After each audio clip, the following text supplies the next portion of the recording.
放肆！给我抓住这个孽子，带回府。三少爷，我等得罪了。正好，想爷我也好久没活动筋骨了。哎，楚老头，你这些护卫不够个儿啊！老头，你老了，不中用了。楚，干嘛？老头，不识好歹啊！救你一命还反咬一口。老二，你在这里干什么？哎呀，来兰香园还能干什么呀？真的是，自然是找乐子。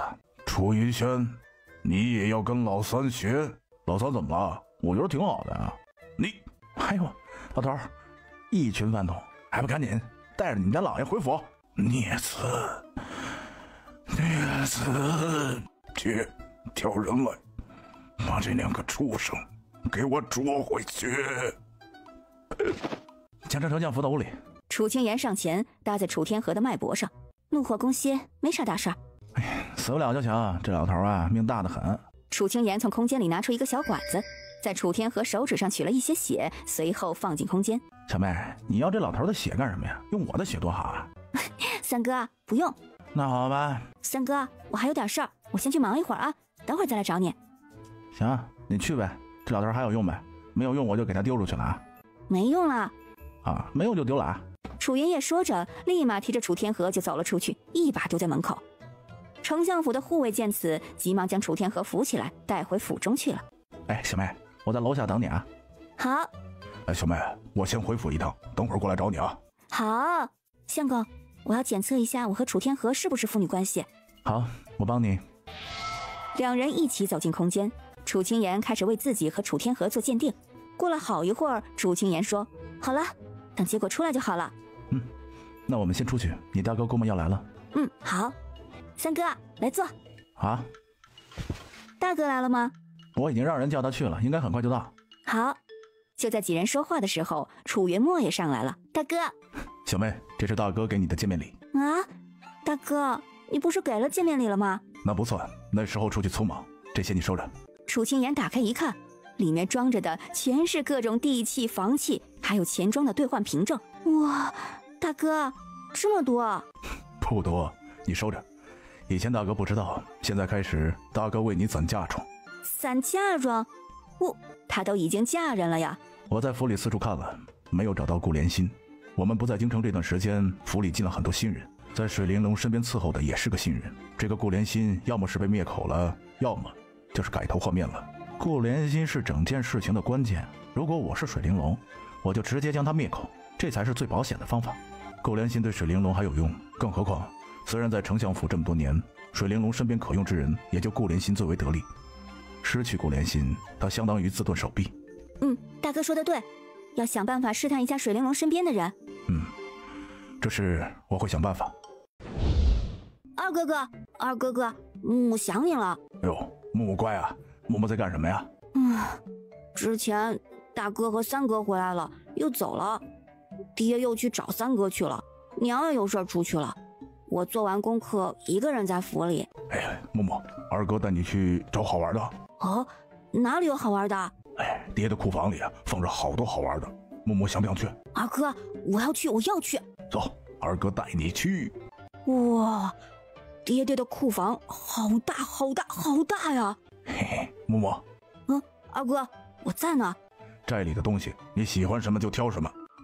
好。二哥对你好吧？二哥最好了。木木，我是你二哥吧？对啊，你是我二哥。好兄弟就要有难同当，对不对？对。木木最乖了，赶紧挑，挑完我们就走，不然呢要被人发现的。二哥，你放心，爹爹要是发现了，我就说是我做的。哎，好弟弟，二哥没白疼你啊，你快挑，一定要挑你最喜欢的。好。楚云轩走到最里面，打开墙壁上的暗格，这里面才是最好的东西。楚云轩在暗格里不停地拿着，很快就装满了一袋子。挑好没？二哥，你看，我最喜欢这把剑了，我就要这个。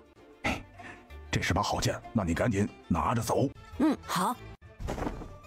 哎，木木，你去叫人啊，就说爹的库房里遭贼了。二哥，可是这是我们拿的呀，要是……没事，你就说这把剑贼跑的时候捡到的，到时候叫爹给你就行了。哦，好。那二哥走了啊，过2天再回来看你。二哥，你这就走了呀？我一个人在府上。哎，乖，过几天二哥带你出去玩，好不好？好，那二哥你要记得哦。啊，放心，不会忘记的。你可一定要保护二哥呀。木木会保护好二哥的。哎，小妹。二哥，你干啥去了？小妹，给你的，你打开看看。好沉啊！二哥，你这里面装的是什么呀？这么沉？你打开看看就知道了。楚清言打开袋子，顿时就被里面的东西惊讶到了。二哥，你去打劫了吗？咋这么多好东西啊？就是去打劫了。啊，你真去打劫了？你打劫谁了呀？楚老头啊，楚老头的库房可富有着呢。我主要是拿不走，不然呢我都给你搬过来。哎，你先看喜不喜欢？我喜欢，谢谢二哥。老二，你真的是去打劫楚老头的库房了？那当然，楚老头知道会和你拼命的。不会，有木木在呢。木木？是啊，是木木带我进去的。如果有木木在，那就没我什么事儿。老二，你什么时候学会这套了？那是，当然是跟你和大哥学的。老二做得不错，说说你是怎么进去的？我把窗户踹了，就进去了。二哥，你真是你这样大张旗鼓的就进库房，以后想要再下手那就难了。你进这一趟楚老头的库房，居然就拿了那么点东西出来，真丢人！你滚蛋！楚老头的库房里的东西全部拿出来给小妹添嫁妆不好吗？你要贸然行事。我哎，亏了，真亏了！大哥、二哥、三哥，没事儿，只有一世做贼的，哪有一世防贼的？小妹说的对，等我想办法将楚老头的库房全部给弄出来。护卫们将楚天河送回府，又找来府医。过了好久，楚天河才悠悠醒来。哎呀，老爷，你终于醒了。爹，你没事吧？那2个孽子！哎呀，好了，老爷，你别再生气了，你的身子才是最重要的。没想到这老二也学老三了，实在是管不到啊！哎，你就不要再操心了。楚家的脸都让他们俩丢尽了呀！想他堂堂丞相，3个儿子都不成器。在朝中，众人都嘲笑他：老大木，老二呆，老三败。老爷，你怎么了？没事。老爷，你是不是担心老二和老三？你不要急，我现在就让人围了兰香园，把他们2个给你带回来。楚天河长叹一口气，没反对。去，带2位少爷回府。是，夫人。老爷，别生气啊，不管别人怎么说，咱们还有木儿呢。木儿功课认真，听话懂事，会给你长脸的。爹，你别生哥哥们的气了。哎呀，好，木儿乖。老爷，不好了！你没看老爷不舒服吗？什么天大的事儿，你要在这时候来禀告，没点眼力劲儿。夫人，实在是出紧急事情了，你说吧，什么事儿？老爷，库房失窃了。库房失窃？是啊，库房失窃了。丢了什么？老爷准备进献给皇上的东珠串，还有您为小姐准备的夜明珠都没了。老爷，快叫府医来！是。去库房。水玲珑火急火燎地走进库房，只见暗格里最重要的东西几乎全没了。娘，我在院里捡到这把剑。什么？木儿，你在院里捡到的？是啊，我不知道是谁掉的。你还看见了什么人？娘，我没看见人。一个都没看见吗？没有啊，你和爹出去了，大哥也出去了，就我一个人在府上。可有见大少爷靠近库房？夫人，大少爷没来过库房啊。这3个人一回来，府上库房就失窃了，肯定和他们有关。去，赶紧把他们3个都给我找回来。是，夫人。娘，你怀疑是哥哥们盗走的库房吗？肯定是他们。娘，哥哥们不是那样的人。楚云墨，你是不是我儿子？天天为那几个不成器的说话。你是我娘吗？在爹面前就笑着带哥哥，爹一走你就像个老巫婆。蠢东西，我怎么有你这么蠢的儿子？来人，带少爷回去。从今天开始禁足在房里，没我的吩咐不允许放出来。是，夫人。你是坏人，你不是我娘。带下去，严加看管。准备马车，我要去一趟安王府。是，夫人。水玲珑急匆匆地坐着马车就去了安王府。母亲，家中有何事？你这般急匆匆的。鸾儿，不好了，家里库房失窃，那些东西原本是下个月要给皇上贺寿的，还有给你准备的大东珠、夜明珠都失窃了。什么人干的？还不清楚，不过我怀疑，估计是楚云墨他们3个。什么？哥哥们？哼，他们刚回京，库房就出事了，说和他们没关系，谁信呢？他们真敢？楚老三那个纨绔，胆大包天，有什么不敢的？你爹今天被他和老二气吐血了，如今都还没醒过来。我已经让人去捉那3人回府了，但我估计这府里的护卫啊，拿他们仨没办法。所以，母亲，你是想要王爷派人去帮忙？正是，王爷在书房，我去找王爷。好。王爷，王妃有何事？王爷，母亲刚来说家里库房失窃，里面放着准备进献给皇上和王爷的珍宝。什么？库房失窃？怎么会发生这样的事？听母亲说是3个哥哥回京了，爹去找哥哥，被哥哥们气得吐血昏迷不醒，家里库房也失窃。母亲想去把哥哥们带回府，但恐怕府里的护卫拿哥哥们没办法，所以就来找王爷，想请王爷出手相助。方武，带人跟丞相夫人去，助丞相府一臂之力。是，王爷。方武带着人到兰香园，只见丞相府已经将这里团团围住了。方侍卫，里面什么情况？3位少爷都在里面，似乎还有少爷的朋友。我知道了，请3位少爷回府。若是兰香园的客人，我们1万个欢迎；若是来闹事，就别怪我们不客气。放肆！这可是安王府上的方侍卫，奉安王之命来请丞相府3位少爷回府。兰香园要和安王作对吗？兰香园正经开门做生意，几位爷二话不说就将我这兰香园围了，以后谁还敢上我这儿来啊？还请几位爷将围着的人撤了，再进去请人。你一个小小的兰香园也敢和安王府作对？你有几个脑袋可掉？兰香园没有想和任何人作对，兰香园开门做生意讲究的是和气生财，就算是安王爷也不能仗势欺人。就是，这二话不说就围着人家兰香园，安王爷如此行事，简直就是目无王法。方武定睛一看，是齐王的人。不要血口喷人，我们只是奉丞相夫人之命，请3位公子回府。带这么多人，只为了请3位公子回府？世人皆知丞相夫人河山大度，他会以这样的方式请公子回府？就是，丞相夫人待人可是1等1的好，整个京城谁不知道人啊？休得打着丞相夫人的名号做坏事儿！对，放肆！丞相夫人与安王爷，岂是尔等能够随意攀扯？丞相大人因公子不回府，吐血昏迷，我等奉命前来请公子们回府，无关人请速速离开。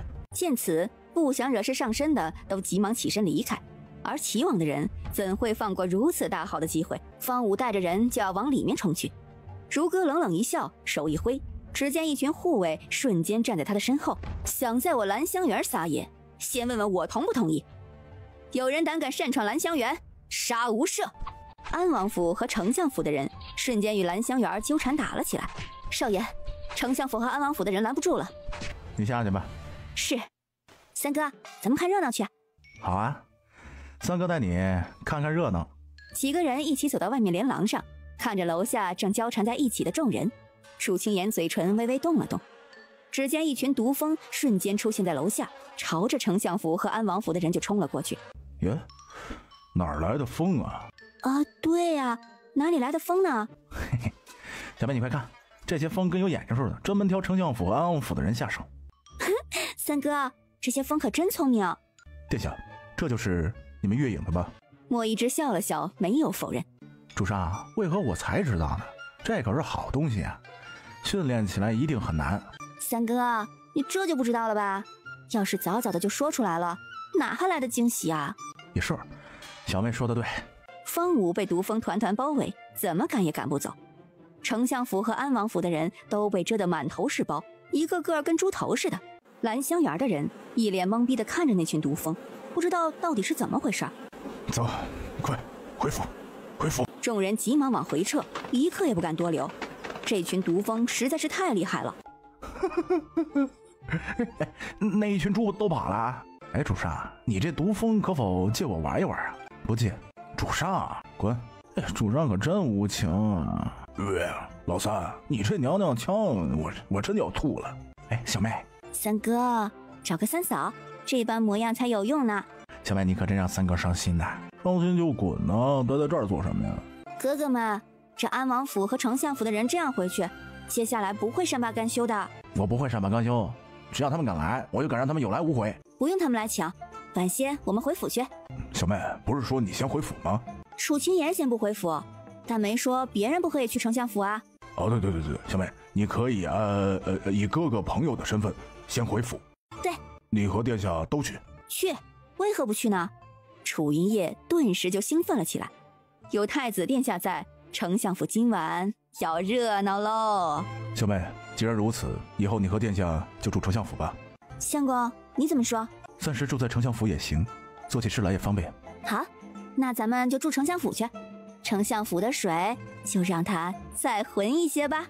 齐王上官庆的书房中，王爷，好消息啊！什么好消息？今天京中发生了一件大事，和老二有关？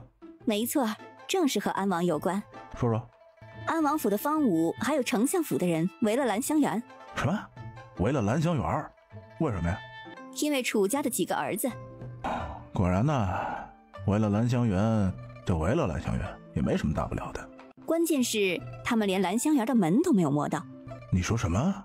两大府的人连兰香园的门都没摸到？没错。继续说。兰香园管事根本就不将这两大府放在眼里，直接让护卫和他们对抗了起来。这兰香园不错呀，必要时可以让我们的人暗中助他一臂之力。敌人的敌人就是朋友。王爷根本用不上。哦？两边的人正打得难舍难分，谁知突然出现了一群毒蜂。这群毒蜂跟长了眼睛似的，专门盯着安王和丞相的人。我想，这群毒蜂一定是兰香园的。自然不会有错，看来这兰香园实力不容小觑呀。这样，你去兰香园就说本王结交他们的管事。是，王爷。王爷，不好了，方侍卫昏迷了。怎么回事？方侍卫带着人回来，刚走到府门口，纷纷都倒下了。从面上看起来像是被毒蜂蛰的。什么？毒蜂？众人的脸都肿起来了，若不是认得他们的服饰，丝毫看不出谁是谁了。让方武带人去兰香园，他怎么搞成这样？那要等他们醒过来才知道了。哎，王爷，方侍卫是被兰香园的毒蜂所蛰，他根本连兰香园的门都没进去。什么？兰香园的人丝毫不把咱们府上放在眼里，那这兰香园是谁的产业？不太清楚。难道是齐王的？好像不是。一个小小的兰香园，就敢公然叫板本王，活得不耐烦了。本王亲去。是，王爷。大哥、二哥、三哥，你们在楼下去等我，我准备一下，我们这就回去。好。楚清言和莫一之走进空间，拿起刚出的鉴定结果。月儿，结果如何？相公，楚天河是我爹。莫一之微微点了点头。这个结果在意料之中。楚清言觉得有些遗憾，他还觉得这个丞相有可能是个假爹呢。你在想什么？我在想，作为亲爹，楚天河实在是渣，这么多年竟然容许别人这般抹黑哥哥们。渣，太渣了！这楚天河实在是不长眼的东西。有眼无珠，他要是长眼了，又怎会任由水玲珑这般对待哥哥们？咱们去会会水玲珑。小妹，哥哥们以后要叫弟弟了。那就小弟吧。不错，走吧。好。哟，安王也是来相姑娘的嘛。来，这里我最熟，我给您介绍介绍。放肆！楚云烨，放肆？那我最擅长了，要不放肆给您看看？把他给我捆了，送回丞相府。是，王爷。安王一来就要捆我三弟，可是太不将丞相府放在眼里。楚云烨将丞相气吐血，难道大九哥你不清楚？既然是气得丞相吐血，那就是丞相府的事，与外人有何干系？外人？嫁出去的女儿泼出去的水，莫非王爷是丞相府的儿子？你既然不是，那就不要插手丞相府的事。楚云墨，你可知道你在和谁说话？安王爷，莫非是记忆出了问题？你确定要和本王作对？你以为丞相府会放过你？安王好大的一顶帽子呀！若动我楚云墨的弟弟，安王可要仔细想想。既然回来了，就赶紧回去看看丞相吧。丞相如今还在昏迷不醒，不劳安王费心。蓝香园为非作歹，给我围了，全部抓起来。是，王爷。还没等如阁下令，不知道从哪里来了一群蛇。这群蛇就立在兰香园门口，朝着上官红吐信子。王爷，这些蛇好生奇怪。王爷，兰香园正经做生意，还请不要为难，否则小蛇们不长眼。万一王爷有个三长两短，可就不好了。兰香园确定要与本王作对？作对不存在，兰香园只是开门做生意而已。王爷还是不要勉强兰香园。三公子愿意回去的时候，自然就会回去了。如今三公子也不在我兰香园，王爷还是请回吧。如歌不卑不亢的模样，让上官红不敢轻举妄动。安王爷，兰香园无意和王爷作对。既然三公子已经准备回府了，还请王爷高抬贵手。既然楚三公子准备回府，那便罢了。楚云烨，赶紧回府去吧。上官红说完，也不等云烨说话，转身就走了。少爷，你们回来了。没错，我回来了。楚老头不是一直都想我回来吗？少爷，请问这二位是？啊，这是我小弟，这是我大哥。哎，陈叔，你去将我娘的院子准备出来，我小弟和大哥要在府上住一阵。这夫人的院子？陈叔，你只管准备就是。哎，是。老头呢？老爷还在昏迷不曾醒来。这老头到底年龄是大了呀，经不起折腾。走，咱们瞧瞧去。啊，对了，小弟大哥，跟我们一起去见我父亲吧。既然哥哥盛情邀请了，那我就去见见伯父。什么伯父不伯父的，叫他楚老头就行啊。五人一起来到楚天河房间，只见楚天河仍旧昏迷不醒。老大、老二、老三，你们可回来了，快来看看你们父亲吧，他到现在都还没醒过来。楚家三兄弟并没有和水玲珑打招呼。楚清言细细地打量着水玲珑，丝毫都看不出来这是30-40岁的人，保养的可真好啊。老三，这是你们的朋友吗？听着母亲一直看，这可不好。哼，哎，莫不成你以为您还是花楼头牌呢？人家都争着抢着要点你啊！一听花楼2个字，水玲珑整个人都不好了。这辈子他最在意的就是他的出身。小弟，你来看看我父亲，看他这是怎么了？怎么一直都醒不过来呀？楚清言走上前，站在楚天河的床前，伸手搭在他的脉搏上，然后拿出一把银针，一针一针地扎在楚天河的穴位上。三哥，没什么大事儿，很快就能醒了。好。楚清言从空间里拿出一颗护心丸，丢进楚天河嘴里。我给丞相服用了护心丹，不会有什么事儿了。一听护心丹，楚云烨顿时心疼起来。很快，楚天河就缓缓醒了过来。老爷，你可算醒了，吓死妾身了。夫人，我不碍事。老爷，你醒了就好，醒了就好。至于库房的事儿，就不要再追究了吧。不管是他们3个谁拿了，终究都是自己儿子，也不是外人。你们还有脸回来？老头，我们要是不回来，万一你有个3长2短，那岂不是连个送终的都没有？孽子，你这个孽子！多谢您夸奖了。叶哥，你不要这样对你爹说话，你爹还病着呢。就算你拿了库房的东西，只要还回来就好了，我和你爹都不会和你计较的。哎呀，还能想着老头病着实属不易。既然知道老头病着，他这才刚醒，就提库房的事情。难道你不是为了气死这老头独吞丞相府？我们3个都不在府上，老头还亲眼看见我在喝酒，老头又说了是我们偷的库房，你一张嘴就要坐实我们3个偷库房的事，居心何在呀？老爷，我妾身冤枉啊！我就是太担心老爷了，这才想搞清楚库房的事儿。老爷，堂堂丞相夫人，大庭广众之下失仪，成何体统？大哥，鸡永远都是鸡，再怎么画的五颜六色的，也成不了凤凰。鸡？老二，你别侮辱鸡行吗？老三，你说的没错。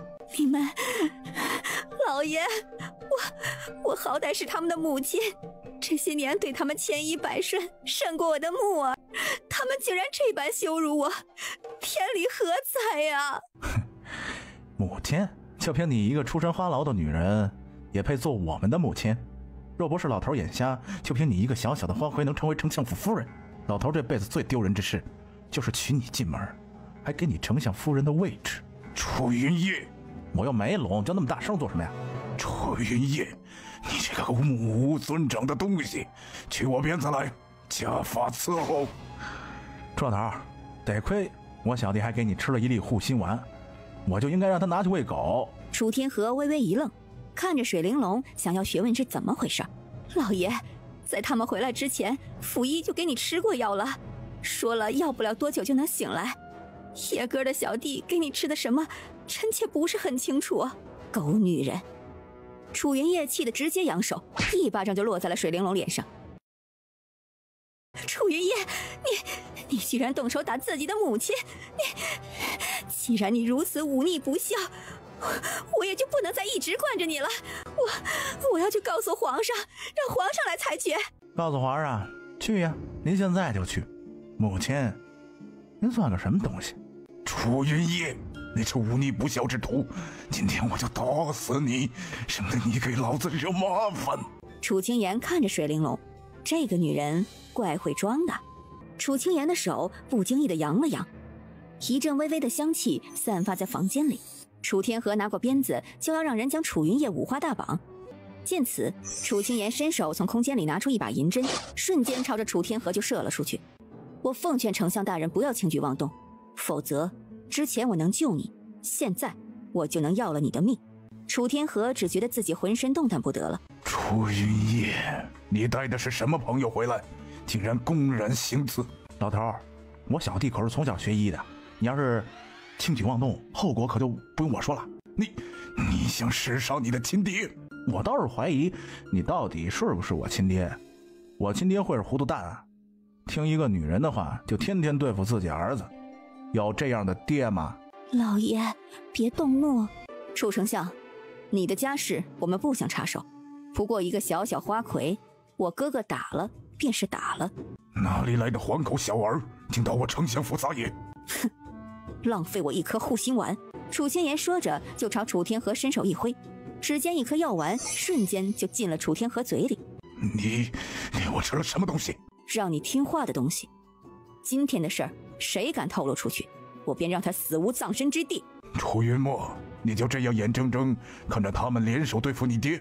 您若知道是爹，又何至如此？爹，哥哥们好不容易回府一次，你和娘亲却千方百计的想要将他们赶出去，你们还是咱们的爹娘吗？墨儿，娘，你眼睛抽筋了吗？一直眨呀眨的。没，娘眼睛没事，就是刚刚有点不舒服。哦，怪不得娘眼睛一直眨呢。哥哥的朋友不是会医术吗？哥哥，你能不能让你的朋友给娘看看眼睛？哎，默默，你都说了，三哥自然会答应你的。既然小公子要我给你娘亲看看，那我便看看吧。我眼睛没事了，没事了，不劳这位公子操心。既然丞相夫人没事，那便罢了。这双眼坏了倒是可以医，心眼坏了可就真的没法治了。丞相府倒是让我开眼界了，作为百官之首的丞相，竟抵不上一个几岁的孩子亲命。我知道丞相是什么病，眼瞎心盲，药石无医。你俩到底是什么人？哼，让你寝食难安的人。楚清言嘴角一扬，手一挥，收回了楚天河身上的银针。来人，给我抓住这两个人！楚老头，真是不长记性，把他们三个都给我捆起来，将这两位朋友请到房间去。是，老爷。哼，老虎不发威，你当老娘是病猫呢？楚清言看了看莫一之，朝他使了一个眼神。莫一之嘴角微微上扬，手轻轻一挥，只见楚天河蓦地整个人就悬空，脚离开了地面。你想做什么？你想做什么？放我下来！哼，之前就已经饶过你一回，谁让你不知好歹？啊！你快放我家老爷下来！就你丞相府这点人，你以为我会放在眼里？你放我下来！你既然是老三的朋友，那就是我丞相府的客人。楚天河不得不服软，暂时屈服。早这么说，不就什么都没了？楚丞相，你记住了，再敢和这个女人一起欺负我哥哥，我就将你的肉一片一片的割下来喂狗。他们3个都是我儿，我又怎么会欺负他们？不过是看他们不成器，所以教育教育罢了。老三，带你朋友去休息吧。这还需要你说呀？莫一之手一挥，楚天河瞬间掉了下来。楚云墨深深地看了一眼楚天河，随后带着几人走了出去。老爷，这可如何是好啊？那2个少年武艺看起来很高强。这样，你悄悄去一趟安王府，不要让他们看见。还有，尽量少和他们接触，王爷会有办法的。好，我知道了。你去吧，我去看看库房。是老爷。楚云墨带着楚清言几人来到他母亲生前所住的院子。小妹，母亲以前是一个十分爱清静的人，所以她的院子很幽静。楚清言点点头，看出来了，他娘是一个十分有品味又喜欢清静的人。小妹，这是母亲以前所住的房间。楚清言抬眸望去，只见墙上赫然挂着一幅画。大哥，这是娘吗？正是。楚清言好片刻都没能回过神来，是她，那个在他梦里出现了好多次的女人。小妹，小妹。见楚清言一直愣愣地看着画像，楚云墨连喊几声都没反应。小妹，你怎么了？我没事，就是看见娘的画像，一时间没回过神来。你看，你和娘是不是长得一模一样？确实几乎一模一样。楚清言想了想，随即扬起嘴角笑了起来。他有主意了，不过等他先端了楚天河的库房再说。小妹，你在笑什么呢？你们没什么，今天有些累了，哥哥们早些回去休息吧。好，那我让人呢专门伺候你洗漱啊。三哥，不用了，我不习惯被人伺候。这怎么行啊？你是我小妹，怎么能？三哥，快去吧。哎，好，既然这样呢，那我们就先回去了啊。你今晚好好休息。好，哥哥们快回吧。啊，小妹，那我们走了。去吧。楚清言和莫一之两人走进空间，洗漱了一番就睡下了。此时候，楚清言蓦地就坐了起来，莫一之也紧跟着起身。楚清言朝着莫一之笑了，伸手从空间里拿出2套夜行装，很快两人就穿好了。莫一之搂着楚清言，悄然飞身到了丞相府房顶，丝毫没让人察觉到。莫一之轻轻揭开一片瓦，朝楚清言看了一眼。楚清言笑了笑，直接将库房里的东西通通都收进了空间里，里面一丝一毫都没给楚天河留下。收完楚天河的库房，莫一之带着楚清言朝楚天河的房间走去。老爷，夫人，老爷，老爷。楚清言只觉得这画面太辣眼睛，楚清言直接朝着底下扔了一把火，莫一之带着他瞬间飞了出去，火把稳稳地落在水玲珑的背上。来人呐，来人，走水了。楚老头，我来救你。楚云烨，干啥呀？脸身上都冒烟了，我这是在救你，不感恩就算了，还这么大声。哎，楚云烨冷哼一声，转身又走了。快叫溥仪过来。因为火刚烧起来，火势不大，很快就被灭了。楚天河抱着水玲珑换了一间房。老爷，我疼。来人，给我查，不要让贼人给我跑了。是，溥仪很快就来了，你忍忍。老爷，先躺着，我去看看库房。快，老爷，快去呀！你们带人去围着几位少爷的院子，还有他们朋友住的院子，一个都不能放出去。是，老爷。楚天河急匆匆地跑到库房，看着守在门外的护卫，松了一口气。可有人靠近库房？回老爷，没有。楚天河点点头，打开门走了进去，顿时傻眼了。他的库房空空如也，空空如也。难不成他走错了房间？来人，这是怎么回事？老爷，我们不知道啊，我们一直守在这里没离开过。楚天河双眼一黑，就朝旁边倒了下去。老爷，老爷。楚天河深吸一口气，重新站起来。谁盗了他的库房？睡前他才来查看过呀。查，给我查，不要放过任何的蛛丝马迹。是，老爷。楚天河瘫软在了地上，他全部家底儿都在这儿，可库房空空如也，什么都没有了。楚天河怒气冲冲地带着人来到楚云烨的院子。楚云烨，你给我滚出来！老头，我还以为你是来感谢我的呢。感谢你？我听到动静，第一时间就去帮你灭火了，你居然一声感谢都没有。你说，库房是不是你干的？库房怎么了？你还问我怎么了？老子库房都被人搬空了，啥都不剩，是不是你干的？老头儿，你树敌太多了吧？不然人家怎么会打你库房的主意？不过你养的那些护卫是真饭桶，居然能让人把库房搬空了。给我搜，不要放过任何一个角落。老头儿，你库房居然被人给搬空了，你这下是不是就真成了穷光蛋了？哎呀，堂堂丞相府居然被人搬空了库房，传出去可真是个天大的笑话。楚云烨，我在呢，老头儿。很快进去搜查院子的护卫就出来了。丁老爷，什么都没有搜到。老爷，我这边也没有，我这边也没有，没有。老头儿，你夜半三更的搜我的院子，是不是得给我点补偿啊？楚天河恨恨地瞪着楚云烨，拂袖离去。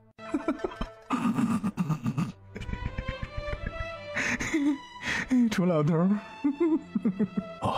打扰二位公子休息了，实在是因为府上招了贼人，不得不过来看看呢。两位公子还请让我们进去看看这屋里，以免威胁到公子的安全呢。丞相大人可要快些，我还没睡醒呢。是，一定。楚天河亲自带着人进了院子里搜查，不放过任何一个地方，可他什么也没找到，任何异常都没发现。楚天河走进楚清言和莫一之睡的房间，看着墙上的画像，顿时愣住了。看着墙上的画像，楚天河只觉得心底有一丝丝异样的感觉，这就是他的先夫人，可他觉得有些陌生。楚清言见楚天河一直在他房间里没出来，于是和莫一之一起进去。站在房门口看着呆呆的楚天河，楚清言愣了一下。只见楚天河一滴清泪从眼角滑下，楚清言再次愣了。很快，楚家三兄弟也站在了房间门口，看着房间诡异的一幕，不禁有些奇怪。过了好久，楚天河才回过神来。你们在干什么？这问话的该是我们吧？你在房间干什么呀？我感觉到眼角的湿润，楚天河急忙抹了一把。他这是怎么了？老头儿，是不是想起我娘了？觉得羞愧难当啊？胡说八道！胡说八道？难道不是吗？这些年您一点儿都没觉得愧疚？愧疚？老子哪里有对不起你的？你在府上做你的少爷，好吃好喝，你花天酒地，老子天天给你兜着。呸！可是搜查完了就不要打扰我弟休息。等楚天河走了，楚云烨才疑惑地问：大哥、二哥、小弟，我去看了看库房，确实是空空如也呀。库房里什么东西都没了，这太奇怪了。什么东西都没了？怎么会什么都没留下呢？就算是盗库房也做不到全部搬走吧？谁有那么大本事，竟然能在短时间内将老头的库房全部搬空？关键是还没留下任何蛛丝马迹，就像是突然蒸发了似的。对，库房还有那么大件的东西，除非是自己人拿走的。说不定是齐王的人里应外合，直接把老头的库房给搬空了。就算是里应外合，也不可能这么短的时间内就搬空库房，而府上丝毫动静都没有。那到底是怎么回事啊？楚清言看着楚家三兄弟，微微笑了起来。果然，任何人一想到都会先想丞相的政敌，让丞相和齐王的人狗咬狗，岂不快哉？小妹，莫不成和你有关？楚清言笑着点头。小妹，你怎么做到的？就是，小妹，你是怎么做到的呀？对啊，这简直太神奇了！小妹，你手段了得呀！对，小妹，你是怎么搬空的啊？搬出来的东西放哪儿了？楚清言朝着莫一之看了看，三人瞬间就懂了，原来是自家小妹和妹夫一起将丞相府库房搬空的。大哥、二哥，你也不看看我家主子什么人呢？一个小小的丞相库房，那必然是不费吹灰之力就能得到手啊！我只是好奇你是怎么做到的。对啊，主上，你到底是怎么做到的呀？你为什么不带上我呀？对啊，殿下，你为什么不带我呢？切，老二你闪开吧！我是殿下的人，跟着你那么多年了，连我都没带，还带你啊？带你做甚？还要掩护你？就是嘛，老三要带你做甚？嘿，殿下，你把东西藏哪儿了？咋这么会藏呢？我已经让人运出城了。啥？这么快就搬出城了？那是自然呢，我月影出手，岂能让人不震惊呢？哎呀，我好像听说龙吟九霄似乎比月影更胜一筹吧？那是我主子以前没回来，如今我主子回来了，龙吟九霄算什么东西？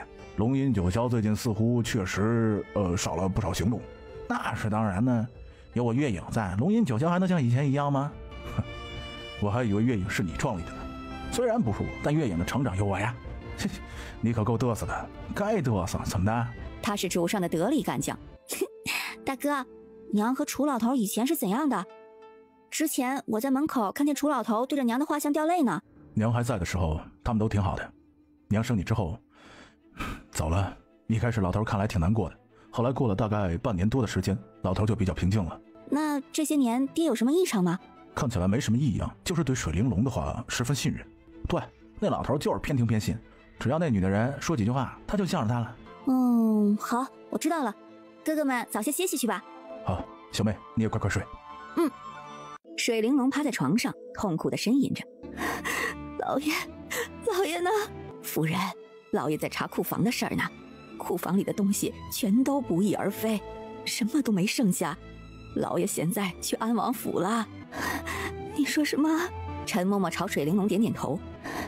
可有查出来些什么？暂时还没有。府里本派重兵把守着，出事儿后，老爷每一寸地方都搜查过了，什么也没找到。怎么会这样呢？老爷怎么说呀？老爷什么都没说，只是匆匆去了一趟安王府。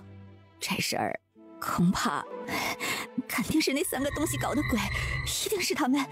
他们刚回府，库房就被盗了，紧接着里面的东西全部不翼而飞。他们没回来的时候，府上风平浪静的。老爷去搜查了，什么也没找到。就凭那3个，恐怕没那么大的本事。那你的意思是，老爷去安王府了，说明这事儿啊，恐怕没那么简单。你是说？没错，恐怕和朝堂上的事儿有关呐。齐王一派和安王之间越来越明白化了。齐王上蹿下跳又有什么用？皇上是不可能传位给他的。安王的母妃，那可是皇上最爱的人。齐王身后有淑妃，淑妃是太师之女，太师那一派的实力也不容小觑。你不懂朝政，皇上是肯定会传位给安王的。有皇上在，他自然会为安王铲除一切障碍。是，夫人说的是。行了，这些事儿你不要在外面妄加议论，奴婢明白。楚天河匆忙跑到安王府，将熟睡中的上官红叫了起来。王爷，岳父大人，可是出了什么事？是天大的事儿啊！我丞相府的库房被人顷刻之间一锅端了，我怀疑是被人里应外合才悄无声息的盗走。什么？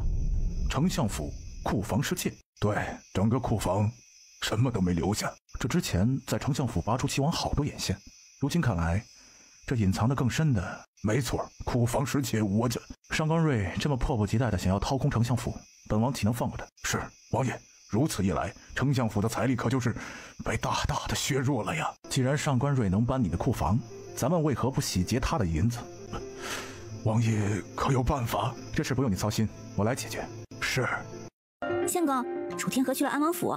丞相府出了这样的事情，他自然会去找安王府。所以接下来咱们明晚明晚正好。你看，这些是齐王的产业，不得不说，齐王真的实力挺雄厚的。他母亲是有底蕴的大家族，太师几代人积攒下来的财富，自然不是一般人能够比的。上官瑞又娶了太师之女，太师为了家族荣耀，自然是不遗余力，想要将上官瑞推上那个位置。虽然如此，但有楚天河在，还有皇上在，皇帝会帮他排除异己。这个皇帝真是阴险，为了自己的儿子，竟然要让另外一个儿子死无葬身之地，最是无情帝王家。相公，没事啊，你有我呢。月儿，我带你去见母后。好，我也正想和你说这事儿呢。先去看看母后，想办法先了解她身上的毒。我打死你这贱人！你这没用的东西，你怎么不去死啊？仗势欺人的狗东西，大胆，居然敢私闯冷宫！你可知道我是什么人？就这样让他死了，岂不是便宜他了？当然不会让他就这样死了。你们敢！我可是邱贵妃的人，邱贵妃要是知道你们闯冷宫，一定会让你们死无葬身之地。死无葬身之地，那我便先让你尝尝什么叫做死无葬身之地。楚清言说着，一根银针飞出去，封住了宫女的穴道，宫女顿时就说不出话来。楚清言放出一堆蛇在宫女身侧，蛇将宫女团团围住，纷纷朝她吐着信子。宫女张嘴就要大喊，却发现自己什么声音都发不出来。蛇慢慢爬到宫女身上，那宫女看着这么多蛇，吓得瞬间就晕了。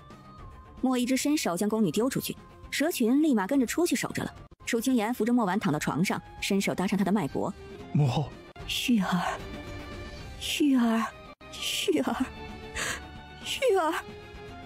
我的玉儿。母后。莫婉长期被毒侵蚀，早已疯癫不堪。可听到一句母后，却突然就想起了自己的儿子。这就是所谓的母子连心吧。过了好久，莫一之才将莫婉抱到床上。玉儿，母后，我不走，您躺好。母后，这是儿子的夫人，楚氏青颜。莫一之伸手揭下楚青颜脸上的面具。爷爷，爷爷，爷爷，你回来了。青颜见过母后。爷爷，母后，我是母后。玉儿，饿，母后快吃吧。莫婉狼吞虎咽地吃了起来。楚青颜手放在莫婉脉搏上，好久才放开。玉儿如何？毒素积累多年，要清除，需要时间啊。万一一不小心，可能会伤及母后。不急，慢慢来，一定要先保证母后的安全。好。相公，需要取母后的几滴血？我来。参见主上，看好冷宫，保持如常。是，主上。莫一之走到之前那个宫女跟前，伸手将她提进了屋里。只见莫一之大手一挥，那宫女的脸瞬间变成了莫婉的模样。莫一之从身上摸出一粒药丸，放到宫女嘴里。很快，宫女悠悠醒来，看着莫一之，痴傻地笑着。楚青颜从空间走出来，看着两张一模一样的脸，微微一愣。相公，你做出来的这张脸能管多久啊？2个月。好，我这边差不多已经研究出来为母后解毒的方案了，先回去再说。好。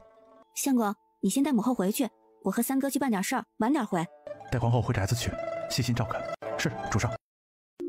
莫一之知道楚青颜想去哪里，直接搂着她就朝皇帝的寝殿而去。相公，你知道皇帝的国库在哪里吗？知道。走，咱们不去寝殿了，先去办了狗皇帝的国库。好。相公，之前为何不先救母后出去啊？时机未到。什么意思啊？以前还有许多事情尚未做好，没办法完全安顿好母后。母后待在冷宫反而最安全。哪里安全了？你没见之前，千秋和狗皇帝是一直想要母后的命，但却又一直忌惮着外族。莫非他们一直以为外族手中还有一道先皇的遗诏？先皇的遗诏？外公手里真的有吗？没有。哦。莫一之停在一座宫殿屋顶，轻声开口。底下就是国库了。相公，你把瓦揭开，咱们直接端了他的国库。解开瓦不一定能看到里面的东西。国库的布置非常严密，外面有重兵把守，守卫森严，里面有无数的机关。也是，国库嘛，毕竟关乎到整个国家的生存。皇上，菲菲，无妨，不要怕，不过是2个小贼，跑不了的。爱妃。皇上，刺客跑了。废物，刺客都险些进了朕的寝宫，你居然让他跑了。皇上，今晚的刺客来得太奇怪，没有任何响声，在皇宫来去自如，臣等一直轮班防守，却一直没有发现。废物，没发现就让人差点闯入朕的寝宫，朕养你们有何用？皇上，庞统领守卫皇宫，从未出过半点差错。今晚的刺客来得蹊跷，庞统领也说了，那刺客在宫中来去自如，想来一定是对皇宫极为熟悉的人，这样才能做到呢。爱妃言之有理。若是不熟悉皇宫的，也不敢贸然闯进来。既然庞统领都没能发现刺客，只能说明那刺客不仅对皇宫十分熟悉，更是十分熟悉宫中的守卫，所以让刺客钻了空子，这才到了寝宫。还好庞统领护卫得当，这才没让刺客得逞呢。熟悉皇宫，又知晓宫中守卫，还有能力，左右不过就那几个人。贵妃娘娘说的对，宫中防卫一直做得很好，能来到皇上寝室的，只有可能是十分熟悉皇上的人。千秋和庞百川的话，在上官景天心底埋下了怀疑的种子。皇上不要动怒，孩子们都是孝顺的，要是知道有刺客惊扰到了你，一定会心疼的。有些人怕是巴不得我快点驾崩吧。皇上怎么会呢？有你在，才有烈焰的万年江山啊！爱妃尽会说好听的话哄朕。皇上，臣妾说的都是真的吗？是，爱妃说的对，有你和红儿，朕这辈子就知足了。只是朕总有一天会老去，只有安排好你和红儿，朕才能放心呢。皇上，臣妾不准你胡说。你老了，臣妾就跟你一起老。哪一天你要是离臣妾而去，那臣妾就追随你一起去。傻瓜，朕可不允许你给朕陪葬。这大好的江山自然是要落到红儿手中，到时候你还要看着红儿治理江山呢。那皇上也要跟着臣妾一起看着红儿。好，朕一定会在走之前为红儿除去一切障碍，只有如此，朕才能安心呢。皇上，臣妾和红儿都不要你如此操劳，都是皇上的儿子，江山谁来治理都一样。我和红儿只想陪着皇上就好。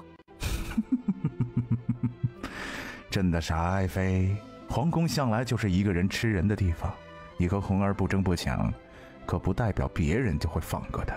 红儿只有登上天宝，才能保护自己，否则若是让那逆子得逞，哪里还会有红儿的容身之处？皇上不会的，齐王一向恭顺，对红儿也……爱妃，这些事你就不要操心了，我心里有数。爱妃，你躺好，我去处理些正事。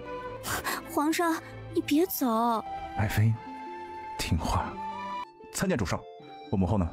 别主上，皇后娘娘已经睡下了。她没闹吗？没有，娘娘回来一直在找你，我告诉娘娘说她睡醒了就能看到你。我去看看。楚云烨引着莫一之和楚清言一起走到莫婉睡的房间，只见莫婉安静的睡着，脸上挂着淡淡的笑意。相公，你先陪母后待一会儿，我之前已经研究出解毒方案了，我再去琢磨一下。好。楚清言走出实验室，将一粒药丸喂到莫婉嘴里。月儿，这么快？这还不能直接解毒，只是保护母后的脑神经不会在解毒的过程中再一次受损。好。相公，我要给母后加仪器了，你想办法让母后深睡，否则我怕她醒了没法配合。好。大哥，你怎么在这儿啊？我就知道你们晚上会出去。是出去了一下。下次叫上大哥一起保护你。好。忙活了一晚上，累坏了吧？大哥让人准备好早点，吃了好好休息。哎，大哥，我们一会儿还有事儿要出去，就不在家里吃了啊。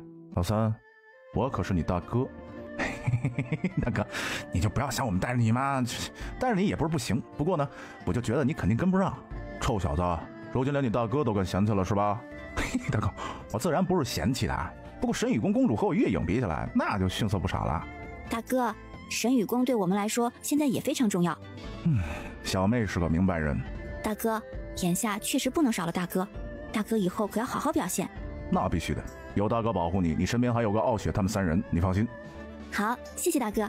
既然不在府里用早膳，那你收拾一下，我带你出去吃。哎，小妹，早啊，昨晚睡得可好啊？二哥早，昨晚睡得挺好的。楚云烨鄙视了楚云轩一眼。老三，一大早的你做什么呀？没啊。大哥、二哥、三哥，咱们走吧。好啊。刚到门口就碰见楚天河去上朝。大清早的你们要做甚？哎，老头，你还有心思管我们做甚呢？被人明目张胆的搞走了那么多财产，我要是你呀，就一头撞死在墙上，哎，简直丢尽了脸。这不关你事，你管好自己。哎，老头，我就说吧，夜路走多了呢，小心撞鬼，库房失窃，心里感觉如何呀？楚云烨，丞相府不是你家，库房失窃你这么开心？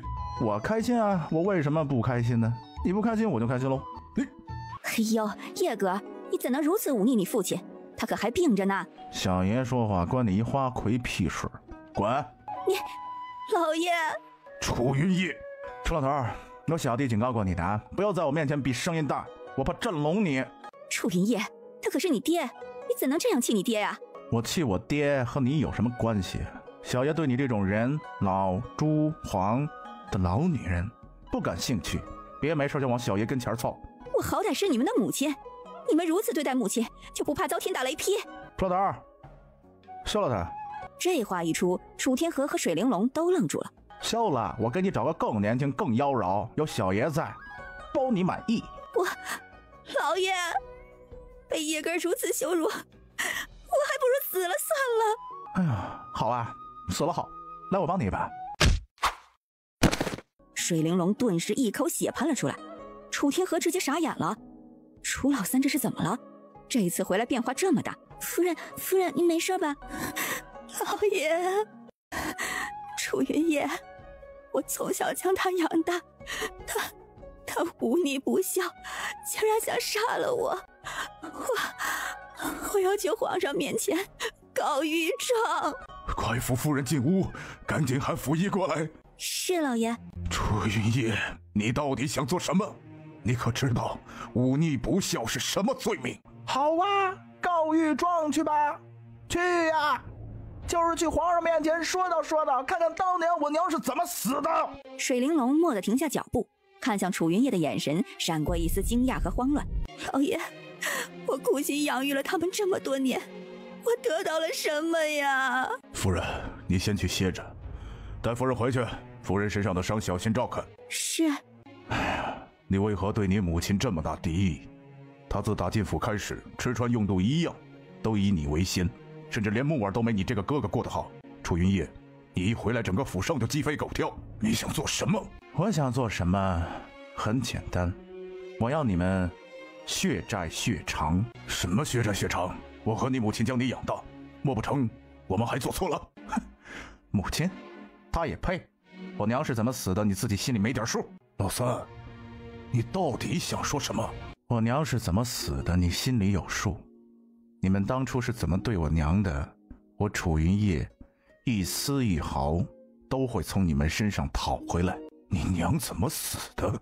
你娘是生卵儿难产而亡，这你不清楚？我娘究竟是不是难产而亡，我自然会查清楚。楚老头，若我娘的死和你有关，我定会亲手杀了你，让你去九泉之下给我娘磕头谢罪。楚云烨，声音大没用，你最好祈祷当年的事情跟你没关系，否则我让你死无葬身之地。楚云烨，谁告诉你这些的？你母亲的死和任何人无关，当时是因为卵儿太大生不下来。我娘生了我们3个人，再生个小妹，她一个小女孩能有多大？你简直是不可理喻！女人生孩子岂是你想象的那般轻松？楚云烨，赶紧去给你母亲道歉！若不是你如此混蛋，她那么呵护你，又怎会要告皇上那里去告御状？若你母亲真的告到皇上那里去，你爹都保不了你。到皇上那里去告啊？好啊，我还怕他不去呢，我就去看看他敢不敢告到皇上那里去。你楚天河觉得自己再多待1秒都能被他再气吐血。老头儿，慢点啊，坏事做多了要遭报应。要是在路上遇到一个不小心被蛇咬、被雷劈了、被人杀了，那可就一命呜呼了。老三，以前没看出来你嘴皮子够厉害的呀，现在才知道也不晚呢。我觉得你早晚得把老头直接气死，那最好了。当楚天河走了，几人也朝府外走了出去。夫人，那几人都出府了，他们刚还说了什么？丫鬟将楚家3兄弟在门口和楚天河的对话一一禀告给水玲珑听，去禀告王妃娘娘，就说我受伤了，让她回来探望。是。很快，楚清言几人就来到了莫一之在京城的酒楼。大哥，你可还记得以前娘亲怀我时，那时候的饮食是谁在照料？是娘亲身边的大丫头，叫春芽。那春芽人呢？娘亲死后，父亲震怒，将春芽杖毙了。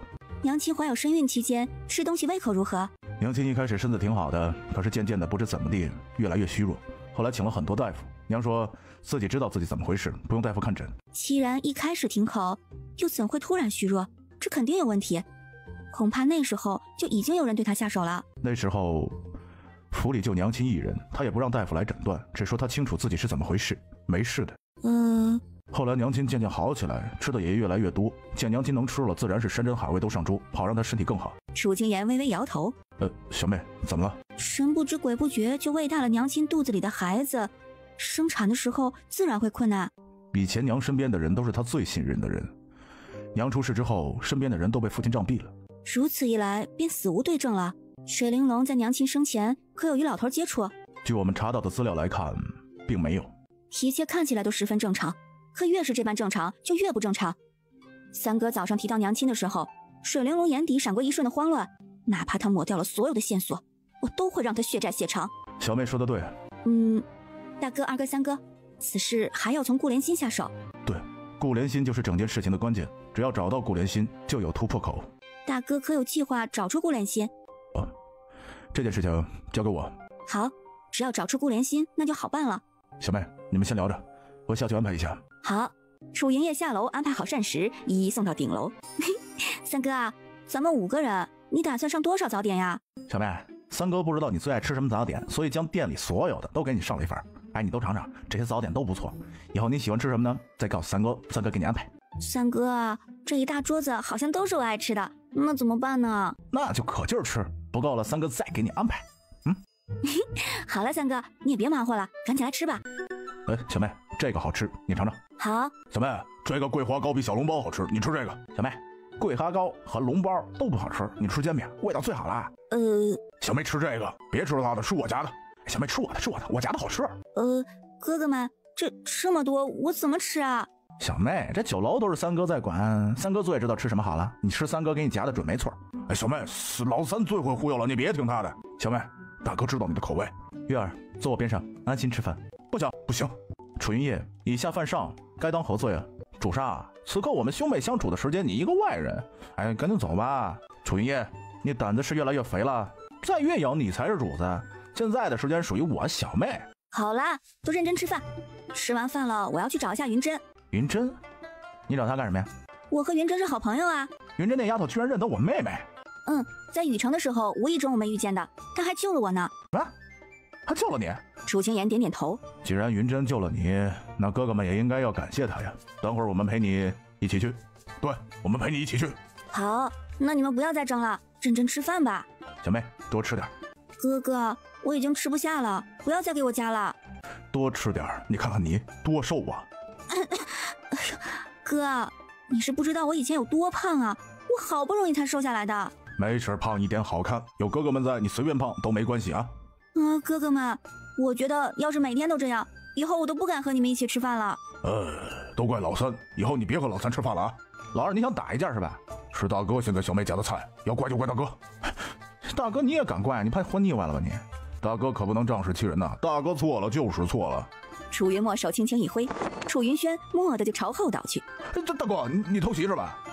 丢脸呐！老二，你不是号称武艺最强吗？咱大哥一挥手你就打了。大哥惯不会装模作样，以前哪见过他武艺高强啊？行了，快吃吧，别耽搁小妹的正事。几人吃完饭又休息了一会儿，这才起身朝楼下走去。哎我操，老二，你运气真好啊！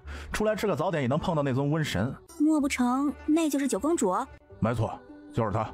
楚云轩，我们走。楚云轩，看到本公主为何不行礼？滚开！楚云轩，你居然敢如此和本公主说话，你信不信我叫父皇灭你九族？那你去啊，好狗不挡道。本公主金枝玉叶，能下嫁于你，是你楚氏一族的福气。哼，既然如此，你爱嫁谁嫁谁，别在我面前碍眼。楚云轩，你不过是个人人嫌弃的楚家二公子，你竟敢这样对本公主说话，我这就回去让父皇赐婚。上官锦，你是有多缺男人呢？你嫁不出去了是吗？小爷送你几百个面首。闻言，上官锦冲上来就要厮打楚云轩。楚云轩，给本公主抓住他！是。九公主，你可知道什么叫喜欢？你算什么东西，也配和本公主说话？九公主得不到心爱之人的喜欢，现在可明白是为什么？你身为公主，你从小就含着金汤匙长大，刁蛮任性不是你的错，可蛇蝎心肠就是你的不对了。有哪个男人愿意娶一个心如蛇蝎的女人回家呢？你竟然敢骂本公主！我小弟愿意出口骂你，是你的荣幸。楚云轩，你爹在我面前都得要对我恭恭敬敬的，那你就嫁给我爹呀！楚云轩，你爹想要拉拢我外祖，你竟然如此羞辱我！公主虽然如此缺男人，我都给你出了主意。我爹虽然是老了点儿，人长得其实还不错吧。家里呢，女人也都是人老珠黄了。你嫁进门呢，以你外祖的实力，你想要成为正妻，自然是不成问题。以你这脸蛋呢，我家老头对你呢也没有不依的。楚云轩，我要让你楚家身败名裂，我要让你爹跌下泥潭。求之不得，千万别手软，帮我送老头一程，我感谢你全家。楚云轩，你给我等着，我要你楚氏九族为你的愚蠢陪葬。我要是你呀，就现在赶紧回去，叫上你的皇帝老子一锅端了楚氏，只会在这里放狠话有个屁用啊！上官锦看着楚家三兄弟恨恨的拂袖离去，他一定要灭楚氏九族。参见父王，参见皇上。平身。父皇，儿臣有要事要禀告。说吧。昨日夜里，丞相大人府中失窃。你说什么？丞相府失窃？是。损失了什么？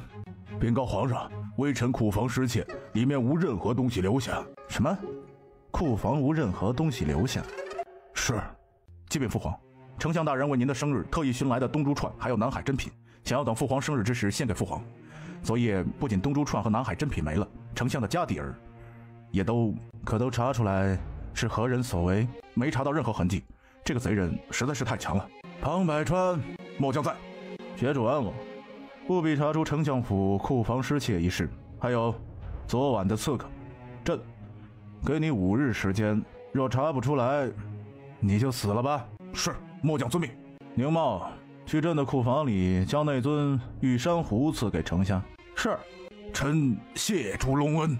很快，宁茂慌慌张张地跑了回来。皇上，不好了，不好了！何事如此慌张？禀皇上，库房空了。什么？你说什么？皇上，库房失窃了，库房里什么都没了。不可能，带朕去看。你们也来。是。几人匆忙朝着库房而去，打开门，只见里面空空如也。怎么会这样？启禀皇上，臣的库房也是如此。等臣发现之时，空空如也，没有什么东西剩下呀。谁来过库房？回皇上，无人靠近，无任何异常。无任何异常？是。没任何异常，朕的国库会没了；没任何异常，朕的库房就被盗了。皇上饶命！皇上饶命！拖下去。是。皇上饶命啊！皇上饶命！皇上！废物，一群废物！皇上息怒啊！如今最重要的就是找回国库财物，否则后果不堪设想啊！没错，父皇，当务之急应该先找到国库，不然……国库有重兵把守，能够在宫中这样的守卫森严之地盗窃国库，绝对不是一般人所为。老五最近在做什么？儿臣不是特别清楚。老五最近下朝就回府了，也没见他外面走动。他倒是老实，老五一直都挺老实的。我们几个中，老五最能干，以后定然能帮父皇分忧。以后，他怕是早等不及了呀，巴不得老子早点死。父皇，怎么会呢？老五，行了，老二，你什么时候才能？当务之急是要赶紧查清楚这件事，追回丢失的国库。父皇，这件事情要不就交给刑部来查吧。之前老五推荐的刑部左侍郎冯清风为新任的刑部尚书，冯清风是个有本事的人，老五素来有眼光，推荐的人也不会差。不行，父皇，刑部如今堪称大任的也就左侍郎冯清风，右侍郎刘知武。刘知武是个呆笨之人，比不上冯清风。刘知武，这个刘知武倒也是个可用之人。父皇，儿臣觉得不妥，让刘知武做刑部尚书，恐怕秦太师那里……你不必多言，朕心里有数。去，将刘知武给朕传来。是，皇上。很快，刘知武就匆匆赶来。微臣参见皇上。平身，谢皇上。刘知武，朕传你来是有一件事要你去做请皇上吩咐。即日起，朕任你为刑部尚书，辅佐安王查清国库失窃一事。记住，这事不可张扬。皇上，国库失窃，这……没错，昨晚不仅有刺客来行刺朕，国库同时也失窃了。此事体大，务必谨慎。微臣明白。几人又商讨了许久，上官宏几人才离去。刚从御书房出来没多久，就碰见上官锦。锦儿，发生什么事？哼，问丞相大人，他养的好儿子。岳父大人，这有何事啊？这我也不清楚啊。想来九公主是因为婚事。岳父大人，有些事不是他不依就不用做。若九公主一阻挡向齐王那边，可就……是王爷，臣明白。还有李尚书那边，微臣一定尽快办好。岳父大人，不能再拖了。丞相府失窃一案，国库失窃，父皇遭刺，足以说明一切。是，王爷，这次之事要如何去查呀？放眼朝野，能够干出这种事的还能有谁啊？是，微臣明白。这证据方面，证据？你说什么是证据？什么便是证据？是。上官锦怒气冲冲地来到御书房。哦，锦儿，何事这般怒气冲冲啊？父皇，你可要替锦儿做主啊！好，父皇一定给你做主。说吧，到底是谁惹了朕的公主啊？是楚云轩。楚云轩，丞相家二子。没错，就是他，楚云轩。那臭小子做了什么呀？他羞辱锦儿。上官锦将之前的事儿给他一一说了一遍，委屈之处不禁潸然泪下。哼，好一个大胆的楚云轩！朕的锦儿看上他是他的福气，他竟然敢如此不知好歹。父皇，你可要替锦儿做主啊！锦儿，你要何样的驸马没有啊？为什么就看上那么一个不成器的？父皇，锦儿要灭他九族。父皇，你灭楚氏九族，只有灭楚氏九族，锦儿才能解气。父皇，好，好，好，父皇现在就灭他个九族。父皇对锦儿最好了。锦儿，父皇，怎么了？你二皇嫂也是楚氏一人呢，你舍得你二皇嫂？对啊，二皇嫂也是楚氏，那怎么办呢？没事，只要锦儿不开心，朕就将他楚氏一族全灭了。不行不行，二皇嫂对锦儿最好了，要不就诛楚云轩一个人好了。锦儿还是喜欢楚云轩。那个不长眼的东西，竟敢羞辱本公主！你是公主，是朕的掌上明珠，自然是你想让他做什么就做什么，哪有他说不的份儿啊？父皇，你是要为锦儿赐婚吗？只要锦儿喜欢，有何不可？锦儿请父皇赐婚。锦儿真愿意嫁给那个楚云轩。哼，他不想娶本公主，我偏要让他不得不娶。好，锦儿说什么就是什么。哎，老二，九公主要诛你九族，这如何是好啊？切，说的好像你不是九族中之人似的。我有我主上，何须担忧啊？我有我妹夫在，何须担忧？算了，就不要劳烦我主上了啊。上官锦回宫，万事不是还有楚老头吗？再说了，后面不是还有安王，还有皇帝吗？老二，我估摸着呀，真的有些麻烦了。大哥，上官锦的性子无人不知，无人不晓。依照如今的局势，皇帝不可能因为一个上官锦就放弃丞相这一脉，所以最终只可能是这件事情由你一人承担。我承担就是我承担，大不了我离京，离京倒也不必，兴许最多就是给你赐婚。若是皇帝赐婚，你接下便可。什么？大哥，你让我接下赐婚，你竟然让我娶那个蛇蝎女人？谁要你让你娶那个蛇蝎女人了？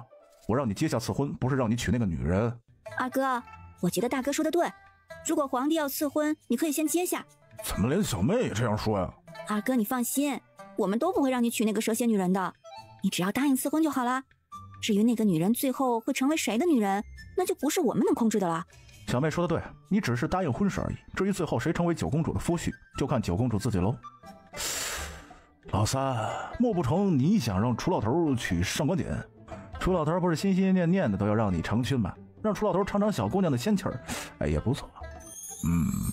老三，这不好吧？你说到时候上官锦还不是在丞相府，我们不就不结？到时候再说，从赐婚到成亲还有很长时间呢。那好吧。月月，你可算来了。珍珍，楚家三兄弟轻咳了一声。怎么，你们仨嗓子不舒服啊？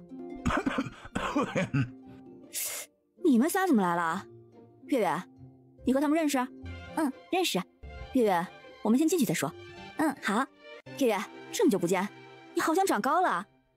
真的吗？真的。好久不见，珍珍，你又漂亮了。哎呀，你就会取笑我，不是取笑，是真的，又漂亮了。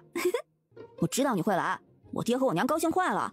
将军和夫人在府上吗？在的，正在等你呢。几人一起走进大厅。哎呀，四月，快来坐。拜见大将军，拜见夫人。拜见大将军，拜见夫人。拜见大将军，拜见苏姨。拜见大将军，拜见苏姨。你们仨来了，快坐，快坐。四月，可能让我夫人见见你？莫一之伸手一挥，楚清言就露出了真容。离儿，你是离儿的女儿吧？是的，夫人，这是我小妹。这是怎么回事？那府上的又是谁啊？我娘生我小妹后，小妹就被人调换了，我们也是刚得知小妹的身份。之前我派人去回京查过，但没查到什么消息啊。我们也正在查此事，可有进展？已经有了一些眉目。都怪我，本以为离儿还会有几天才生产，我要是一直陪在她身边，或许就不会这样了。夫人，这不怪你。四月，以后有什么事儿你就来将军府找我啊！不管如何，姨都会倾尽全力去护着你的。谢谢苏姨。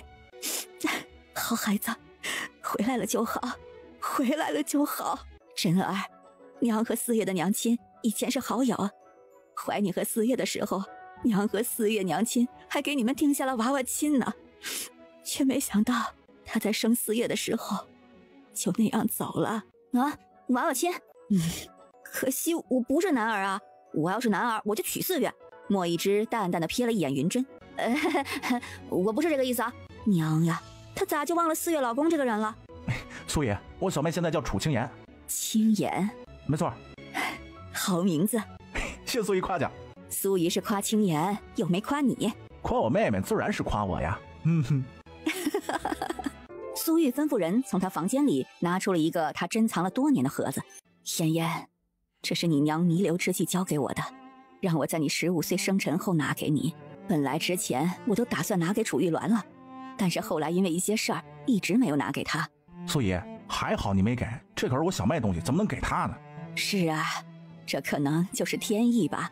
小妹，你打开看看，看娘亲给你留了什么？娘为什么没给我们留东西啊？苏姨，这锁有钥匙吗？我去看到你娘的时候，她已经是吊着一口气了，没来得及交代，她就……唉。小妹，拿来，我试试。楚云墨看着那锁，研究了片刻，尝试了好多方法，却怎么也打不开。大哥，还有你不会的呀，拿给我试试。楚云烨又拿过去倒腾半天，依旧没开。见此，莫一之伸手拿过去，可无论他用什么方法，这锁都纹丝不动。楚清言接过盒子，他娘给他留了个盒子，可楚清言伸手拿着锁，只见锁蓦地就开了。哎，小妹，你是怎么把锁打开的呀？我不知道啊，我刚碰到它就自己打开了。楚清言打开盒子，一丝并不明显的蓝光蓦地朝着楚清言涌去，只见里面还是一个盒子，一直打开许多个盒子，楚清言最终才拿到一个小小的小盒子放在手上。娘，这留的是什么？打开这么多空盒子，就为了装这么一个小盒子？哎，小妹，你快打开看看，里面是什么呀？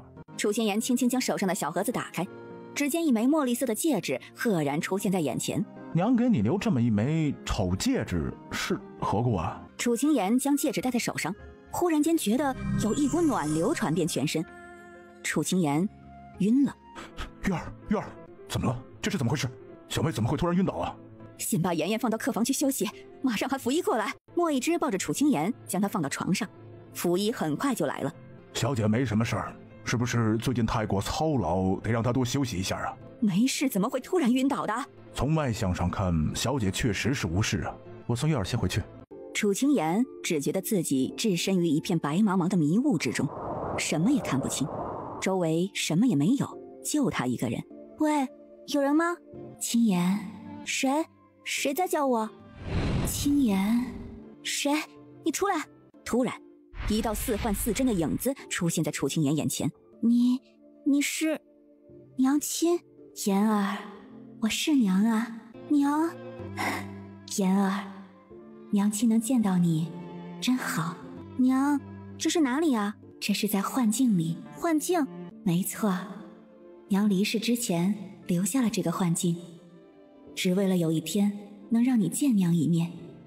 但娘的时间不多。娘，言儿，当年娘亲怀你之时，算出你命运多舛，15岁有一大劫，恐难以度过。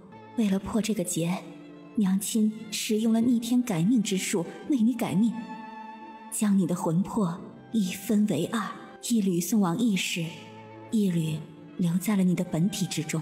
只有当魂归之日，你才算完整。娘亲也因此元气大伤，最后在生你之时没能熬过去。什么？所以他和小胖妞4月初其实本就是一体。娘，言儿，娘亲给你留下的戒指，你务必要保管好，或许有一天你用得上。娘，你别走啊！言儿，去找你舅舅。娘！楚清言悠悠醒来。月儿，小妹，你醒了啊？太好了。小妹，你感觉怎么样？有没有哪里不舒服？小妹，你还好吗？我怎么了？你刚才突然就晕倒了，你还好？你醒了？大哥、二哥、三哥，我们的舅舅在哪里？舅舅？我们没有舅舅啊。没有舅舅啊？怎么会呢？小妹，你怎么了？没事，我就是问问。爹在苍城遇到娘的，娘说家里人都没了，后来和爹在一起回京，这么多年从来没见过有娘亲的亲人来找啊。我知道了，大哥。小妹，你怎么突然就问起这个了？没有，我就是想多了解一下娘，还以为咱们有个舅舅呢。要是有舅舅，哥哥们肯定会告诉你的。所以娘亲是孤女？小妹，你没事就好啊。我没事，哥哥们不必担心。小妹，祖母快要回府了。祖母？祖母之前一直在京郊寺里住着，突然要回府，可能是收到了楚老头的传讯。也就是因为库房的事回来的喽？库房对丞相府意味着什么不言而喻，只是祖母一向把楚氏家族的荣耀看得无比重，到时候可能……无妨，就算他回来了又怎样？一个老太太而已，能处就处，不能处不勉强。小妹说的对，祖母回来了又怎么样？谁也不能委屈咱们小妹。对，管他谁回来呢。嘿嘿，小妹，谁敢欺负你，二哥就揍他。好，二哥加油！月月别怕，谁要是不长眼，我就收拾他。月儿，月儿，皇后娘娘，月月，这是怎么回事？母后，我在这里。月儿，母后别担心，我在呢，我在呢。月儿，我找不到你。母后，我在呢，母后不会找不到玉儿的。玉哥哥。莫一之转身朝云真点了点头。你真的是玉哥哥？你没死？玉哥哥，你没死，太好了！都多大姑娘了，这哭鼻子，羞不羞？既然你没死，你为何一直不联系我啊？明明我们已经见过很多面了。时机不对。太好了，我现在就回去告诉我爹。云真，太子身份暂时不宜暴露。好，我明白，放心吧。丞相府，娘，府上一时间发生这么多事儿，自然是和那个位置有关系。家里那3个也不安分。你的意思是3个哥哥都参与了？绝对没错，我不信3个哥哥会这样做。你自己难道不明白吗？我是他们的妹妹，他们为什么会那样做？楚玉鸾，如今正是大好机会，你可要摆清自己的位置。我自然知道，只是我不相信他们会做出这样的事来。他们3个人还有用呢，只有现在是最好的时机。如此一来，谁都不会怀疑。既然如此，那就务必一击中地，可别因为这件事情横生枝节。这件事情交给我也行，那你做的细致些。楚玉鸾走了出去。老爷，你回来了。夫人感觉如何呀？我感觉好些了。爹，您回来了。鸾儿也回来了。母亲伤势重，鸾儿定然要回来看看的。你是个好孩子。爹，可是朝中出了何事？皇上国库失窃了。什么？怎么会呢？这天塌下来了！爹，怎么会这样？怎么会有人能盗走国库？这正是令人惊讶的地方，就和我们府上一样，什么痕迹都没留下来。老爷，奴婢有事禀告。进来吧。老爷，出大事儿了。陈嬷嬷何事？回老爷，有人在库房的里面发现了这个。什么？在库房里发现的？没错。那你说什么大事不好？有蛛丝马迹岂不是好事？是，老爷，是奴婢说错了。爹，这碎的玉渣恐怕就是贼人没注意掉下来的吧？没错，定然是的。太好了，老爷，只要查出那个贼人，咱们库房就可以不用损失了。楚天河蹙起眉头，盗他库房的和盗皇上库房的必然是同一伙人，手法一模一样。去，再仔细查一查，不要放过任何的蛛丝马迹。是，老爷。老爷，有人瞧见今天二少爷接触了齐王的人。你说什么？老二接触齐王的人？老爷，接触齐王的人，这也不代表什么呀，你不要惊慌。就是啊，爹，就算二哥真的和齐王有接触，这也说明不了什么呀。对，库房虽然被盗，但是我想老二应该不是那样的人。虽然之前因为九公主的事儿，让他心底会对你有恨，但他毕竟是你亲儿子，你是他亲爹呀。老爷，奴才记得二公子有一块玉，他一直随身携带。放肆！二哥哥岂是你能怀疑的？王妃娘娘饶命，奴才也只是说二少爷有一块墨玉。去查。公子，水玲珑出手了。行，我知道了，按兵不动。是。小妹果然如你所料啊，水玲珑出手了。刚回来就让水玲珑果断出手，哥哥们都厉害。不过真正背后的人似乎是楚玉鸾。楚玉鸾手里有人，正常。他们打算作何？自然是栽赃陷害。宫里传来消息，皇帝已经赐婚，赐婚诏书很快就到了。哦，给二哥吗？水玲珑想要借机除去他在丞相府中的眼中钉肉中刺，而安王却要利用哥哥们来拉拢其他朝臣。你们说，接下来水玲珑会怎么做？他会怎么做呀？不管他想怎么做，安王都不会让他打破自己的计划。对，相公，查一查这个楚玉鸾到底是谁的种。好，这件事情交给我。啊，对，这个楚玉鸾到底是谁的种啊？按照你们所说的，应该不是楚老头的。楚老头要是知道自己谋划多时的女儿并不是楚家的种，会是什么表情？管他什么表情呢？就算不是楚家的女儿，也是楚家的女儿了。楚家想为楚玉鸾付出那么多，楚玉鸾也离不开丞相府，所以最后只会一个结果。走吧，咱们回府看看戏去。五人一起走到前厅，楚天河早已经坐在那里等候了。楚玉鸾坐在楚天河边上，这五人走进前厅，随便挑个位置就坐了下来。还不来见过王妃？哥哥们不必多礼，我也好久没见到哥哥们了。这两位是哥哥们的朋友吗？不知二位是哪里人士？天上谪仙人。楚清言伸出手，五指不禁快速地推算着。安王妃印堂发黑，想来近日必有大事发生。王妃千万别出门，恐会引来血光之灾。放肆！哪来的妖人，敢在此胡言乱语？你命里无富贵，楚氏嫡女应另有其人。闻言，楚天河微微一愣，看着楚清言，又看了看楚玉鸾。来人呐，将这个胡言乱语的妖人给我拖下去！我看谁敢！大哥，你没看见眼前这个妖人在辱我吗？哦，辱你？哪句话辱你了？我怎么听说是在劝你啊？你们还是我的兄长吗？我是你们的小妹，你们就让人如此对我？楚云烨，太不成体统了！你小妹可是王妃，你怎能让你朋友？我小弟好心提醒，既然你们不领情，那就算了。你们，老爷，宫里来公公传旨了，出去接旨。宁茂宣读完圣旨，笑吟吟地递给楚天河。丞相大人，恭喜恭喜呀！谢宁公公，辛苦宁公公跑一趟啊！不辛苦，这是应该的。恭喜大人，恭喜二公子啊！香儿，皇上已经下旨，这婚事是板上钉钉之事，你不可再做之前的荒唐之事。楚云轩瞥了一眼楚天河，转头就走了进去。老子跟你说话呢，哎，你跑什么跑？九公主的婚事，皇上早已经准备多时，公主一心心仪于你，10日之后就是你的新婚之日，你可不要乱来呀！这皇帝女儿是有多愁嫁呀？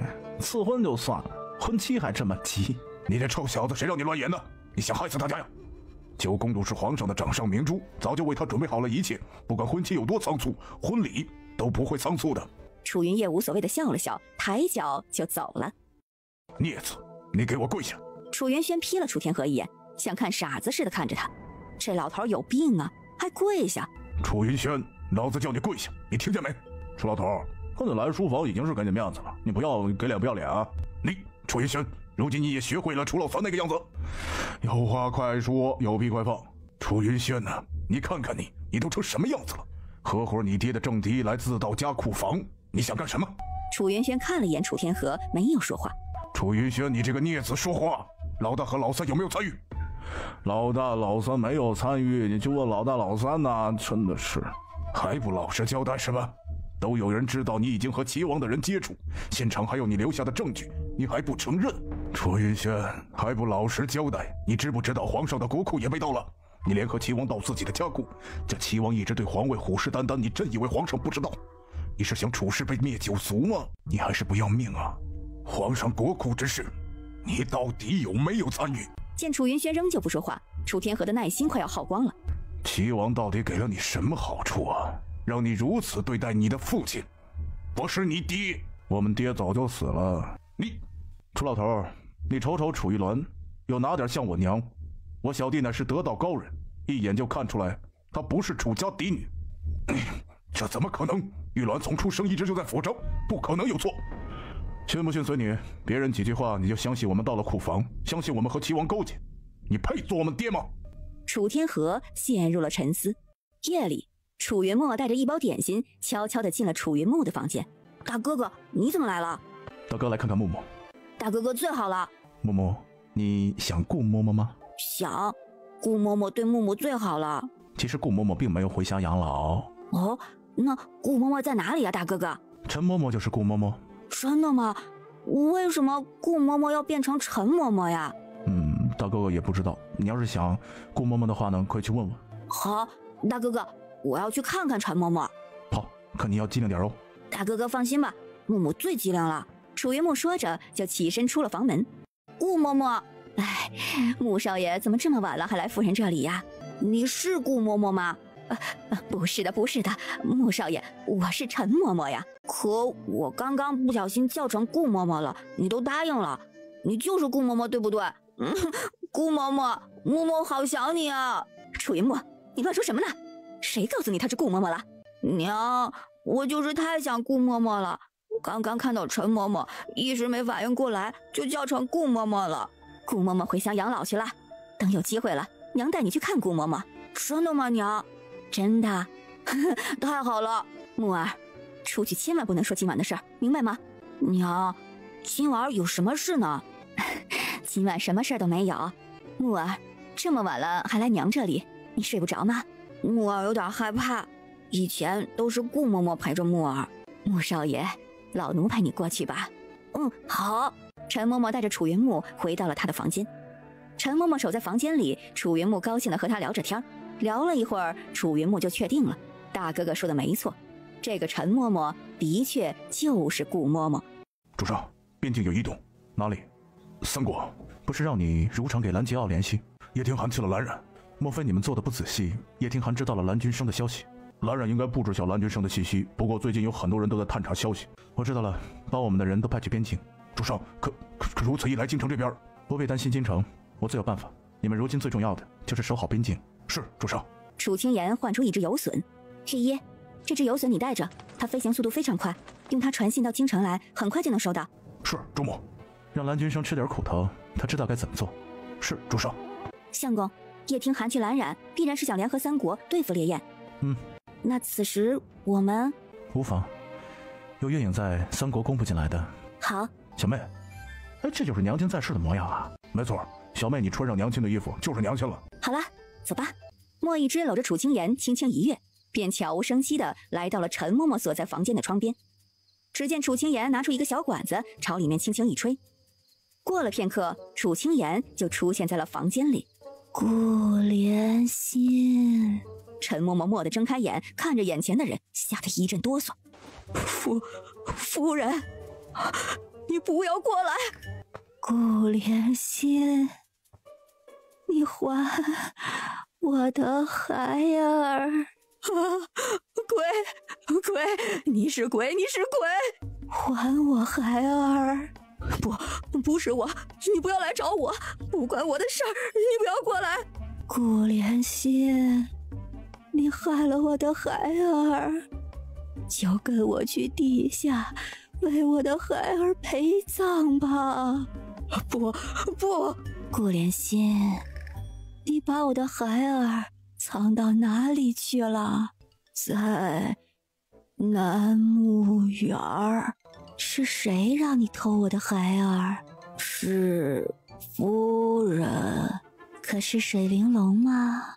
是。楚玉鸾是谁的孩子？顾连心眼中挣扎的神色越来越强烈。说，不说我就杀了你。我不知道。可是楚天河的？我知道，我不知道。只见顾连心蓦地吐出一口血，楚清言微微蹙起眉头。催眠了顾连心，他都没有说出来该要说的，这是什么原因？小妹，有人朝这边来了，该走了。几人离开了顾连心的房间。没过多久，顾连心醒来，他蓦地坐起来，想起了之前的事儿。难不成我刚才在做梦？楚清言飘进房间，整张脸出现在顾连心跟前。顾连心吓得大叫一声，瞬间就晕倒了。夫人，不好了，陈嬷嬷晕倒了。什么？陈嬷嬷晕倒了？怎么回事？外面听到陈嬷嬷惊叫声，就迅速过去，只见陈嬷嬷晕倒在房中。快叫府医去看看陈嬷嬷。是。陈嬷嬷怎样？回夫人，无大碍，就是受了点惊吓。顾连心悠悠醒来。陈嬷嬷，发生什么事了？夫人回来了，夫人回来寻仇了。陈嬷嬷，你胡说八道什么？本夫人好好站在你跟前呢。不，夫人回来了，夫人真的回来了，我都看见了，夫人在哭啊！嬷嬷，我娘就在跟前呢，你在说什么呀？木哥，不，木哥，先夫人回来寻仇了。陈嬷嬷疯癫了，还不赶紧带下去好好看着？是夫人。不准碰嬷嬷！楚云木，嬷嬷，你没事吧？穆少爷，不是我干的，不是我换的先夫人的孩子。先夫人的孩子？谁换了先夫人的孩子？是夫人，是夫人！顾莲心说完，一口血吐出来，就又昏厥了。娘，嬷嬷说的是怎么回事？她魔怔了，你不要听她胡说八道。夫人，这是怎么回事？老爷，这狗奴才魔怔了，他的话怎么能信呢？他说换先夫人的孩子，到底是怎么回事？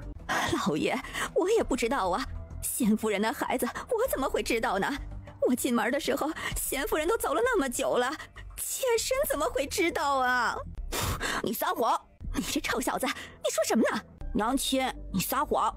你们肯定做了坏事，不然顾嬷嬷为什么会变成陈嬷嬷？楚云木，娘，爹常常教导木儿，做错了事就要承认自己的错误，做一个有担当的好孩子。娘，你做错了事，为何不承认错误呢？木木说的没错，做错事了就应该承认自己的错误。作为丞相府的主母，难道这点道理都不懂吗？错，大哥你太抬举他了。丞相府当家主母自然是我们的娘亲，她一个花楼出身的女人，有何资格做丞相府的当家主母？就是，木木，以后还是跟你哥哥一起吧，啊，免得学坏了。楚云木，你听听他们说的是什么，也就任由他们如此侮辱你娘吗？你还是不是我儿子？娘，我只想知道为什么顾嬷嬷会变成陈嬷嬷。我想夫人应该解释一下，为何顾嬷嬷会变成陈嬷嬷。老爷，不，木儿瞎说的，怎能相信呀？楚云木，不要再胡说八道。木儿没有胡说八道，你自己心里不清楚吗？木儿，别怕，有哥哥们在，哥哥给你撑腰。水玲珑万万没想到，自己的儿子竟然会和那3个蠢货站在一起。娘，你说呀，顾嬷嬷为何会变成陈嬷嬷？你到底做了什么坏事？水玲珑自然不会承认，不断的狡辩着。最后，水玲珑起身靠在楚天河胸前，委屈的直掉眼泪。夫人，先回房吧。这个蠢老头又开始偏袒那个老女人了。回到房间，水玲珑一阵委屈的诉说，楚天河再也没问关于顾嬷嬷的事儿。水玲珑只觉得后背痒得厉害，脖子和脸也痒得很。夫人，怎么了？快去叫府医来。夫人别恼，破皮了。哎呀！水玲珑开始有些神志不清的样子，嘴里喃喃的：“贱人，我要你死！”楚天河愣愣地看着水玲珑，一时间没反应过来。水玲珑的眼前开始出现幻觉，是叶离的模样。贱人，就算你再高贵又怎样？你死了，你死了，你死了！叶离，你这辈子斗不过我，下辈子也斗不过我。你一个死人，有什么资格和我争？短命鬼！你死都见不到你女儿的！楚天河好半晌都没回过神来，他整个人呆呆地站在那儿。叶离，他的先夫人，玲珑说的那些话又是何意？楚云烨没想到，水玲珑都要说出来的时候，居然被人破坏了。楚家几兄弟急忙追了出去。爹，木儿别怕。爹，我不怕。木儿最乖了。爹，娘说的是什么意思？她真的换了先夫人的孩子吗？这事爹会去查，你别担心。可是，如娘真的换了先夫人的孩子，那要怎么办？好了，木儿，这不是你该担心之事，爹爹会处理好，你快回房休息。爹爹，你能不能不要那样对哥哥们？我怎么对他们了？你总是打骂哥哥们。你哥哥们不听话，我打骂他们不很正常吗？你看你三哥时常流连于烟花之地，若是不教育他，他会变坏的。老爷，夫人怎会这样？夫人回房之后突然就浑身奇痒，整个人焦躁无比，到后来似乎还神志不清。府医急忙伸手为水玲珑诊脉。怎么回事？老爷，奇怪呀。怎么了？从脉象上看，夫人什么事都没有啊。什么事都没有，那怎么会出现这样的症状？有可能是风疹引起的。风疹？是的，我给夫人开2副药，先吃着看看吧。府医说着，转身就去开方子了。那个女人身上真惨，府医居然说她是风疹。楚家3兄弟也很快回来了。居然让那贼人跑了，气死我了！哎呀，跑就跑了吧，三哥别气。在我眼皮子底下跑了，简直就是我楚云夜的耻辱。山外有山，人外有人，咱也不是天下无敌，不是？那老女人都要说出口来了。没事儿，她会自己说出来的。不过那老女人应该是会毁容吧？差不多。哼，这下我看楚老头如何面对一张毁容的脸。毁容成这样，楚老头要是都还看得下去，那我就真服他。楚老头这些年一直偏爱水性的老女人，我觉得呀，或许……大哥，你在想什么呀？一直不说话。木木，是啊，娘死和水玲珑有关，水玲珑又让小妹受了这么多年，此仇不共戴天，咱们肯定要弄死她。只是木木，若我们杀了木儿他娘，那就没办法了呀。谁叫木儿投生在水玲珑的肚子里？也不一定，木儿是个懂事的孩子，他自己能够明辨是非。再巧明辨是非，他到底还是个孩子。水玲珑可是他娘啊。此事先不论，等后面再看吧。木木在中间，不管怎么做，恐怕都会伤害到他呀。木木怎么会有了水玲珑这样的娘啊？实在是替木木遗憾呢。若他不是水玲珑的儿子，咱们一辈子都是兄弟。不管他是不是水玲珑的儿子，他都是我们一辈子的兄弟。至于真相揭开后，木木会怎样选择，我们都尊重他。道哥说的对，不管最后事情发展成什么样，木木一直都是我们的弟弟。若他真的要怪我们，若木木真的要怪我们，那也没办法。我只希望木木不要因此心生恨意。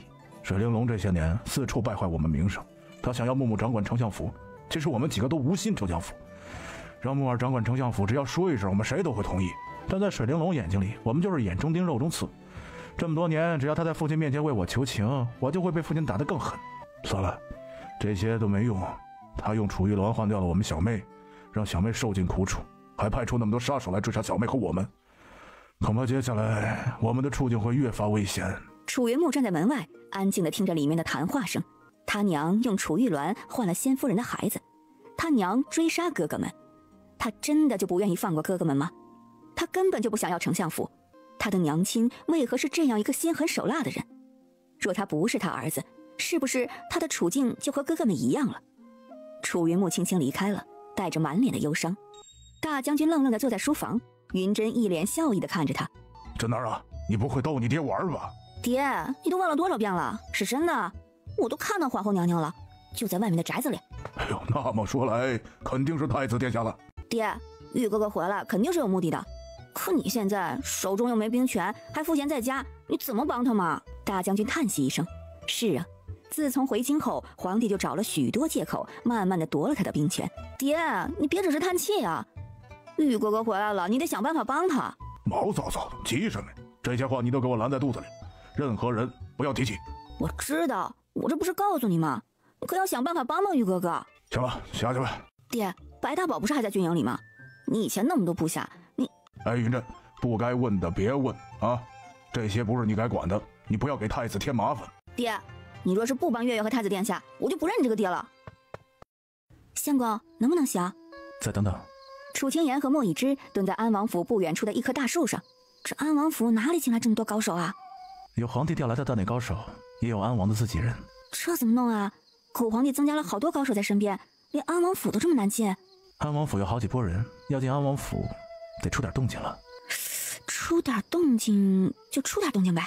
楚清言将麒麟放了出来，又将火凤放了出来。只见火凤变成了一只普通的小鸟，麒麟也好像一只小猫。楚清言朝着两只小兽说了几句，火凤和麒麟悄无声息地朝着安王府而去。莫一之也搂着楚清言朝着安王府的库房而去。大将军，深夜打扰了。思月，你们怎的？大将军。莫一之伸手扯下自己脸上的面具，满脸笑意地看着大将军。你真的是太子殿下？莫一之点点头。参见太子殿下。大将军不必客气。殿下，真的是你啊！这么多年你终于回来了。是我啊，我回来了。殿下能回来，烈爷有望啊！殿下，快坐，快坐。殿下，侯爷可知殿下回来？外祖正在回京路上。侯爷回京呢，这宫里面……将军放心，一切都已经安排好，外祖父那边不会有事。那就好，那就好啊。只是如今我……大将军，你别担心，我想齐王应该还会来找你。殿下，你的意思是……没错，是。不过殿下，边境那边恐怕其他三国会趁机。边境我做好了部署，还有白知州在，不会有问题。殿下英明。兵部李尚书是个可用之人。臣明白。太师和丞相都在拉拢李尚书，但他一直不愿意参与朝堂之中。这正是他聪明之处。这到底是怎么回事？回王爷，王府各个点瞬间同时走水，已经安排人紧急救火了。怎么会同时走水？何人所为？暂时还不清楚，正在查。突然，上官红心底一咯噔，他想起了国库被盗之事，莫不是声东击西？快跟我去库房。是，王爷。把库房门打开。是。库房门刚一打开，只见里面空无一物，全被搬空了。楚玉鸾和上官红傻眼了。快去禀告皇上。是。封锁王府，一个都不要放出去。是，王爷。王妃，清点王府财物。哎，好。王爷，不好了！王妃，怎么了？王爷，你分散存放的东西几乎都没了。什么？都没了？是，损失大半。上官瑞，我要你死！王爷，眼下如何是好？我要让他上官瑞将吃进去的一点一点给我吐回来。齐王竟然胆敢如此明目张胆的盗窃库房，想来一定是有所倚仗。他的倚仗不就是秦太师？我一定让上官瑞后悔今日所为。王爷息怒，可别气坏了身子啊！宁猫，奴才在。这个齐王他就差明面造反了吧？皇上息怒。息怒？臣如何能息怒啊？丞相库房被盗，朕的库房被盗，红儿的库房被盗，王府起火，上官瑞那逆子是想一网打尽呐！上官瑞真的以为如此他就成功了？朕要让他知道，朕不给他，他如何折腾都没用。王爷，娘娘传出信来，说宫中异常，请您做好防范。母妃有没有说是因为什么？娘娘没说。兰香园那边还没信吗？刚才传来消息，约王爷明天相见，在何处？就在兰香园。好，王爷还有一事，说安王府刚才起了大火。你说什么？安王府起了大火？没错，烟雾滚滚的，王府早就乱成一锅粥了。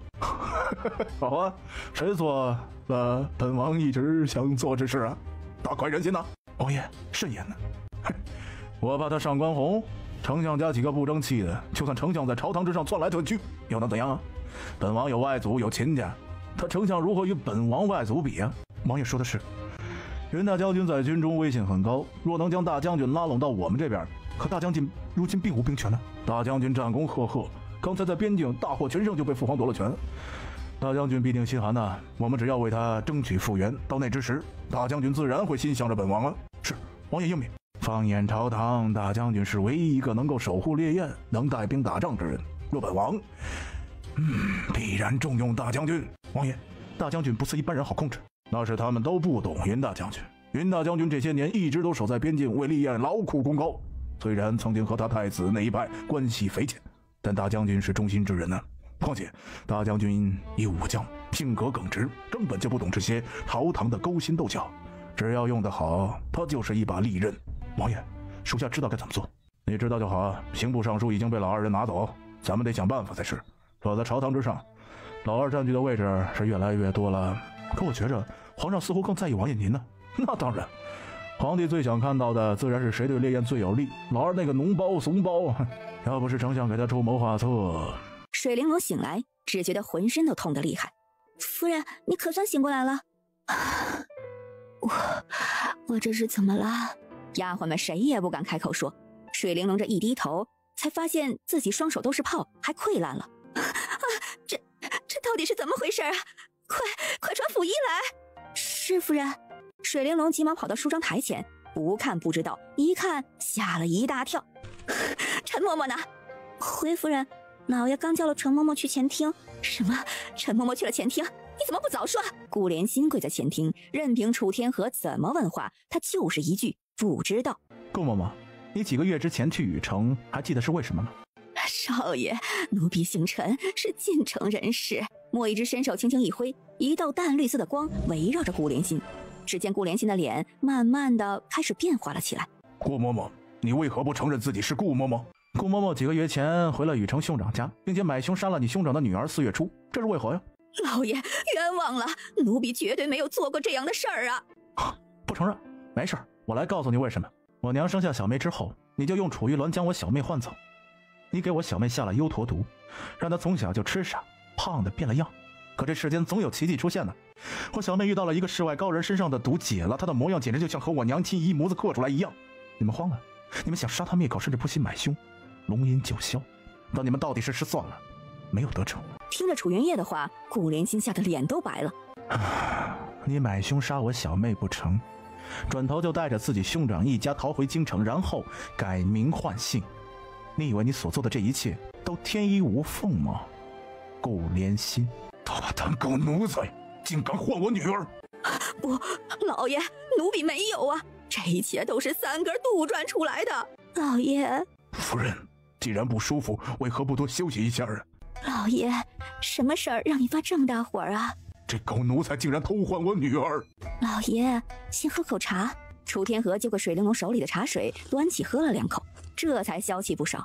老爷，顾嬷嬷之前是因为得罪了人，所以才改名换姓的，并不像老三说的那样啊。我想老三……楚天河话还没说完，水玲珑拉着看他，不时的眨眨眼。老爷，楚天河看着水玲珑，呆愣了片刻，许久。夫人说得对，老爷，顾嬷嬷一辈子劳苦，要不就准她回乡养老吧。好，依夫人所言。楚家3兄弟不禁蹙起了眉头。楚清言微微眯了眯双眼，原本十分生气的楚天河，水玲珑3言2语，他就消气了。姑姑，别来无恙啊。夫人，夫人，天哥，还记得离儿吗？离儿。水玲珑急忙拉住楚天河，双手攀在他脖子上。老爷，楚天河的眸中有了瞬间的挣扎。老爷，楚天河神色平静地看了一眼4月初，来人呐，将这个冒充仙夫人的骗子给我拉出去！我看谁敢动我妹妹！墨儿，你妹妹在安王府，这人打扮成你娘亲的模样来行骗，赶紧将她拉出去。水玲珑，不见棺材不掉泪啊！你看清楚了，我是叶离的女儿，那个被你换到南木园的叶离的女儿。什么阿猫阿狗都敢来丞相府行骗，仙夫人的孩子就是楚玉鸾。楚玉鸾如今贵为王妃，岂是你们能够叛灭的？哼！楚玉鸾是仙夫人的孩子还是你的孩子，你不是比任何人都清楚吗？闻言，水玲珑整个脸色都变了，要不是有面巾遮着，定能让人看到他脸上的惊恐。楚清言看着楚天河，这个渣爹，在自己夫人怀孕期间出轨花楼的花魁，简直就是个渣渣，渣到极致了呀！楚天河，看到我小妹这张脸，看到她，你不会愧疚吗？愧疚？愧疚对于她来说算什么东西？楚天河望着自己儿子，蹙起了眉头。仙哥、叶哥，你们可不要被这个来路不明的女人给骗了！来人呐，给我撕了这女人脸上那张皮！顿时，水玲珑身后就出现了很多人。本少爷不知道，丞相府何时养了这么多隐士？楚天河也是一愣，丞相府怎么多了这么多他不知道的人？王妃娘娘担心我们的安危，自然会派人守护着丞相府的。看来安王妃还真是神通广大。有皇上在，有皇上宠着安王府，安王妃自然什么都不缺。哼，这一张巧舌如簧的嘴，我小妹都站在你跟前，你还能狡辩？既然丞相夫人有所怀疑，那便滴血认亲吧，这可做不得假哟。老爷，一个来路不明的女人就想要讹上丞相府，说不定他们耍手段想栽赃给咱们丞相府呢。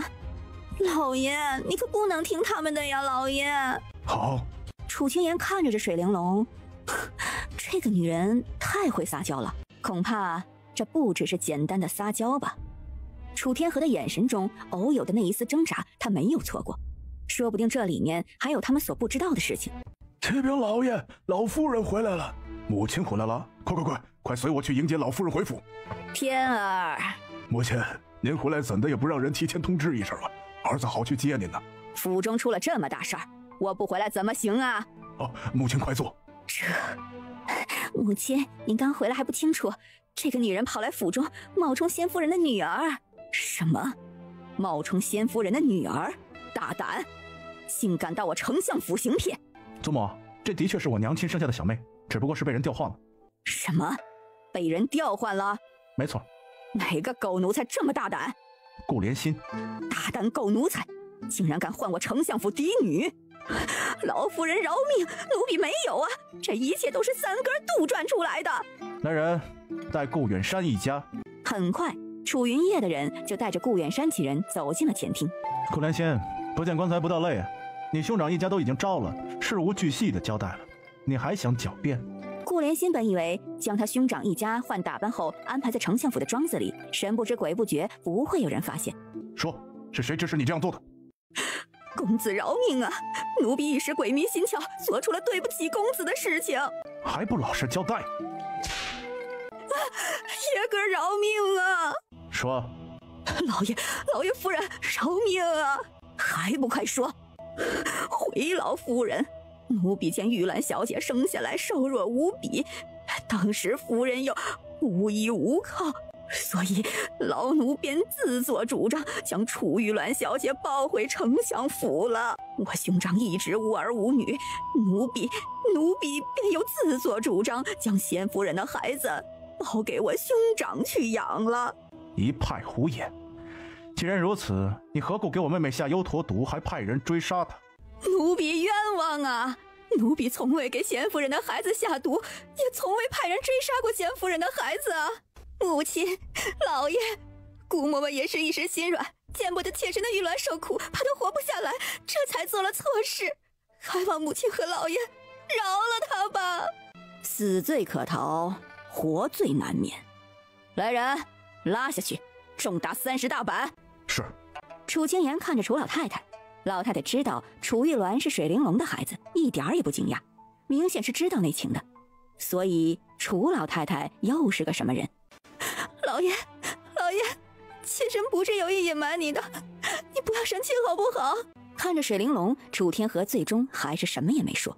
既然你说你是叶离的女儿，那么便滴血认亲吧。很快，老太太的人就准备了清水来。看来你真的是叶离的孩子。祖母，我妹妹才是楚家嫡女，她楚玉鸾算什么东西？叶儿，放肆！你妹妹如今贵为王妃，你怎可如此说话？她要不是偷了我妹妹的身份，她能是王妃？鸾儿也是丞相府的孩子，她一个花魁生的女儿，凭什么做楚氏嫡女？叶哥，不得放肆！我小妹都回来了，祖母未必还不打算认她？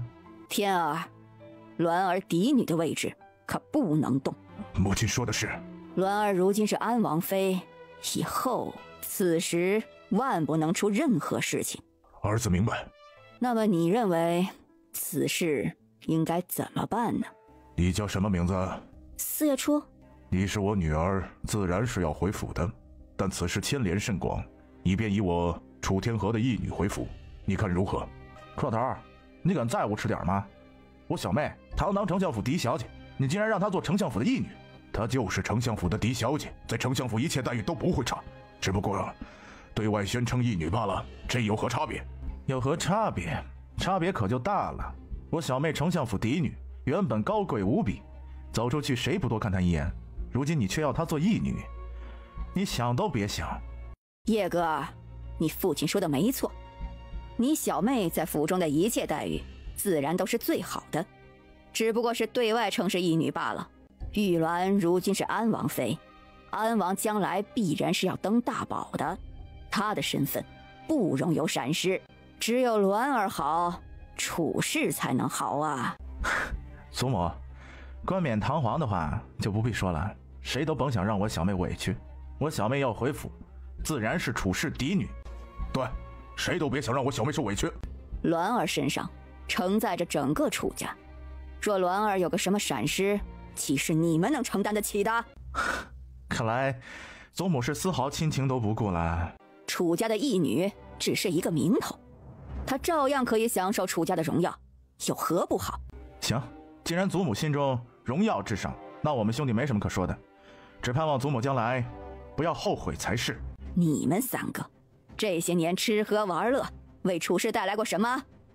鸾儿光宗耀祖，将来楚氏便是这天下最荣耀的家族。就算楚氏会成为这天下最荣耀的家族，也与你的楚氏无关。行了，让你小妹自己来决定吧。姐儿，你可要想清楚了再做决定。你是楚氏之女，自然高贵无比，只是少了一个嫡女之名罢了。楚氏的荣耀自然有你的一份。若我就要嫡女之名呢？那绝对不可能。我只要拿回属于我的东西，丞相府还轮不到你一个丫头说了算。你若乖乖听话，丞相府自然会让你荣耀万千。说不听话，我本非在丞相府长大，既然丞相府要如此行事，那我也不稀罕这丞相府的荣耀。行，既然祖母执意如此，那今日始，我们兄弟三人便和这丞相府没有任何关系。你们三人认为离了丞相府，你们算什么？你们如今的一切荣耀，都来源于你们是丞相府的孩子。那就不劳老太太费心，我倒是想看看，作为百官之首的楚丞相如何对外解释将嫡女认作义女之事。楚云烨，你敢？我为什么不敢？既然你们三兄弟不识好歹，那便看看你们今天能不能走出丞相府的门。小爷要走，谁拦得住？父亲，你可当真要如此对我小妹？楚天河张了张嘴，最终什么都没说。祖母，你为了家族荣耀，确定要牺牲一切？没有什么比家族荣耀更重要的。你们三个都给我记住了，有楚氏的荣耀，才有你们三个的荣耀。那我便祝祖母长命百岁，仔细看看你眼中的楚氏是如何覆灭的。来人呐，给我拉下去，重打50大板。楚云烨，来人，请京兆府尹。京兆府尹冯叔达急匆匆地走过来。参见丞相大人，不知叫微臣前来所谓何事啊？冯大人，叫你来的不是丞相大人，是我。哦，参见大公子，不知大公子有何事啊？还请冯大人做个见证，今日我们兄弟三人从此往后便与丞相府再无任何瓜葛，还请冯大人为我们兄弟三人过过文书。丞相大人，这……楚天河的脸黑得像锅底似的，他没想到楚云墨会提前将京兆府尹叫过来。老爷，既然三个哥执意要如此，那你便成全他们吧。皇上已经赐婚楚云轩，这时让你们三人脱离干系，九公主怎么办？冯大人，犬子胡闹，让你看笑话了。耽搁你跑一趟，实在是不好意思啊。是，没事就好。那属下就先告退了。楚云墨，你想干什么？我想干什么？你们既然干了那么多事，如今还怕人知道？来人呐，将三位公子请回房。老爷，齐王来访。齐王并未等楚天河出去，就已经走进了丞相府。不知齐王驾到，有失远迎，还望齐王见谅啊。丞相大人不必客气，我来此只是为了找三公子。参见齐王，齐王随便坐，待我兄弟几人解决家中之事，再陪齐王叙旧。哦，不知三公子府上出了何事？就是有人用楚玉鸾偷换了我的亲小妹，如今又有人为了家族荣耀要认我的小妹为义女。齐王惊呆了，丞相府竟然有这样的事情。楚云烨，丞相大人，作为百官之首，既然齐王在此，那便帮我们兄弟三人做个见证。从今之后，我们兄妹四人和丞相府再无瓜葛。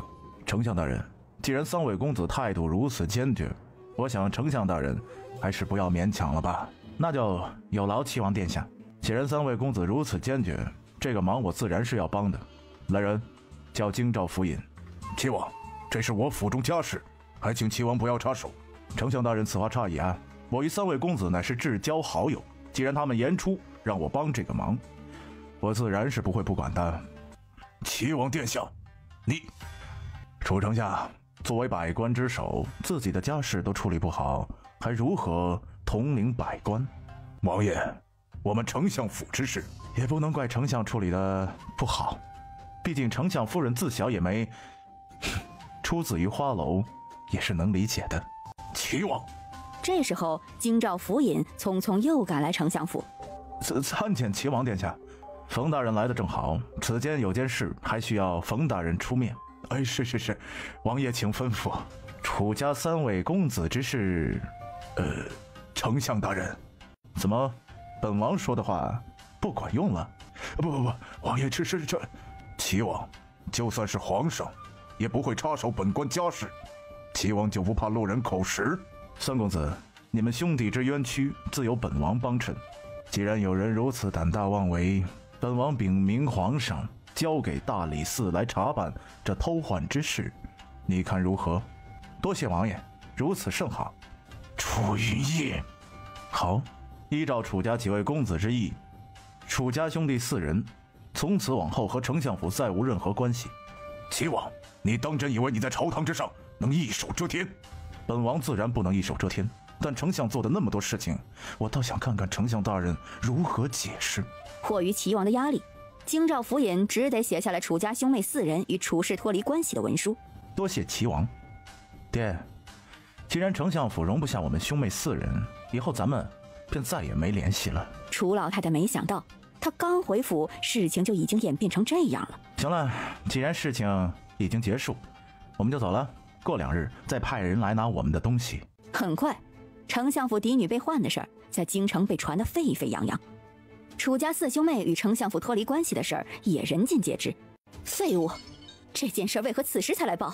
回王妃，先前丞相府被团团围住，根本没办法传递出任何消息。废物，废物！这到底是怎么回事？王爷，这件事儿鸾儿并不知晓啊。你不知晓？我看你们母女2人胆子大得很。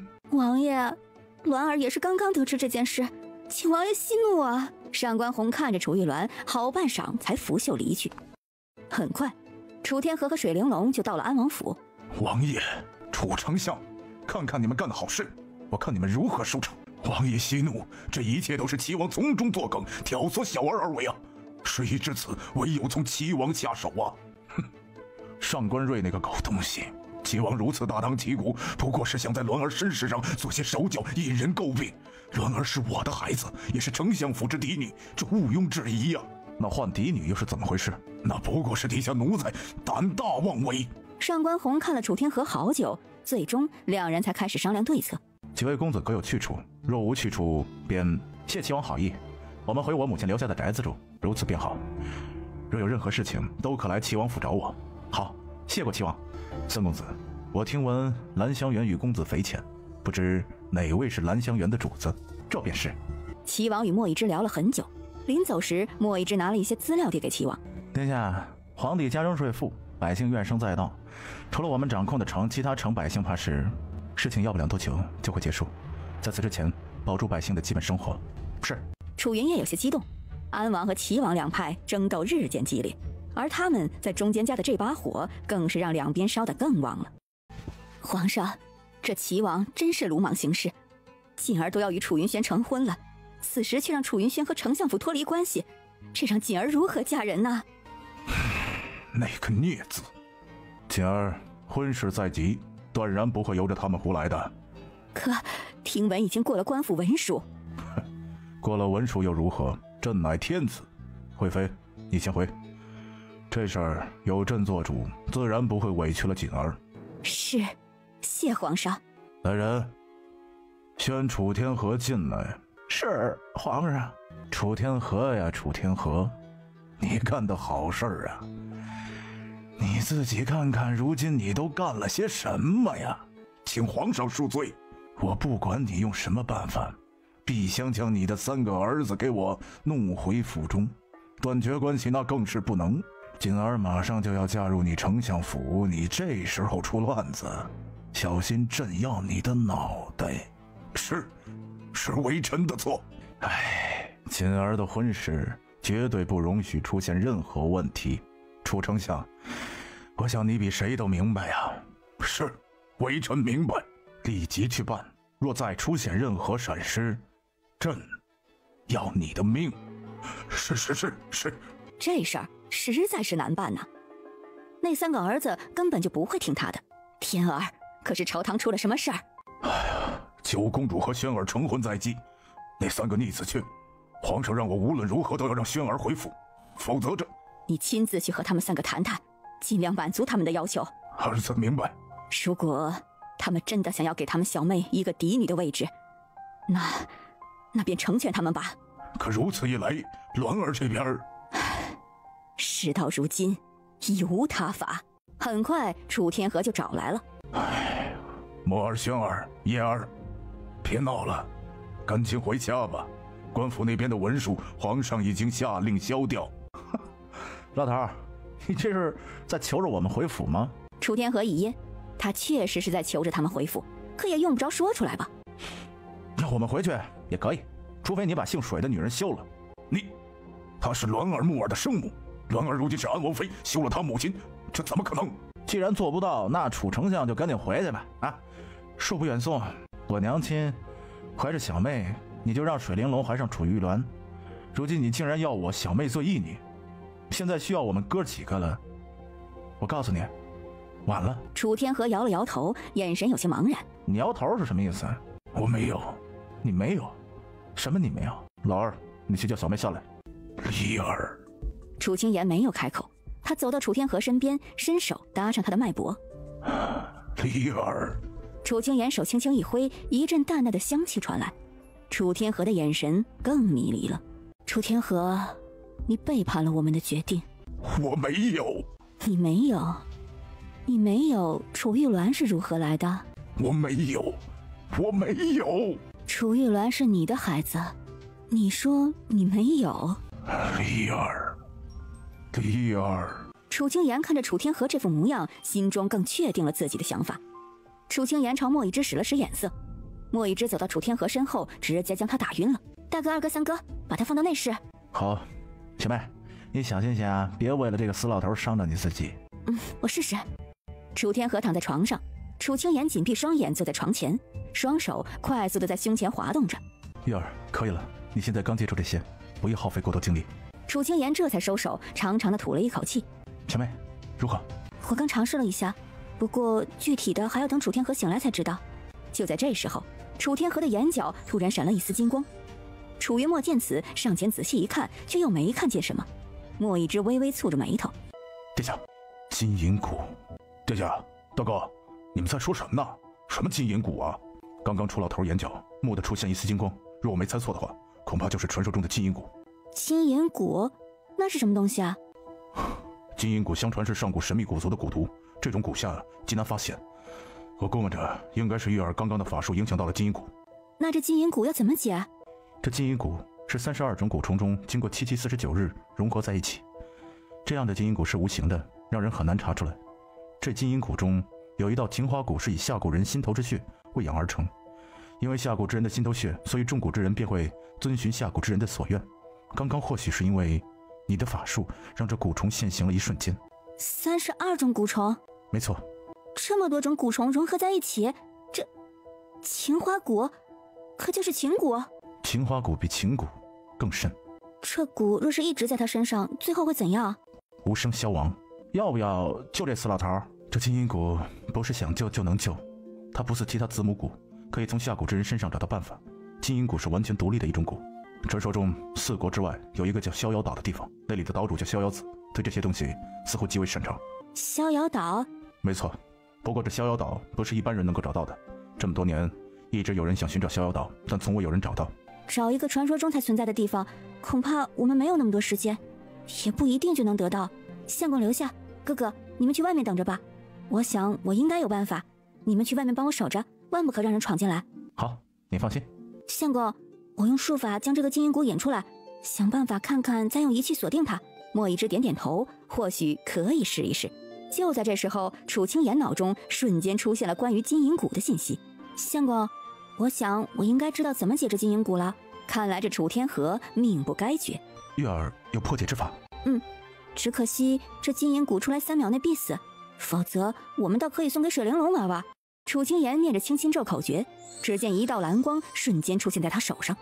随着楚清言口诀越来越快，楚天河的眼角渐渐闪着金光，金光渐渐在蓝光中消散。楚清言大喜，看起来好像是成功了的样子。楚清言蓦地觉得眼前一黑。玉儿，你没事吧？我没事，可能就是精力耗费太多了。来，休息一下。好。睡了大概半个时辰，楚清言才醒来。玉儿，还好吗？我没事。看着床上依旧睡着的楚天河，楚清言伸手搭上他的脉搏。既然没事，怎么还不醒来？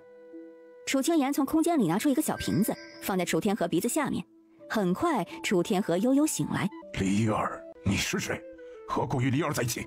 小妹，你没事吧？我没事。楚天河愣愣地看着楚清言，好久之后才回过神来。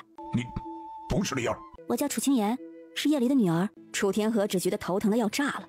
过了好久，楚天河才理清脑中的信息。小妹，楚老头没事了？没事了。楚老头自己说说呗，这一切到底怎么回事？我娘是怎么死的？楚玉鸾又是怎么回事？你娘死的时候，我没在京城。那水玲珑又是怎么回事？楚天河有些嫌恶地蹙起了眉头，眸中闪过一丝冷冽的光。你和娘约定好一生一世，可娘没走多久你就娶了水玲珑。娘怀着小妹的时候，水玲珑就已经怀上了楚玉鸾。楚天河，你该死！让他仔细想想。楚天河转身坐在床上，看着楚清言，愣愣地发神。离儿，我们的女儿长得和你一模一样呢。我从未曾留宿过你娘以外的女人。那你告诉我，楚玉鸾哪儿来的？楚天河想了想，若真有意外，那只有一次。那一次，他被几个同僚强拉着去喝酒，他不胜酒力，但他醒来的时候已经在自己府中。你可想起来了？我想，这应该是一场有针对的预谋，就是冲我来的。丞相可知金银蛊？倒是有所耳闻。刚刚月儿从你身上将金银蛊引出来，金银蛊不是一般人能有的，看来水玲珑身份不一般呢。楚老头，感觉如何呀？宠了这么多年的老女人的感觉一定很爽吧？我是你老子。切，你说哪门子老子？别忘了，我们3个已经和楚氏脱离关系了。言儿，爹先回府处理些事，晚些再派人来接你。楚清言看了看楚天河，没说话。谁要跟你回去？真的是，谁稀罕住你那丞相府啊？我小妹有我们兄弟3人护着，不缺你。楚天河看了看楚云烨，没说什么就走了。小妹，大哥，这事儿你们怎么看呢？静观其变。这老头没想到他身上竟然有金银蛊，我就说他怎么那么喜欢那么个老女人。楚老头不是回府了，我倒是想看看他回府做些什么。哎，我都快忘了楚老头本来是什么样的。哎，大哥，你还记着吗？以前都模糊了，暂且看看吧。老爷，您回来了呀？咋不进府啊？官府门让所有人到前厅集合。管家愣了一下，不明白丞相何意，但还是照做了。府中出现盗贼，每个人都有嫌疑。从今日始，没有本官的命令，所有人不准外出，不准私自与人接触。是老爷。来人，都押下去，仔细看守，直到本官查出窃贼为止。是，老爷。楚天河的身边瞬间出现了一群人，押着府中的下人就走了，包括管家都被押下去了。老爷，出了何事？什么东西被盗了？楚天河冷冷地看着水玲珑。老爷，楚天河见此退了一步，依旧冷冷地看着水玲珑。老爷，到底发生了何事啊？来人，参见老爷。老爷，张嘴。是。老爷，到底发生了什么事？我是玲珑啊！水玲珑整个人都懵了，老爷为何会突然下手打他？这么多年，老爷对他都是宠爱有加的呀。老爷，楚天河没有喊停，水玲珑就一下又一下的挨着。带他下去。老爷，妾身到底哪里惹了老爷生气啊？老爷，为什么会这样啊？水玲珑被拖到丞相府后院的小湖边，这2人直接走下湖了。楚天河站在前厅，朝身边的人吩咐着府中之事。丞相府的下人很快就换了一批新的。许久后，从前厅走来一个和水玲珑几乎一模一样的人。参见老爷。知道该怎么做吧？是，奴婢知道。知道就好。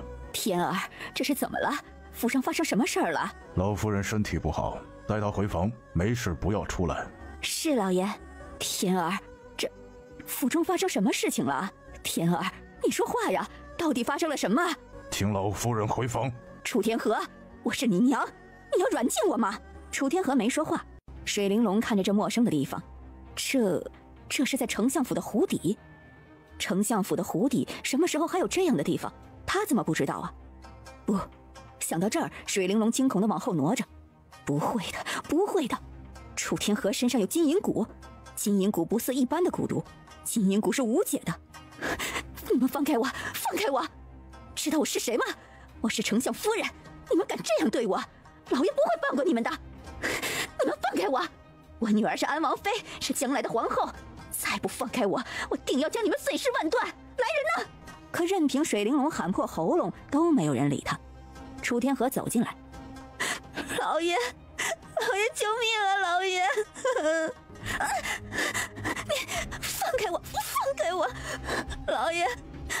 爷，救我呀！救我呀，老爷！你是谁？老爷，我是玲珑呀，我是你的妻呀。老爷，你怎么会忘了呢？我的妻？你算什么东西？配做我的妻？老爷，我是玲珑啊，你看看我，我是玲珑呀。老爷问你话呢，你就老老实实的回答。老爷，还不说？你是什么人？离儿是如何死的？楚玉鸾是如何来的？一一交代。不，这不可能，这不可能！你不可能？你是想说金银谷吗？不，你怎么会知道？不，绝对不可能！你怎么会知道金银谷？我不仅知道金银谷，还了解你的金银谷。水玲珑，我劝你老实交代，否则我便让你求生不得，求死不能。不，老爷，你不能这样对我。这些年我为你生儿育女，我们有玉鸾，有木儿，我一心为了这个家，你不能这样对我。清魂，将他千刀万剐，直到他开口说出话来为止。是，大人。不，楚天河，你不能这样对我。我女儿是王妃，是未来的皇后。王妃，很快就不是了。不，楚天河，那也是你的女儿，你不能。我的女儿，只有离儿生的才是我的女儿。你算什么东西？动手。是。不，清魂手里的刀在水玲珑脸上快速的挥舞着，片刻功夫，水玲珑的脸就成了一片血色。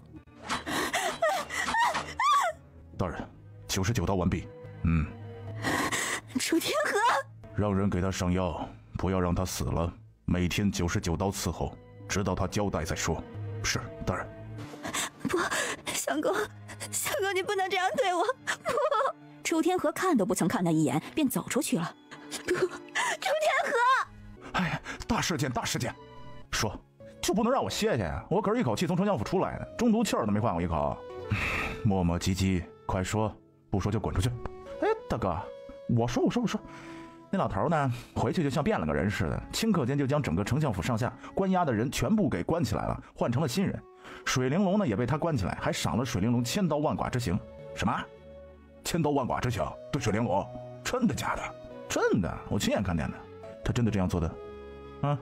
最主要的是，你们知道我发现什么吗？那老头居然暗里有人，突然就出现了好多人在府上，将府上上上下下都换了一遍。现在整个丞相府都是陌生面孔，一个不剩。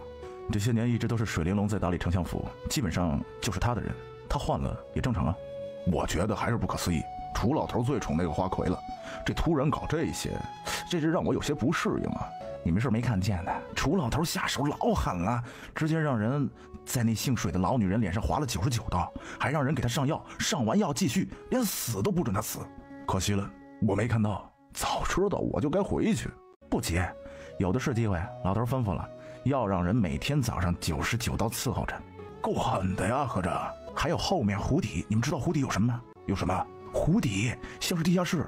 我看到楚老头是从湖边直接下去，但是楚老头是从娘亲画像那里边走进去的，那里面有个暗门，门上有个机关，要不是小爷我聪慧，怕是都进不去。地下室在湖底？没错。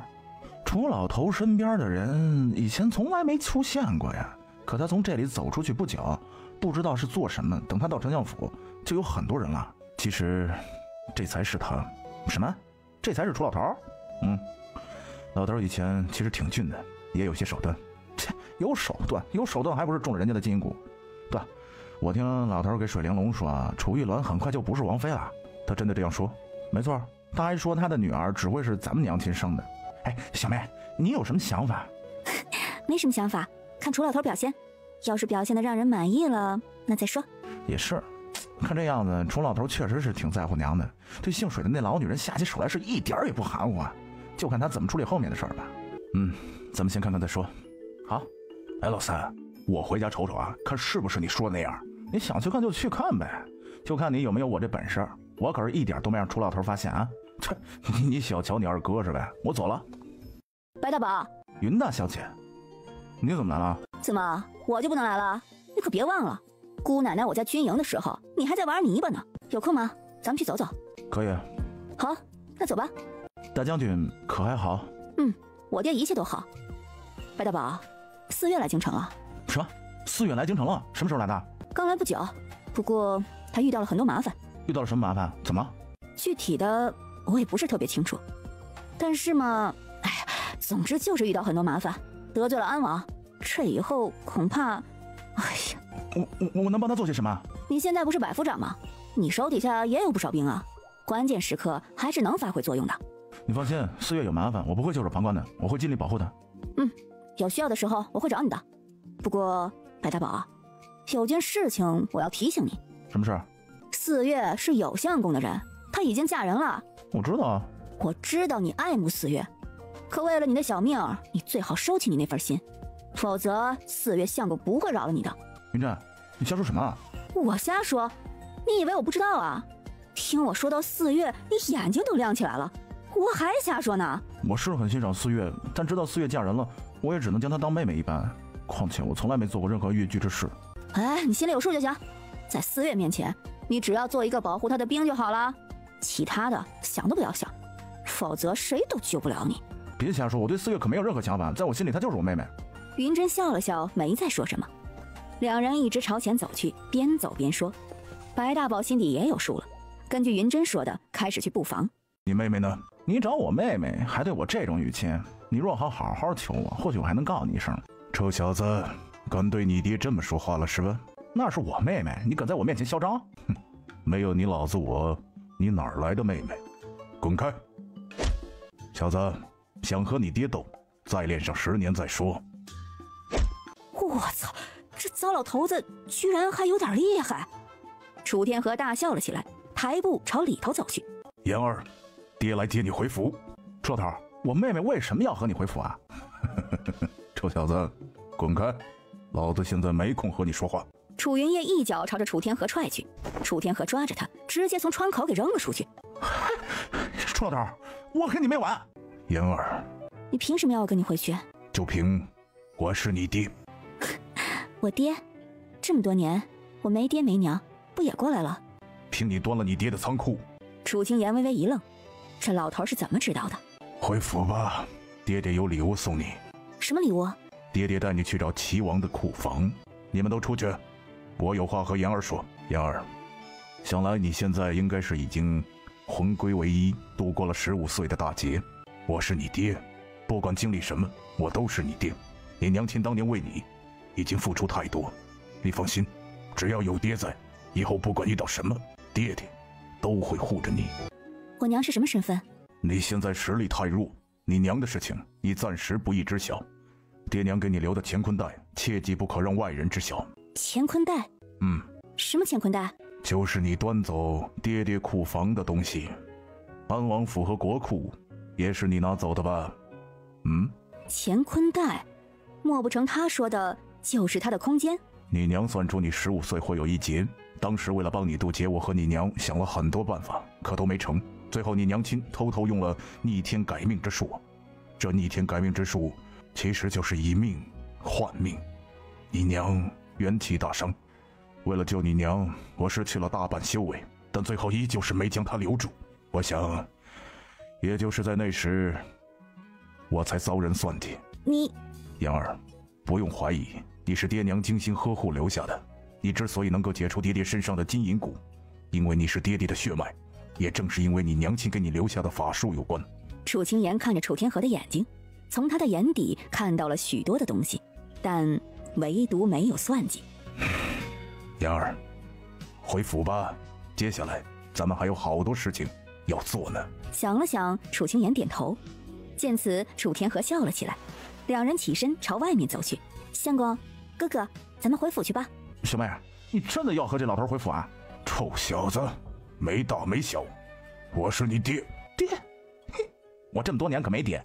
好了，这些年，爹，如今爹回来了，以后不会再有人敢抹黑于你。楚云烨有一瞬间觉得自己快被楚老头感动了，这么多年，他第一次见到老头这样说话。墨儿，你做得很好，其他事情回府再说。楚云墨朝着楚天河点了点头。莫一之什么都没有说，牵着楚清言的手，几人一起朝着丞相府走去。几人坐下，楚天河看着楚清言与莫一之寸步不离的模样，心头有些惋惜。哎，他闺女呀，多好的一颗小白菜呀，就这样被猪拱了。你是何人？楚清言相公。言儿，你很喜欢这小子？楚清言笑了起来，将在南木园和黄泥堡的事情都和楚天河说了说。楚天河的脸上怒意丛生。你们此次来京城是想做什么？老头儿，你别以为你收拾了水玲珑我们就能原谅你，我们的事儿你管不着。我劝你啊，少管闲事儿。行了，你给老子闭嘴！自从你们回京，京城朝堂便出现这么多事，你们不仅端了老子库房，还将安王和皇帝库房都端了，齐王那边也动作不断。所以你们是想干什么？我们想要做什么，难道你看不出来吗？干掉狗皇帝。他的身份？太子。哎呀，小妹，你怎么能把这么重要的事情告诉楚老头呢？你不知道他是什么人吗？我是你爹，你就我这句，你说我爹又怎么样？和我们又不是一个阵营，以后就是了。楚天河淡淡的说着，却一直看着莫一之。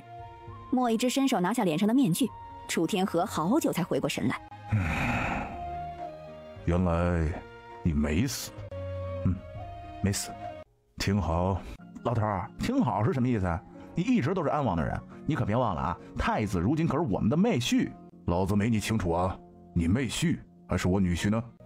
小妹，就不要该将这些事告诉你。你要是敢伤害我小妹，我绝对会弄死你，绝对不会心慈手软。三哥，别急，他不会。他不会？既然小妹相信你，那我姑且就相信你一次。你若敢，我们兄弟三人都不会放过你。楚天河觉得面对这个小儿子，他完全没脾气了。谁叫他理亏呢？谁叫他欠他的呢？唉，既然太子回京，不知太子的打算是？正如你所见，太子殿下，以前之事不提也罢，但如今你既然回京，言儿又嫁于你，有几句话我自然要说。你说，言儿是我和夫人的孩子，是我夫人拼命留下的，她既然已经嫁于你，那我也遵从她的意愿。但太子若登大宝，此生后宫不得有妃。楚清言没想到楚天河会说出这样的话，以前觉得他是个渣爹，如今看来好多事情还真没有那么简单，而他这个老爹身上也还有着许多的秘密。本就如此，请太子殿下记住今日所说，若违此诺，我必让你。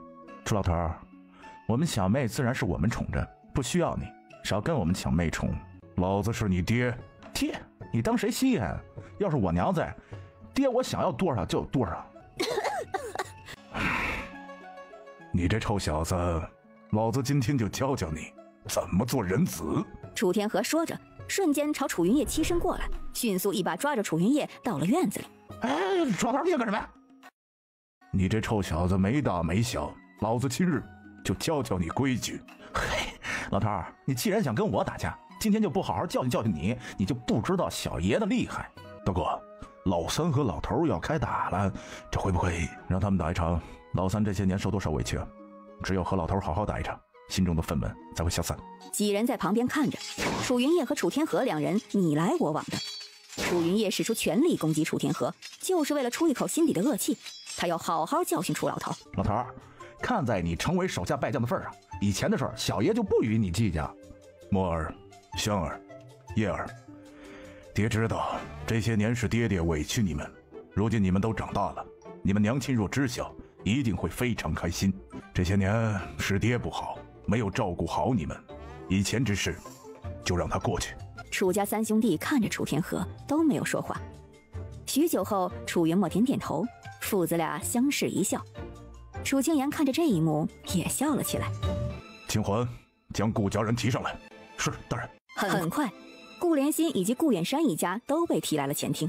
傻子，都是你害的！清魂两巴掌狠狠地落在了顾兰英脸上。敢在小姐面前放肆！顾兰英直接被这两巴掌给打懵了。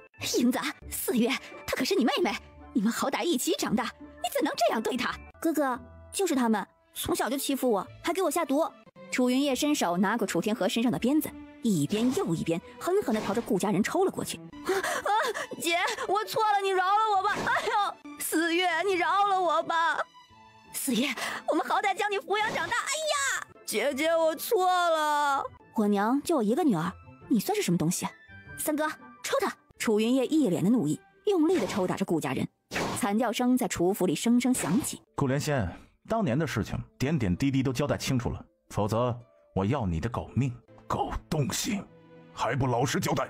老爷饶命啊！老爷，我说呀，当年贤夫人怀小姐时，夫人找到我，要我在夫人的饮食里下一味药，那药本是无毒的，但却能让人胃口大开。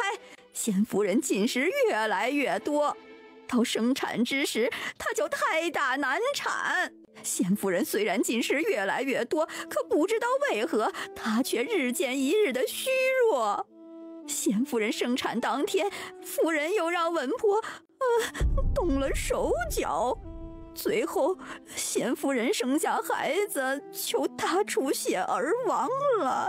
狗奴才，你敢算计我娘亲！哎呦，公子饶命啊！我实在是受夫人所胁迫呀！楚云烨又一脚狠狠地踢在了顾连心身上。老三，让他说完。贤夫人生下小姐后，夫人让奴婢用她抱来的孩子换掉了。本来夫人是要老奴杀掉小姐的，但不知道为何这小姐身上仿佛有佛光护体，最后奴婢只好将她送到了奴婢的兄长家。还有呢？顾连心又说了很多，但都是一些无关痛痒的话。他也并不知道水玲珑背后的人是谁。乱棍打死，拖下去喂狗。是，老爷。哎呦，思源，我们什么都没做呀，你就饶了我们吧。你们什么也没做啊？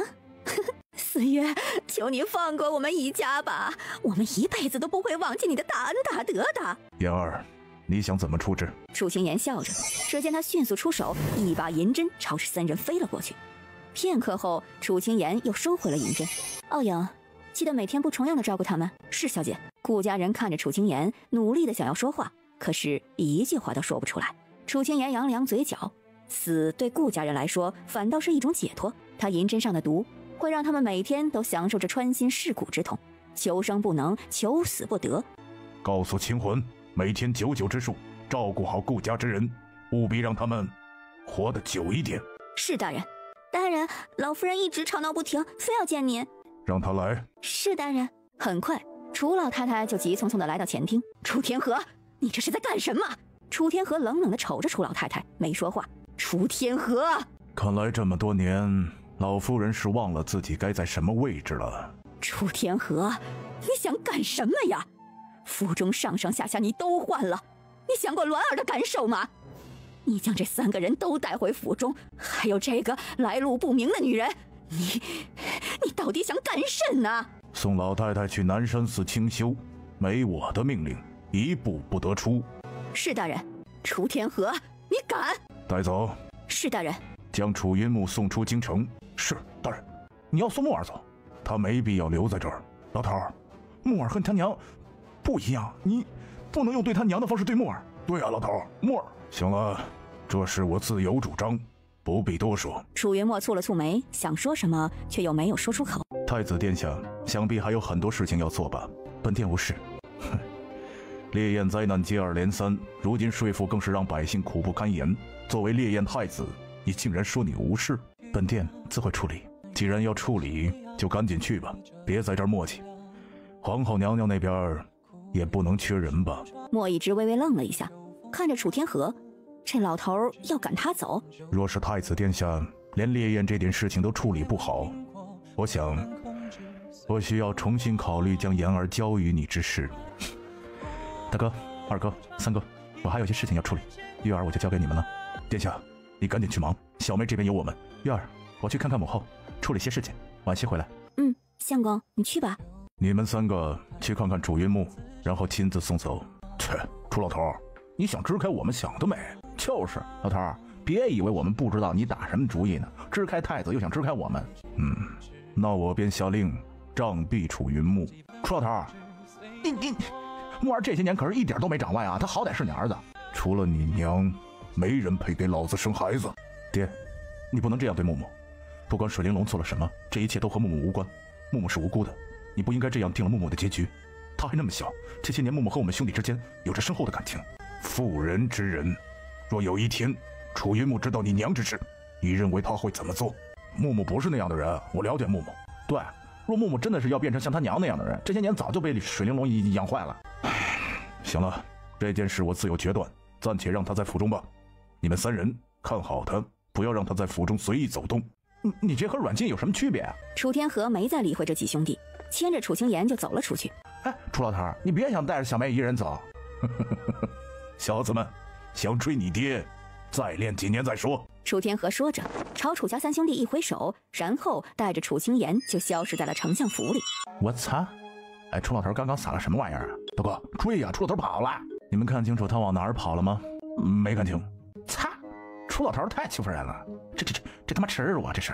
参见3位公子，你叫清魂？是。以前我怎么没有发现你？回公子话，没有大人召唤，属下等不会出现。老头去哪儿了？大人没说。那你说说，老头还有什么地方我们不知道的？公子不是已经知道了吗？啊！我就瞅2眼，那底下还有什么呀？公子自己进去看便知。我可以去看？当然，大人并未说过不准。行，那你带我们去见见那个老女人。是。不是我说清魂啊，这湖边的机关在哪儿呢？3公子，您下次想进来，可以从夫人房间。那老头设了机关，我试了打不开呀。一会儿属下告诉您。你什么都告诉小爷，就不怕老头找你麻烦？自然有大人许可。你是说老头知道我们要来？老爷知道与不知道，其实都没多大关系。老爷做什么事情都没想着要瞒你们，因为你们是他和夫人的儿子。楚云烨撇了撇嘴，他现在很不习惯，还是以前天天气老头好玩多了。几人走下去，看见被关在里面的水玲珑，只见他浑身都是血。清魂，水玲珑这脸是你下的手？是的，二公子，你这一手刀法玩得妙啊！公子过奖了。墨哥，轩哥，救我，救救我！这女人莫不是脑子坏了，居然叫咱们救她？我是木儿的娘啊！你们看在木儿的面子上，救救我吧！我若是死了，木儿一定会怪你们的。默默有你这样的娘，也是她的悲哀。我是木儿的娘，木儿要是知道你们这样对我，一定不会放过你们的。我有鸾儿，有木儿，总有一天他们会让你们3个蠢货好看的。楚家3兄弟看着水玲珑都没有说话。没用的东西，和你娘一样蠢。楚天河将我囚禁于此，只要鸾儿得到消息，他一定不会放过你们所有人的。楚玉鸾一辈子都不会知道你在这儿。他会知道的，我的鸾儿是这世上最聪明的女人，她会来救我的，会来的。你去做梦吧，清魂，好好照顾她。公子放心，大人都交代。咱们走。楚天河带着楚清言很快就来到了齐王府。就在这时候，麒麟和火凤钻了出来。看见麒麟和火凤，楚天河愣住了，好久都没有回过神来。麒麟，火凤，你们怎么？麒麟和火凤一左一右地站在楚天河身侧，在他身上蹭了蹭。言儿，麒麟和火凤在你这儿？楚清言点点头。你可是会御兽？不会，只是听得懂一些。你知道麒麟和火凤的来历？楚清言摇了摇头，他还真不知道。言儿，火凤和麒麟其实是你娘的生气兽。按理说，你娘消亡之后，火凤与麒麟也会随你娘俱灭。生气兽？没错，主人生它便生。火凤和麒麟还在，是不是说明我娘？楚天河神色有些严肃。言儿这个问题也正是他所想。火凤和麒麟都还在，是不是说明他的离儿也有可能回来？言儿，你不必担心，这件事情爹爹会去查清楚。楚清言点点头。楚天河打开齐王的库房，朝着楚清言开口：言儿，收了他。好。楚清言将齐王的库房全部收到空间里。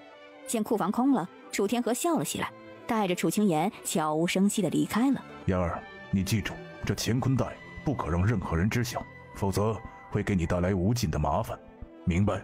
除了相公，没有人知道的。什么？那小子知道你的乾坤袋？楚清言点点头。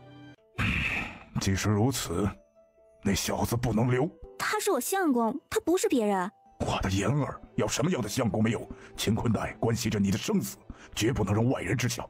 我希望你明白，相公对我来说很重要，我也不希望你以后再说类似的话，更不许你刁难相公。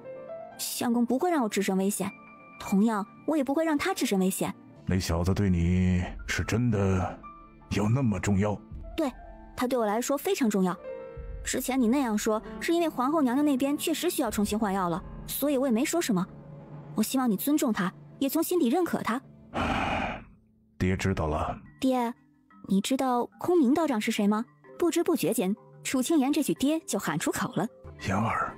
楚清言缓过神来，因为他这句爹，所以楚老头激动了。你认得空明？不认得，所以才问问爹爹认得吗？空明那老东西有几分本事？空明道长曾说，相公只有遇到命定的福运贵人才能够好起来。自从我嫁给相公以后，他就好起来了。大家都说我就是相公命定的那个人。什么？空明真这么说？千真万确。楚天河脸上的神色越发严肃了。和言儿命定的人，莫非这小子？爹，这其中可是有什么事儿啊？这事你不要管，等我去找空明那老头问问清楚再说。楚云木蹑手蹑脚地走下去，他没想到府中竟然还有这样的地方。爹爹为何突然就换掉了所有的下人？府中原来的下人一个都不见了，迎面而来的血腥味让楚云木不禁蹙了蹙眉。看着浑身是血的水玲珑，楚云木愣了，这是他娘吗？可是他娘不是在府中，两个娘。木儿，我的木儿，你是娘？木儿，快救娘出去！娘，到底发生了什么事儿啊？你爹楚天河，他丧心病狂，他要杀了娘啊！快，木儿，救娘出去，找你姐姐。只要去了你姐姐那里，娘亲就没事了。木儿，你真是娘的好儿子，快救娘出去！楚天河，等我出去了，一定要让你碎尸万段。娘，你还是先说说到底发生了什么事情吧。木儿，先救娘出去再说。快给娘解开身上的绳子。楚云木没动，只是静静地看着水玲珑。木儿，爹为什么要杀你？他丧心病狂。什么爹？他根本就不是你爹，所以他才要杀了娘。不，我不信。不，这不可能。木儿，你确实不是你爹的孩子，你爹爹是娘亲的青梅竹马。你快救娘出去，只要我们出去了，娘亲就带着你去找你爹爹啊！快救娘！你无耻！他不是丞相府的孩子，是他娘和别人苟且生的，这对楚云木打击实在是太大了。你为什么要这样做？你可是丞相府的当家主母，你为何要背叛爹？你不是丞相府的种，你认为楚天河还会要你吗？他会亲手杀了你的，亲手杀了你才能让他解气。楚云木，我才是你的靠山，只有我在，你这辈子的日子才能无忧无虑。楚天河连我都能折磨成这样，你认为你一个野种，他会对你手下留情吗？啊！他踉跄一下，直接跌坐在了地上。他是野种，木儿，别怕啊，有娘在呢。我们出去了，就去找你爹和你姐姐，有你爹护着咱们，我们的日子不会比在丞相府差的。你依旧是风光无限的公子，娘不会让你受委屈的。木儿，快解开娘身上的绳子，咱们快走，否则等楚天河来了，就再也扯不了了啊！楚云木呆呆地看着水玲珑，眼睛都不眨一下。木儿，你别吓娘啊！木儿，快走，咱们再不走就来不及了呀！木儿，不是这样的，我不是野种，木儿，别怕，只要我们出去了，你爹就一定会为我们母子报仇的，他会让楚天河千刀万剐的，你别怕啊！娘亲在的，有娘亲在的。不，你不是我娘，我没有这般无耻的娘亲，楚云木，我是你娘，你若不救我出去，楚天河一定会将你千刀万剐，以泄心头之恨。你快救我出去，救我出去！楚云木呆呆地看着水玲珑，摇了摇头，满脸哀伤地跑了出去。楚云木，爹，我们要去哪里？秦太师府。秦太师府？去太师府做什么？我怀疑秦太师府中有不为人知的秘密，所以这几年他才会那么肆无忌惮地想要推齐王上位。你怀疑他手里有别人不知道的底牌？没错。他的底牌是什么啊？应该是皇帝的把柄。皇帝的把柄？当年皇帝不过是不得宠的皇子，为了登基，娶了武安侯嫡女，也就是皇后莫婉。要不是有武安侯一派的支持，他与皇位无缘。但后来发生了很多事，皇后疯癫，太子体弱，最后还失踪。这些我都知道。武安侯找来了名满天下的神医于君玄，给皇后和太子调理身体，但这后来这位名医却没了踪影。所以你是怀疑这位神医和秦太师有关？咱们父女去探探秦太师府就知道了。楚清言点点头。楚天河带着楚清言来到了秦太师府，没想到太师府的守卫也这么多。那是自然的，堂堂太师府怎会守护卫？爹，你等一下。怎么了？楚清言从周围唤出来好些老鼠和飞虫，让这些小可爱们去找，可不比他们去找好吗？爹，让他们去。好，那咱们等等。楚清言和楚天河两人就一直在秦太师府周围等着。过了好久，还是没有什么特别重要的信息。这些小可爱们怎么都还没找到呢？莫不是有什么异常？那不一定，说不定他们有找不到的地方呢。那咱们自己去试试。就在这时候，有只地鼠跑到了楚清言跟前。片刻后，楚清言大喜：“爹，地鼠说后面有情况。”走，去看看。玄老，你可是玄老？正是。玄老，果然是你。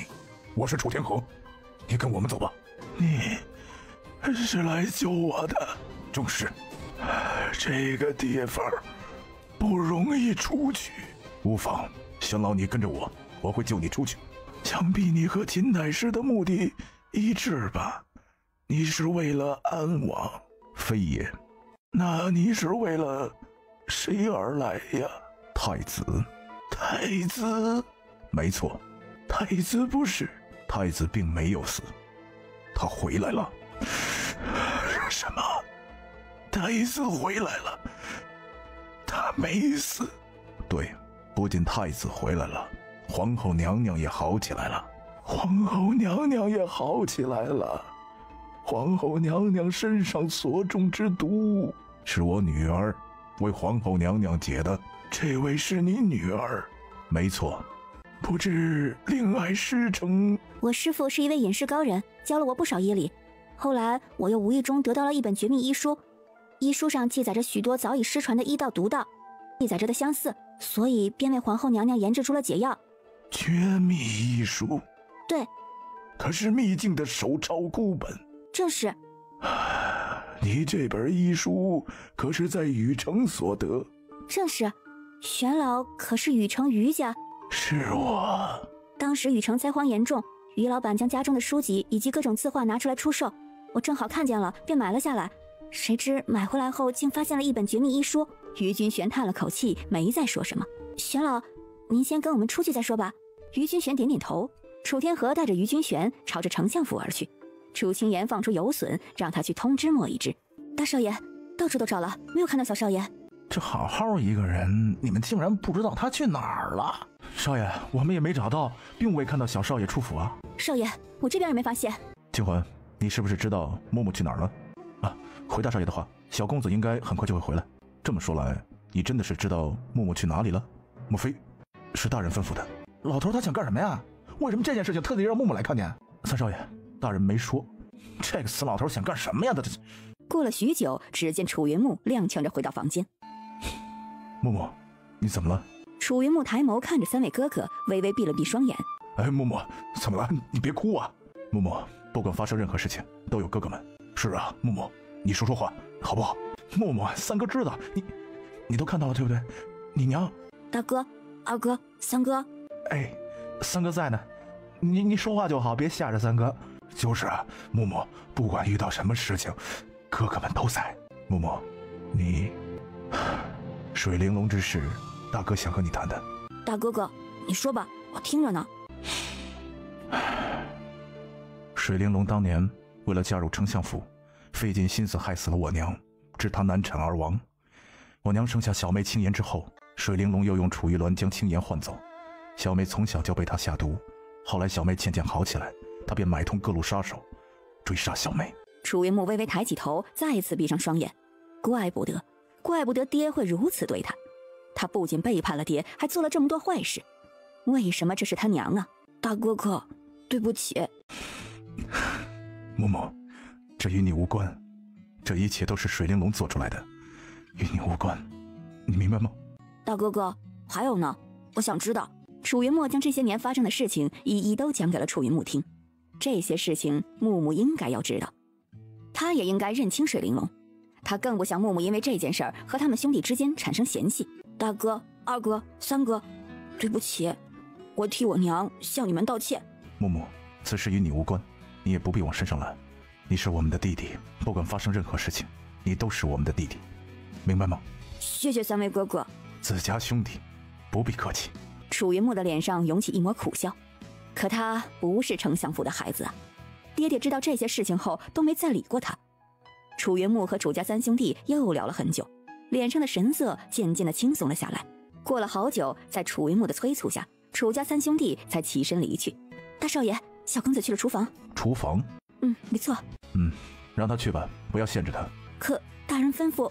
无妨，有什么事情自然由我承担。是大少爷，我给你带了些吃的来。木儿，我的木儿，你来了，快救娘出去。娘，他们都不在府里了，你先吃些东西吧，吃了才有力气走出去啊。木儿，真的，府里真的没人啊？没错，他们都不在府中。娘，快吃吧，吃了早些走。木儿，先不吃了，我们出去以后再说吧。先去找你姐姐，只要去你姐姐那里，咱们就安全了。娘，你还有力气吗？你还走得出去吗？水玲珑细细地盯着楚云木，似乎在考量楚云木说的话。木儿，你传信给你姐姐，让你姐姐来接应我们。楚云木打开食盒，将里面的菜一一拿了出来。娘，吃吧。木儿，娘不饿。木儿，你一粒都没吃好吧？来，你快吃，吃了我们快走。娘，你如今是连我都不信任了吗？木儿，你是娘的儿子，娘怎么会不信任你呢？如今娘只有你了，别吃饭了，咱们趁早快点走吧。不急，丞相府没人，外面发生了一件大事儿，他们都不在府中，府里的人我都打点清楚了。楚云木，你想干什么呀？我带你出去，你若是不能自己走出去，我能带你出去吗？你若不赶紧吃饭，万一真的被发现了，那就一起死在这里吧。木儿，乖，你也乖吃，吃完我们赶紧走。楚云木没说什么，伸手接过了水玲珑的饭，拿起筷子吃了起来。水玲珑见楚云木大大方方的吃着饭，这才拿起筷子也急忙吃了起来。楚云木笑吟吟地看着水玲珑，笑着，眼泪顺着眼角就流了出来。木儿，怎么了？发生什么事了？怎么突然哭了啊？娘，你为什么是我娘呢？我娘为什么是这样的人呢？楚云木，你想干什么？娘，我不想干什么，不管你干了什么，都过去了，一切都过去了。楚云木，你在干什么？你在干什么呀？楚云木看着水玲珑，没有说话。楚云木，为什么？因为你是我娘，你背叛了爹，背叛了丞相府，杀害了哥哥们，还害了谢夫人，这一切都是你所为。木儿，我做这一切都是为了你，啊！你为什么要这样做？快把解药拿出来，我们要离开这个地方，我们去找你姐姐。木儿，你别犯傻呀！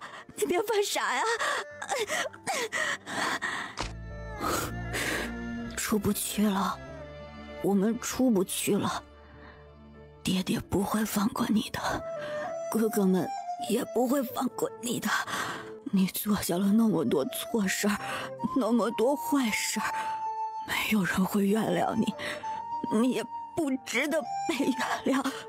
水玲珑怎么也没想到会听到楚云木说这样的话。可是，谁叫你是我娘？你是我娘啊！我不能救你，却又无法眼睁睁看着你受折磨。既然不能，那我便陪着你一起死吧。这是最好的结局了。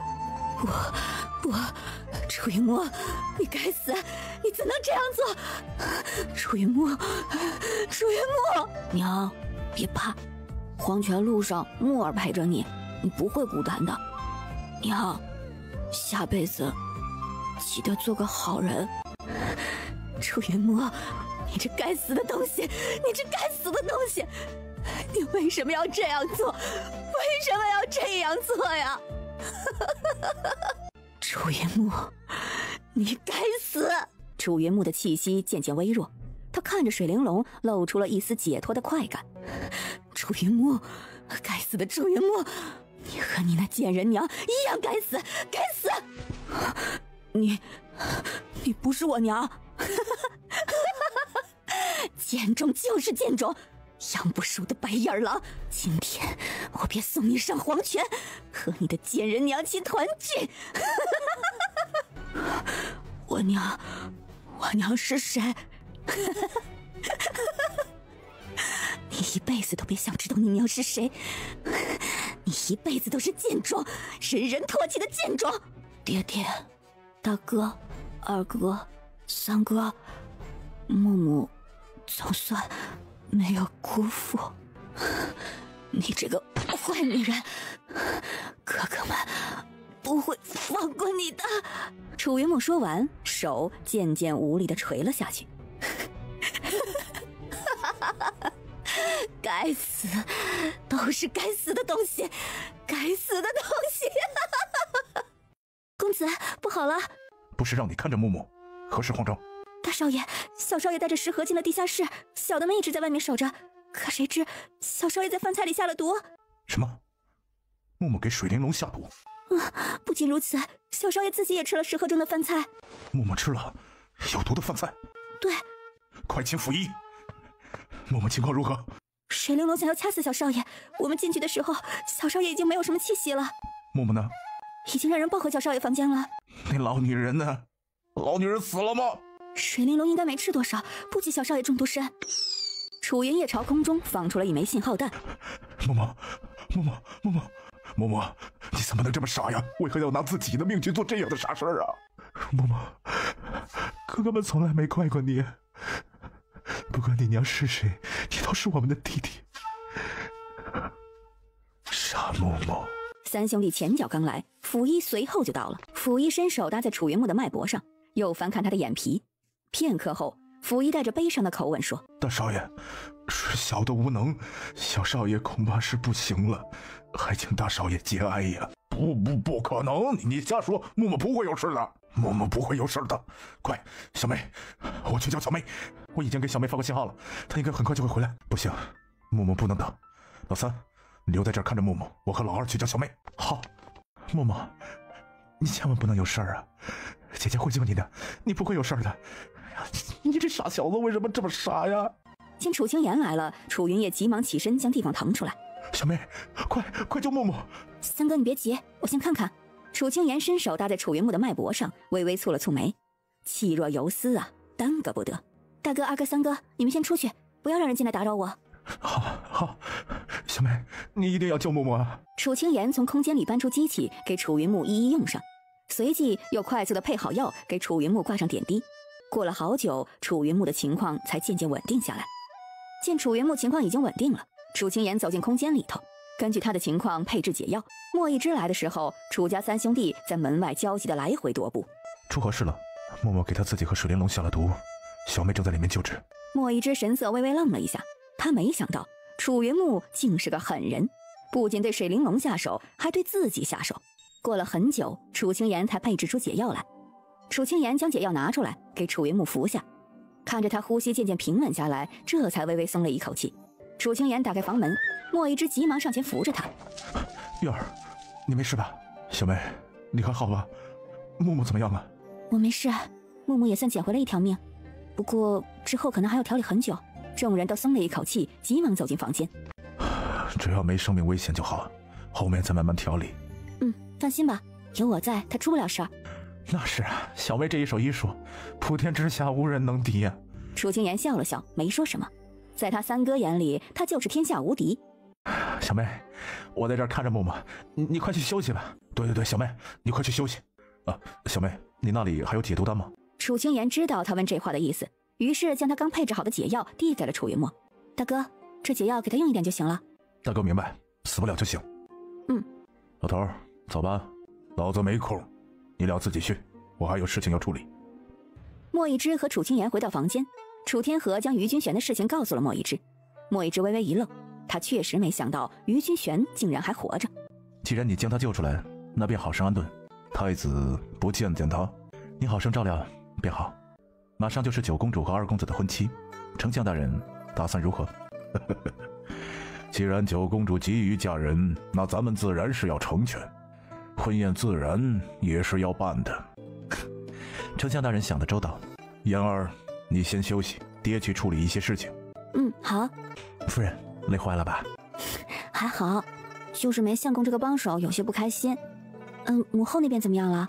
母后已经清醒了，只是身子还比较弱。母后身上的毒素清除的差不多了，接下来只需要好好调理就好了。明天我带你去见母后，母后看见你一定会很高兴。好，晚上爹带我去了齐王府，咱们有必要将齐王的经济再掐一掐。这件事他们已经在做了，整个京城的经济很快就会全在我们手上。你做了皇帝，应该就是最富有的皇帝吧？为夫有夫人就是最富有的，为夫觉得让夫人做史上最富有的皇后更有意思。这个主意非常不错，我很喜欢，我不会嫌钱多烫手的。不过我想相公用钱的地方似乎要比我多吧？三国虎视眈眈，还有那么多事情要做呢。说到三国，确实有很多事情需要经费，这一听韩对我烈焰势在必得，最近动作是越来越多。有蓝君生在手里，蓝桀骜敢轻易妄动吗？不完全绝对，蓝君生不在，蓝冉国会有很多不定因素。这个叶听寒到处挑事儿，等烈焰安定下来，去铲平他北漠。月儿，我们早些生个儿子。相公，难不成你重男轻女？乱想什么呢？自然不是。那是为什么？养个儿子，等到这天下安定，为夫带你游历天下。至于朝政那些事，就让我们儿子去做就好了。要是生个女儿，为夫舍不得让她那般辛苦。那么小，怎么处理政事啊？小无妨，他有几个能干的舅舅，还有丞相外祖，不必担心。要是哥哥们知道你这么早就开始算计他们，你觉得他们会同意吗？不让他们知道就行啊。到时候为夫带着你游历天下，至于其他的，就让你的三个哥哥搞定吧。启禀王妃，丞相府有异动。华见什么异动？娘娘，丞相府出入的都不是原来的人。什么？不是原来的人？丞相府发生什么事情了？奴婢没有打探到什么，看起来似乎没什么事儿，但府里的下人却全部都是新人了。我娘呢？夫人身边的人也换成了新人。什么？我娘用新人？这不可能！你就没问问我娘到底发生了什么事儿？说是府上重要的东西失窃，所以才将人全部换了。什么？我娘用新人？这不可能！你就没问问我娘到底发生了什么事儿？说是府上重要的东西失窃，所以才将人全部换了。陈嬷嬷呢？陈嬷嬷也没见了，没看到陈嬷嬷。我爹呢？丞相大人一向比较忙碌，和从前无异。不行，我要回府去看看到底发生了什么事儿。王妃娘娘，此时天色已经晚了，你这时候回府恐怕……启禀王妃，丞相大人来了。我爹来了，快去见我爹。啊，王妃，丞相和王爷在书房议事。书房议事？这么晚了，莫不是真的出了什么大事儿？王妃别急，等丞相大人和王爷议完事，我们就去看看。不行，你去准备点吃的，我们现在就去王爷书房。可王妃，王爷议事的时候不喜欢被打搅。无妨，我只是去给我爹送些吃的。是。岳父大人，这么晚过来，不知有何要事？王爷，大喜事啊！哦，何来的大喜事啊？我刚得到消息，秦太师藏了一个人在府里。什么人？这个人足以让秦太师株连九族。什么？株连九族？这到底是何人呢？于君玄。上官红惊呆了。于君玄，那不是我一直在追查国库的下落，这件事确实是齐王一派所为，他们神不知鬼不觉地搬空国库，但事情只要做出来，总是要露马脚的。岳父查到国库的下落，并没有查到国库的全部下落，但是秦太师的庄里发现了皇上国库才有的东西。这老东西，他还真敢呢！不仅盗了国库，还将于君玄也留在府上。王爷，这件事情必须马上禀明皇上，明日早朝。岳父大人，我这就进宫去禀告父皇，除掉秦太师一族，就断了齐王的臂膀。我看他以后拿什么和本王争？王爷英明，只要除去秦太师，齐王便再无还手之力。这天下，恭喜王爷，贺喜王爷！只要除掉秦太师，放眼朝堂，还有谁能和王爷抗衡？想来王爷很快就能入主东宫。上官红喜上眉梢，不错不错，他这岳父还是给力呀。王爷，王妃来了啊！快叫王妃进来。王爷，爹爹，夜深了，鸾儿准备了些吃食，你们用一些吧。王妃，这些活交给下人去做就好，不要累着你。王爷，鸾儿不累。本王有要事进宫，你陪岳父大人聊聊。王爷这么晚了还要进宫去吗？有些事情需要马上禀明父皇。那王爷您快去吧，早去早回。好，岳父大人，那鸾儿陪您聊着，我先进宫。哎，无妨，王爷快去吧。爹，府上可是发生了什么大事儿？为何下人全都换了？是顾嬷嬷。顾嬷嬷？顾嬷嬷怎么了？她为了钱财与齐王勾结，还好发现及时，否则……什么？顾嬷嬷与齐王的人勾结？她跟了我娘一辈子，她为何要这样做啊？顾嬷嬷好赌，欠下了不少赌债。之前你娘赏过她好多银子去还赌，可她死性不改。这次你娘没再惯着她，于是她便和齐王等人勾结到了一块儿。这个狗奴才竟然敢背主！无妨，王妃不必生气，顾嬷嬷已经被处理掉。府中混入齐王不少眼线，很多甚至是我丞相府的老人，因此你娘才将府中所有人都换掉。原来如此，那王爷此时进宫是？好事，喜事。明天早上朝堂之上就该变一变了。秦太师那个老东西，也是时候该死了。明日便可除掉秦太师？没错，证据确凿。能将秦太师连根拔起吗？秦太师藏着于君玄，还有皇上国库之事。于君玄，他竟然敢藏于君玄？没错，所以秦太师一族必死无疑。太好了，只要除了秦太师，那一切都……婉儿，你母亲还有要事与你说，你回府一趟。爹爹，现在吗？好，我送爹爹回去。爹，娘在哪里？你娘在她房间，你去那里找她。楚玉鸾点点头，便朝着水玲珑的房间而去。殿下，楚玉鸾回府了。三哥，你可要守好了。楚玉鸾和龙吟九霄关系匪浅，到时候若动静太大，一定会有人来救他的。小妹，你放心吧，不会有动静的。殿下已经在府外布置了法阵。走吧，我们一起看看。娘，鸾儿来了，来坐吧。娘，听爹爹说你有要事和我商议，不知道……府上确实出了很多事儿了，有些事儿想要和你商量商量。楚玉鸾接过茶，闻着淡淡的梅香，放在嘴边喝了起来。楚玉鸾刚喝了几口茶，楚清言和莫一之还有楚家三兄弟就来了。娘，这又是怎么回事？就是你看见的样子。水玲珑的话让楚玉鸾心里一惊，他娘怎么会说出这样的话？安王妃是在奇怪我为何会在府中吧？你是什么人？丞相府岂是你说来就能来的？我是什么人？安王妃不是最清楚的？追杀我那么多回，莫不成突然就失忆了？楚玉鸾心底更惊了，他转头看着水玲珑，不，他母亲怎会这样？不对，这不是他母亲。你是谁？哎呦，安王妃可真是健忘啊！刚才不还喊娘来着？我娘呢？你把我娘弄到哪里去了？哎呦，你娘我不就站在你跟前吗？莫不成安王妃眼瞎了？来人，来人呐！安王妃，别费嗓子了，不好，有诈。不对吧？这偷来的东西恐也是不长久的呀！你胡说！我是堂堂安王妃，你们敢？大哥、二哥、三哥，你们怎能看着一个外人这样对我？外人？楚玉鸾，你占我小妹嫡女之位，享受了这么多年的荣华富贵，你让我小妹吃尽苦头，还派人追杀，你以为你今天能走出这个门？怎的？莫非你们想要扣押我不成？扣押？今儿个就让你尝尝什么叫竖着进来，横着出去。大胆！我乃安王妃，你敢动我？这天底下有我楚清言不能动的东西？你追杀我那么多回，今天便也让你尝尝。就凭你，还是凭你们？楚清言手里的匕首蓦地就朝楚玉鸾飞了出去，匕首擦着楚玉鸾的脸划过，血瞬间就流了出来。见此，楚玉鸾从身上摸出一个东西，快速的朝着窗外就丢了出去。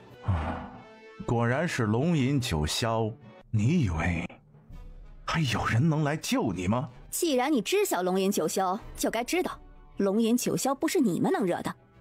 得罪了龙吟九霄，我会让你们碎尸万段。那便让你先尝尝碎尸万段的感觉吧。叶和我都能让他半死不活，你楚玉鸾如何能和叶和相比啊？楚玉鸾大惊，他看着楚清言，不禁往后退了退。楚玉鸾，自己挑个死法吧。你敢？安王不会放过你的。安王他算个什么东西啊？你们把我爹娘藏哪里去了？楚清言手一挥，一把银针瞬间朝着楚玉鸾飞了过去。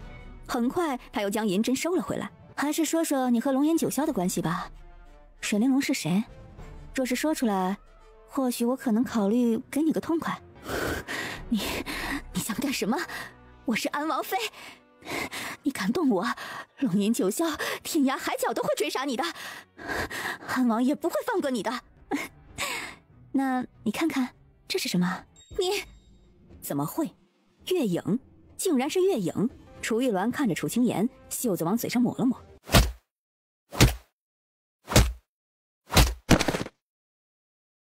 来人，将他拉下去。楚清言，我是安王妃，你敢？楚清言笑着，没有理会他。清魂将楚玉鸾带了下去，楚玉鸾被丢在了地下室里。水玲珑听着动静，急忙睁开眼，却怎么也没想到会是楚玉鸾。鸾儿，你怎么在这里？你是娘？是娘啊！鸾儿，你这是怎么了？发生什么事儿了？我也不知道怎么回事，父亲将我叫回府，进府就去了娘你的房间，里面有个人和娘一模一样。后来那个楚清言就将鸾儿打成这样了。你说什么？一个和我一模一样的人？是啊，没错，楚天河。娘，这到底是怎么回事啊？楚天河他疯了，他要杀了我。娘，他为何要杀你啊？爹他怎敢？你可是我母亲，他怎么敢这样对你？娘，这到底是怎么回事啊？鸾儿，你身上可带了刀剑，给娘解开脚上的锁链。娘，鸾儿身上只有这把小剑，这恐怕……来，你给我。楚玉鸾将身上的短剑递给了水玲珑，水玲珑拿着短剑，不停地在脚链上磨着。鸾儿，王爷呢？你怎么会这么晚了来丞相府？楚玉鸾将之前的事情一一都说给水玲珑听了。水玲珑听了，眉头紧紧蹙了起来。鸾儿，无妨，王爷发现你在府里，一定会来找你的。楚玉鸾却没那么乐观，他娘在这里，他没知道消息，府上竟然还有个假的。如此看来，那些人恐怕也会使出同样的路数。鸾儿，别急，一定会有办法的，王爷肯定会来找你的。只要王爷来了，楚天河他不敢将你怎样。楚玉鸾心急如焚。就在这时候，水玲珑手中的剑蓦地就从楚玉鸾脖子上划过。娘，为什么？楚玉鸾，千不该万不该，你不该是那个贱人肚子里爬出来的。娘，楚玉鸾，既然事已至此，那你便安心的去吧，你娘会在黄泉路上等你的。我原本以为有你在，今后的一切都能安然顺遂些，可你却这般无能。既然你已经没有了用处，便也不必再留了。不，娘，你在说笑对不对？你在说笑对不对？唉，你我做了10多年母女，到底是有情谊的。既已如此，那就让你死个明白。你见到楚清言了吧？楚玉鸾呆呆地看着水玲珑，只觉得眼皮无比的沉重。鸾儿啊，楚清言是你的孪生妹妹呀，好歹你们也是见过了，你就安心去吧。只要娘出去了，娘一定会给你报仇的。楚玉鸾死不瞑目，死死地看着水玲珑。看着楚玉鸾死不瞑目的模样，水玲珑微微闭上了双眼。大少爷，小姐，不好了，水玲珑杀了楚玉鸾。什么？水玲珑杀了楚玉鸾？清魂点点头。怎么会这样？楚玉鸾被关进去之后，我们一直在外面守着，里面也没发生什么动静。等属下再去看之时，却没想到水玲珑竟然杀了楚玉鸾。这楚玉鸾难道不是水玲珑的女儿？快去看看！楚清言将楚玉鸾检查了一番，然后朝着众人微微摇了摇头。就在这时候，一只小虫爬到了楚清言脚边。楚清言静静地站着，没有说话。好片刻后，楚清言微微蹙了蹙眉，拿出一个杯子：“三哥，去半杯水玲珑的血。”好。楚清言、楚天河，就算你将我关在这儿，你们也不得好死的。清魂，爹不是让你千刀万剐之刑伺候吗？是的，小姐。既然他在此这么无聊，那便每天换着花样伺候，让他尝遍所有酷刑。这瓶药你拿着，完事儿以后给他吃饭里，死不了。是，小姐。水玲珑说，楚玉鸾和我是孪生姐妹。什么？怎么会这样？水玲珑说的。他还说了什么？没有其他更重要的信息了。楚玉鸾怎么会和你是孪生姐妹？楚玉鸾根本就不像娘亲呢，你俩站在一起丝毫不像啊。水玲珑亲口说楚玉鸾和她是孪生姐妹，如果水玲珑没有撒谎，长得不像，那可能是异卵双生。怎么会这样？她怎么会是娘亲的女儿？等我验明情况再说吧。三哥，你去取一点木木的血来。好。这水玲珑嘴巴倒是硬得很，怎样都没能从她嘴里掏出点东西来。训练有素。相公，你的意思是说，这个水玲珑可能是专门训练后安插在丞相府的人？看起来很像。普通人谁能熬过千刀万剐之刑，但他就熬过去了。确实，这千刀万剐在身上，那他会是什么人派来的？莫非这水玲珑是别国奸细？他在丞相府蛰伏这么多年，背后的目的不言而喻，至于是哪国的，还要查看才知。这女人藏得可真深啊！既然她能在丞相府蛰伏这么多年，说不定这烈焰还有她好多同伙。那是自然。楚清言怎么也没想到，这水玲珑居然这么有来头，根本就不是一个小小花魁那么简单。恐怕这烈焰还有无数个和她一样的花魁。想到这里，楚清言走出房间，叫来傲影。傲影，将京中所有花楼细细都查一遍，凡是有异样的人都不可放过。是，大小姐。等下，殿下还有何吩咐？去找三公子，让月影配合你，烈焰所有的花楼，所有的关卷都必须仔细查看。是，殿下。相公，我总觉得这发生的一切都与我娘亲有关。不仅和你娘亲有关，这背后或许和烈焰还有三国有关。是什么人能够下这么大一盘棋呢？这人好大的胃口啊！烈焰、三国。楚清言拿着结果看着莫一之，果然。结果如何？木木和楚玉鸾都是爹爹的孩子，但都不是水玲珑的。但楚玉鸾和你是孪生这件事还有待查证。月儿，楚玉鸾从小就养在水玲珑身边，只当自己亲娘就是水玲珑，再加上水玲珑对楚玉鸾的教养，楚玉鸾又尝到了权力在手的滋味，很难不变。你不必多想。还好木木没有被他养歪了。木木和楚玉鸾不一样，楚玉鸾是女孩子，好些事好些话你哥哥们都无法插手，但楚云木是个男孩，自小和你哥哥们在一起，有着兄弟情谊。我没事，既然楚玉鸾已经死了，我与他之间的事儿便作罢了。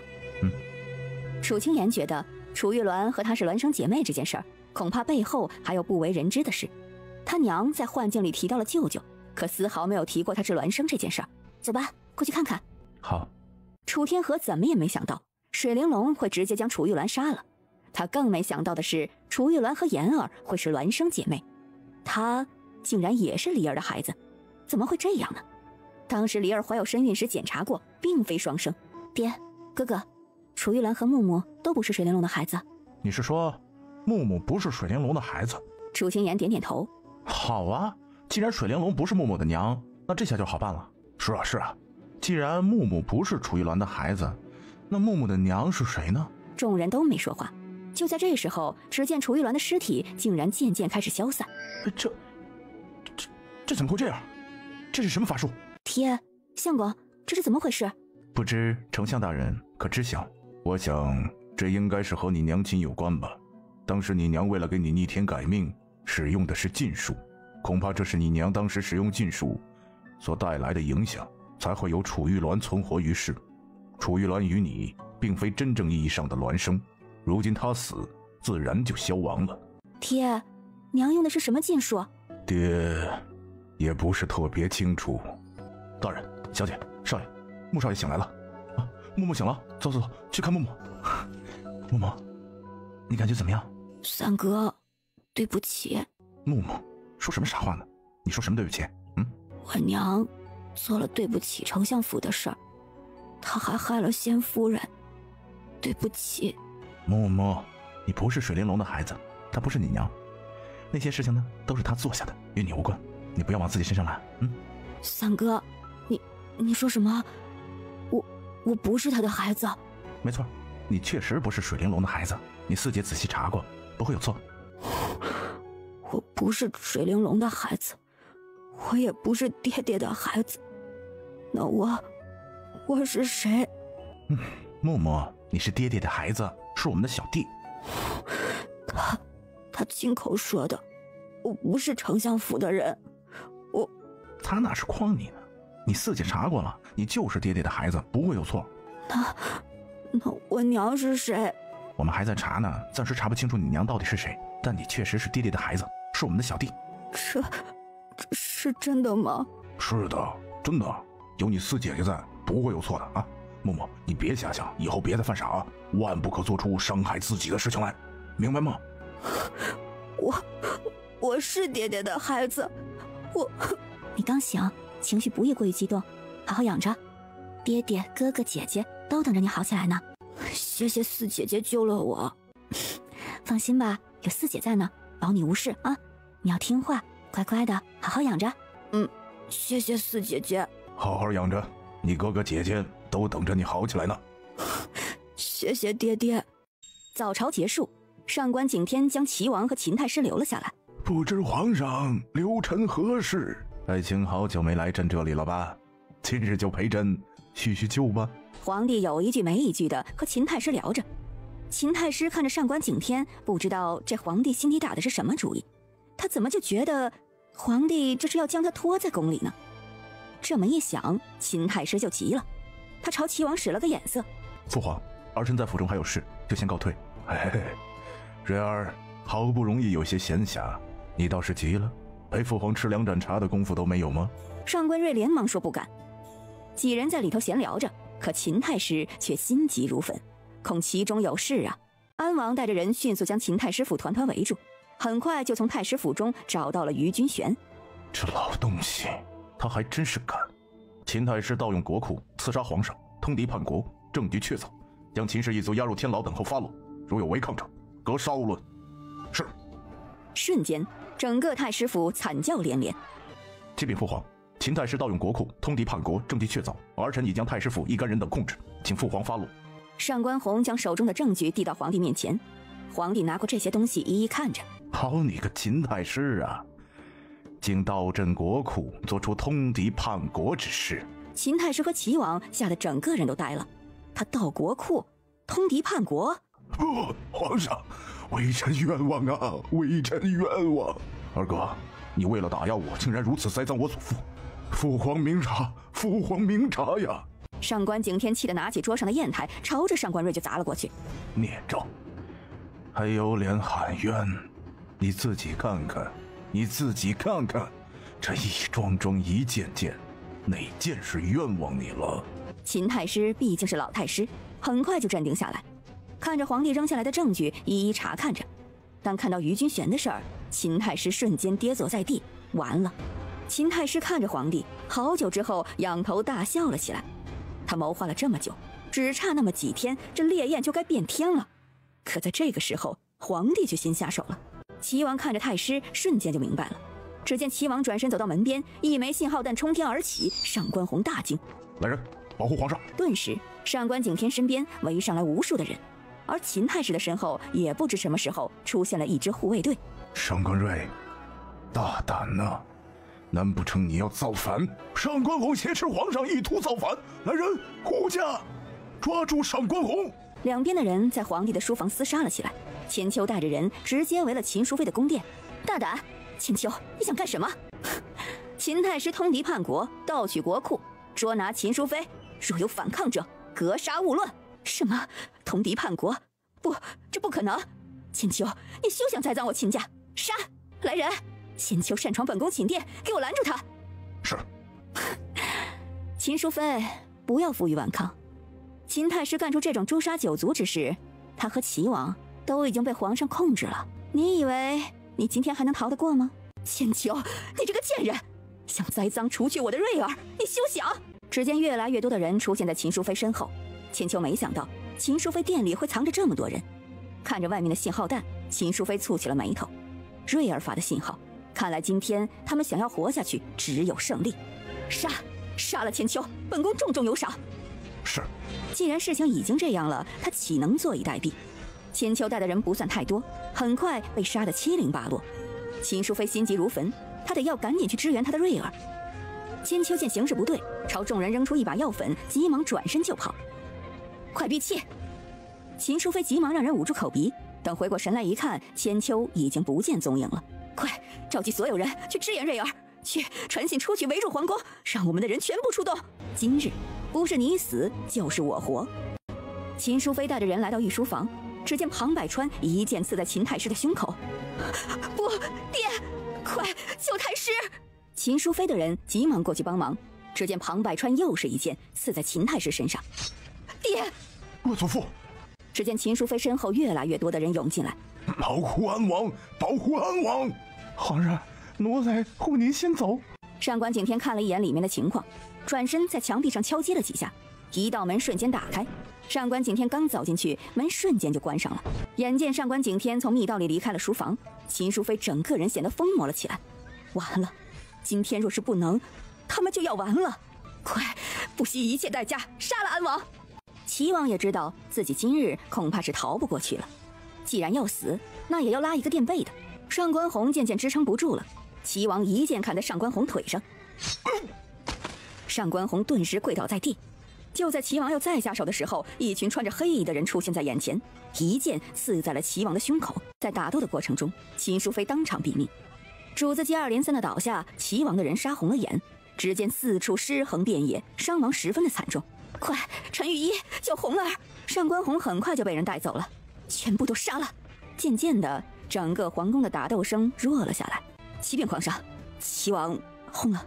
秦太师呢？也跟着齐王去了。秦太师不仅盗国库，通敌叛国，还撺掇齐王造反，着诛秦氏九族，相关人等一律同罪。此事牵连甚广，几乎大半个朝廷的人都没了。岳父大人，如今朝中官员空缺，咱们的人可以提上去了。王爷，这些老臣难保不会成为第二个秦太师，此时王爷应该栽培新的势力才是。还是岳父大人想得周到，提携那些官员，想必自然会谨记本王的恩情。这日后，王爷说的是，齐王之死，殿下入主东宫之事再无阻碍，此时培养新人，乃明智之举啊。岳父大人觉得哪些人可用？此时上官红对楚天河满意极了。楚天河说了几个名字，上官红微微蹙了蹙眉。岳父大人，这些刚入朝不久的新人，怕是……王爷，正因是刚入朝不久，所以才好为你所用啊。多谢岳父大人提点，王爷不必客气。父皇，反贼除去，如今朝中官员空缺，还得是需要及时补上才是，万不可耽搁了各方运行啊。红儿说的没错，如今朝中官员空缺近半，你可有什么对策？每年都有新入朝之人，这些新入朝的官员都胸有大志，我相信有他们在，朝堂很快就能正常运行起来。还请父皇多多提携新人，在朝堂注入新鲜血液。上官红话刚说完，所有人都看着他。安王第一件事竟然不是为他们请封，安王一派的人顿时都沉下了脸。齐王刚出，安王这是觉得整个朝堂再无人可以与他争了，便想从新人中培养自己的心腹吗？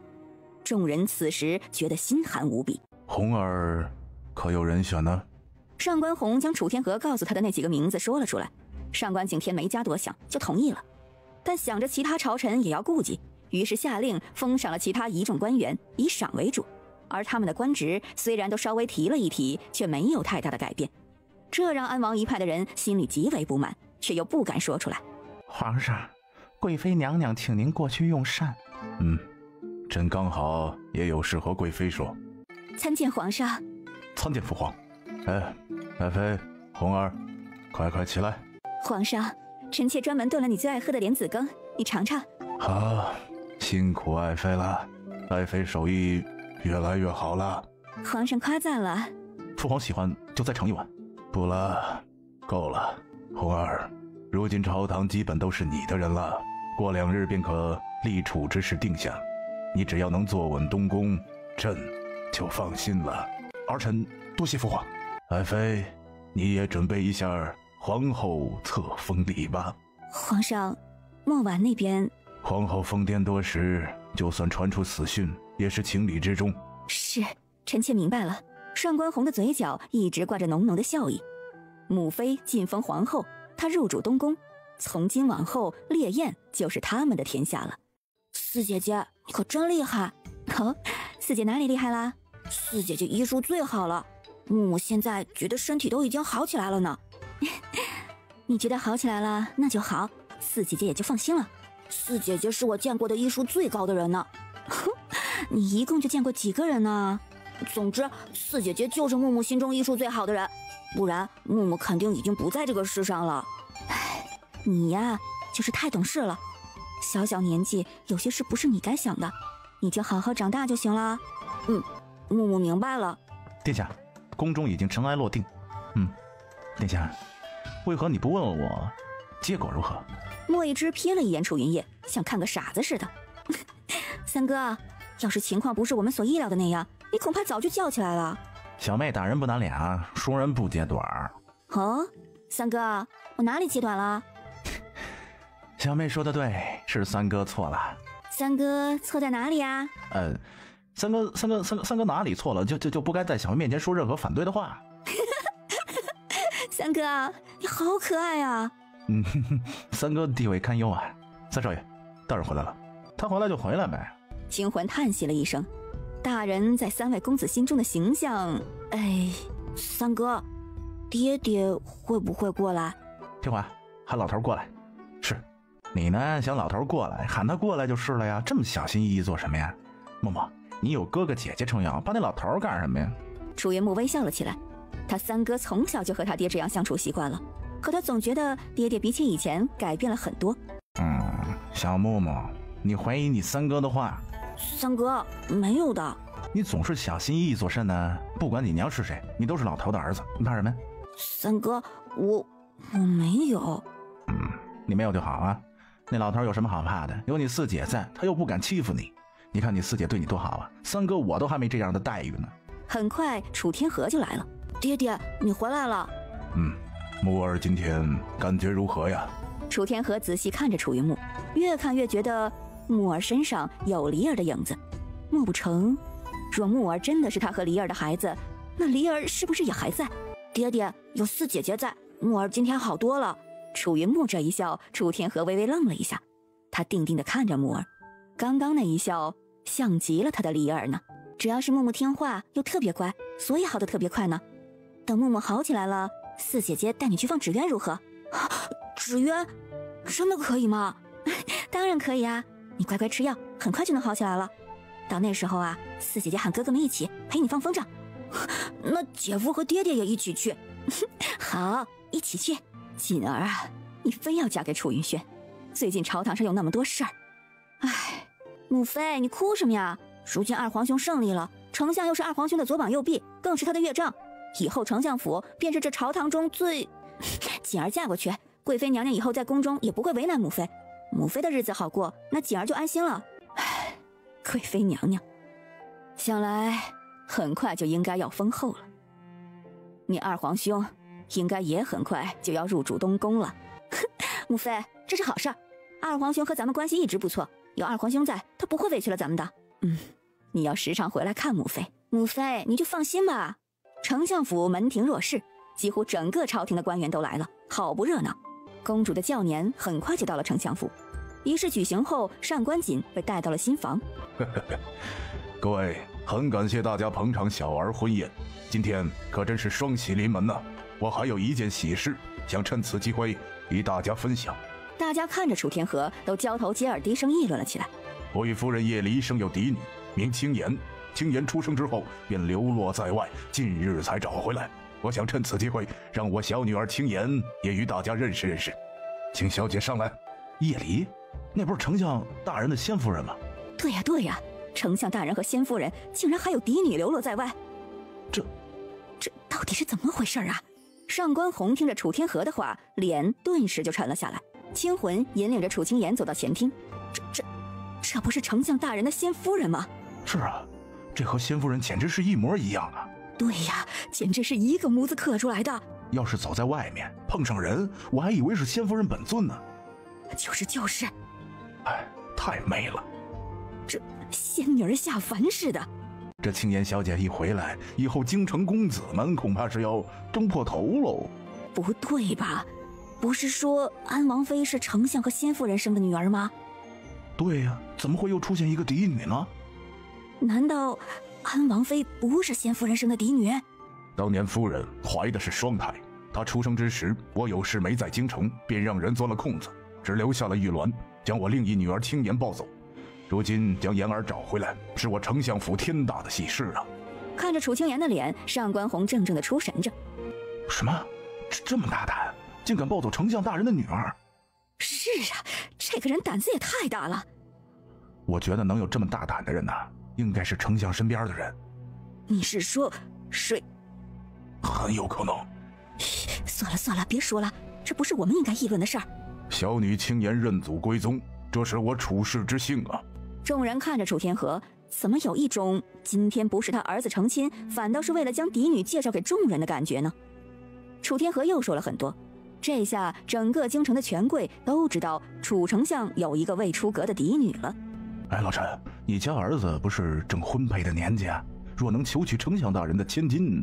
老詹，你看看，这在场的人里有多少人和你是打着同样主意的？哎，就是。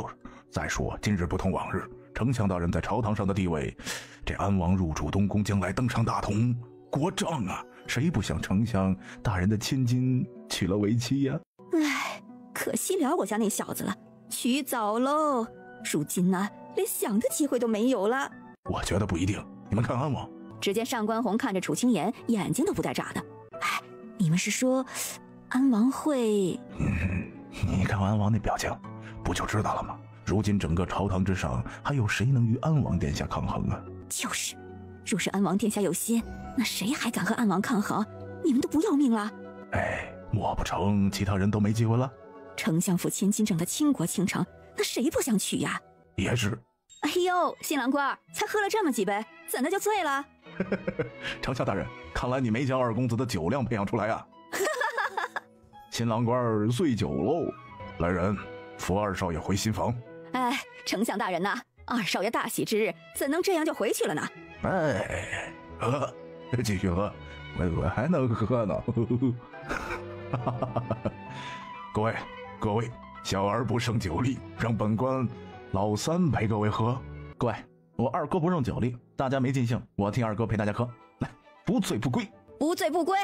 哎，要我说呀，二公子这时候回房还能那什么吗？啊，二公子大喜之日，咱们岂能错过呀？就是，要不咱扶二公子回房去？哎，来，二公子，我等送你回房啊！几个年轻之辈扶着楚云轩朝新房走去。哎，来，大家尽兴。丞相大人，令千金倾国倾城，谁要是娶到丞相千金，那可是几世修来的福分呢？是啊，能娶到丞相大人的千金，可真是福分哟。丞相大人的千金岂是一般人能够匹配的？丞相大人家的千金岂是你们能肖想的？王爷此话不妥呀！丞相大人家千金尚未婚配，那便说明这京城的男儿们都有求娶之机会啊！乔大人，好大的胆子！王爷，微臣不过是阐述事实罢了。楚家千金刚认祖归宗，又无婚配，窈窕淑女，君子好逑。我京中男儿自然是都有机会呀！放肆！不知安王如此何意呀？微臣如何放肆？好你个乔伯山，如此不将本王放在眼里！王爷此话差矣呀！微臣不过是说，人人都有机会求娶丞相大人家千金，不知微臣怎么就没将王爷放于眼中啊？你……上官红看着乔伯山，竟然一句话也没说出来。但乔伯山与安王的对话，却让其他人心中都有了数。大人，不好了！清魂出何事？大人，九公主，九公主怎么了？清魂看着楚天河，支支吾吾的。楚天河见此，急忙朝新房走去。众人来到新房，只见楚云轩醉躺在门口，屋内干柴烈火，众人脸上的神色瞬间复杂了起来。不是吧？九公主新婚之夜，竟然和外人苟且！就在这时候，房门从屋里打开，丫鬟慌慌张张地走出来。屋内怎么回事？王爷，奴婢，说。是九公主。九公主刚回新房不久，就来了一个陌生男子，后来他们就将奴婢打晕了。岂有此理！都散了，不要看了。来人，去将你们两人给我揪出来。是。过了很久，上官锦从床上起来，他整个人都懵了。你怎么在这里？这不是他的侍卫吗？他怎么会在他的婚房？怎么会和他？公主殿下，是你叫我来的呀？不是这样的。上官锦穿戴整齐，出来见本王。上官锦穿戴好，上官红快步走了进去。上官锦，你怎能做出如此龌龊之事？你这是要打谁的脸？二皇兄，不是我呀！你不知道，你在新婚之夜做出这等伤风败俗之事，你说你不知道？皇兄，定然是有人陷害于我的，还请皇兄明察。陷害你？你的侍卫，你的新婚夜，谁能陷害得了你？皇兄，一定是楚云轩，肯定是楚云轩，定然是他为了报复我，所以才做出这样的事来。楚云轩为了陷害你，赔上整个丞相府的名声，让自己沦为笑柄。上官锦，你可有脑子？楚云轩一直在前厅烂醉如泥，你的侍卫是你母妃亲自替你选，岂是楚云轩能安排得了的？上官红的话让上官锦哑口无言。滚回去，自己向父皇去请罪。丞相府可不是一般人家，我看你今天要如何收场。来人，带公主回宫。岳父大人。楚天河看了他一眼，没有说话。岳父大人，此事是锦儿之错，我已经让人送她回宫去了，父皇一定会重重惩罚于她，怀胎锦儿向岳父大人赔罪。我丞相府如今成了整个京城的笑话，安王一句赔罪就能将此事结果。岳父大人，此事是锦儿对不住楚家，本王一定会向父王禀明，补偿丞相府。如此天大之事，文王想如何补偿我丞相府？岳父大人，我与岳父大人相互扶持走到现在，断不可为了此事坏了两家的关系。坏了两家的关系？九公主如此对待我丞相府，可想过不要坏了关系？岳父大人，青颜刚刚认祖归宗回京，本王愿意以平妻之礼迎娶青颜过府。等本王继承大统，玉鸾便是皇后，青颜便为皇贵妃。岳父大人，您看如何？我呸！上官红，你竟敢肖想我言儿！还有儿女共侍一夫，癞蛤蟆想吃天鹅肉，我的言儿其实你能肖想？上官红呆住了。楚天河说什么？说他癞蛤蟆想吃天鹅肉？楚天河，你大胆！楚天河，别忘了，你虽是丞相，却是臣子。本王不日入主东宫，你的女儿成为本王的平妻，将来是皇贵妃，你还有什么不知足？我楚天河之女，值得配着天下最好的男儿，你上官红算什么东西？上官红看着楚天河，楚天河说什么？上官红觉得他都不认识楚天河了，这楚天河是癔症了吗？还是因为锦儿的事儿对他刺激太大了？楚云墨和楚云夜也看着他老爹，纷纷扬起了嘴角。这老头总算是说了一回人话了。岳父大人说的是，岳父大人的千金自然是要匹配这天下最好的男儿。若是岳父大人不满意，等我登基之后，可设2位后，烈焰的2位皇后都出自楚家，这可是千古难见的。本王还是做了皇位再来和本官说这话。岳父大人，如今齐王没了，整个朝堂之上还有谁能与本王抗衡？父皇传位于本王，那不过是时间问题。来人，送客。上官红看着楚天河，心里有气，可又无可奈何，于是他只得起身朝皇宫回去。上官锦，看看你干的好事！安王爷，你可是锦儿最爱的皇兄啊！你，我是他最敬爱的皇兄。上官锦，你在大婚之日做出这样的事情来，若是不给丞相府一个交代，来人，将惠妃和九公主禁足宫中，等候发落。是。红儿，丞相府如何了？上官红将丞相府的事儿一一说给了上官景天听。上官景天听着，眉头越蹙越紧。楚天河真这么说？没错，这件事儿看来麻烦了。父皇，必须给丞相府一个交代才行，否则可就是让丞相府与红儿离心了。楚天河怎会不同意将楚清言嫁与你为平妻？等朕退位，你就是天子。楚天河态度很坚决，不同意。这楚天河打的什么主意呀？既然事已如此，景儿不需要罚，务必安抚好丞相，万不可在此节骨眼儿出了错。是，父皇。上官景天直接下令将惠妃降为了贵人，九公主被禁足幽闭罚跪。上官景天又让人送了好些赏赐给楚天河。母后，你感觉如何？玉儿，母后没事了。母后，你没事就好。母后，这是楚氏清言，丞相府嫡女，无妻。参见母后。莫婉好半晌都没回过神来。母后，言儿在向你行礼。哎，好，好。清言，你是离儿的女儿，对不对？是的，母后。好，好，看见你就好。母后无事，只是想到你母亲。当年母后与你母亲也是至交好友，没想到如今你会和玉儿在一起。好啊，母后，这的确是缘分，都是好孩子。这些年，玉儿，你一定受了不少罪吧？快和娘说说，这些年你都是怎么过的？母后，这些年玉儿好着呢。玉儿，母后这些年都没在你身边，母后想知道，这些年你都是怎么过的？母后别急，我说给你听。于是莫已之将这些年的事儿大致都说给了莫婉听。那你和言儿又是如何在一起的？听着莫婉说这话，楚清言看着莫已之笑了起来。言儿，来，你说给母后听。我记得那天我上山去挖野菜，相公也在山上挖野菜，当时看见相公就觉得十分可爱，后来相公就去我家提亲了。辛苦你俩了，你们都是好孩子。母后没事的，那些事儿都过去了。再说了，我和相公也没觉得辛苦，要不是有那些际遇，我和相公也不会相遇呢。你和你娘亲真的很像，母后和你聊天都有一种和你娘亲在一起的感觉。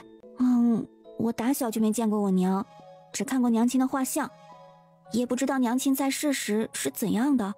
我给你说啊，你娘在世的时候啊，她……莫婉细细的回忆着，将叶离在世时的事说给楚清言听。楚清言安静的听着，过了好久，莫婉才停了下来。玉儿啊，你外祖父如今过得如何？当年那些事情发生之后，外祖父就去了北京。我已经传信给外祖父了，他在回京之路，母后不日便可见到。玉儿，你是如何打算的？既然母后好了，自然是要回宫的。当年上官景天为了皇位娶您，后来又为了上官红害死咱们母子，过往的一切总之要讨回来。如今天下大乱，烈焰百姓流离失所，他早已不配坐在那个位置上。殿下，云珍小姐来了。让她进来。参见皇后娘娘，参见太子殿下。珍儿，来，快过来。皇后娘娘，你可是都好了？没错，本宫都好了。太好了，娘娘好起来那就好，不然殿下都要急坏了。几年不见，珍儿已经是大姑娘喽，娘娘还是和往常一样，一点都没见老呢。这小嘴儿啊，可真是甜。珍儿如今也长大了，可有婚配呀？我这些年一直和爹爹在边境，至于婚配，珍儿暂时还没这想法呢。女孩子总是要嫁人的，你不嫁人，你娘亲该多着急呀。我家珍儿生得如此漂亮，还能保家卫国，谁要娶到珍儿，那是她的福气。娘娘，我不想嫁人。哎呦，珍儿啊，这是看上了哪家的小子了？让太子给你做主。没有。好了，母后，你别打趣他了。要真说是婚约，当初李儿怀他家木耳的时候，我就给他说要和他定个亲，谁知生下来两个他都是小子。娘娘，这么说来，殿下和楚家大哥竟还有婚约了？李儿后来怀他家老二，我便说这胎要是个女孩啊，就只给我家玉儿。谁知道老二又是个男孩。娘娘，那是不是老三要是个女孩，也和殿下指婚？老大老二都是小子，我就想着要是老三是女孩，也让她给玉儿做媳妇儿。谁知道这老三还是个男孩，这一连3个都是男孩，本宫便对离儿的肚子不指望了。想生个丫头，恐怕是难中有难呐。后来离儿再有身孕，我俩呀都没再提这事儿了。只是没想到她生下老四就虽然没有婚约，你们又各自出了那么多事儿，可最后你们能够走到一起，这是几世修来的福分，你们要珍惜。玉儿啊，你要好好待言儿，明白吗？母后放心。母后，相公待我极好极好的呢，就该待你好，如此我才对得起你娘亲呀。哎，老头，你今儿对上官红说的话会不会太狠了点啊？他算什么东西，也敢打你妹妹的主意？那倒是，他算什么东西啊？只是你公然在所有人面前这样说他，这会不会坏事啊？以后你还是多和你大哥还有三弟学习学习。学习什么呀？上官红想要入主东宫，那就断然不会对你老子我下手。就算他不满，也只能在心底憋着。这个玩意儿，也来打你妹妹的主意。你难道还真的打算让他做太子？老二，你瞎想什么呢？太子是我们妹夫，老头怎么可能会让安王那货做太子呢？那就好。老三，没事多带带你二哥，将来别让人给卖了。老头儿，你这就错，老二只是耿直了一点罢了，他又不是蠢。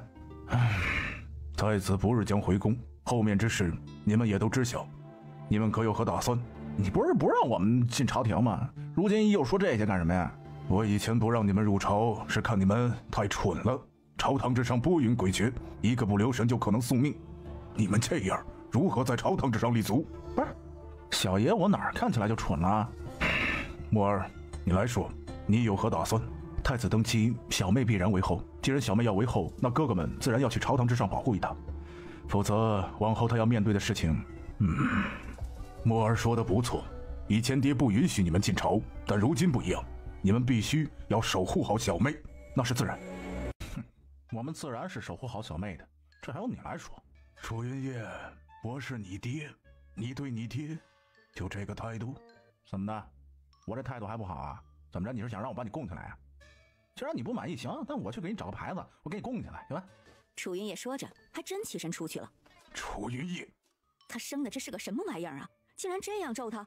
老大，老二，没事的时候多教育你们弟弟。老三性子一向是极好的。看着这个大儿子楚天河竟然什么也没说出来，哎，算了算了，还是闺女可爱。儿子什么的都是来讨债的。很快，楚云烨就拿着一个木牌走了进来。老头儿，你看好了啊，既然你不满意，以后呢，我就在我书房中呢为你立个牌位，早晚3炷香供着。这下你应该要满意了吧？别人可都没这待遇啊。楚天河深吸了一口气，在心里对自己说：“不气不气，亲生的亲生的。”楚云烨，既然你本事如此了得，还是去神水玲珑吧，看看木儿生母是谁，看看当年之事到底怎样。你母亲又是怎么……水玲珑之所以什么都不说，她应该在等。她之所以扛着这一切，是因为她心里还有希望。这希望不言而喻，在这烈焰，她还有帮手，而这个帮手，木儿说的没错，她之所以能熬过每日千刀万剐之刑，便是心里还有希望。既然如此，那便让他尝尝期望落空之滋味。你娘当年生下妍儿，或许并没有死。您的意思是？暂时没有证据，我只是猜测。木儿有几分像你们母亲，所以我有所怀疑。所以务必要让水玲珑吐出当年之事。楚家3兄弟激动极了，他们的娘亲真的有可能还活在这世上吗？事关娘亲，必须要查出来。安王爷是众多王爷中最出众的，先太子没了，齐王爷没了，理当立安王爷为太子。对，理当是安王爷。启禀皇上，立储之事还需从长计议。爱卿此话何意啊？朕年岁大了，朝堂之上又出现这么多事，若不将太子之位定下来，恐朝堂再发生变故啊！皇上，皇后尚在，太子也并未被废除。皇上若立储，还需妥善处理。乔伯山，你大胆！太子已经，这是人人都知道的事儿。皇后日后自然是嫡母皇太后，还有何异议？没错，先太子已故去，太子之位空悬多时啊！如今立储，合情合理。皇上，安王仁德无双，为我烈焰着想，理应立为太子啊！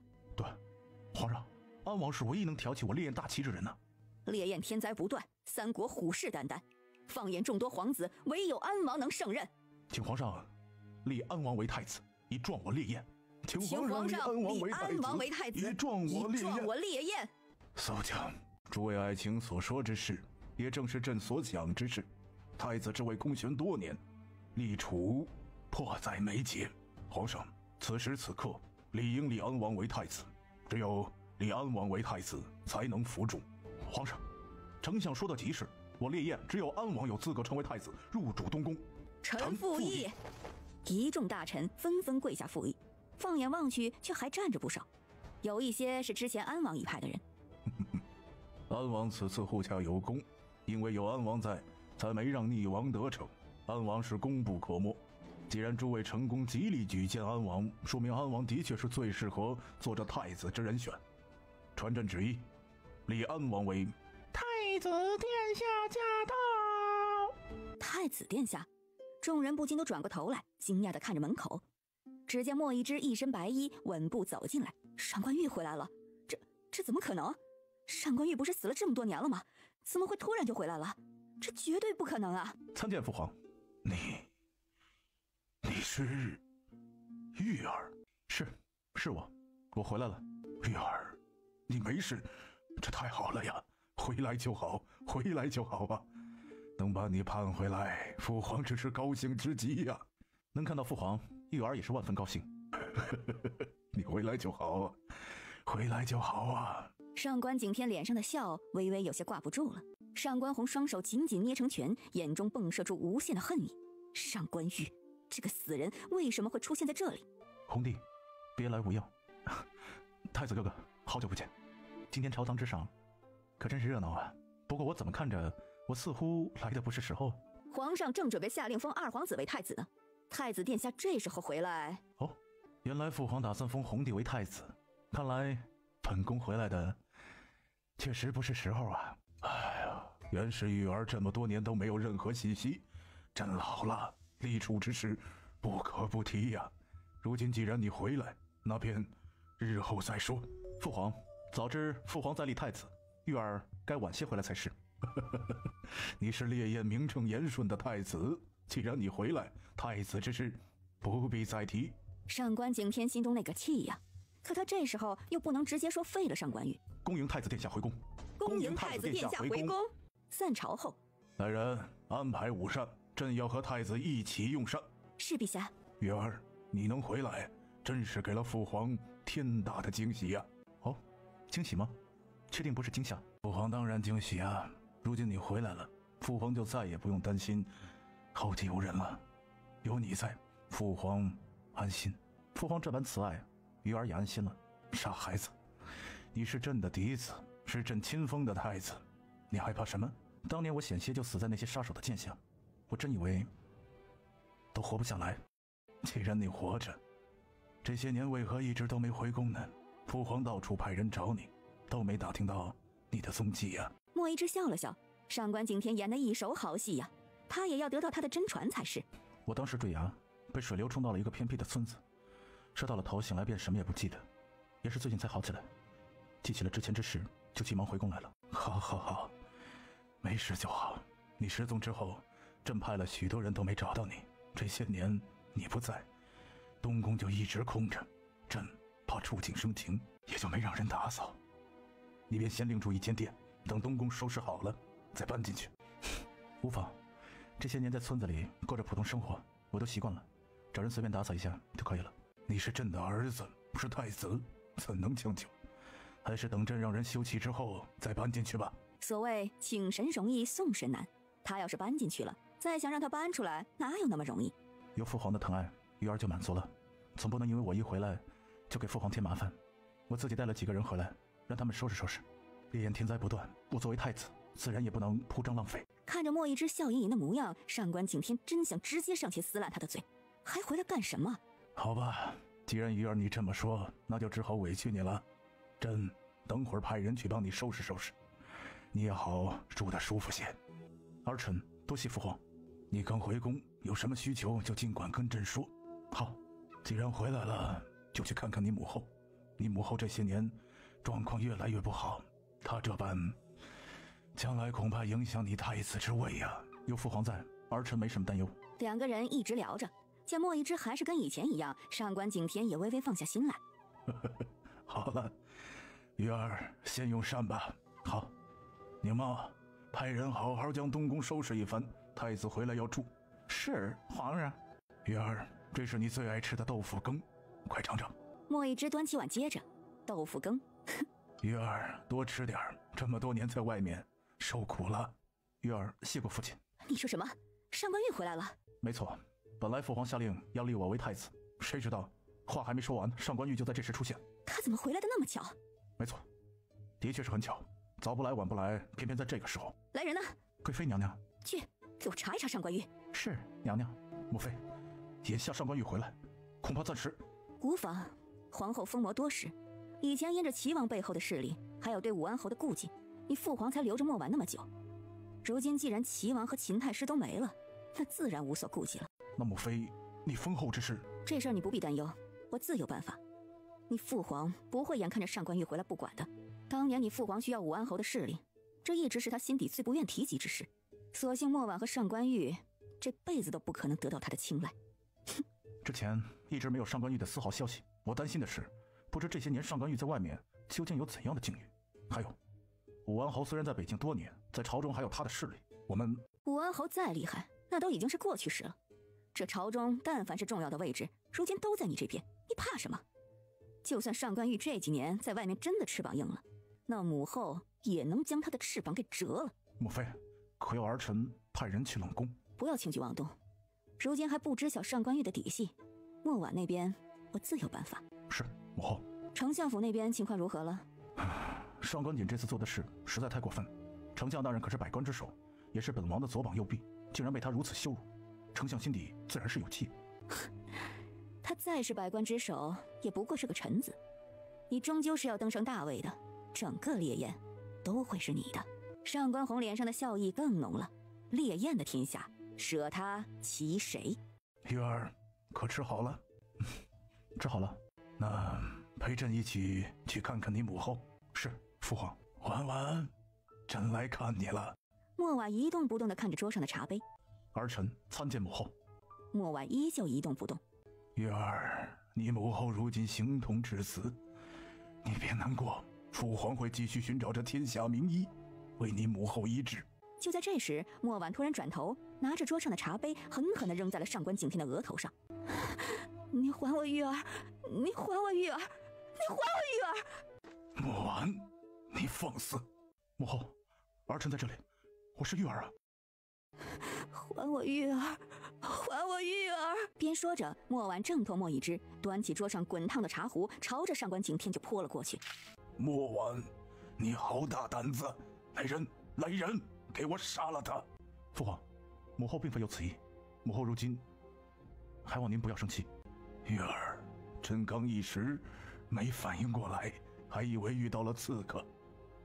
你母后如今这样子，朕自然不会和他计较。父皇英明，这茶水烫到父皇身上，父皇赶紧呈太医看看。你在这儿多陪陪你母后，朕先回宫去看看。恭送父皇。殿下，属下刚刚表现如何？就这些，怎够他赎这么多年的罪？那是。该给千秋那边的消息要及时传递出去。放心吧，我都看着呢。小心千秋。殿下放心，他弄不死我的。千秋没你看起来那么简单，不要轻敌。是殿下。皇上你怎么样了？这到底是怎么回事？都是莫婉那贱人，突然发疯，滚烫的茶泼在朕身上。莫婉这个疯婆子，如今齐王没了，就一个武安侯，不成气候。他竟然敢这般对皇上，皇上，不如臣妾。秋儿，暂时别妄动。莫婉早不死，晚不死，偏偏上官玉一回来就死了，难堵天下悠悠众口啊！千秋有些不甘心，却又无可奈何。秋儿，不必担心，有皇上在，我一点都不担心。太子回宫的消息顿时在京城传开，有人说太子殿下当年是被人陷害的，而害他的人就是安王。母后，言儿，相公，你回来了，一切可顺利？都顺利。我刚接到爹娘传来的信息，他们快要到京了。外祖父也传信来，快到了，我正准备去接他。你外祖父要回来了？是的，我刚收到讯息。好，玉儿，快去接你外祖父，一路舟车劳顿，他老人家一定受了不少苦。母后，你别急，我这就去接外祖父。相公，我和你一起去。好，拜见外祖父。拜见外祖父。快起来！谢外祖父。祖父，先回去再说，母后在等您。你母后如今状况如何呀？外祖父放心，言儿已将母后治好，母后现在可好了。那就好，言儿真是厉害呀。那是当然，外祖父您不看看她是谁的媳妇儿？对，是你媳妇儿，你媳妇儿厉害。先回去吧，外祖父一路舟车劳顿，等他休息好了再说。好。爹，婉，爹，快进屋吧。好，看见你没事，爹就放心了。爹，多亏了言儿，我现在都好了，你别担心。言儿，外祖父谢谢你啊，要不是有你在，恐怕你母后……外祖父，这是言儿应该做的。玉儿，你莫叔他们什么时候能到？也快进京了，京中准备的如何？外祖父放心，一切都在我们的掌控之中，要不了几日便可拿下上官景天。我带回来的人也让他们各自隐秘起来，只等讯息。北京那边也都安排妥当，京师倒没什么可担忧的，只是我最近查到四国背后恐怕还有别的势力，他们想挑起四国战争，最后天下大乱。鹬蚌相争，渔翁得利，不费丝毫兵力拿下皇城，并得人心，这才是我们目前要做的。是，外祖父，朝堂上人已经安排好，至于人心，烈焰已经这般，上官景天父子还有何人可言？如今外祖父看着你，也就安心了。殿下，大将军来了。啊，快请进来。参见皇后娘娘，参见殿下。参见皇后娘娘，参见殿下。大将军快请起。侯爷何时到京城？刚到。侯爷安人回京，我就放心了。这不还得亏了玉儿，要不是她，我也没这么顺利回京。恭喜侯爷和娘娘苦尽甘来，如今有太子殿下在，一切皆可放心。殿下，丞相大人到了。莫一之点头，楚天河从外面走进来，拜见皇后娘娘、侯爷。大将军也在。多年不见，丞相依旧没变。娘娘说笑了，这么多年我也老了。你瞅瞅，你站在他们几个身边，不说你是他们爹，都以为你是大哥呢。既然大家都在此，那我们便商议一下后面之事。外祖父不着急，您刚回京，先休息。我不累，刚好大家都在，京城之事需要尽早结束，不然我担心边境。好。众人商讨了很久才散去。莫一之安顿好武安侯，才带着楚清言回到丞相府。莫，今天感觉如何？四姐姐、姐夫，你们回来了。我回来看看你，你感觉如何？今天怎么样？四姐姐，你看我没事了。好，把手伸出来，四姐姐看看。楚清言搭在楚云木的脉搏上，好片刻后，楚清言才笑着说：“木木果然要乖乖听话，照这个速度好好调养啊，要不了多久你就能全好了。有四姐姐在，木木一点都不担心。你倒是什么都不愁。木木有哥哥姐姐在，还有爹爹，自然是什么都不愁的。姐姐现在要去看水玲珑了，你好好休息。”听说去看水玲珑，楚云木脸上的笑意瞬间就消失了。怎么了，木木？四姐姐，我想跟你一起去。木木，你想见水玲珑？好，你要是想去，四姐姐就带着你去。不过四姐姐有些事儿要问水玲珑，到时候可能会……你不要被吓着哦。木木不害怕。好，那咱们走吧。楚清言，你不得好死，你不得好死！要不得好死，也是你不得好死。水玲珑，你真的以为你这样就能熬过去了吗？楚清言，总有一天我会救你碎尸万段。总有一天。你是在等上官红，还是在等千秋啊？只可惜你的愿望又要落空了。水玲珑蓦地一愣，看着楚清言，好半晌都没回过神来。你真的以为你们的计划没人知晓吗？你不说，自然有其他人说。楚清言，你休想从我口中套出半句话来啊！对了，有一个好消息，你想听吗？水玲珑狠狠地瞪着楚清言，没有说话。上官红败了，千秋死了？不可能，没什么不可能。你以为你在这扛着，我就查不出来了吗？千秋死了，你等的救援也没了。你以为还有人能将你救出去吗？别幻想了啊！这个消息对水玲珑产生了太大的冲击。怎么会？千秋怎么会死？不可能的！水玲珑，说吧，背后真正指使你的人是谁？千秋都死了，如今太子上官玉掌控着朝堂的一切，捏死上官红不过是捏死一只蚂蚁。说出来，我还能给你一个痛快，让你少受这每日的千刀万剐之刑。水玲珑望着楚清言没说话，他不信，他不信呀！上官玉死了这么多年，怎么可能会回京？你以为上官玉死了吗？他并没死，不仅没有死，他还回来了。上官景天也死了，你们一切的计划都落空了。贱人，我要杀了你！我要杀了你！哼，杀了我，也要看看你有没有那个本事啊！你机关算尽，木木明明是我娘亲生的孩子，你以为养在你名下就能成为你的妻子了吗？那又怎样？那个贱人不还是死在我手里？你不知道啊，你那个贱人娘亲死的时候模样有多惨。想跟我斗，他注定只能死在我手里。你得不到我爹的心，只能使下下三滥的手段。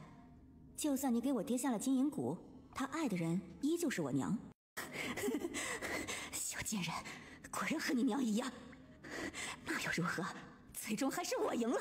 在他身边的人是我，而他早已灰飞烟灭了。水玲珑，我劝你还是将背后的一切都交代清楚吧，否则今天我让你尝尝比千刀万剐还要难受的刑。贱人，你敢！楚清言冷冷地扬了扬嘴角，只见一群蛇瞬间出现，围着水玲珑。果然是那贱人的女儿！贱人，贱人！水玲珑，我再给你最后一次机会，若你说出来，我会给你一个痛快。你以为你杀了千秋，杀了上官红，上官玉就能坐稳皇位了吗？你娘那样的人尚且能死在我手里，更别提你一个什么都不会的黄毛丫头。楚清言，就算你杀了千秋，也会有人为我报仇的。整个天下无人能与他为敌。楚清言微微一惊，立马上前查看他的情况。四姐姐，她如何了？死了。她怎么死的？她藏在体内的毒，知道救援无望了。相公，这个背后的人会是谁呢？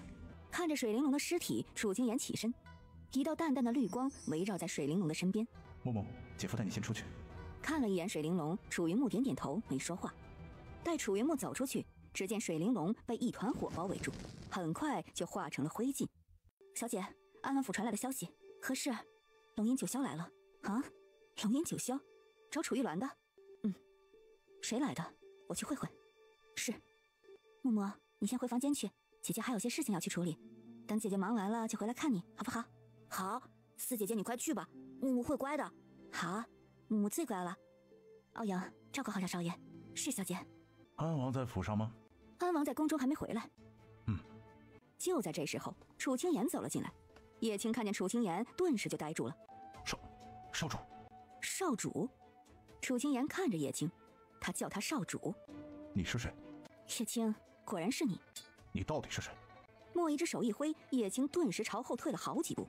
在我面前动我夫人，找死！叶青大惊，这人是谁？为何如此强大？叶青看着几人，转身就想逃。楚清言哪里会让他跑了？一道光波朝着叶青就打了过去。叶青瞬间被定在光波之中。叶青的心底更震惊了，这个女孩到底是谁？为何她会？说，你刚叫的人是谁？你是谁？带我去见叶河。你到底是谁？说，你刚叫的人是谁？否则我让你生不如死。楚清言话音刚落，一群蛇便出现在了叶青眼前。是你？是我。叶河如今应该快要没命了吧？你若不老实交代，一会儿我便去一刀了结了他。看着楚清言凛冽的眼神，叶青吓了一跳。这个表情简直和少主一模一样，就连脾气动作都一样。既然不说，徐阳，杀了他。是小姐，我这就送他上路。你们把我家大小姐藏哪儿了？你说的可是楚玉鸾？他死了。你个杀我家大小姐，我要你血债血偿！叶河都不是我的对手，你认为你能在本殿下手中过几招？叶青看着眼前这个陌生的男人，主子不是他的对手，他们是那两个人。只见叶青收了剑，开始列阵。言儿，那是生死阵。生死阵？生死阵便是以命结阵，威力甚大。阻止他！楚清言双手一挥，蓝色光圈再次包围着叶青，打断他的结阵。他的招式是那么熟悉，他也和少主长得一模一样。叶离使，你什么人？带我去见叶河。你是谁？见了叶河，他自然知道我是谁。你打伤我家主子，还给他下毒，你究竟是谁？带我去见叶河，否则我就将楚玉鸾挫骨扬灰。你敢？你看我敢不敢？不要挑战我的耐心，带我去见叶河，否则我立马下令将楚玉兰挫骨扬灰。你看看我敢不敢？你，叶河的毒是我下的，普天之下除了我，不会再有第2个人能给他解毒。城外10里，临水岸，我在那儿等你。楚清言伸手一挥，数十道银针朝叶青射了过去。仅片刻功夫，楚清言又收回了所有银针。我下的毒，天下无人能解。不要想着在我面前耍花招，否则我让你和你主子生不如死。小姑娘，我知道你厉害，但是我龙吟九霄也不是吃素的。临水岸外面全都是我们的人，若你敢，那我便拉着所有人为我家主子陪葬。楚清言笑了，他没理会叶青，从空间里摸出一粒药丸丢给他，给他喂下去。叶青见此，先捏了一点放在自己嘴里，过了好一会儿，见自个儿没事儿，才将药给叶河喂了下去。过了片刻，叶河悠悠醒来。主子，你醒了？我无事。楚清言上前2步，叶河转过头看着楚清言。姐姐。叶河定定地看着楚清言。不，这不是他姐姐。你是谁？楚清言冷冷看了叶河一眼，转过头没理他。你是何人？要你命的人。主子，她是打伤你的那个女孩。什么？是她？没错。叶河都迷糊了，不是，这中间到底出了什么问题啊？不可能有人和他姐姐长得一模一样啊！你可认识叶离？楚清言冷冷地看着叶河，他不想和他说话。过了片刻，楚清言又从空间里拿出一粒药丸，扔到叶河嘴里。你给我家主子吃什么？毒药呗。我杀了你！叶青，住手！楚清言手一挥，叶青设在临水岸外面的阵法顿时就破了。破烂玩意儿也敢在姑奶奶面前显摆？说完，楚清言和莫已之瞬间消失在了临水岸外面。叶青，他是4月初，没错，就是他。以前大小姐让我们派了无数人去追杀，只不过不知为何他变成如今这样。鸾儿呢？主上，您昏迷这段时间，龙吟和烈焰出了很多事，月影的人一直在对我们穷追不舍。烈焰朝堂之上也发生了许多事，丞相府那边还说是赢了嫡女，不过属下打探许久，都没见到丞相府嫡女长什么样。大小姐不就是丞相府的嫡女吗？我今天去见大小姐的时候，发现她竟然是有人假扮。什么？丞相府迎回嫡女？的确，听说和先夫人模样相似。我亲自去一趟丞相府。主子，您刚醒？无妨。那我陪主子一起去。你带人回去，我不想惊动他们。可回去。是，主子。叶河，你想死？你是丞相府嫡女。楚清言冷哼了一声，没说话。叶离是你母亲，你是何人？我找他，没找你。滚！敢来我丞相府撒野！爹，他是龙吟九霄的主子。龙吟九霄，那不就是追杀他闺女的人？两人在屋外打了起来。叶河对他爹怨气很重啊。楚清言想了想，悄悄让人去将楚家3兄弟叫来。3兄弟刚来，就见楚天河正在和人打架。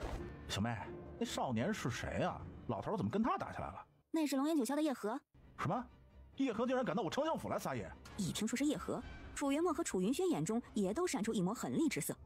叶河，他还敢找上门来，弄不死他！哥哥，揍他！就是他在雨城一直追杀我，好多次我都险些没命了。敢追杀我女儿，我要你命！住手！别打了，我是你舅舅。楚天河看了看楚清言，丝毫没有停下手中的招式。楚家3兄弟见此，也不管他说什么，继续攻击他。叶河觉着他今天是不能善终了，谁知道他亲自追杀的会是自己小外甥女儿呢？想到这儿，叶河干脆停止了反抗。叶河瞬间受伤倒地。言儿，你想如何处置？杀了吧。别，以后好好说，这其中定然是有什么误会。我真是你舅舅啊！叶离是我姐姐，你看我的脸如假包换，我就是你舅舅。我是叶离的弟弟叶河，与姐姐走失，这些年我一直在找她。等我找到了你们的时候，姐姐已经没了。可我查到的情况可能有偏差，玉鸾不是姐姐的骨肉吗？我查到的应该不会错呀。你说你是我娘的亲弟弟，就是我娘的亲弟弟啊？你有什么证据啊？木儿，你的神雨宫，还有轩儿，你那年，一二你。叶河细数着这些年这几兄弟过往的事情，3兄弟顿时惊讶起来，最惊讶的还是楚云墨。是你？对，是我。若我不是你亲舅舅，你认为会有这些事儿吗？就算你是我亲舅舅，也洗脱不了你追杀我小妹之事。这件事确实是有误会，鸾儿来找我，我不得不出手。只是这到底是怎么回事？楚玉兰死了。叶河惊诧地看着楚清言，片刻后，叶河闭上双眼，嘴里念念有词，周身渐渐泛起一阵淡蓝色的光。没过多大一会儿，楚清言周围泛着浓烈的蓝光，他不仅探索到了姐姐的气息，姐姐竟然使用了禁术，怪不得他在楚玉鸾身上虽然探到了姐姐的气息，却无法知道更多。原来楚玉鸾不过是姐姐使用禁术时沾染了腹中骨血幻变出来的，所以他和言儿算不得孪生。幻变出来的这个人若死亡，只会灰飞烟灭。好片刻后，叶和蓦地睁开眼，吐了一大口血。叶和，你想干什么？乖，叫舅舅，这是我的令牌，号令整个龙吟九霄。龙吟九霄的令牌，你给我？区区龙吟九霄就能抵消你以前追杀我的事儿了？你可别忘了，那么多次我都差点没命了。当时因为舅舅不知有你存在，只以为鸾儿有一人，想着他是姐姐唯一的孩子，所以对他也有求必应，这是舅舅的错，舅舅给你道歉，以后舅舅定然会好好弥补于你。弥补？你拿什么弥补？要不是有月影在，我怕是死了无数回了吧，我命都没有了，你如何弥补？哎呀，是舅舅错了。楚清言一噎，真的是吃了一只苍蝇，吞又吞不下，吐又吐不出。言儿，过去之事都是舅舅不好，是舅舅没弄清事实真相，让你受委屈了。叶和说着，迅速从身上拿出一把短剑，蓦地就插在自己胸口。叶和，你干什么？你以为你这样就可以逼迫我？舅舅不会逼你，任何时候都不会逼你的。舅舅只是心有愧疚，因为舅舅的疏忽，让你受委屈了。若是你有个三长两短，舅舅如何向你母亲交代呀？要自杀，滚出去自杀，别脏了我的丞相府。谁告诉你我要自杀？我不过是对不起言儿，对不起言儿，就玩苦肉计。我没有，你没有，你在自己心口捅一刀，不就是为了逼迫言儿原谅你？你这还不是玩苦肉计？要不是看在梨儿的面子上，我直接一剑了结于你。要不是看在姐姐的面子上，你以为你能活到今天？楚天河看着叶和，这张与梨儿有几分相似的脸，他却没法再说别的，毕竟他是梨儿唯一的弟弟。言儿，记住，收敛你的术法，你娘亲交给你的那枚戒指，切不可外露，否则……楚清言看着叶和，他竟然知道自己身上有娘亲的戒指。你才奇怪我为什么会知道，因为我是你舅舅，可以在你身上查到你娘的气息。那枚戒指对你娘亲很重要，对叶家很重要，对你来说亦是重要。我娘亲是什么人？他没告诉你吧？就凭他，自然是不敢告诉于你。况且他也不一定知道多少。言儿，你可听过洛伊古戒？你说吧。洛伊古戒是上古时期便传承下来的神秘古戒之一，每一代主宰都是女子，你娘便是这一代洛伊少主。因为你娘年纪尚小，后来族内有人联合雪域及其他势力叛变，洛伊界伤亡惨重，你外祖父外祖母在这次事故中消亡。我和你娘带着人突围出了洛伊界，只是后来我与你娘亲便失散了。楚清言不禁微微张了张嘴。洛伊古界，他娘还是少主？他说的都是真的。你娘亲离开洛伊古界之后，一直在暗中筹建回洛伊古界之事。洛伊古界已经1000年都未曾出现过命定谷主，正是因为没有命定谷主，所以才会发生那么多事。你母亲连生3个儿子，一直到怀你之时，她算出来你便是，但你年15大劫却会，你娘亲为了能给你渡劫，便使用古界禁术。从那以后，你娘亲就术法尽失，还遭受到了反噬。否则一般人哪会是他的对手？爹，之前我去看了水玲珑，从他嘴里得到了一些消息。他说木木是娘亲的孩子。你说什么？木木是你娘亲的孩子？他是这样说的。他和千秋都是一伙的，但听起来他们也只是棋子罢了，背后还有其他人。快带木木过来，我看看。很快楚云木就来了。四姐姐，木木乖。叶和看着楚云木，一道淡蓝色的光朝楚云木围了过去。四姐姐，这是干什么呀？木木别怕，没事的啊。哦，淡蓝色的光围绕着楚云木，叶和蹙紧了眉头。好半晌后，叶和才停下来，他朝后退了2步。怎么回事？确实是姐姐的孩子，这到底是怎么回事？你是姐姐选定的男人，我古界之女体质特殊，一旦有夫婿，这男人便再也不会和别人有孩子。姐姐使用禁术反噬，会让他术法尽失，变得和常人无异。他生下鸾儿之后，并没有死，只是被人造成了假死之现象，蒙骗住了所有人。所以，娘亲还活着吗？生你之时，你娘亲虽没死，可却与死没多大区别。想来后面几年又调养了一番，直到生下木儿，耗光了他所有的精血。如今我已探测不到他的任何气息，闻言，楚天河整个人心如刀割。生下妍儿后，离儿并没有死，之后还为他生下了木儿，可他却从不知道，他还再次出现在他眼前。妍儿，如今你要做的便是修炼古界之法术，等你修为提升，其他之事才有可能啊。以你现在的能力，进入古界，随便一人便能将你。我知道。你记住了，在你修为大成之前，术法切记不可外露。既然我娘是古界之人，那水玲珑和她背后之人岂不是也知道？若是他们都知道，这件事情不就已经传出去了？不会，古界之人的气息不是一般人能够察觉到。古界之人当年都只以为我和你娘亲葬身于火海，否则这么多年古界的人不会没有来找。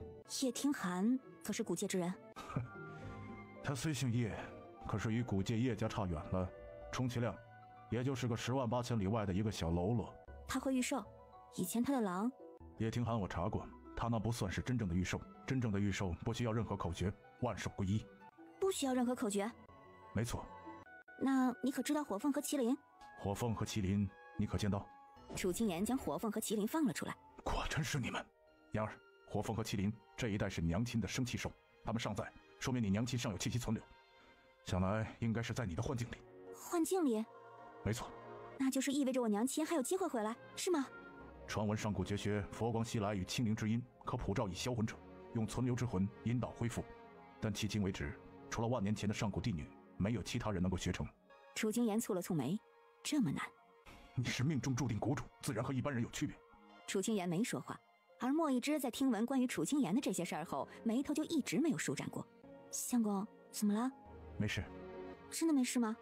没事，放心吧。妍儿，你相公是月影、烈焰太子。叶和看着莫一之，他真的只是月影和烈焰太子这么简单吗？不，之前他们交过手，他所用的术法及阵法绝对不是月影那么简单。小妹，不要听叶和的，管他什么谷主啊，你只要活得自在就好。我自然是想妍儿自由自在的活着，不用担心那么多，但他的身份注定他不能像普通人一样。什么谷主，爱谁干谁干，关我妹妹什么事儿？叶儿，此事哪有你想的那么简单？怎么就没有我想的那么简单了？谁敢对我妹妹，老子就一把火把她烧成灰。这不像是你叶儿会说的话呀。哼，我小妹3个哥哥1个弟弟，还有楚老头，需要她一个女子去拼命？你们几个加起来也抵不过你妹妹的境界。古界的术法绝学能达到顶峰的，向来都是女子。古界每一代掌舵者也是女子。唉，楚云也突然就有一种没由来的挫败感。这什么古界，这什么玩意儿啊？非要女子担大任？妍儿，以后舅舅定然不会让你受丝毫委屈，只要有舅舅在，定然护你周全。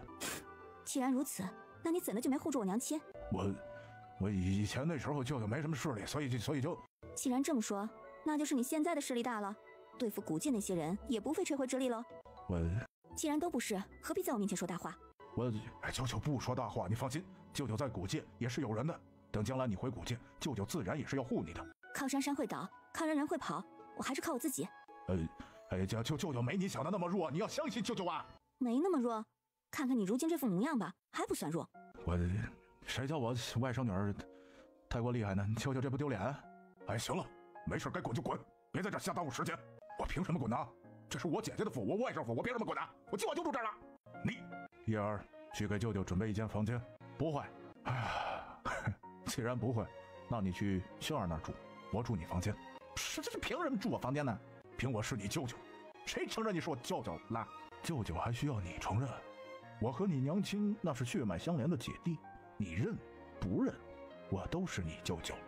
你爱去哪儿就去哪儿，我房间你休息啊。好你个叶儿，舅舅可是帮了你那么多，你怎么转头就不认人了？谁稀罕你啊？你不出手，我解决不了问题了。没办法呀，他在外甥中间没地位呀。殿下，不好了。出何事了？刚收到月一的传讯，叶听寒的人已经和3国达成了联盟意向。烈焰出了这么大的事情，元气大伤，叶听寒自然想要趁此机会攻打烈焰。可边境的人手远远不够啊。不急，就算叶听寒达到联盟意向，要想对烈焰发动攻击，各国军队也没那么快。你去接应墨家大哥他们，尽快进城通知下去，按计划行事。是，相公，这消息可打乱了我们的计划。这无妨，有我在，不会有事。那狗皇帝那边得要增加剂量了。楚清言从空间里放出一群小飞虫，只见小飞虫瞬间就飞不见了。妍儿，你们需要多少人手啊？舅舅这儿有啊，多的是。舅舅这就让人过来，请你差遣。楚清言看了看叶和，没说话。叶和挥挥手，好多人瞬间出现在眼前。参见主子，臣我令，从现在开始，所有人听小姐吩咐，让你们往东就绝不能往西，为小姐命是从，可明白？是，主子。言儿，舅舅给你的令牌可是号令整个龙吟九霄啊，就烈焰这么点的事儿，算不得什么。你直接下令让他们打进宫也无妨啊。误夫，没你龙吟九霄，言儿也能拿下皇城，谁稀罕你似的？就你逍遥岛那点势力，也敢在我面前出帽子？要捏死你，不过是捏死一只蚂蚱。逍遥岛，言儿，你还不知道吧？这老头就是逍遥岛岛主。你看他连自己的儿子女儿都不知晓他的身份，他安的什么心呢？叶和，你再这样胡说八道，我就丢你出去。丢我出去？你倒是丢丢看呢！我是我姐姐最疼爱的弟弟，你敢这样对我，等我下了皇权，我姐姐不会放过你。楚天河觉得他怕是被这小子捏住了命脉吧？唉，谁叫他是梨儿的弟弟呢？逍遥岛岛主怎么回事啊？也没怎么回事。你娘逃离古界之后，便逃到了逍遥岛。当时你娘亲浑身是伤，昏迷在岛外，我将她救了回岛上。你娘亲醒后，怕是被人找到逍遥岛，所以等她养伤就离开了。我担心你娘一个人不安全，所以就陪她一起离开。逍遥岛，就是那个传说中与世隔绝的地方。只是离四大国比较远，再加上岛外又有机关和迷阵，几乎不会有人发现逍遥岛的存在。逍遥岛千百年来不参与任何一方的势力争斗，所以才保留着逍遥岛的清静。那你倒是说你们逍遥岛怂啊，猥琐呀，谁都不敢得罪。言儿，别听他在这胡说八道，爹爹没告诉你们这些，只是暂时不想你们参与太多，知道的越少，活得越轻松。其他之事自有爹爹处置。自有你处置。你能替言儿搞定古界的事吗？古界你又了解几分呢？言儿，将他丢出去，看着碍眼。楚云烨起身朝楚云轩使了个眼色，两人架着叶和就朝外走去。你们两个臭小子，你们想干什么？我是你们舅舅，你们敢这样对我？楚云烨和楚云轩架着叶和，将他拖到客房。你就在这里给我乖乖躺着，别总在小妹面前晃来晃去的，否则我就将你给丢出去。燕儿、轩儿，舅舅是你娘亲的弟弟，我们是至亲。楚天河那老东西不过是一个外人呐，咱们古界的人才应该是同仇敌忾。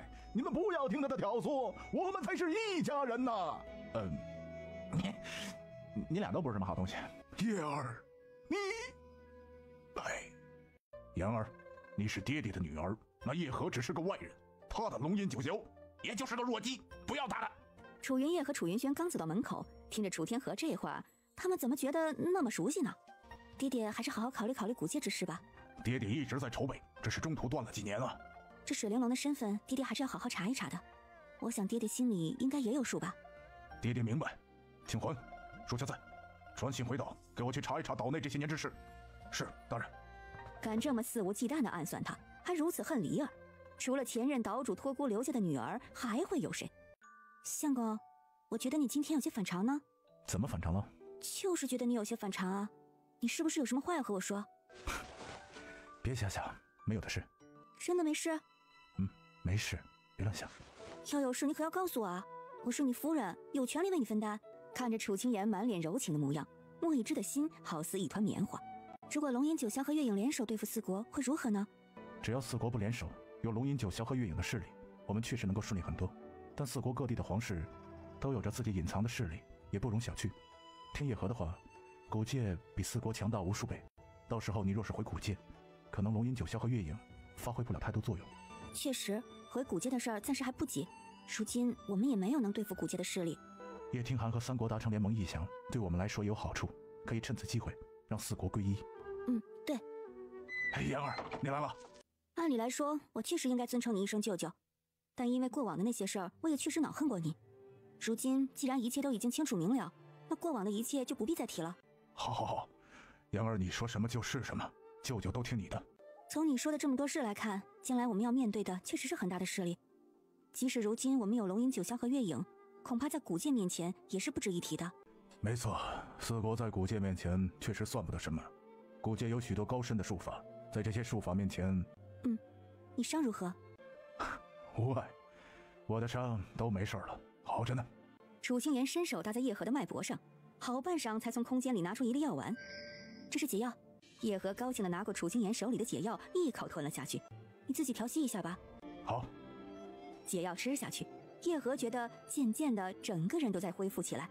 言儿，你们的计划应该加上舅舅，舅舅不比你相公差的。既然你是这样想的，那就应该明白，他是我相公，对他态度好点，否则的话，我舅舅也没什么对他不好啊。男人之间说话嘛，不讲女孩子吗？我们的人大多安置在边境，京城确实还需要你的援手。跟舅舅客气什么？你想干什么，只管说一声，舅舅替你去办。不过烈焰这个皇帝呢，你们也不可轻视。各国的皇室背后都有自己隐藏的势力，不到关键时刻都是不会出现的。你安排舅舅，让舅舅去干啥？楚清言想了想，将自己的计划讲给叶和听。没问题，交给舅舅，你放心。好，那你好生休息吧。我没事，你看舅舅好着呢。楚清言伸手再次搭上叶和的脉搏，果然体内的毒已经差不多都清除了，稍微调理一下即可。给，把这个吃了。好。你就不怕再被毒死啊？言儿要是想毒死舅舅，那也得吃。莫一之看了叶和一眼，拉着楚清言就走了。言儿交给舅舅办的事，你就放心，舅舅定然给你办的妥妥的。好。主子，您身上的伤真的结了？太好了，没想到小姐还愿意给您解毒。言儿怎么的就不能为我解毒了？她是我外甥女儿。是，可是您之前追杀她呢。行了，不要再说了。不说就不说吧。只是主子，如今青颜小姐才真正的是谷主，您打算如何？等这次言儿这边之事结束，我得尽快回一趟古界。不行，主子，您要是回古界，那不是自投罗网？被古界之人发现，您还能脱身吗？言儿是命定的谷主，不管如何，我都要回一趟，拿到那本历代谷主留下的册子。不行，那东西早就被叛党守着，你要是拿到册子，谈何容易？我要是不去拿册子，言儿如何继承谷主的绝学？你会教啊？叶青沉默了，他要是会教，还有别人什么事儿啊？我知道你在担心什么，现在我们别无选择。言儿的身份瞒得了一时，却瞒不过一世。等到古界祭天开启，他们便会知晓有谷主的存在，到那时谁能保护住言儿？主子，这事交给我，我去替小姐拿那本册子，您就不要去了。你要是能拿到，我还操什么心呢？那本册子哪有那么容易拿到啊？叶青不再说什么，确实那东西他拿不到。你保护好言儿就行，将来他要面对的还有很多，这段时间让他轻松一下。若是可以选择，我也不愿意让他做什么谷主。参见岳父大人，王爷不必客气。不知王爷这么晚了，所谓何事啊？这是我从父皇那里求来的恩典，父皇珍藏了很多年。自从见到青颜，我便对他一见倾心，我愿以后位求娶青颜，还望岳父大人准许。癞蛤蟆想吃天鹅肉，不知我是何处得罪了大舅兄。安王好大的谱啊！娶了楚玉鸾，如今还想娶我妹青颜。放眼整个烈焰，除了本王，还有谁能与青颜相配？你算个什么东西啊？你可以滚了。楚云轩，你敢如此对本王说话？不过就是个王爷，还是来路不明的女人生的，天底下皇亲贵胄多了去了，你又算老几啊？岳父大人，安王可别忘了，如今太子已经回宫，安王竟然还有心思打我女儿的主意。太子回宫又如何？凭我们的势力，他能翻起什么浪来？太子之位，迟早是我的。是吗？那今日便瞧瞧安王的本事。上官玉，拿开你的手，你可知这是哪儿？来人，有人冒充太子，给我拿去。岳父大人，安王这声岳父，微臣不敢当。岳父大人，你莫不成？岳父大人是想要支持太子？您可别忘了，咱们可是同一条船上的人。上官玉如何能成气候？楚天河微微笑了起来，没有理会上官红。楚天河，你敢背叛本王？一个连皇家血脉都不是的野种，也配在这里叫嚣？休得胡说！来人，拿下！上官玉，你敢如此对本王，父皇不会放过你的。莫一之没有理会上官红，很快上官红就被人抓住了。楚天河，上官玉，你敢这样对我，父皇是不会放过你们的。拖出去，赏他千刀万剐之刑。若死了，就扔去乱葬岗喂狗。上官玉，你敢？父皇是不会放过你的。岳父大人，您救救我！上官玉只想利用你，我若是死了，他一定不会放过你的。就在这时候，楚玉鸾走过来。王妃，快救本王，快！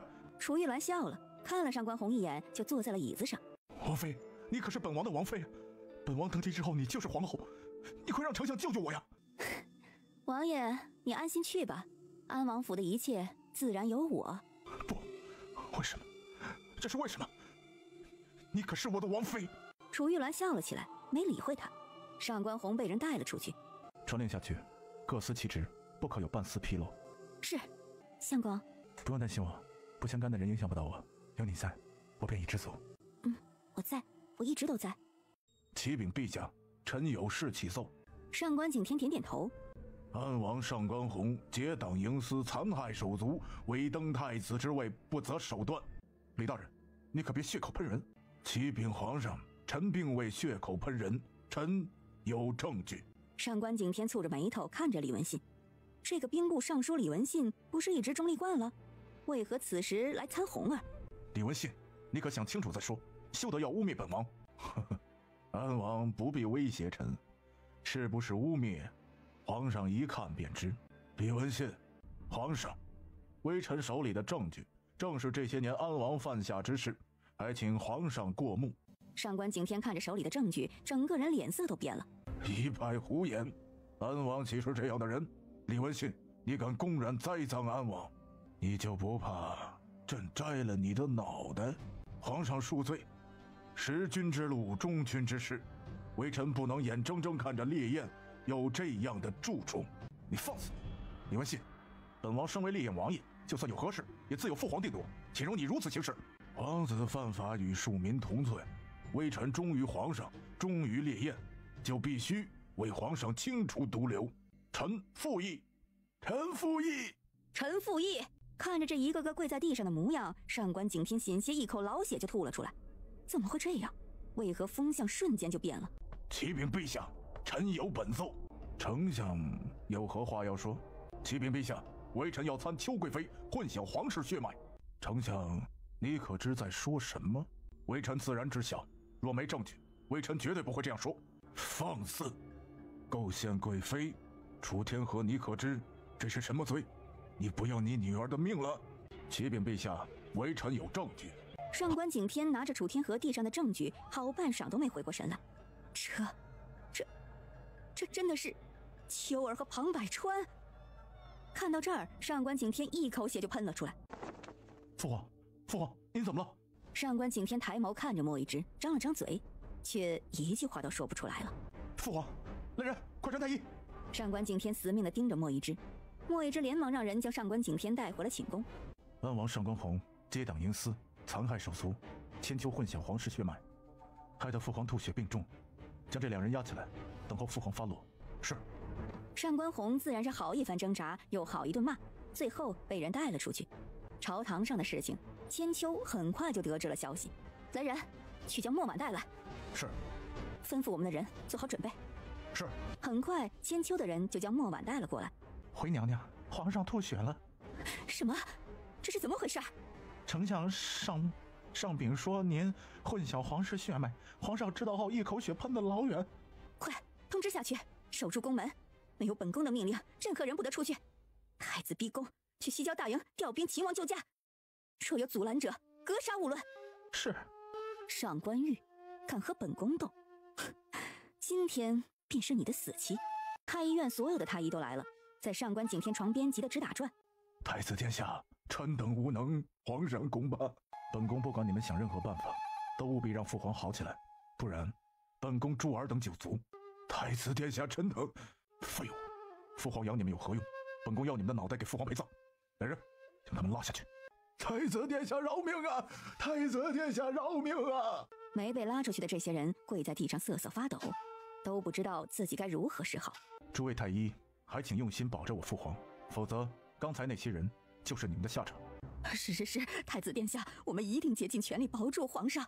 莫一之看了看楚清言，楚清言挥了挥手，很快上官景天便醒了。父皇，您醒了。父皇，您想说什么？玉儿听着。诛庞百川，九族。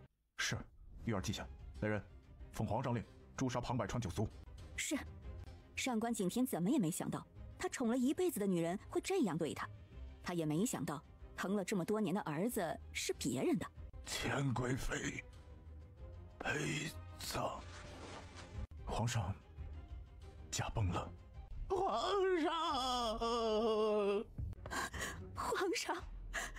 上，您怎能丢下臣妾一个人走了呀？皇上，你好狠的心呐！你为何要丢秋儿一个人？皇上，父皇有令，千贵妃陪葬。来人，带千贵妃下去准备。上官玉，你敢？这是父皇临终前亲口下令，百官都听着，怎会有假？放肆！上官玉，你敢假传圣旨？来人呐！害子假传圣旨，害死皇上，给我拿下！只见一群人瞬间冲进来，但凡是和上官玉一伙的，格杀勿论！护驾，保护皇上，保护太子！尹卫听令，千秋抗旨不遵，将他拿下。瞬间，莫卫之身后便有很多上官景天的隐卫出现了。给我拿下上官玉！安王在哪里？安王被关押了。带人去救安王出来。是，娘娘。冲进去，违抗者格杀勿论。娘娘，太子得到了皇上的隐卫，我们强攻进去恐怕……怕什么？本宫已经让人去调兵了，咱们还有庞统领在，整个宫城都在我们掌控之中，不惜一切代价给我杀了上官玉。是。千秋寄予厚望的庞百川，此时此刻正被一群人围着。奉皇上圣旨，拿下庞百川，诛庞百川9族，给我上！这些人假传圣旨，给我拿下！贵妃娘娘重重有赏。是。没过几招，庞百川就败了。他怎么也没有想明白，他手下这么多人会被对方那么点人就拿住了。庞百川被擒住带走了，上官景天的隐卫确实有几把刷子。千秋的人节节败退，叫庞统领速速过来支援。这庞百川呢，怎么这么半天都没过来？莫不成出了什么事？你是在找他吗？千秋一转身，只见庞百川被人五花大绑捆着押过来。怎么会这样？庞百川怎么会被擒住了？真是不中用啊！上官玉，我劝你缴械投降。整个宫城都已经被我控制了，你若是自己出来，我便饶你一命。去看看西郊大营的人到了没有，调兵过来，不惜一切代价杀了上官玉。是，娘娘。娘娘，王爷已经成功救下。很好，保护好王爷。是。禀娘娘，西郊大营的兵马马上就到。宫城其他地方的情况如何？禀娘娘，一切都按照娘娘的吩咐在做。很好，一切都在他的掌控之中。上官玉，还是乖乖束手就擒吧。你以为你今天逃得过吗？贵妃娘娘，你这是要造反呐！你不可！谁敢再多说一句话，下场便同沾连江一般。贵妃娘娘，皇上已经下令让你殉葬，如今你公然造反，就算是你让安王登上帝位，也会被天下人所不容。天下人？哼，本宫便是天，尔等谁敢违抗？这时，只见西郊大营的兵都来了。千秋见此，高兴极了，他的人来了，上官玉今天必死无疑。上官玉，我劝你乖乖出来投降为好。见里面一点动静没有，千秋更生气了。来人呐，杀进去，杀了上官玉！只是他说完这话，身后的兵却没有反应。本宫让你们进去杀了上官玉！他背后的兵笔挺地站着，一动也不动。千秋心底大惊，这是怎么回事？本宫让你们去杀了上官玉，都聋了吗？贵妃莫不是吃醉了酒？来人，贵妃抗旨不遵，带兵造反，拿下！武安侯，你好大的胆子，竟然私自回京！来人呐，给我拿下他！皇上密召我回京，贵妃有何意见？这不可能，皇上不可能召你回宫。来人，皇上有令，贵妃陪葬，请贵妃回去。老东西，你以为你这样，本宫就拿你没办法了吗？把人带上来。很快就有人押着莫婉模样的人走上来。老东西，睁开眼睛看看，这是谁？上官玉还不束手就擒，我杀了莫婉！武安侯冷笑一声，看着千秋。上官玉，你为了皇位，连你母后都不要了吗？天下人的唾沫都能淹死你！上官玉，我数到3，你若再不投降，我就将莫婉五马分尸。你的母后就在你面前受刑，你还能安心称帝吗？3、2、1， 3个数数完，还是没有任何动静。千秋狠狠地一剑刺在了莫婉胸口。上官玉，忤逆不孝，你这辈子都别想登基称帝了。贵妃是在找我吗？千秋瞬间就懵了，杀了一个莫婉，怎么还有一个莫婉？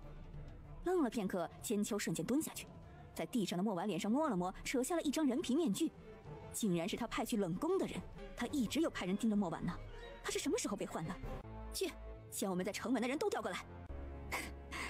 贵妃是想去调兵吗？贱人，别得意，我要你死！千秋，你已经无路可走，放弃抵抗吧。上官玉，你真的以为你赢了吗？没有我的命令，你们谁也出不了这个皇宫。哦，贵妃娘娘说的是城门。你做了什么？我没做什么，不过是在城门顺便收拾了几个不听话的人。怎么会这样？千秋不禁一个趔趄，怎么会这样？贵妃抗旨不遵，意图谋反，贵妃一干人等已被制服，来人，拿下！一群人围着千秋，千秋见此情景，不禁一口血就吐了出来。不，怎么会是这样呢？他苦心经营这么多年，怎么会这样？敌众我寡，千秋知道他今天是不可能取胜了。就算如此，那他也要拉几个垫背的。只见周围狂风顿起，众人都被包裹其中。吾以魂起誓，上官玉生生世世。燕儿，快阻止他！楚清言慌了，这个术法咒语他都还没理明白呢。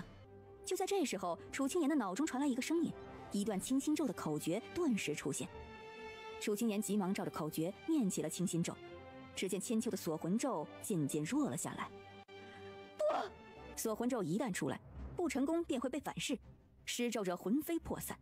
千秋也没想到，他教他的锁魂咒竟然还有人能破得了。千秋一脸不甘地看着楚清言，瞬间就咽气了。上官玉，我要杀了你！把他带下去。是。安王上官红和贵妃千秋叛变，如今一切平息，相关联之人杀无赦。是太子殿下。启禀殿下，国不可一日无君。如今皇上驾崩，太子殿下乃我烈焰名正言顺之新皇，臣附议议。参见新皇陛下。吾皇万岁万岁万万岁！太后千岁千岁千千岁！诸位爱卿，平身。谢谢陛下。莫一之一一安排好了接下来的所有事情。上官景天出殡登基事宜，新皇登基，整个朝堂上都焕发着朝气蓬勃的样子。莫一之将莫家三兄弟以及叶和都安排进了朝堂，莫云深一家也都一一封赏了下去。白大宝和云珍两人携手在宫墙边浴血奋战，立下大功，各自都得到了封赏。白大宝直接晋升了5品，只是令他没想到的是，最后莫一之就下令将他调到了北境。白大宝一脸茫然，大将军看了看白大宝，心中有些明白了。朝堂上一大批官员都得到了封赏，朝堂迅速就稳定下来，速度快得令人啧舌。新皇登基，后位空悬，于是立后选妃的事儿很快就被提上了日程。那些有女儿的人家心思都开始活络了起来。玉儿，这一切总算是都尘埃落定了。母后，让您受苦了。有你们在，母后一点都不苦。你如今是该要封后了。母后放心，我心里有数。你明白就好。言儿可是难得的好孩子，你可不能辜负了他。母后，您放心，定然不会让他受委屈。那就好。言儿啊，要是玉儿以后敢欺负你，你就告诉母后，母后替你收拾他。好的，母后。母后乏了，你们也回去歇歇吧。是，母后。相公，你这么急着就把舅舅和哥哥们塞进朝堂里？他们应该要提早适应这样的生活，好为以后做准备，否则将来谁来管这些事呢？我怎么觉得这是外戚专权呢？整个朝堂上都是我娘家人。他们想要专权，就让他们专权，只要他们愿意。这个几率可能比较小，他们更喜欢自由自在的生活。那怎么成？我要坐在皇位累死累活，他们却能潇洒。让他们多做些事情，以后才能教好咱们儿子。老爷呀，新皇登基，我听人说呢，那可是要封后封妃了。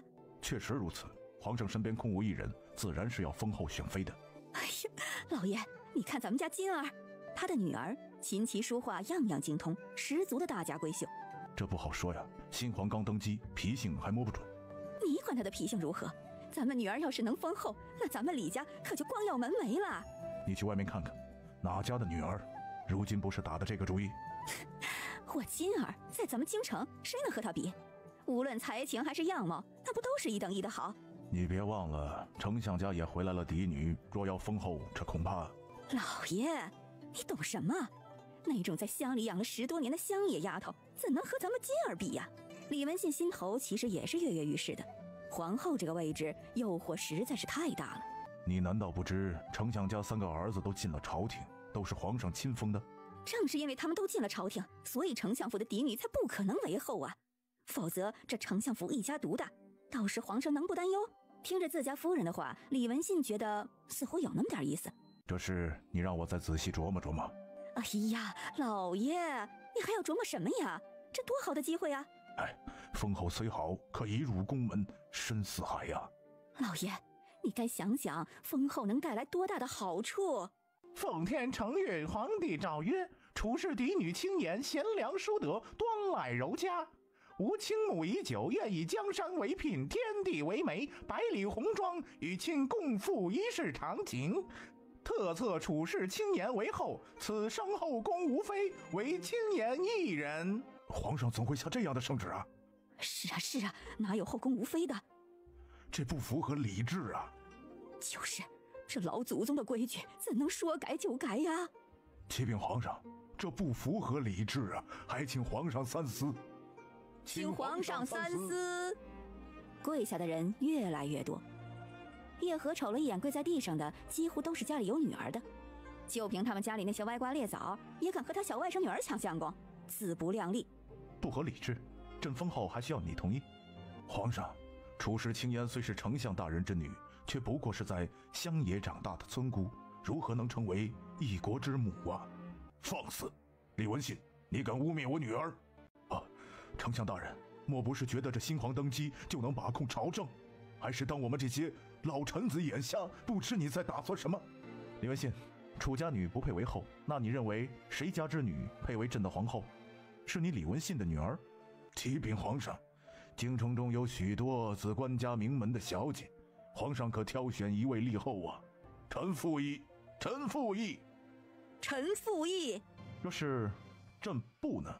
启禀皇上，皇上初登基，朝政不稳，边境各国虎视眈眈，百姓生活水深火热呀。此时不宜为此事君臣离心呐。皇上应尽快从名门闺秀中选后选妃，稳固朝堂，平定天下呀。来人，葛城对皇后不敬，不遵君臣之礼，贬到酉城，官降3级。李文信为一己之私阻碍封后事宜，对皇后不敬，念在李文信平乱有功，着罚俸3年，官降半级。李文信懵了，所有跪在地上的官员也都懵了。念尔等初犯，小小惩戒，若再有人对皇后不敬，便是对朕不敬。众人顿时吓得不敢再吭声了。启禀皇上，我烈焰今年天灾不断，如今百姓生活流离，百姓生活困苦，朝廷自然是不能不管。禹城白之州发明了新的灌溉技术，各城皆可学习。朝廷拨粮各地做好赈灾工作，具体事宜便交给丞相大人处理。启禀皇上，微臣年事已高，恐难以胜任，还请皇上另择他人。丞相大人正值壮年。启禀皇上，我认为叶大人比微臣要合适，我儿云叶云轩也可。启禀皇上，3位大人年轻有为，想来一定会做好赈灾与重建之事，交给你们，朕也放心。相信皇后看到我这么做，也会很满意。 3个人瞬间就不说话了。满意个鬼啊！这是赤裸裸的威胁。就这样，叶和楚云轩、楚云烨3人就被莫一之支出去赈灾了。参见陛下，参见娘娘。娘，快起来！娘娘，使不得，使不得，以后可不能再这么叫了。娘儿，你就听娘啊，听莫婶的吧。好，我知道了。娘，莫婶儿，你们都好吗？好，我们好得很呢，就只盼着呀，能早点见到你和皇上。如今这些事儿终于都是结束了，婶子这心里头高兴得很呢。总算是不负侯爷所托，我可以安心了。莫叔、莫婶儿，辛苦你们了。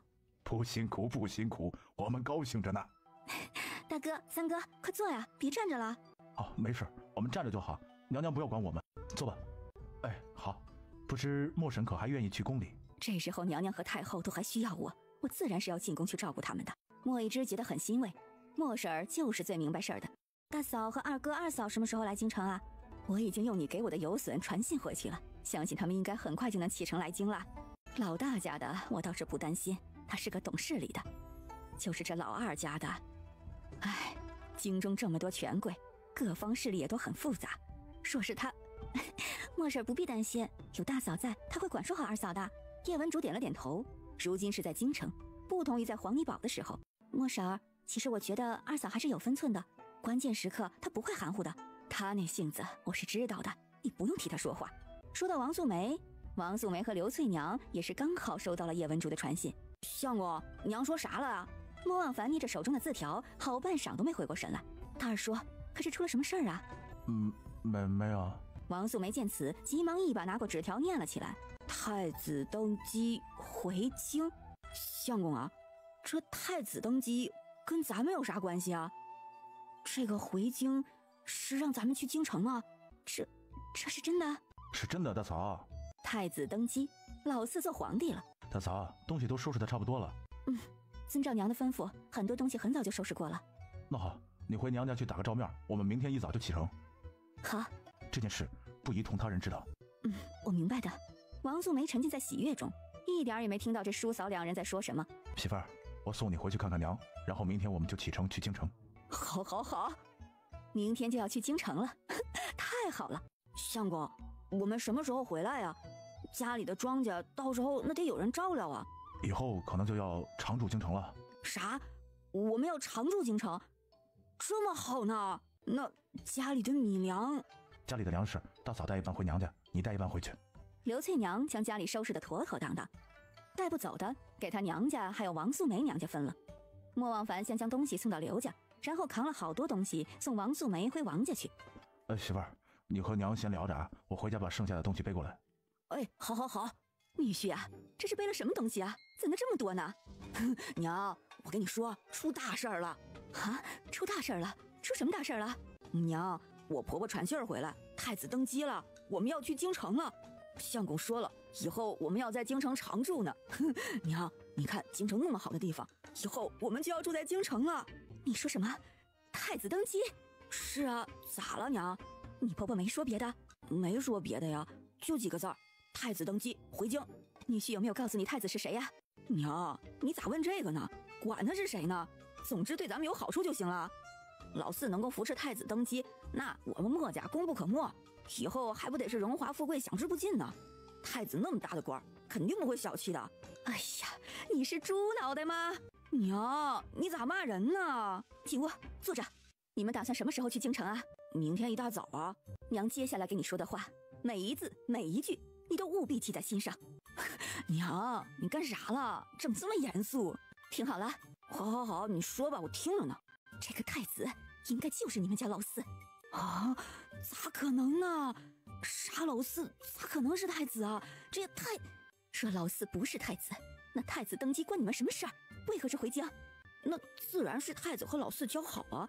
老四助他登基，那他不得感谢我们家呀？你仔细想想，你们家发生的那些事儿，这个太子指的就是你们家老四。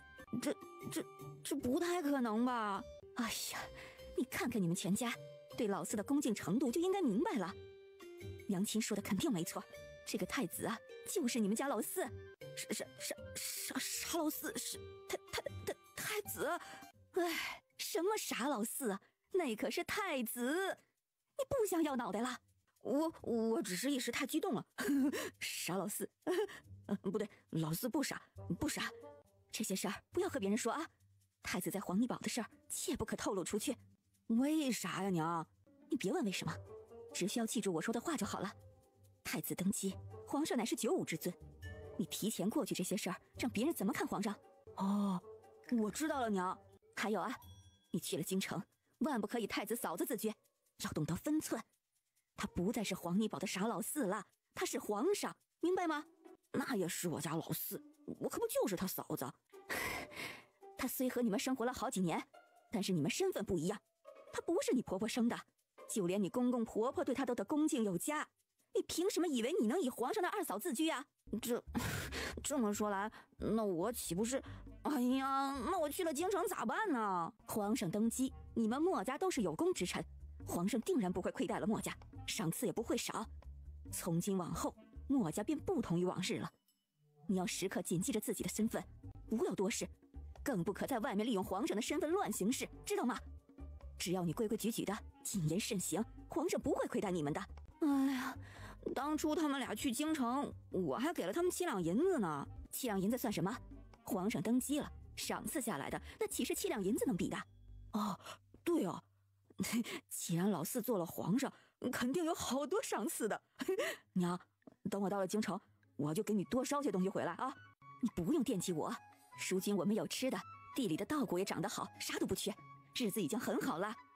还有啊，你时不时给娘拿回来的，娘都给你攒着呢。这些都是你拿回来的，你带着去京城。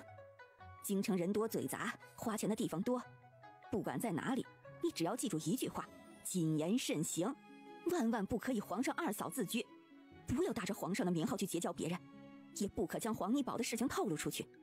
只要你安分守己，你在墨家就一定会安安稳稳的。记住了，有皇上在背后扶持着，你们全家的日子都不会差的。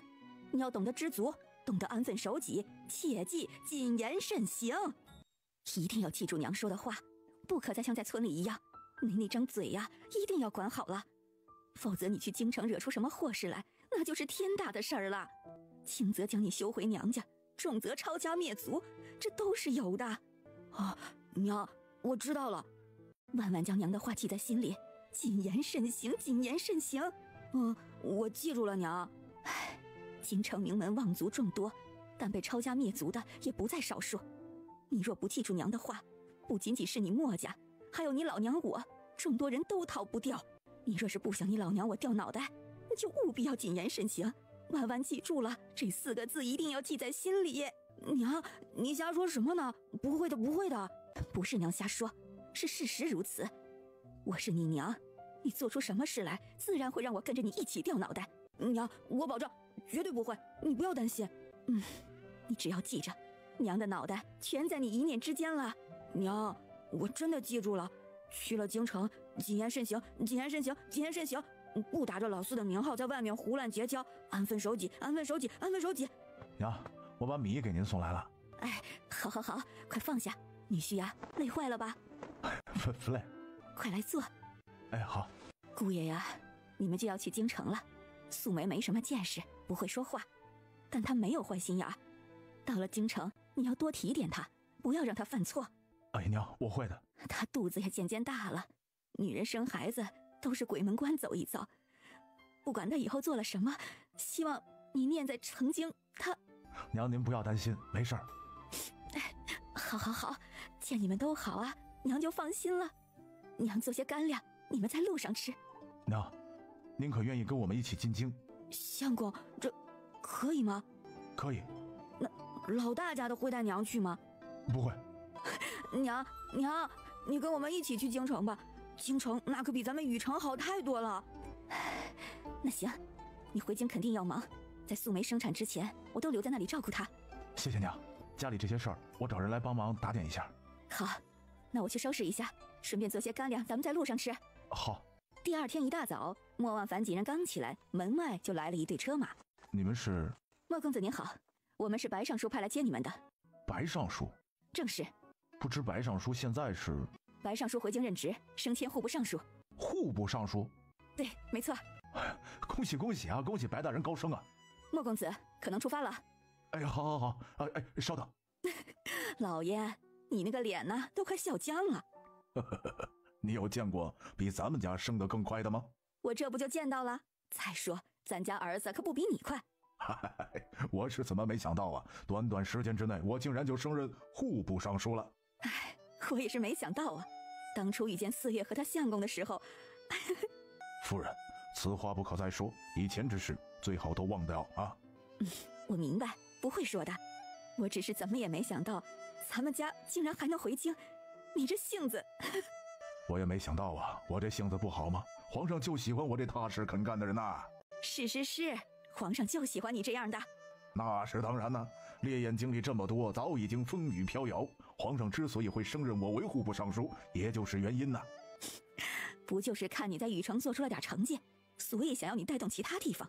如今国库空虚，虽然一直有皇上和娘娘支撑，但烈焰总得要有好收成才行啊。皇上让我做户部尚书，也就是这个意思啊。老爷呀，那你可要好好干，为皇上排忧解难。那是自然。如今朝堂之上虽然看似平静，但是因为皇上下旨后宫无妃，让很多大臣这心里啊，回京之后你万不可与那些人有过多的言语。老爷，您这是当我傻呢？皇上和皇后的感情别人不知，那我还不知吗？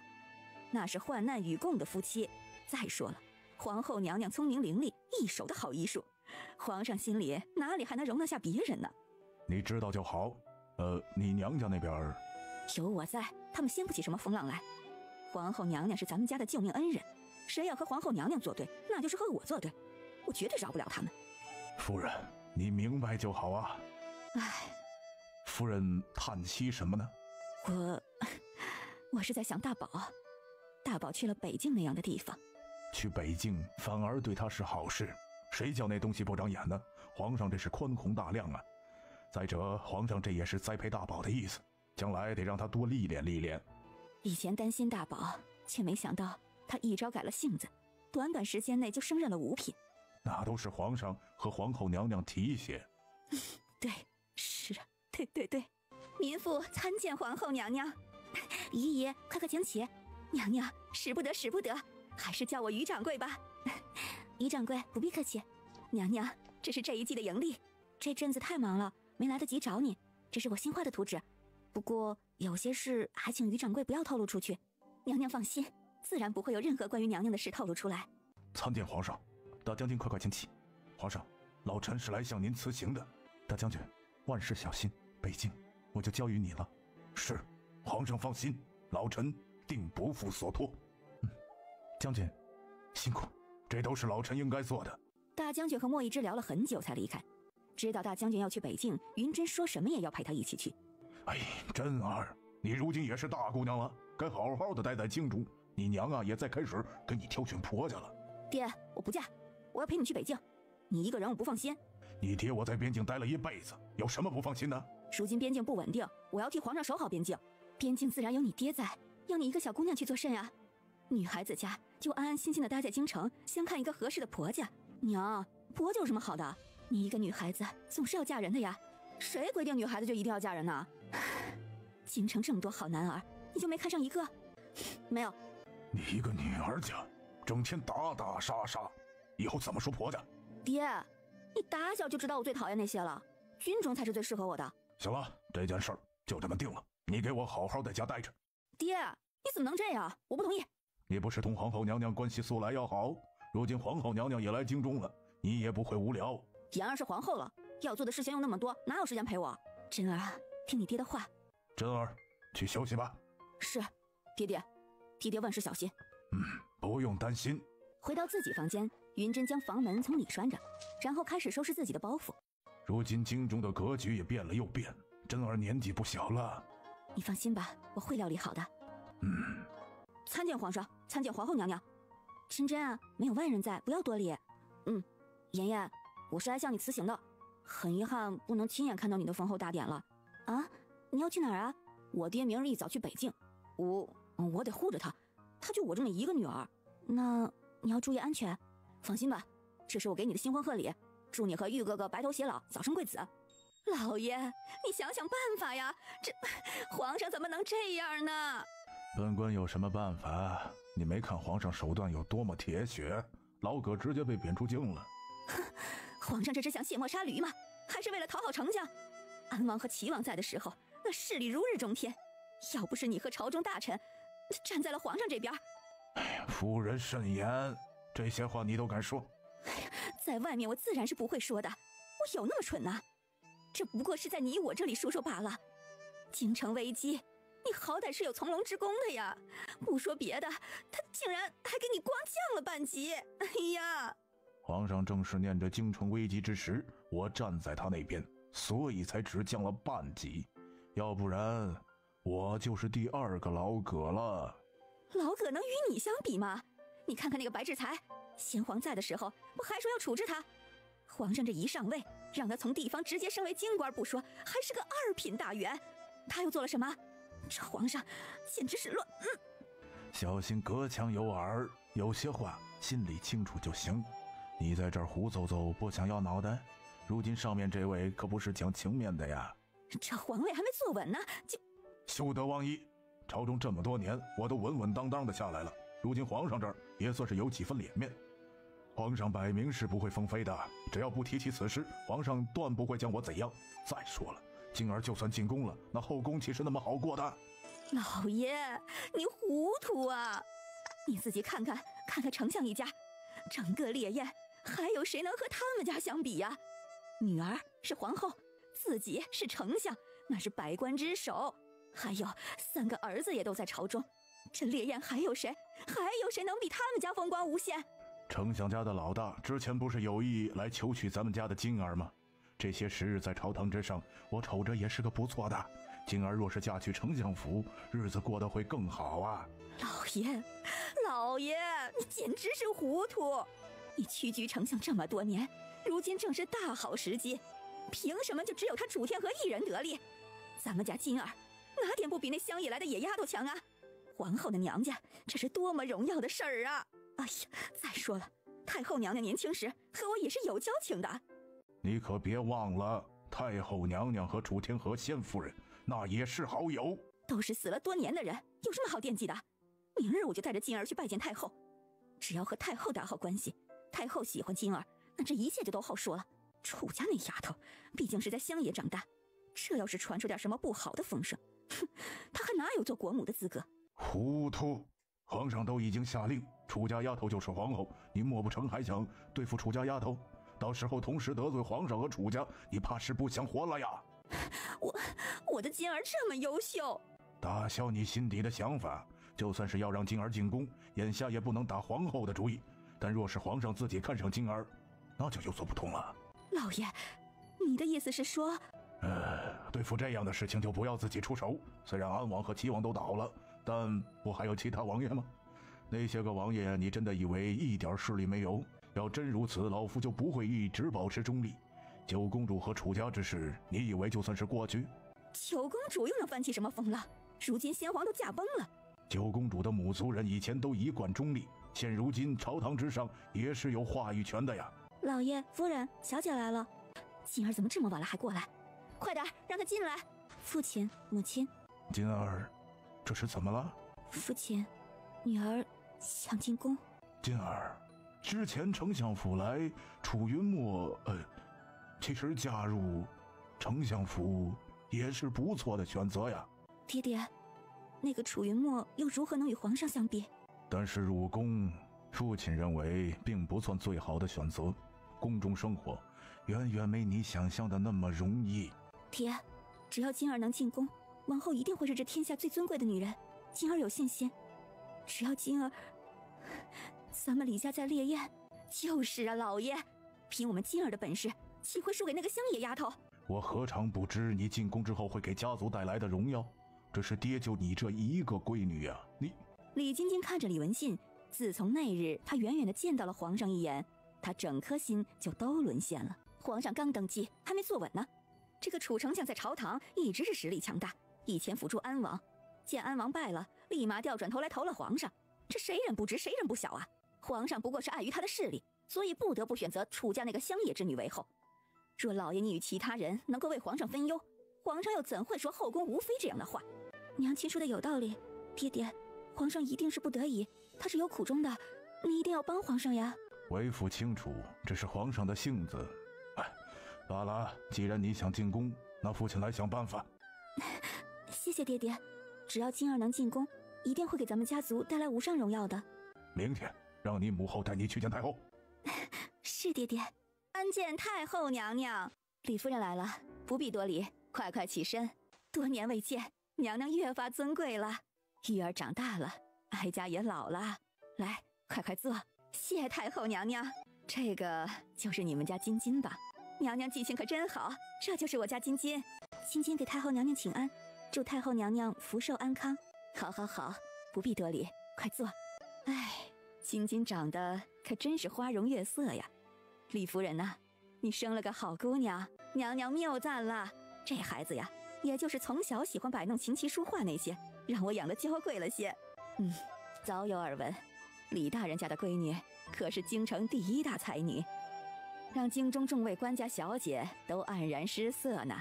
这提亲的人怕是都要踏破你们家门槛了吧？太后娘娘这话实在是太夸赞金金了。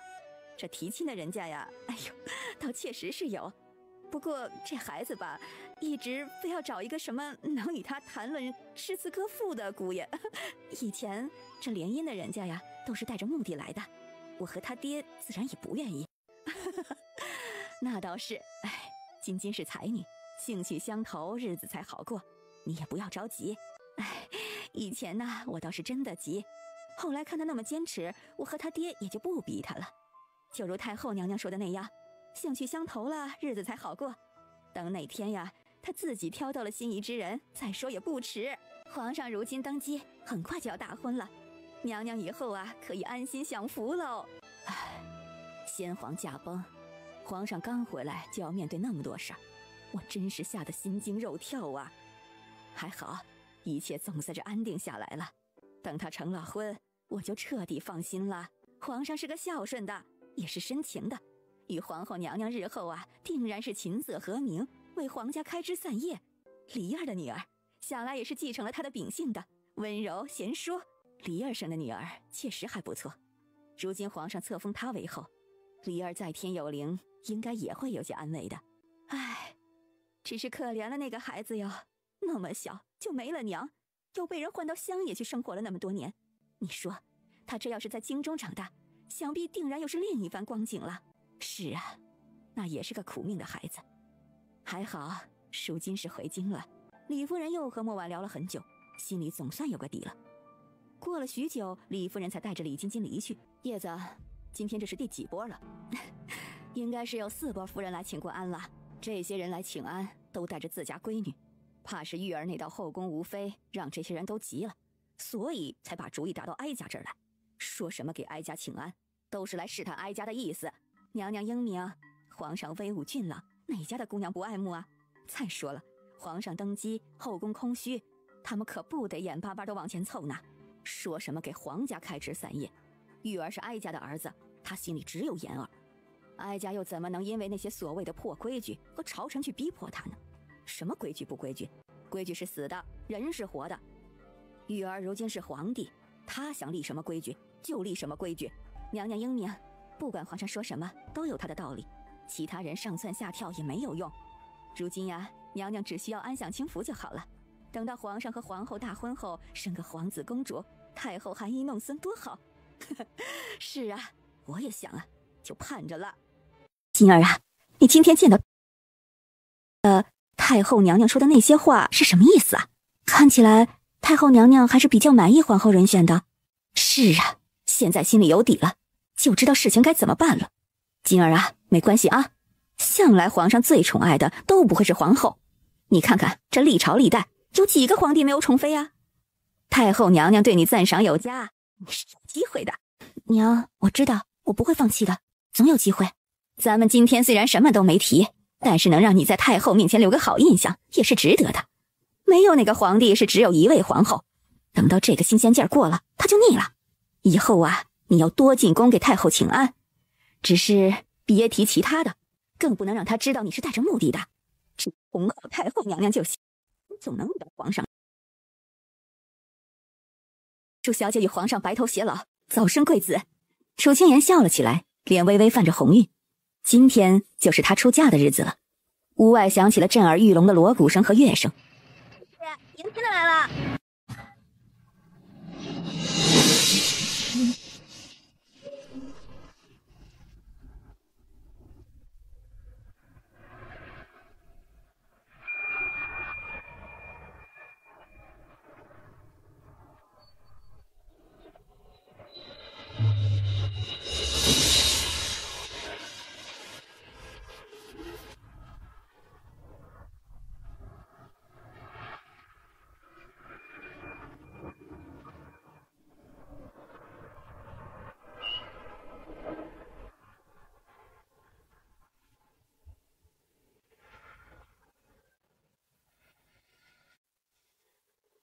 参见皇上，参见皇后娘娘。平身。谢皇上。从今日起，楚清言便是我此生唯一的妻，烈焰唯一的皇后。从此以后，我烈焰后宫无妃，为皇后一人。众人听了，心底复杂极了。皇上再次强调，后宫无妃，唯有皇后一人。听着莫玉芝的话，楚清言心底暖暖的。他是皇上了，但他的初心从未因为身边的变化而改变。一生一世一双人。寝殿中，一盏盏大红色的纱灯高高的挂起，一排排的燃起的红烛让整个寝殿温馨而又喜庆。言儿，此生能娶你为妻，有你相伴，足矣，无憾。相公，能成为你的妻，我也无憾。无论将来会经历多少风霜，我都会与你比肩而立，不离不弃。不离不弃。莫一之低头吻上他娇嫩的唇，轻抚着他的脸颊，引来楚清言一阵战栗。不知何时，两人已经置身在空间里。摇曳的桃林里，不知何时有了一张巨大的桃花床。莫一之再也控制不住心头的狂热。楚清言双眸微睁，意乱情迷地看着疯狂却又小心翼翼的莫一之，许之，我爱你。妍儿，我也爱你。缱绻缠绵，万般妖娆，也不知道过了多久，两人才停歇。妍儿，妍儿，醒醒，你醒醒啊！只见楚清言紧紧闭着双眼，脸色痛苦，似乎梦魇了。莫一之见此，急忙伸手将他搂在怀里，唇轻轻吻在他的唇上。一道淡淡的光晕出现在他的太阳穴边上。过了一会儿，楚清言才安静下来。莫一之微微蹙眉，不知道他做了什么噩梦，难道是因为白天的时候太累了吗？过了一会儿，楚清言终于醒过来。相公，我做噩梦了。不怕，有相公在，不怕。我梦见了一个女人，她跳进了烈火中，烈火焚烧的滋味让我仿佛感觉那就是我自己亲身经历的。什么？烈火焚烧？对，就好像是我自己被烈火焚烧似的。可有听到什么话或者什么名字？好像是有。什么？叫如歌。如歌？对，没错，如歌。那个如歌曾出现在他的梦里，梦里他似乎很爱如歌，不知道为什么总是在做这些奇奇怪怪的梦，总有一对看不清模样的男女出现在我的梦里。妍儿，估计是大婚的繁琐让你太累，不要想那么多，好好休息。楚清言觉得肯定不是这样的，这些梦从他穿越，不准确的说，从他回来以后就断断续续一直有着。妍儿，不管在梦里有多可怕，那都不是真的，那只是梦。你有我，不怕。有你在，我什么都不怕。妍儿，生生世世，我都会陪在你身边，拥着你入眠。说完，他又低下了头。儿啊，娘娘，边境传来信了，快拿过来。楚清言看着手中的字条，抬眸看了看莫一之。不必担心，没事。联盟军的势力不容小觑，那叶听寒可是布了那么大一个局呢。无妨，不过一个叶听寒，千秋死了，烈焰他翻不起风浪。蓝染那边我已经让人带蓝君生去了。蓝君生，你让他去，这不是？蓝君生一直以为自己做的事情神不知鬼不觉，可他不知道啊，叶听寒早就布下局。他在各国的手段几乎相同，只要一查，便都清楚。蓝君生若不想蓝染就这样易主，自然是要回去。这不是等于放虎归山？是虎才能放虎归山，没了牙齿的老虎有何可怕？你做了什么啊？我其实也没做什么，只是让蓝君生知道了一些事情而已，也让他知道，在我手里，我若不放他走，他就休想离开。所以，最后达成协议，4国的商业，蓝君生都放手了。4国的商业，蓝君生手里还有？自然，像蓝君生这样的人，明面上的、暗地里的，自然都有布置。明面上，他那些产业都已经被我们处理，但暗地里的商业，我们的人也找了很久。那他愿意？他要不愿意，蓝染就亡了。只要烈焰出什么事情，蓝染必定不保。蓝君生自然也明白。那蓝君生就是想韬光养晦，期待来日了。你相公不会给他韬光养晦的时间。蓝染大伤，其实短时间能够恢复。4国的商业命脉都在我们手中，他蓝君生就算是再厉害，也不是1年2年就能够复原。楚清言点了点头，有这1、2年的时间，烈焰早已足够了。云珍，你怕吗？怕？姑奶奶从上战场那天开始就不知道什么叫怕。姑奶奶，若是还有命回去，我就叫你姑奶奶。白大宝，这可是你说的，别反悔。不反悔，我说的。很好，白大宝，冲着你这句话，姑奶奶也会好好活下去的。好，好好活下去。白大宝，你撑住了，我还没做你的姑奶奶呢。我会撑住的。云珍，小心！白大宝，云珍，你快走，我会想法拖住他们。你都成这样了，我还怎么走？要走也是一起走，我不会丢下你一个人回去的。姑奶奶是那样的人吗？姑奶奶，听我的。你听我的。拿下这个女人。是。眼见情势越来越危急，因为要护着白大宝，云珍也无法放开手脚。就在这时候，支援的人来了。小姐，云大，快带白大宝回去！小姐，你快带白大人走，我来断后。云大带人瞬间加入战斗，看着伤势严重的白大宝，又看了看厮杀的众人，云珍弯身将白大宝背了起来。云大，不要恋战，撤！是，小姐，您先走，我来断后。好。在云大的掩护下，云珍背着白大宝很快就往回跑了。云珍将白大宝放在床上，白大宝，你不要有事啊！我……很快大夫就来了，快，大夫，快救救他！小姐，还请您避让啊！你务必要救他。是。这时大将军回来了。爹，真儿，你受伤了。爹，我没受伤，受伤的是白大宝。白大宝怎样？大夫在里面了，他伤得很严重。这次三国的联盟军比想象中的还要强。爹，他们的粮草已经被我们毁了。哎，你们只烧毁了一处粮草，他们的大营应该还会有。三国联盟，他们可以从很多地方调配粮草。我烈焰如今也幸好是有龙吟九霄和月影的配合，这否则……云真也叹口气，没办法，谁让烈焰这时候谁都想踩一脚呢？龙吟九霄和月影虽然是天下闻名的杀手组织，可毕竟这次不是平时啊，他们要面临的人太多了。我们再厉害的人，也难抵挡着源源不断的敌人啊！爹，只要有我们在，就不会让敌军踏入烈焰半步。是，哪怕只剩一兵一卒，我们也会血战到底。白大宝是为了保护我才受伤的，他身上中了很多箭，爹爹一定要救活他。好，先看大夫怎么说，看情况如何。云真点点头，脸上焦急的神色丝毫没有缓解。真儿，你坐下。爹，我无法坐下，白大宝伤得太重了。过了很久，大夫才从房间里出来，一脸的凝重。大夫，白大宝怎么样？小姐，白大人恐怕这熬不过明天了呀。你说什么？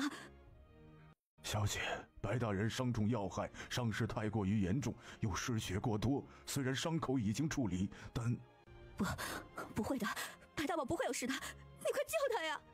小姐，不是我不愿意救，这实在是……真儿，你先放开他。不行，白大宝一定会没事的。快呀，爹，传信给妍妍，她一定可以救白大宝的。对，妍妍一定可以救白大宝的。妍妍，好。就在这时候，有两人从门外走来，这一打扮正是玉面神医的模样。参见皇上，参见皇后娘娘。妍妍，你怎么来了？真真，我们得到传信，叶听寒朝这边来了，所以我们就连夜赶来。妍妍，快，你先救救白大宝，他伤得太重了。好，你别急啊，有我在呢，我不会让他有事的。云真点点头，心里松了一口气，有他在就好。真是些庸医啊，这点伤还要麻烦夫人。楚清言在心底微微摇了摇头，这可不是小伤，这些伤能要他的命。楚清言从空间里拿出一粒药丸递给莫一之，相公，这个药给他喂下。莫一之轻轻一丢，药就进了白大宝嘴里。白大宝的伤大夫已经处理过了，楚清言拿出药配好，给白大宝挂起了盐水。过了很久，楚清言和莫一之才从屋里走出去。妍妍怎么样了？别急，他没事的。云真，你这么着急白大宝？参见皇上，他是为了我，所以才……据我所知，应该是你救了他吧？今晚如果没有你，他也不一定能撑那么久。皇上，您怎么连夜赶来了？叶听寒已到了北境，我若不来，恐怕……皇上，三国联盟军比我们想象中的还要凶狠，我只怕禹城那边……禹城那边有叶大人和楚大人在，不会有事。更何况禹城那边大都是蓝染的人，蓝染应该很快就会撤兵。这蓝染真的会撤兵？他们不是……是的，很快蓝染就会撤兵。那太好了呀，那禹城那边压力会小一点。他们联合起来的势力确实比想象中的要厉害，但只要蓝染撤兵，西凉和北境便好对付。是。现在北境情况如何？我估摸着他们应该还会趁夜攻击。叶听寒一来，恐怕整个联盟军的气势又要高涨很多呀。无妨。大将军和莫一之又商讨了很久，面对人数多于自己无数倍的敌军，大将军笑了起来。有皇上和皇后在，北境又更稳固了。既然叶听寒上蹿下跳，那便让他再也跳不起来。楚清言有些跃跃欲试，不知道他现在的术法若是面对叶听寒会怎样。果然，三国联盟军又趁夜来攻城。国师可是在寻我？见楚清言一脸的笑意，叶听寒顿时怒从心起。就是这个臭小子，让他之前损失那么惨重。臭小子，上回让你跑了，今天就是你的死期。不，应该说明年的今天就是你的忌日。黄口小儿，休得放肆！你到底是什么人？我是你永远不可能知道的人。叶听寒，你真的以为你控制四国神不知鬼不觉吗？今天我便让你尝尝溃败的滋味。是你？不，怎么会是我呢？我怎会有这样的大手笔？我不过是一个闲人而已。叶听寒，拿命来吧！只片刻功夫，叶听寒就已经被桃花团团围住了。不！叶听寒的声音淹没在桃花里。只见楚清言嘴里念念有词，很快叶听寒便没了声音。又过了一会儿，原本裹着叶听寒的所有桃花瞬间炸裂开来，叶听寒尸骨无存。相公，进步真大，还过得去吧？是不是？对，很不错。叶听寒已死，缴械不杀。叶听寒死了，国师死了。不，这肯定不是真的，这一定不是真的。听到这个消息，烈焰的将士们瞬间被鼓舞了，手上的动作越来越快，联盟军节节败退。这一战，北境大获全胜。不仅如此，烈焰还拿下了北漠2城池。娘娘着实是太厉害呀！3国盟军溃散，只可惜咱们烈焰如今国库也这，否则趁此机会拿下西凉。大将军，你放心大胆去就行。至于军饷粮草，不必担心。皇上，如今你刚刚登基，这烈焰又遭受天灾，这恐怕……轩辕银庄，你觉得可够支付军饷？轩辕银庄，没错，够，够。既然够，大将军就不必再担忧军饷与粮草之事，这些东西都会准时送达大将军手里。是。白大宝一直没有醒来，云珍心里十分着急。妍妍，他为什么还没醒来？别急，应该快醒了。好，大嫂，我没听错吧？这是太后娘娘要见我们？刘翠娘点了点头。我不会是在做梦吧？不是，太后娘娘来传话，让咱俩进宫去呢。好，闺女啊，进宫以后少说话，一切都听你大嫂的，知道吗？我知道了，娘。他大嫂啊，还请你费心了。婶子都是一家人，我会照顾好她的。好。民妇刘氏参见太后娘娘。民妇王氏参见太后娘娘。快起来吧。谢太后娘娘。谢太后娘娘。来人呐，赐座。谢太后娘娘。谢太后娘娘。抬起头来，让哀家看看。王素梅和刘翠娘这才敢把头抬起来，看着莫婉，王素梅不禁呆了，不得在太后娘娘跟前失礼。叶子，你可别吓坏了你家媳妇儿，人家还怀着身子呢。娘娘，我家这没见过什么世面，还请您不要怪罪她。怎么会呢？我今天喊他们来，就是想见见他们。刘氏、王氏，你们不必惊慌，哀家不吃人。谢太后娘娘。叶子，你这媳妇儿不错呀。娘娘夸赞她了。叶子跟在我身边多年，如今能见到你们，哀家也很高兴。以后啊，常进宫来，陪哀家和叶子说说话。刘翠娘得体地回着莫婉的话，莫婉十分满意。叶子，你的媳妇儿教得很好啊。莫婉让人上了上好的茶水和点心，看着这些精致的点心，王素梅咽了咽口水，但是不敢伸手。你们俩尝尝哀家宫里的点心和茶水。谢太后娘娘。刘翠娘拿起一小块点心，小口小口地品尝起来。王素梅也拿起一块，学着刘翠娘的样子，小小口地吃了起来。哇，好好吃啊！吃完一块糕点，王素梅看了看碟子里还有很多，于是拿起一块糕点，悄然放在自己的手帕里。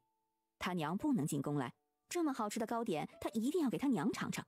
你们觉得哀家这糕点如何呀？娘娘宫里的糕点香甜软糯，唇齿留香，能品尝到娘娘赏赐的糕点，民妇二人感激涕零。什么感激涕零不涕零的？喜欢吃就带点回去。你的孩子没带进宫来，下次啊带2个娃娃来给我看看。等会儿啊给他们也带些回去尝尝。谢太后娘娘。太后娘娘，李小姐和李夫人来了。请进来吧。参见太后娘娘。参见太后娘娘。不必多礼，起来坐吧。娘娘，前2天进宫的时候，金金见您有些咳嗽，于是回去呀，特地给您绣了一副白梨垫子，您坐着能舒服些。让金金费心了，皇后一直担心我身子，昨日刚给我送来了全套。我给那孩子说，现在天还不算冷，让他不要费心，他就是不听，非说担心我。我这用着呀，也感觉舒服，无愧是那丫头费尽心思给我弄来的。皇后娘娘可真是孝顺呢。是啊，皇后那孩子是真的孝顺，总是记挂着我，担心着我。如今呢，我就盼着她给我生个小孙子，我也就满足了。那是的，那是的，到了我们这个年纪啊，就盼着抱孙儿啊。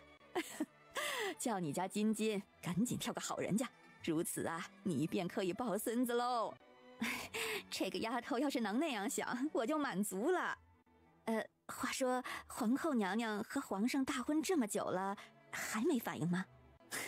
她还小呢，不急不急。也对，娘娘还小，指不定再大一点就会有了呢。这都是他们夫妻2人的事儿，等他们夫妻想生了，那自然就生了。娘娘说的对呀。不过自从皇上下诏后宫无妃，而皇后娘娘又无喜后，哎呀，这民间呐可都传得沸沸扬扬了。皇上无子嗣，这恐怕会引起动荡啊。这要是一动乱，那可怎么得了啊？娘娘，你说这些人也真是瞎操心。只要皇上和娘娘感情好，子嗣什么的，那不自然而然就有了吗？这些事儿咱们就不必要费心了，让孩子们自己去解决吧。我呀，如今就想着好好养养身子，我就满足喽。那是的，皇上英明，娘娘啊，您就等着安心享福吧。王素梅看了看这个李夫人，她怎么觉得这个李夫人说这些话是打着什么主意的呢？你们2人去皇后宫里陪她说说话吧。是娘娘。老大家的，你也好紧张吧？那可是太后娘娘啊。进宫前你还说不紧张，还不是一样？赶紧走吧，去皇后娘娘那儿。老大家的，你发现了没？那个李夫人还有那个李小姐，嘘，不要乱说。你是不是胳膊肘要往外拐？你可别忘了啊，4月，皇后娘娘在家里的时候，她对你有多好？这才多久啊，你就忘了？那2人明显就不是好人，想要和皇后娘娘抢位置，还说什么要动乱。你小心说话，隔墙有耳，到时候让人听了去。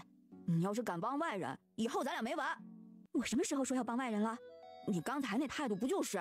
我那是让你谨慎说话。这京城里面，不管你做什么说什么，都得小心谨慎，以免惹出麻烦来。我什么时候说过我要帮着外人了？哼，最好是这样。你要是敢有别的想法，我肯定会告诉皇后娘娘的。参见皇后娘娘。参见皇后娘娘。大嫂、二嫂，快起来。娘娘，我有事跟你说。二嫂，什么事啊？那个李夫人，你知道不？她带着她女儿在太后宫里呢。我跟你讲啊，那2人都不是好人。哪个李夫人啊？有好几个李夫人呢，都带着女儿经常在母后宫里。啥？还有好几个李夫人带女儿在太后娘娘宫里呢？楚清言点点头。这些杀千刀的，还那么多人惦记着老4呢。王素梅正说得起劲儿，刘翠娘伸手轻轻拉了拉她，请皇后娘娘恕罪。二嫂，赶紧过来坐吧，无碍的。大嫂，你也快坐。皇后娘娘，你还是教我们，这里没外人，不必拘谨，都是自家人。娘娘，你可要多注意着，那些人都打着你坏主意呢。那个李小姐穿得花枝招展的，8成就是打着皇上的主意呢。你可不能让那些人哄骗了啊。我知道，放心吧，没事的。娘娘啊，你这肚子有没有动静啊？你自己不就是神医吗？你为啥不自己给自己看看呢？你要早点生下皇子公主，这样才行呢。生孩子的事儿不急，慢慢来。这咋能不急呢？你知不知道别人在你背后说什么啊？那个李夫人，刚才她就在太后娘娘面前说你不生孩子，不给皇家开枝散叶，还说这会引起动乱。这人明显就没安好心，吓唬谁呢？当然是威胁太后娘娘啊。要是太后娘娘怕了，说不定太后娘娘就会开口劝说皇上，让皇上纳妃呢。对，他们就是打的这个主意。不过还好，刚刚太后娘娘可是说了，你还小，生孩子的事儿也不着急。太后娘娘看起来跟他们不是一伙的。太后娘娘是皇上的母后，自然不会和他们一伙啊。皇上和太后这些年，又怎么会不知道他们打的什么算盘呢？太后不过是顾着前朝，所以那些夫人借着机会就进宫，她也不得罪。这有什么可顾忌的？老4如今是皇上，皇上说什么就是什么，他们还敢抗旨不成？他们要是不敢抗旨，又怎会在皇上下旨说后宫无妃后，还想着去太后娘娘面前呢？啊，他们是真敢呢！皇上那可是天底下最尊贵的人，能够进宫受到皇上的宠幸，那连带着整个家族都有无上荣耀。你说他们会不想吗？哼，皇后娘娘可是丞相之女，皇后娘娘的哥哥们也都在朝堂上，还怕他们那些小人不成？想得倒美，想做我们墨家的媳妇儿，做梦去吧！人心不足蛇吞象，这是人之常情。二嫂不必担心。我怎么不担心呢？你看那些人，一个个跟个花蝴蝶似的。你是皇后，直接下令不让那些人进宫不就好了吗？娘娘要是真下令不准那些人进宫，那到时候这些人一个个都会参娘娘了。你没听老二说吗？自从皇上和娘娘大婚以来，有多少人参娘娘和丞相呢？还有那些人说皇上不遵守老祖宗的规矩，我听是听到了呀，那又怎么样呢？皇上就是皇上，皇上下令了他们就得听。皇后说不准他们进宫，他们就不准进宫。我要是皇后，我就直接把那些人都杀了。王素梅说完，立马捂住嘴，吓得呆住了。她刚才说了什么？啊，不，完了！娘娘饶命，娘娘饶命啊！哎，大嫂，快起来，这是做什么？老二家的冒犯了皇后娘娘，还请皇后娘娘恕罪。快起来吧，别动不动就跪啊！请娘娘恕罪。无妨，我知道二嫂是无心的，不必放在心上。谢娘娘。不过二嫂来京城了，说话确实要注意一些，祸从口出，万一哪天暗地里得罪了人，让人记恨在心，谨记娘娘教诲。谨记娘娘教诲。好了，大嫂二嫂不要太拘谨，咱们一起聊聊天，就跟以前在家的时候一样，多好啊！莫一之下朝就朝着楚清言宫里走去，半路上只听一阵舒缓而柔美的琴声响起，莫一之蹙了蹙眉，丝毫未停地朝前走去。见莫一之没有停下来，琴声骤停。参见皇上。过了好久，李晶晶没听到皇上说让她起来。李晶晶抬头一看，眼前哪还有人啊？皇上这是什么意思啊？理都没理他，还是看都没看他一眼？想到这儿，李晶晶咬了咬唇，不，皇上不会这么对她的。李晶晶朝身边的丫鬟使了个眼色，只见李晶晶起身走到湖边，瞬间跌入湖中。来人呐，救命啊！我家小姐不小心跌入湖里了，救命啊！儿啊，李家小姐不慎掉入湖中，要不要救啊？她怎么下去的，就让她怎么上来，多管闲事。见莫一之的态度，小孟子高兴极了，他得要告诉皇后娘娘去，让娘娘知道皇上看都没看别人一眼。小姐，皇上走了，皇上他……李晶晶在里面扑腾了几下，竟然没见着皇上过来。皇上难道看不到他，专门在等他来救吗？李晶晶从湖里爬出来，一身的狼狈。等等，皇上为何不愿意看我一眼？小姐，皇上刚登基，朝堂之上都是丞相的人，恐怕皇上也不敢理会任何人呀。毕竟皇上刚登基，朝中还不稳，皇后又善妒，不准皇上接近任何人。这丞相大人再厉害又如何？我爹难道就怕他了吗？东东，不急，总有机会的。参见皇上。参见皇上。不必多礼，以后二嫂来就不要再行礼了。谢皇上。坐吧，不必拘谨，以后多进宫陪陪妍儿。是。几人又聊了许久，刘翠娘觉得是时候退下了。刘翠娘看了看王素梅，然后起身行礼告退。刘翠娘和王素梅刚从宫里出来，迎面就碰见了叶文竹。娘，你们这是准备出宫了吧？我们刚从皇后那儿出来。娘，你看，皇后赏赐了好些东西给我们呢。既然是皇后赏赐的，就收着吧。太后也让人送了赏赐过来。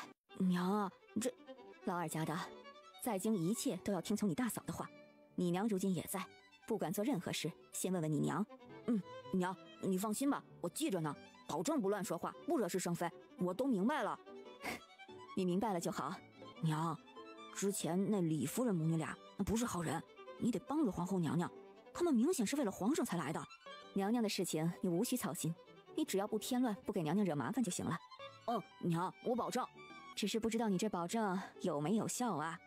有的，我真的都明白了。大嫂二嫂进宫，你很开心？当然开心啊！大嫂二嫂进宫来，就感觉以前在雨城一样，又自在。再等一阵子，等我处理好三国这些事，就让丞相经国，为父带你出去玩。相公啊，我爹会不会天涯海角追杀你啊？无妨，还有大哥在。莫一之伸手抚摸着楚清言的头发，将她抱在怀里，头枕在她的颈间。最近他总在做一个梦，在梦里仿佛经历了几辈子似的。他眼睁睁地看着妍儿在他眼前香消玉殒，而他什么都不能做。相公，怎么了？没怎么，就是想你了。谁让你早上起来的时候不叫我啊？我都没睡醒，你就悄悄走了，不然我就可以陪你去了吗？夫人昨晚都那么累了，我怎么舍得那么早叫醒你呢？谁让你……夫人，你再这样，我……不行，我浑身都酸疼死了，你敢？等我解决三国，我便带你出宫。母后会同意吗？母后不会在意这些，有岳父大人在，烈焰的一切他都会打理好。你也不必担忧，有我在，你只要开开心心就好。你在我就很开心了。楚清言靠在莫一之怀里，很快就睡着了。过了一会儿，莫一之飞身走到那棵大树下，只见他嘴里念念有词，没过多久，大树就打开了一道门。莫一之向里面走去，果然一切都如梦里一般。莫一之拿起一卷古老的牛皮纸，轻轻摊开放在眼前，一滴血朝着牛皮纸滴了下去。没过多久，牛皮纸上就出现了一行行的字。莫一之随即闭上双眼，牛皮纸上的字顷刻间都出现在了他的脑中，整棵大树顿时被淡绿色的光笼罩着。过了好久，莫一之才起身，他走到树屋边上，伸手拿起一把古老的佩剑，脑中不断的出现许多画面。莫一之微微蹙起眉头，一口血蓦地就吐了出来。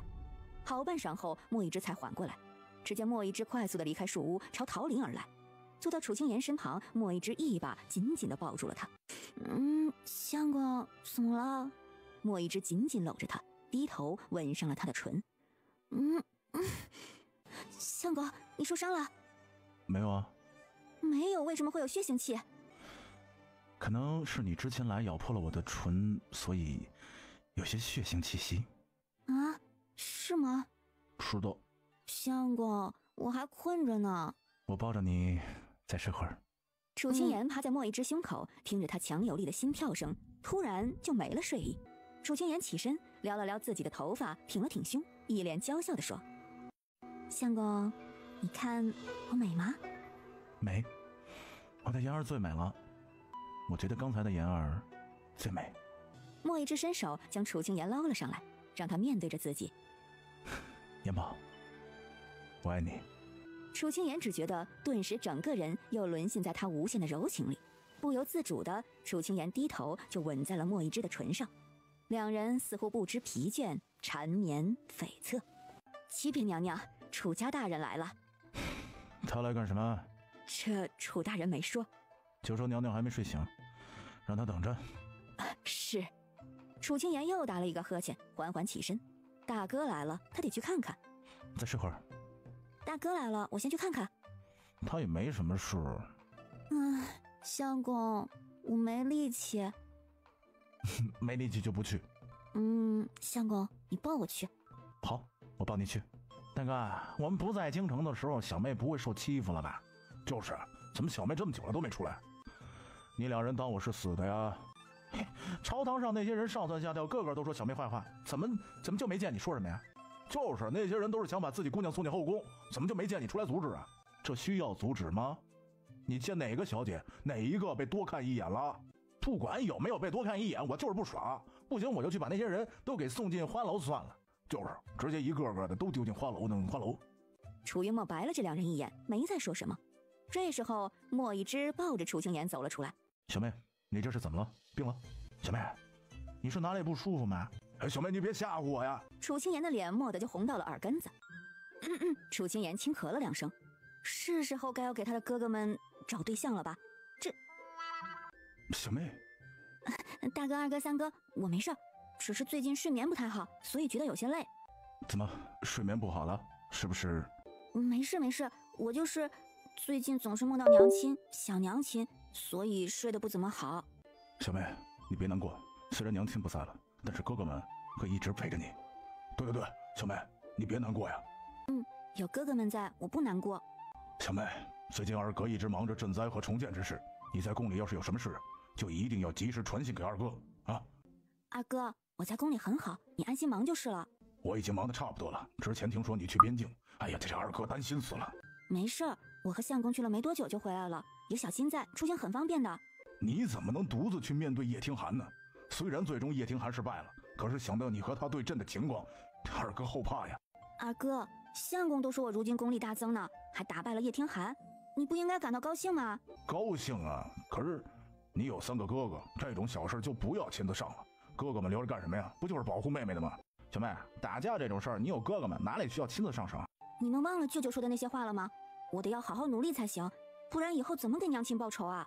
他说的也不一定是真的呀，你只要像现在这样安安逸逸的过日子就好了呀。楚清言笑了起来，他知道三个哥哥都不想他去面对太多，都想他能够安安稳稳的过日子。舅舅应该也快回京了吧？蓝染撤兵，剩下的势力有龙吟九霄和月影配合，还有驻扎在边境的兵，没什么悬念。他应该快到京了吧？他到京也还要再回去？攻打北漠自然要舅舅去坐镇的。叶听寒死了，北漠不足为惧。舅舅一人想来也是没办法拿下北漠。既然二舅哥和三舅哥都回京，攻打北漠之时，还需要你们一起坐镇。这句三舅哥让楚云烨整个人都快飞起来了。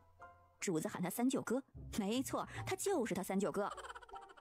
北漠有大将军，还有舅舅，哪里需要我们呢？就是有大将军坐镇，还有龙吟九霄，又有岳阳，哪里还需要我们嘛？这全国上上下下还有好多事情，赈灾重建之事还没有完全结束，又要拿下北漠，光靠大将军怎么行？楚老三，你是月影的管事，没有你，月影怎么行？不是有岳一呀，岳一在就行了。月一的事情多着呢，就这么决定了。等舅舅回京之后，你们一起去北漠。我们这回京屁股都还没坐热呢，又让我们走。没事，你多坐一会儿，屁股就热了。还有啊，我觉得三位舅哥也该好好考虑考虑婚姻大事。你们可有中意的姑娘？若有中意的姑娘，也好给你们赐婚。没有。大哥、二哥、三哥，我觉得相公说的在理。你们可有喜欢的姑娘？我还一个嫂嫂都没有呢。没有，我不着急。再说了，大哥如今这么忙，朝堂上这么多事。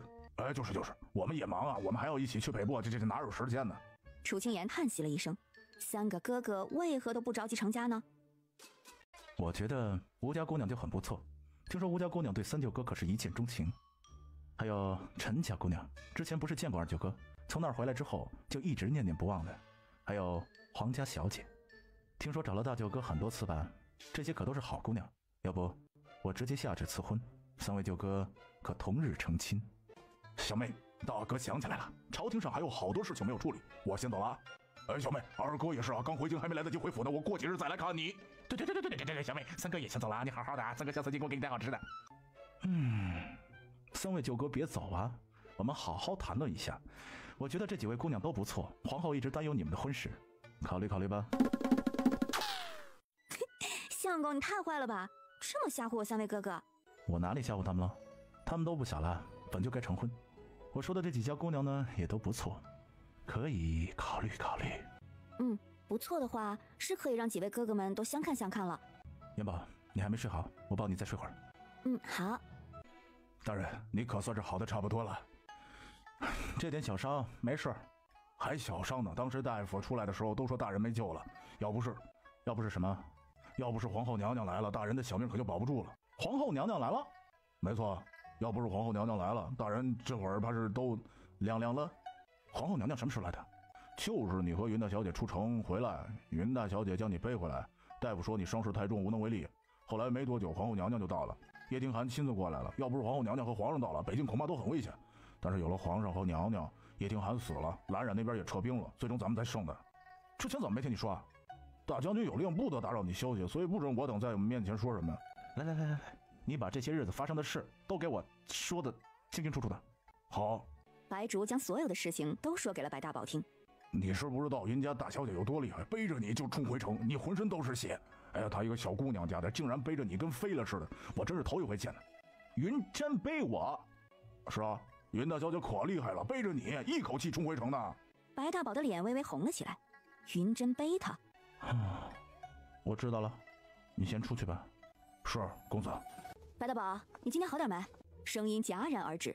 云真愣愣地看着白大宝，他竟然光着。对不起，我不知道你。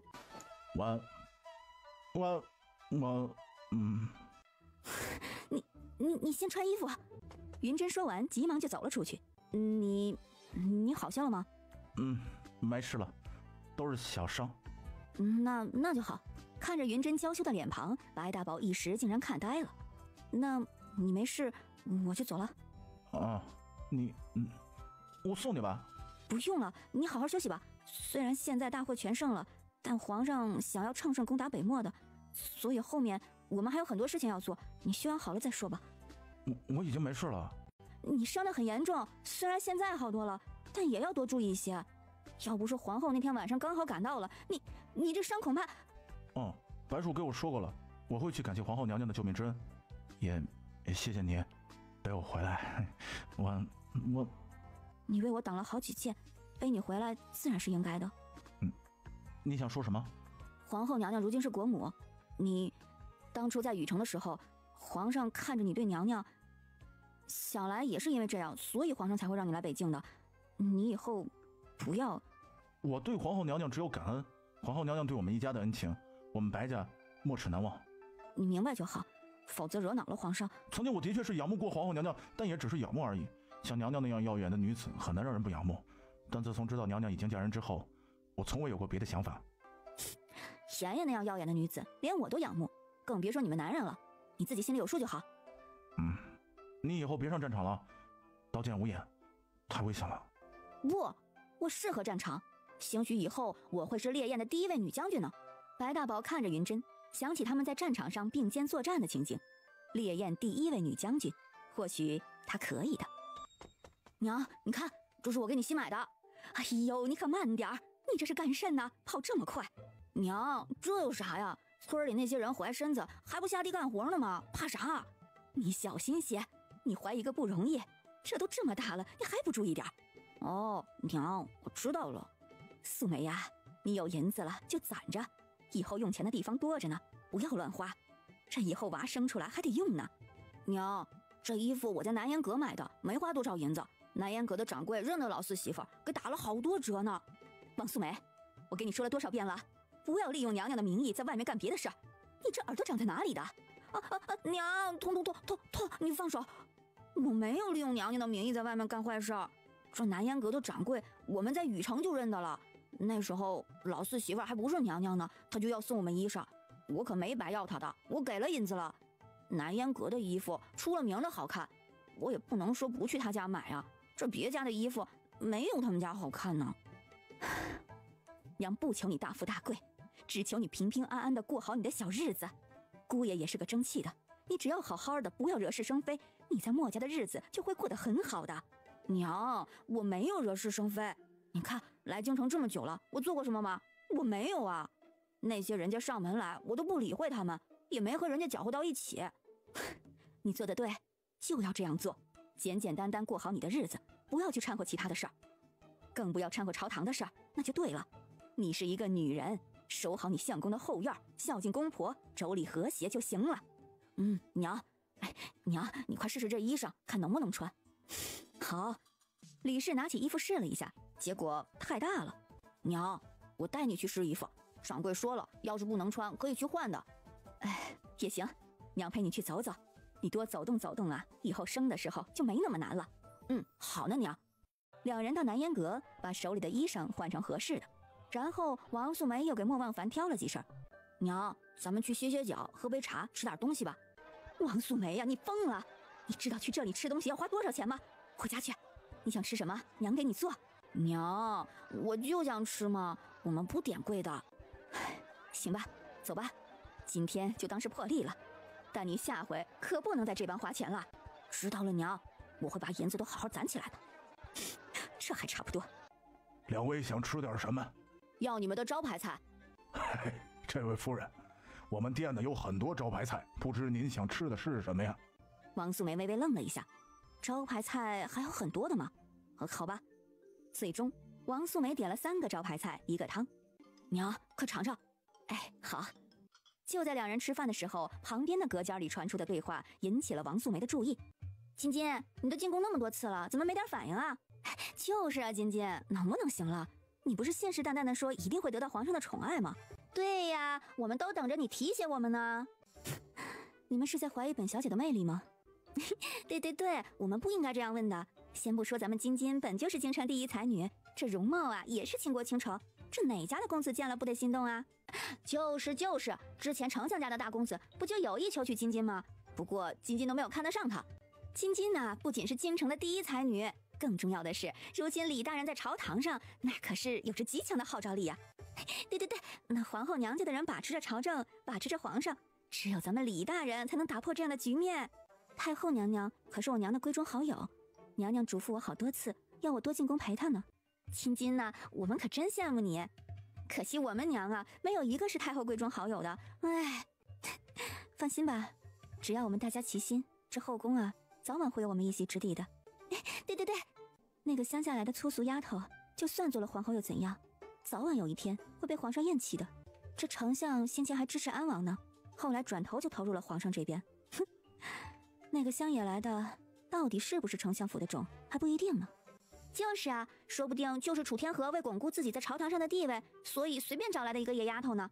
没错，你们都没见过那个乡野来的，我告诉你们，简直是粗俗无比。太后娘娘对她，我去你奶奶的，敢侮辱我们家老四！金金啊，真希望你能早点进宫呀。那样粗俗的乡野丫头，怎可配当今圣上呢？就是，皇上那帮威武俊朗的人，理应配这世上最好的女子。金金啊，以后你可要多照顾照顾姐妹们呢。大家放心吧，不过是一个粗俗的乡野丫头罢了，本小姐从未放在眼里。等我，你算个什么东西啊？还进宫呢？不要脸的东西！你以为你是一朵花呢？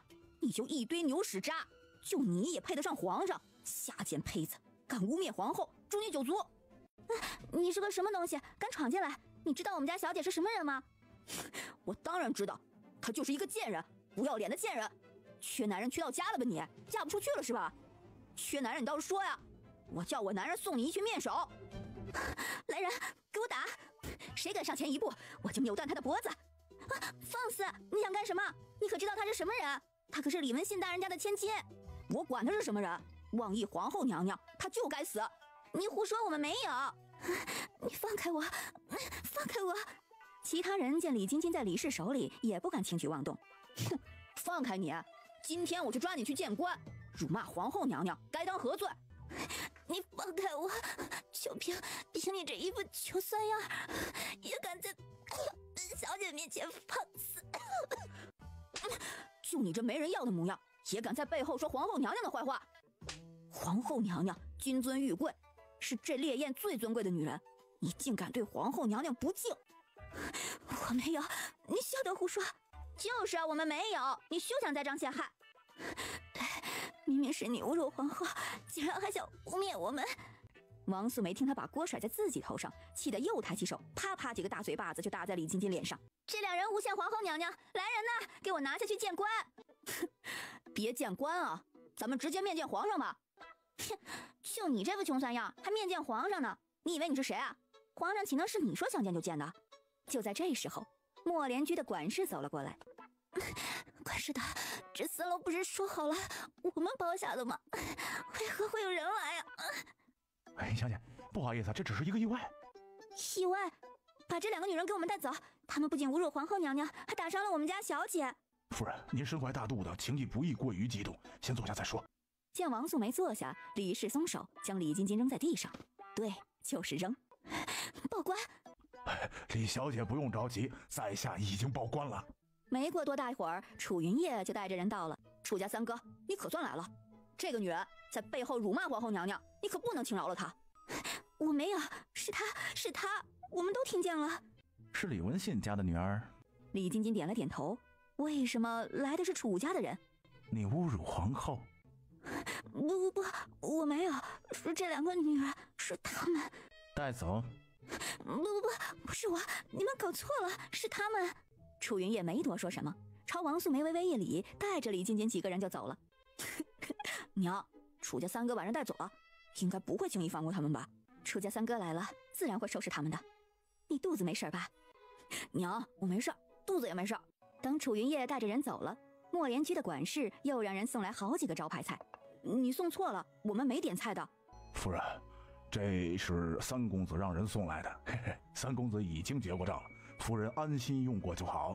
不行，这么多菜我们哪里吃得完呢？不行，太浪费了。夫人，如果有需要，我们可以提供食盒。既然楚家三哥已经结账了，那他不吃也是浪费。哦，那你给我拿食盒吧。哎，好。娘，快吃吧，这么多好吃的。你喜欢吃就多吃一点，你现在呀是2个人吃了。娘，你也吃，快吃。闺女呀，你羡慕这些个官家小姐吗？羡慕啊，肯定羡慕的。这官家小姐们出去多威风啊，身边还有丫鬟伺候着，多好。虽然官家小姐出门都有丫鬟伺候着，但官家小姐们的日子却并不是那么如意的。她们没有自己选择的权利，一切都只是为了家族的荣耀，日子过得也不一定舒心。关键时刻还要为了家族牺牲自己一辈子的幸福。如何用膳，如何走路，如何笑，那都是有规矩的。他们每一天的日子都必须按照规定规规矩矩的来，这样你还羡慕吗？哦，这官家小姐还有这么多规矩呢？那是自然呢。你别看他们看起来风光，那些官宦人家，特别是位高权重的家庭，哪个后院是干净的？李氏又对王素梅讲了很多关于官家小姐夫人们过日子。王素梅撇了撇嘴，那我倒是觉得这些个官家小姐夫人们日子过得也太憋屈了，还是我们在村里过得舒爽一些。在村里，我想说什么就说什么，想做什么就做什么。自从来了京城，这也不能说，那也不能做，我觉得一点都不畅快。你夫家是皇上的人，皇上回京了，他们自然是要回京生活的。墨家几兄弟个个都不错，以后只会越来越好。相公给我说过呢，自然以后会越来越好的。你和姑爷感情也算不错，公婆也好伺候，这就是最好的日子了。不用去羡慕别人，也不要想一些不该自己的东西，要学会满足，知道吗？我知道了，娘。你知道这些，娘就放心了。你婆婆也是有能力的人，只要你不犯错，不惹是生非，你在墨家的日子就无忧。我知道了，娘。娘，今天我打那个李家小姐，你为何没骂我呀？她该打。王素梅也觉得李家那花蝴蝶是该打，可她怎么觉得她娘今天似乎有点不一样呢？闺女，娘总教你做人要善良，要安分守己，但并不是让你软弱，勇敢地维护自己家人，这也是正确的。做事要有理有据。今天这事儿，你就算打了李家小姐，她李家也不敢叫你怎么样。错在他们。娘，我知道了。你闺女聪明着呢。娘，那我下次要是再遇到那个李家小姐的话，什么？如果下次遇到她，她再出言不逊，我是不是也能打她？打了便是打了，她若再出言不逊，也是打得的。不过你要学会看形势，人多打不过就不要强来，受伤的是你自己。娘放心吧，我才不会受伤的。她那2个丫头根本就不是我的对手，你闺女力气可大呢。娘知道。娘，你怎么不吃了？娘吃好了，你吃吧。娘娘，墨家二嫂把李文信家千金给打了。为什么打的？那李家小姐在外面大放厥词，说娘娘你是乡野来的。我知道了。那李家小姐呢？三公子去了，将她带走了。你传信给三哥，叫他找个由头放了那李金金。娘娘，这李家小姐这么放肆，为什么要放了她？侮辱娘娘怎能放过她呢？李金金母女是李文信这一派的代表，在母后面前上蹿下跳这么久，打扰母后休息，母后厌烦，却要为皇上顾及着这朝堂上的百官之口。自从皇上登基，那些个言官参了本宫多少回了，又劝诫皇上多少回了。但凡是遇到一个软弱点的皇帝，恐怕早就被那些言官的口水淹没了。皇上在朝堂上已经够烦心的了，这些小事儿就不要惊动他了。李金金自诩是京城第一才女、第一美人，自然是看不惯本宫这种乡野来的。下朝后啊，你把爹爹和大哥请过来。是娘娘。李金金，这可是你自找的。下朝后，莫一之第一时间回到储青年殿里。相公，你回来了。乖，我抱着你睡。我好困，你不困吗？困，看见你就更困了。元宝。相公，相公，我投降，我要睡觉，你不能天天这样。乖，好好睡觉，我不动你。你昨晚也说不动我的。这不是我元宝魅力太大，相公承受不住吗？看着你就……你以前可不是这样的。以前那是因为没开荤嘛。你太累了，为夫带你去池中泡一泡，这样能舒服些。我不去，今天本宫不营业。那夫人何时才营业？等我睡够了再说吧。乖，再睡会儿。你先去忙吧，等我睡醒了叫你。元宝，那你先睡，我晚点过来陪你。好。莫一之刚走没多久，楚天河父子就来了。爹，大哥，你最近怎么累成这样子？没什么，就是最近睡眠不太好。楚天河看着楚清言疲倦的模样，自然知道是因为什么。看来他得找皇帝好好说说了。爹，大哥，李文信夫人和闺女总在宫中进进出出，母后烦那母女两人，却要顾及着朝廷，让李文信站得高一点，也给李晶晶多一点勇气。到时候将李文信为首的那一派一锅端了吧。好，这事儿交给爹处理。有爹爹在，我放心。小妹，你别担心，有大哥在呢，就算没爹，有大哥一样。那是，我有这么能干的哥哥，什么也不担心。老子吃的盐比你吃的桥还多，你在老子面前显摆什么？你应该说你栽的跟头比我走的路还多吧？楚天河整张脸瞬间就黑了，这个臭小子非要记着这些陈年往事。爹，木木在家可好？挺好的，最近又壮实了很多呀。大哥，你真的没有成婚的打算吗？丞相府如今连个当家主母都没有。没有，大哥忙着呢。至于当家主母有与没有没什么区别。与其让那些乱七八糟的人在后院作乱，还不如现在就这样呢。大哥说的也有理。那要不让老头？大哥，不可。他娘留下了幻境，舅舅也说过，或许娘亲还有回来的可能。小妹，西凉送了公主进京，可能很快就到。来就来呗。西凉公主来烈焰的目的是和亲。和亲就和亲，有什么大不了的？你还真想给皇上的后宫塞几个人呢？别人都眼巴巴的想要进来呢。我男人的后宫只有一个人，全天下皆知。西凉想送公主来和亲，就能和亲了吗？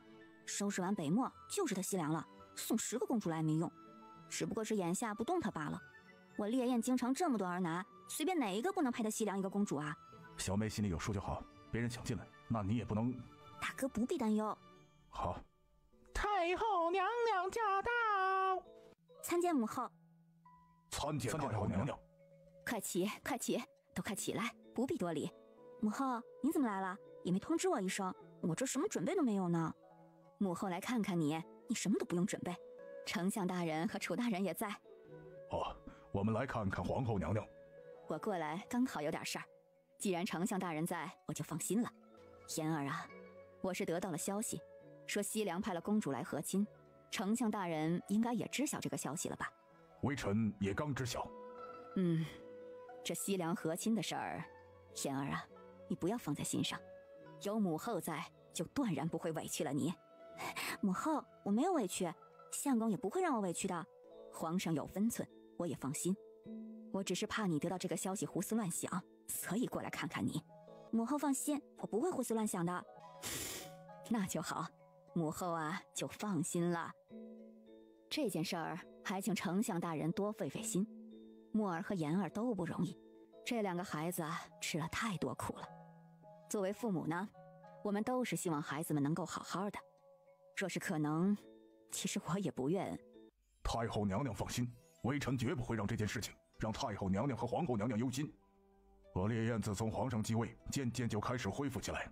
虽然之前遭受着天灾，如今粮食也是渐渐的充盈起来，与其他3国经上次大战都消耗很大。此时国力不足以和我烈焰抗衡。有你们辅佐皇上，我就放心了。母后，以后不管哪家的夫人小姐去你宫里请安，你都不要放在心上，也不要因为那些人置气。你安安心心的养养花就好了，其他的事儿我会处理好的。好好好，你是个有主见的，还有你爹和几个哥哥，我就不担心你被人欺负了。母后你放心就好了。看着墨婉，楚天河心头蓦地就有些悲伤。以前黎儿在的时候，和他是最要好的，2人总是在一起。丞相府如今没有当家主母打理府中上下，丞相可有？太后娘娘，如今孩子们都长大了，我也没有别的想法，只盼望着他们早点成家就好啊。孩子们成家也得要有个人打理府中上下的事情。楚天河笑着拒绝了。墨婉看了看楚清言，没再说什么。太后见楚家父子在，也没有多留，不好打扰他们父女叙话。妍儿，太后娘娘对你倒是好，也不枉你娘亲当年。爹，你放心吧，如果真像舅舅说的那样，我一定会想办法让娘亲回来的。楚天河点点头，心底升起一丝希望。李晶晶怒气冲冲地回到府中：“金儿啊，你可算回来了，可是受苦了。这个该死的楚云烨，他太无法无天了，居然敢抓我！老爷，你看看，如今这丞相府一派是越来越嚣张了。这个楚云烨想对我用刑，可他怎么也没想到，皇上会下令让他放我。什么？你说皇上下令放你出来的？没错，就是皇上。皇上还派了他身边的人亲自送我回来。皇上心头早就厌弃了那个乡野来的。皇上真让人送你回来？当然了，要不是有皇上，女儿现在都出不来呢。静儿，众人皆传言皇上皇后恩爱有加，且……爹，不过是一个乡野来的，如何入得了皇上的眼？只不过是因为他爹是楚天河而已。你若是再得力一些，皇上用得着委曲求全吗？静儿啊，只要皇上对你有意，其他之事爹会做好。爹，我就知道你最好了。只要你能抓住丞相的把柄，让丞相一派倒下去，皇上定然会更中意女儿的。就是啊，老爷，如今你这边的人要真对付丞相，应该是不成问题的，是吗？丞相也就原先跟着他那一些人，新进朝堂的年轻人，既不是丞相，也不是我们这一派。这看起来更像是一个新的派系，目前还没有摸懂。你管他那么多干啥？只要你们齐心协力，让咱们闺女进皇上后宫就行了。凭你在朝堂的实力，咱闺女怎么也得是个贵妃吧？到时候再为皇上生个皇子，咱们闺女在宫中的地位那就稳了。静儿进了后宫，自然不能是她一人，其他人家女儿也得要进去才行啊。进就进呗，那些人家的女儿能和咱们金金相比吗？再说了，到时候金金在宫里也要用人，这些人不就是金金最好的帮手？他们若不依附于金金，如何能进得了后宫啊？就是的，爹，只要我进宫了，皇上的所有宠爱定然都是我的。不过眼下还不能这般乐观。哦，老爷呀，出了何事啊？西凉公主要来和亲了。什么？西凉公主要来和亲？没错，三国联盟军撤了，北漠自顾不暇，蓝染皇也忙着自己的内部纷争，西凉只得求和呀。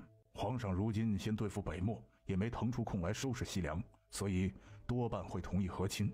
西凉公主已经在路上了。李晶晶顿时恨得咬牙切齿，那个乡野来的都还没解决，又来一个西凉公主。金儿啊，别生气，这西凉公主不成气候的。西凉国力本就薄弱，没了北漠，她西凉又算得了什么？不过是看我们烈焰如今日渐强大了，所以才送来一个公主求和。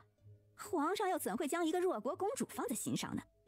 没错，夫人此话有理。那西凉公主就算来了，皇上也不会放在眼里。四国大战中，我烈焰以一国之力就击垮三国。如今我烈焰在皇上的治理下是渐渐强盛，各省各地也在奋力搞生产。西凉闻风丧胆，不得不送个公主来和亲呢。如此说来，那个西凉公主也不过如此。自然呢，一个西凉公主如何与我的金金相比呀？你放心，爹和娘啊会帮你谋划的，你就安心等着进宫就好了。娘，我知道了。小六啊，要不你带我出去玩玩？小少爷，这要不我们还是在府里待着吧，小的陪您逗逗鸟。哎呀，无聊死了！逗鸟有什么好玩的？早就腻了。那要不小的伺候公子笔墨？不要，我今天休息。那不，我要出去逛逛，给四姐姐买些新鲜的玩意儿。那小少爷您等等，我去准备车马。不要，我要自己走。可是没什么可是的，我就自己走，我又不是小孩子了。掌柜的，我要那只珠钗，好漂亮啊！哎，好，小公子稍等，我这就给您取啊。掌柜的小心翼翼地拿起珠钗递给楚云木，这只珠钗本小姐要了。这位姐姐，这珠钗是我先看中的，你先看中的，你买得起吗？不准抢我的珠钗！哼，小屁孩，你买珠钗干什么？就你这穷酸样，你知道这珠钗要多少钱吗？我只说一遍，珠钗还我！哎呦，还只说一遍呢，你说10遍又怎样？这珠钗在我手上就是我的。掌柜的，结账。小姐，这珠钗是这位小公子先看中的，您看是否这……他买了吗？既然没买，那这珠钗就是本小姐的。看见银子了吗？就他那模样，买得起这珠钗吗？楚云木忍了好久，眼见眼前这人的模样，摸得出手，一把把珠钗抢了过来。来人啊，给本小姐抓住这个小野种！哎，是。这么多人，竟然欺负一个孩子，大胆！你知道我们小姐是什么人吗？我们家小姐可是詹府大小姐詹青青，岂是你能开罪的？管你什么脏青青，欺负人家一小孩，你有脸呢？果然是脏，拿下他们！小弟弟，你可会些功夫？会一点点。姐姐要打架了，你保护好自己，可以吗？姐姐，我可以的，你要小心哦。好，你保护好自己。黄衣女子说着就拔出身上的剑，没过几招，詹青青身边的人就都倒下了。臧小姐，下回出门带上你的眼睛，不要再长在头顶了。詹青青愤然瞪着眼前的女子，小弟弟，你家住哪里？姐姐送你回去。姐姐，多谢你出手相助，不知您是哪家的小姐，我一定会让我哥哥去答谢你的。我姓夏，你叫我夏姐姐就好了，至于答谢就不用了，不过是举手之劳。夏姐姐，你家住在哪里呢？木木下次去找姐姐玩。姐姐家不住京城，你快乖乖回去吧。你还这么小，下次出门一定要叫你的家人陪着你，不然再遇到臧小姐那样的人就危险了。夏姐姐不想让我找到你吗？我家里人都很忙，天天只有我一个人在家。好了好了，别不高兴了。姐姐来京城是有要事办，所以现在也还没安定下来。那要不这样吧，你告诉姐姐你家在哪里，姐姐空了就去看你，好不好？夏姐姐，我叫楚云木，我爹爹是丞相楚天河，你来丞相府找我就好了。你是丞相府的公子？是的。姐姐，你记得要来找我哦。皇后娘娘是你姐姐？是的，是我四姐姐。木木，我送你回去吧，你一个人在外面不安全，记得啊，以后啊不要自己随便一个人出来了。谢谢夏姐姐。不要客气。黄衣女子牵着楚云木，两人朝着丞相府走去。这时正好楚云墨回来，放开他！楚云墨急忙伸手攻击着。黄衣女子回头看着楚云墨，顿时就呆住了。是他，是那个超凡脱俗的男子。大哥，快住手！楚云墨的剑还没来得及收，顿时就没入了黄衣女子胸口。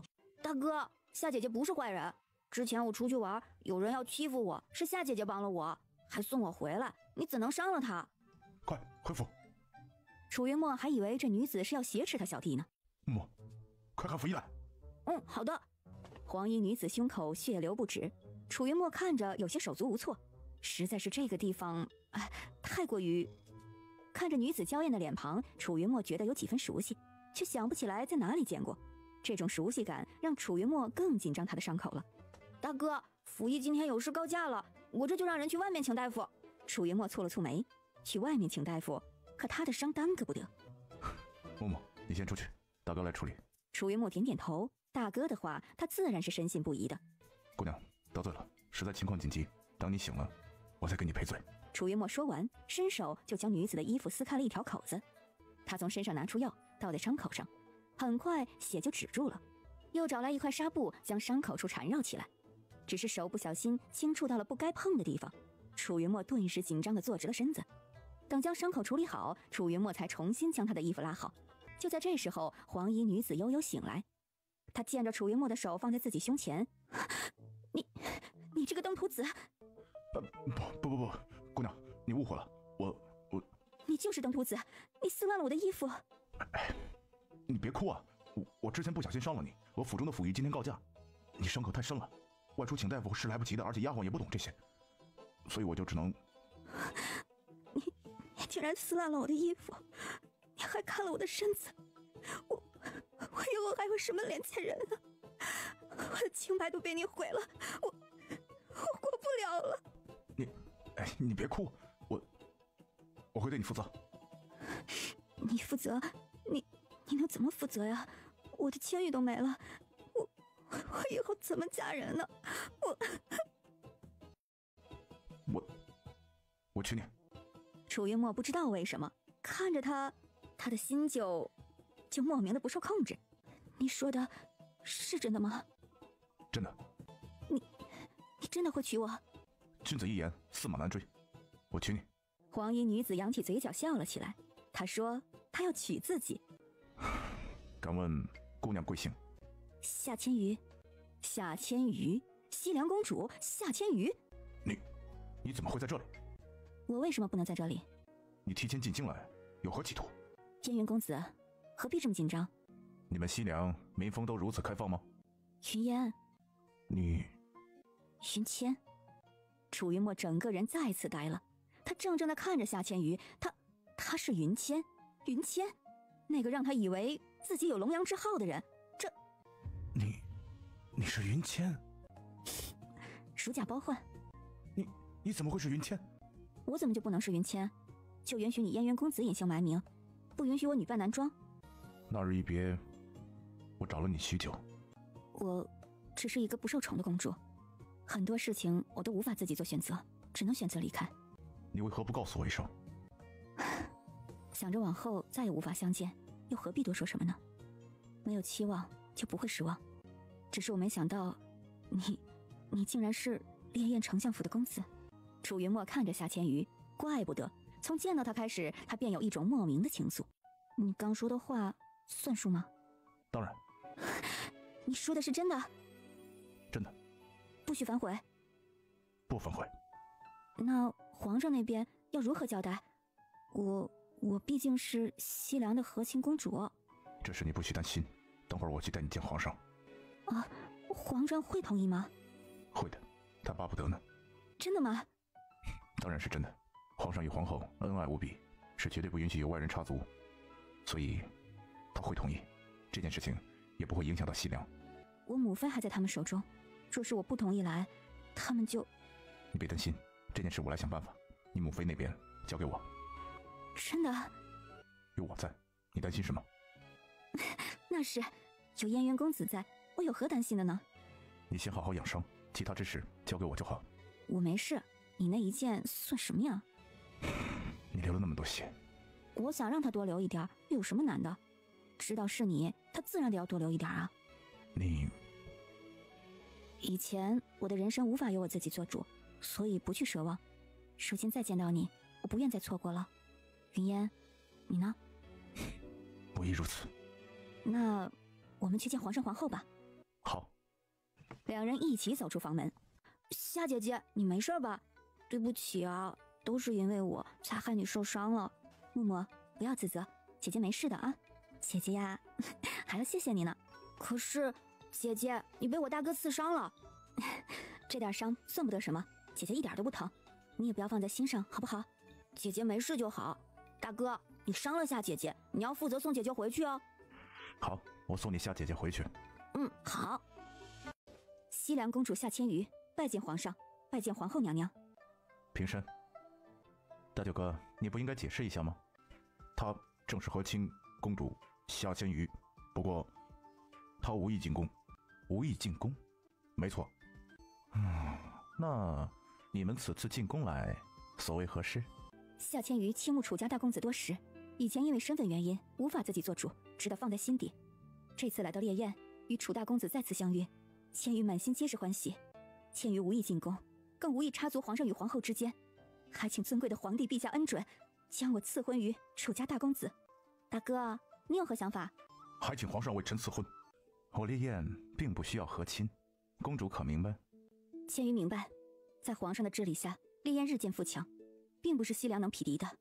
来和亲，并非千瑜所愿。我母妃在他们手中，我如果不来，我母妃就会……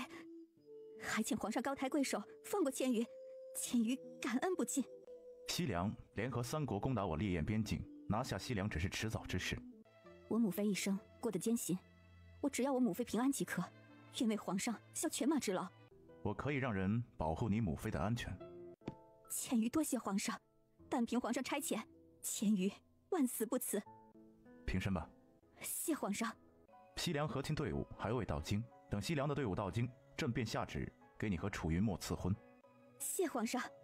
既然你是大舅哥的心上人，以后就是丞相府的大夫人，进宫不必多礼。皇后娘娘，这是我外祖在世时送给我的，名为不死之心。外祖当年交代我，万不可让人知道这条项链。这些年，皇室所有的人都在寻找这条项链，我也暗地里查过这条项链，据说是上古时期流传下来的，有特殊功效。这不死之心，我便供奉给皇后娘娘，祝愿皇后娘娘和皇上恩爱有加，白头偕老。那便多谢大嫂的厚赠了，感激不尽。皇后娘娘不必客气，这不死之心在千羽手里也没有什么用处，皇后娘娘拿着，说不定还能发挥它真正的用处呢。楚清言握着不死之心，渐渐的，只见这不死之心变换了形态，瞬间似乎镶嵌进了楚清言的手掌心。莫一之也没想到会发生这样的事儿。当楚清言再看的时候，手掌心只有一个若隐若现的轮廓了。晚些时间，他得要好好研究一下。恭喜大哥！楚云墨满脸笑意，转头看着夏千瑜，看着两人眉来眼去的模样，楚清言打心底里为楚云墨高兴。双向奔赴的爱情真美。楚清言从自己空间里拿出很多珍贵的物件送给夏千羽，这算是我送给大嫂的见面礼。我来也不知道会遇见云墨，所以我什么都没准备。大嫂不必客气，你赠的不死之心何其珍贵，谢过大嫂了。祝大嫂与大哥永结同心。夏千羽不禁低下了头，原本以为是一条死路，却没想到如今变成了一条阳光大道，这怎能让他不高兴呢？爹回去了吗？岳父大人还在处理政务。傲阳，你去喊我爹过来。大哥这么重要的事情，爹爹应该早些知道，他也好高兴高兴。是。爹，快过来坐。楚天河点点头坐下，看着楚云墨身侧的夏千羽，楚天河眼神询问着。楚清言将夏千羽的事情简单的告诉了楚天河。欢迎千羽公主啊！夏千羽急忙起身给楚天河行礼。公主不必多礼。墨儿，看见你有心上人，爹为你高兴啊。你放心，爹10000个支持你。千羽既然是你的心上之人，你必定不能让他受半丝委屈。以后在朝政之上，可要多多努力，为千羽出这口气呀。楚天河满意极了，这个西凉公主来的可真好啊！有了西凉公主，他还怕他楚云墨不处理政务？往后啊，他自然就轻松了。夏千羽见楚天河这么说，心底感动极了。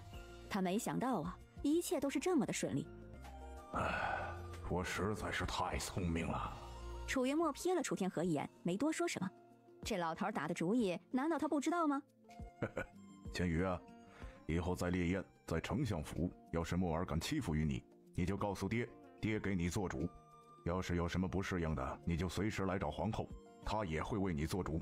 我们大家都欢迎你啊！千羽跪谢皇上、皇后娘娘，跪谢丞相大人。大嫂，快快起来！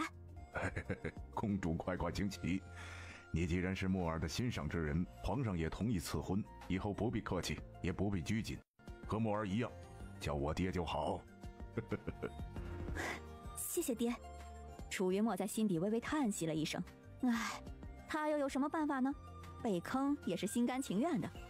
楚清言让人准备好宴席，为夏千羽接风洗尘。夏千羽觉得没有哪一天如今天这般开心幸福。夫人，咱们儿子出息了。那是我儿子，自然是出息的。夫人，李文信大人家夫人和小姐来了，就说本夫人不舒服，不见。夫人啊，你已经拒绝好几次了，这李夫人一直都不走。避而不见也不是办法呀。我知道了，你请他们进来吧。是。白尚书不想见这俩人，于是起身走了。哎呦，白夫人呐，这是怎么了？不舒服啊？原来是李夫人来了，快请坐。我这些日子啊，头疼的厉害。白夫人呐，我是来告诉你一个好消息的。你能有什么好消息？啊，不知道李夫人有什么好消息啊？大好事儿啊！西凉公主马上就要进京了，皇上在朝堂上都明确了要和亲呢。这虽说皇上之前下旨后宫无妃，但如今西凉和亲公主马上就进宫了，这也是有了先例的。你家侄女儿我是见过的，长得那叫一个水灵，只要进宫了，那还能少得了宠爱吗？哎呦，我家那丫头可比不得李夫人家的千金这般聪明。我家那个呀，粗笨又什么都不懂，李夫人太抬举她了。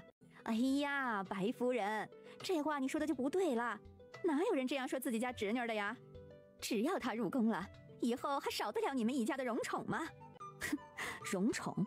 他家的荣宠从来不是靠女子，这高墙之内呀，进去了还不知道是什么光景呢，也不知道他有没有那个命享受。白夫人不要担忧，我家金金在太后娘娘面前得脸，娘娘对她呀那可是宠爱万分，每每进宫总是少不了各种赏赐。皇后在太后面前其实也不，哎呦，有我家金金在啊，自然要照顾你们家小侄女的，你不必担忧。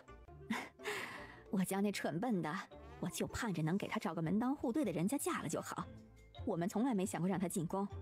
我家大人呢，也不需要女儿进宫来稳固自己在朝廷的位置，更不需要用女儿来给家族荣耀。帝后情深，是我烈焰之福。白夫人呐，有些话合着该谨慎些为好啊。这是得罪了不该得罪的人，那恐怕……我也时常在想啊，这人吧，贵有自知之明。要是没有自知之明呢，那就我们家老白就是管不住自己，当年得罪了皇上，还有朝中那么多人，这才去了禹城的。在禹城一待呀，就是那么多年。唉，其实比起京城来，我倒是更喜欢禹城呢。毕竟禹城那地方啊，干净，不像这京城被人搞得乌烟瘴气的，晦气得很，晦气得很呐。白夫人，你确定要与我李家为敌？哟，李夫人，您这说的是哪里话啊？我们怎会与李夫人为敌呢？您这可着实是误会了。哼，蓝依依，你真的以为你们家白志才如今就得到皇上的信任了吗？论信任，他比得过我们家老爷？敬酒不吃吃罚酒，有你哭的时候。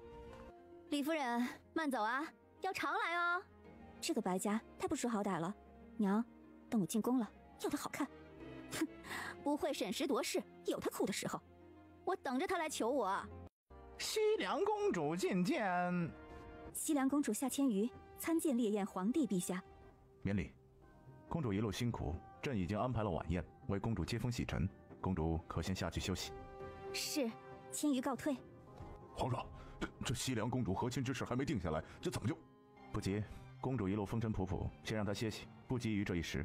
皇上，这是西凉送来的和亲公主，虽然西凉国力不如我烈焰，但起码也要封妃位才行。不急，等公主休息好了，让公主自己来说，看她怎么说。皇上，您的意思是，西凉公主若是想要贵妃之位，皇上也是允许？既然她是西凉派来的和亲公主，那我烈焰自然是要礼遇有加。到时候看西凉公主如何说吧。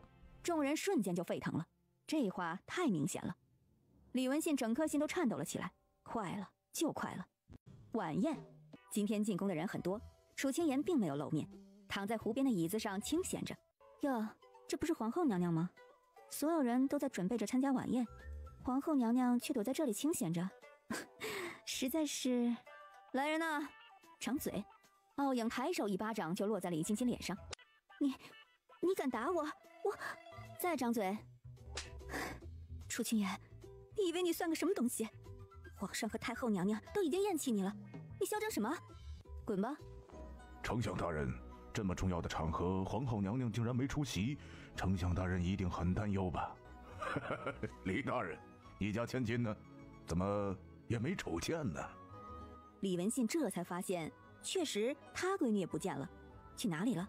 皇上，不好了，出何事了？皇后娘娘晕过去了。什么？皇后娘娘晕过去了？怎么回事？皇后娘娘这些天一直不大舒服。传太医去看皇后。是。这店里是什么声音啊？这好像……哟，白夫人呐，这宫中竟然有这样的事儿，我们要不要去看看呢？你们去看看是怎么回事。宫女将店门推开，诸位夫人站在门外，只见李晶晶以一种很特别的方式出现在众人面前。这是李家小姐，她怎能做出这样的事情来呀？是李家小姐，确实是李家小姐李晶晶。快禀告皇上，这李晶晶胆子也太大了，竟然在宫里干出这么不要脸的事情来。李晶晶深得太后宠爱，却没想到干出这样的事儿。听到外面的声音，李晶晶蓦地清醒过来，她在干什么？不，这不是真的。你怎么会在这里？李小姐，您是您让奴才来的呀，是您抢了奴才呀！狗东西，我要你的命！李小姐，我看你还是赶紧穿好衣服出来吧，在宫里做出这样的事儿，真是不知羞，祸乱宫闱，就该乱棍打死。李晶晶闻言，顿时差点一口血喷了出来。不，这到底是怎么回事？皇上得知了这件事情，勃然大怒。李文信，你养的好女儿！皇上，不会的呀，不会的，我家晶晶不会呀。太后娘娘，晶晶一定不会做出这样之事啊，还请太后娘娘明察呀。将那边的人都带来。是。很快，所有女眷都回到了宴会厅。到底是怎么回事？太后娘娘，我们去给皇后娘娘请安的路上，发现李晶晶与这人正……李晶晶，你好大的胆子，竟然敢在宫中做出如此之事，祸乱宫闱！不，太后娘娘，晶晶是被人陷害的，有人要陷害晶晶，还请太后娘娘明察呀！请太后娘娘明察，还臣女儿一个公道。你抬起头来，你来说是怎么回事？是李小姐拉我进去，我这总不见李小姐就抢了奴才。你这该死的狗东西，你敢污蔑我！狗东西，你敢胡说八道！李大人，皇上在此，你敢放肆？李文信吓得急忙跪下。你是何人？奴才李二狗。李二狗，你可知罪？哎，奴才知罪。奴才实在是反抗不过李小姐。李小姐将奴才方才拉进屋后，她身上那香味瞬间让奴才是李小姐给奴才下了药，她抢了奴才，求皇上替奴才做主啊！众人哗然，这李晶晶也太大胆了吧，也未免太饥渴了吧，竟然连太监都不放过。皇上，这是污蔑呀！这是污蔑！一定是这个奴才，一定是他们陷害了晶晶的。皇上，晶晶是被人陷害的，肯定是皇后。皇后嫉妒晶晶得皇上青睐，急着除去我，请皇上明察，还晶晶一个公道。真是不要脸，简直是不要脸到家了！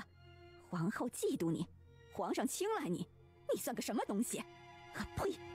尊贵如皇后娘娘，你连皇后娘娘的脚趾头都比不上。构陷皇后，祸乱宫闱，拖下去，杖毙。是。不，皇上怎么会这样对她呢？不，皇上不会这样对她的。皇上饶命啊！皇上，皇上，晶晶是冤枉的。皇上，你不能这样对晶晶呀！皇上，太后娘娘，太后娘娘救命啊！太后娘娘！李晶晶鬼哭狼嚎地喊着，但并无人回应她。回应她的只是一下接一下的板子。皇上！李晶晶的喊叫声越来越弱，殿内的人听得胆战心惊。启禀皇上，李晶晶一断气。莫一之挥了挥手，没说话。李文信险些就晕过去了。启禀皇上，李文信、李夫人意图买通西凉来使，对付皇后，人已经被拿下，请皇上示下。启禀皇上，李文信李大人家中藏匿北漠奸细，李文信意图通敌叛国，请皇上示下。这一连串的声音让李文信整个人都呆住了。李文信，你好大的胆子！不，皇上，微臣冤枉啊！微臣什么都不知道呀！启禀皇上，北漠奸细已经押进来了，带进来。李文信一转身，只见自己府中的姨娘被人押着进来。启禀皇上，这些都是李文信与北漠来的书信，请皇上过目。皇上明察呀！微臣对皇上忠心耿耿，断然不会做出通敌叛国之事啊！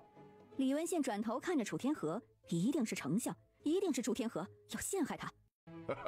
李大人，都火烧眉毛了，还有心情看本官呢？是你污蔑本官，是你想要整垮本官。皇上明察秋毫啊！一定是有人见微臣成了皇上的左膀右臂，要诬陷微臣，要断了皇上的臂膀啊！皇上，李大人好大的脸呐！你是皇上的左膀右臂，难道我们其他人就不是皇上的左膀右臂了？是你们楚家妄想把持朝政，陷害本官，谋害皇上，是你们楚家！李文信，是不是别人构陷于你？你自己看看，你与北漠的来往，所有证据都在此，你还敢狡辩？皇上，微臣没有，这只是微臣平时做些小生意写出的信件呐。平时做些小生意，你生意都做到漠北皇室了。李文信，你好大的狗胆！李文信看了眼身后的姨娘，晃了晃神儿。北漠皇室，不，怎么会这样的？铁证在此，李文信，你还有什么好说？李文信看着莫一之，一口老血瞬间吐了出来。来人，李文信通敌叛国，其女构陷皇后，其夫人意图谋害皇后，多罪并罚，诛李氏9族。凡与本案有关之人，一律不得放过。是。诸位爱卿，不要因为李文信一事影响宴会心情。今天为西凉公主接风洗尘，公主才是今天的主角。皇上英明。皇后是朕的心尖宠，若再有人对皇后不敬，意图谋害皇后，朕绝不轻饶。皇上英明。皇上英明。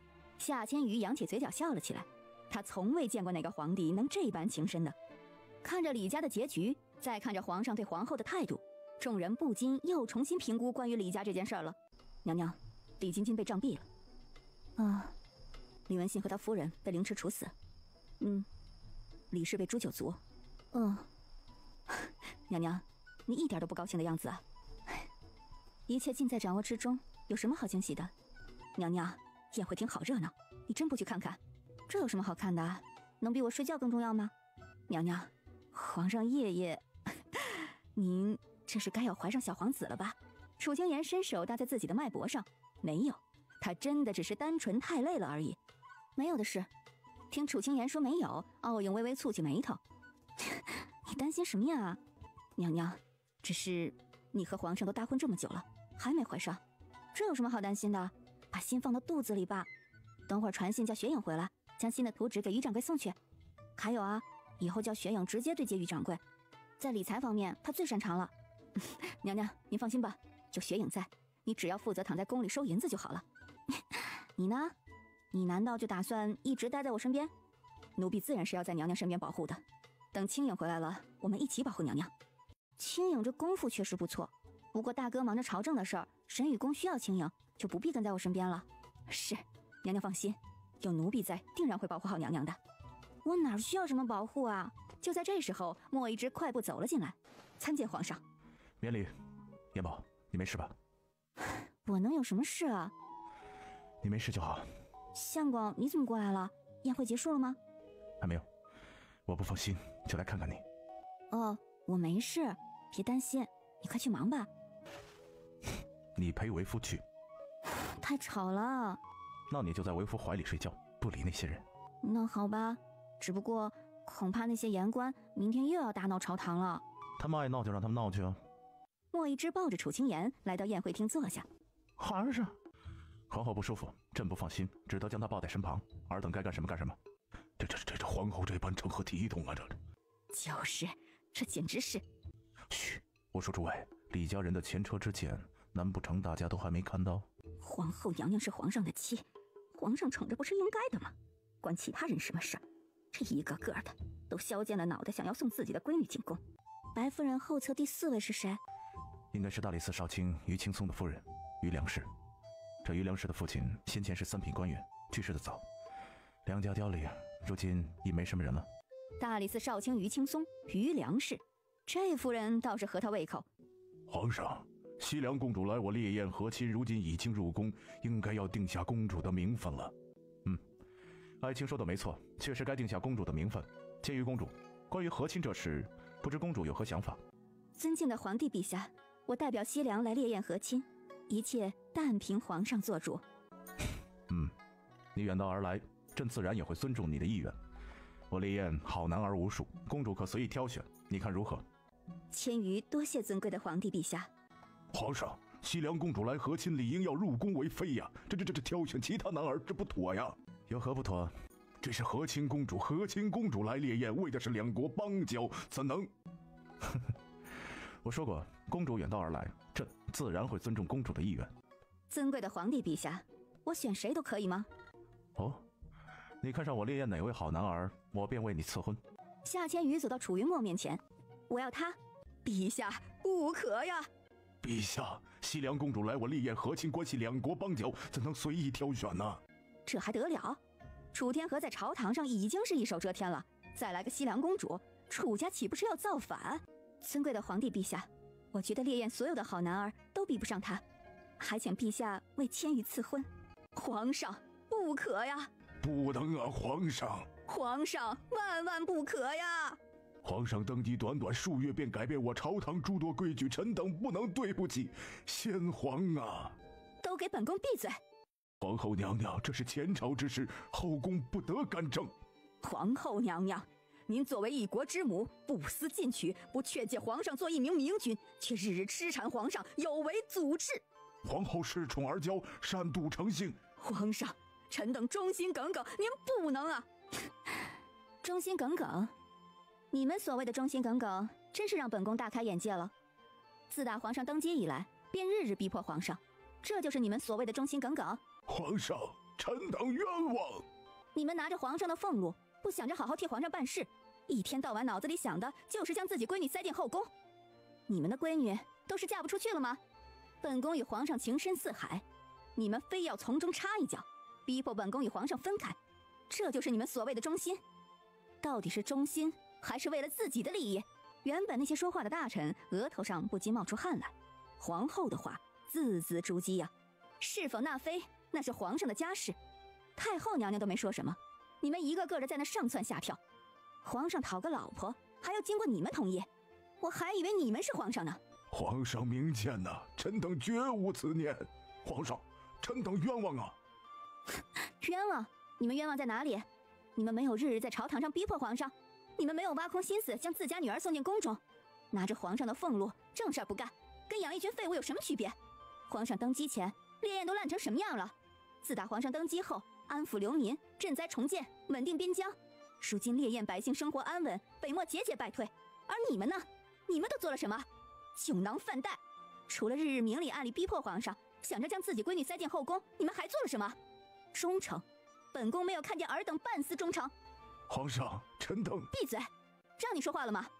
没让你说话，你就乖乖当个哑巴。谁若再想在本宫和皇上之间塞人进来，本宫就让他竖着进来，横着出去。楚清言的话说完，跪在地上的人不禁再次抖了起来。皇后的话就是朕的话，一句皇后说的话就是朕说的话，让众人彻底蔫菜了。这帝后还真是同心呢。西凉公主既然选择了楚爱卿为夫婿，不知楚爱卿有何想法？一切听从皇上安排。很好，既然如此，那朕便为千余公主赐婚楚云墨，楚大人。叩谢皇上。楚云墨也走出来，跪在夏千余旁边谢恩。公主请起。谢皇上。就在这时，匆匆走进来一人。皇上，我们查到李家，在我们查封李家产业之前，有人一直暗中在处理李氏的产业。谁？墨家二公子的岳母。他和李家有关？属下正在查，不知眼下的事，请皇上示下。先将李氏一族收押关进天牢，查查看怎么回事。是。莫非二嫂的母亲真是李家人？有这个可能，先看看再说。宴会结束，众人都走了，只留下楚家一家人。大哥，你真的要成婚了？楚云轩看着楚云墨，他大哥竟然为了小妹娶了西凉公主，大哥太阴险了，处处只顾着自己在小妹面前露脸。小妹，大哥一直没有成婚的打算，这不如就让二哥来娶西凉公主吧。众人纷纷转头看着楚云轩，都露出惊讶的神情。楚云烨看着楚云轩，阴恻恻地笑了起来。老二真蠢，他是早就看出门道来了。这老二还觉得老大是为了小妹才娶的西凉公主呢。怎么了？我认真的。公主，我大哥一直都没有成婚的打算，如今同意也只不过就是，你只要挑选一位夫婿，那就选我吧。楚清言和莫一之都忍不住笑了。怎么办呢？这二哥呀，太直了。怎么，你要抢你大哥的妻？你在瞎说什么呢？反正西凉公主只是为了想找个和亲的夫婿，你又不想娶，也不用勉强，我来就行。你给我闭嘴，胡说八道什么？嘿，大哥，你这忒不够意思了！我这般为你着想，你还踹我？哼，不踹你，你不知道自己错在哪儿。叫大嫂，叫大嫂，你真的要成婚？不行，我来娶公主。楚天河微微叹了口气，这老大和老三太过于聪明了，一点都不好骗。这个老二呢，又太……老二不得无礼，还不叫大嫂？楚云轩有些愣愣地看着几个人，这啥情况啊？二哥，大哥和公主情投意合，他们是两情相悦的。什么？你大哥和公主情投意合，公主不日就会嫁入楚家，你别在一旁乱七八糟的瞎参与。公主是你大嫂，是你大哥的妻子。楚云轩的脸顿时就红了起来。怎么没人告诉他，公主和老大是……他们什么时候开始的？刚刚弟弟胡说八道，还请大嫂不要放在心上。二弟不必客气，没什么事儿，以后都是一家人。听夏千余说没什么，楚云轩这才松了口气。老二，出门记得带脑子啊。老三，大哥，你和大嫂什么时候好上的？管天管地，你还管得了你大哥呀？我就是好奇。没见你和女孩子打过交道，现在你突然就要成婚了。你也不小了，早点成婚。大哥，你以前都不会说这样的话呀？以前是以前，现在是现在。楚云轩不高兴地撇过头，他不想和他们说话。众人在宫中用膳之后，楚家人离宫回府。小木木，四姐姐，你来了。四姐姐来看小木木呀，你用膳了没？用过了。四姐姐，你看，这是木儿给你买的哟，你喜欢吗？哇，我们家小木木可真好，姐姐很喜欢。木木呀，你最近是不是都没好好吃饭呢？姐姐觉得你都瘦了。四姐姐，哪有啊？我最近是长进了呢。啊，是吗？当然，不信你检查我功课。那姐姐真的检查喽？好。楚云木端正地坐在椅子上，楚清言开始查问他的功课，楚云木一一回答出来了。楚清言越问越难，可对小木木来说，似乎根本就没有什么难度。楚清言有些哑然，他家小弟莫不是个天才，这么牛的吗？莫一之看着小小的小舅子，眼中不禁闪现一抹金光。他这小舅子丝毫不输大舅子呀。姐夫，你一直看着我做甚？姐夫觉得你非常聪明，比你几个哥哥都聪明。以后姐姐和姐夫生了小太子，姐夫就交给你来带，好不好？带小太子吗？好呀好呀，那姐姐姐夫快生小太子哦。很快了，明年你就能抱上小外甥。好耶！那小木木和姐夫约定好，以后的小太子就要你负责喽。楚云木丝毫都不知道自己这时候答应下的会是什么事儿。相公，你连小木木都不放过，他还这么小呢。小没关系，以后小木木的才能将来能成为我烈焰最年轻的状元也不一定啊。到那时小太子有这个小舅舅带着，这一切都放心。反正你有理。就在这时候，楚家众人也回府了。小妹，你们怎么那么快？因为我们有小金呢。哎，把你小金给我玩几天。可以，明天我叫他来找你。你这小金为什么只有一只啊？我也想要。你想什么？虾姐姐，你怎么来了？姐姐来看你，高兴吗？高兴，木木可高兴了。木木，以后要叫大嫂了。大嫂？虾姐姐要和我大哥成婚了吗？对。好哎好哎，我喜欢虾姐姐做我大嫂，这样木木每天都可以找虾姐姐玩了。谢谢木木。鱼儿，不要难过，相信我，要不了多久你就能见到你母妃。我没有难过，我是高兴。没难过就好。虾姐姐，不，大嫂，欢迎你成为我的大嫂，这是木木给你的见面礼。夏千鱼微微一愣，他还没给小木木礼物呢，怎能就让小木木给他送礼呢？鱼儿，木木送你的见面礼，你收着。木木，谢谢你。从楚家出来，楚清言和莫一之去了莫家。参见皇上。快起来，不必多礼。大家起身，恭敬地站着。大家都坐，我和延宝今天刚好有空，所以来看看大家。我这就让人给皇上准备晚宴。我们用过了，大家都坐。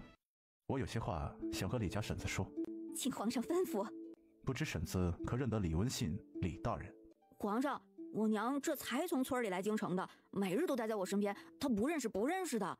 莫一之看了看王素梅，没有说话，他在等着李氏的回答。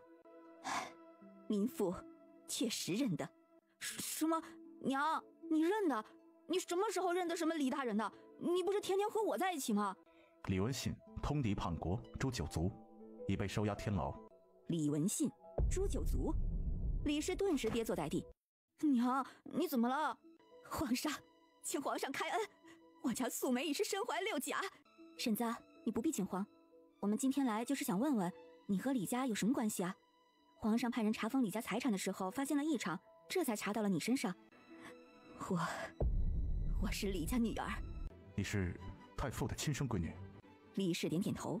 王素梅整个人都懵了，这李老太爷是谁啊？娘是他的女儿？你又如何到了禹城？当年李文信哄骗着我父亲，要逼我入宫，我不从，他就背着父亲使用各种手段对付我，挑拨我和父亲的关系。也是我无能，中了李文信的奸计，致使父亲对我失望至极，与我决裂。后来我逃出了京城，最后一路就到了禹城。众人好半晌都没有说话。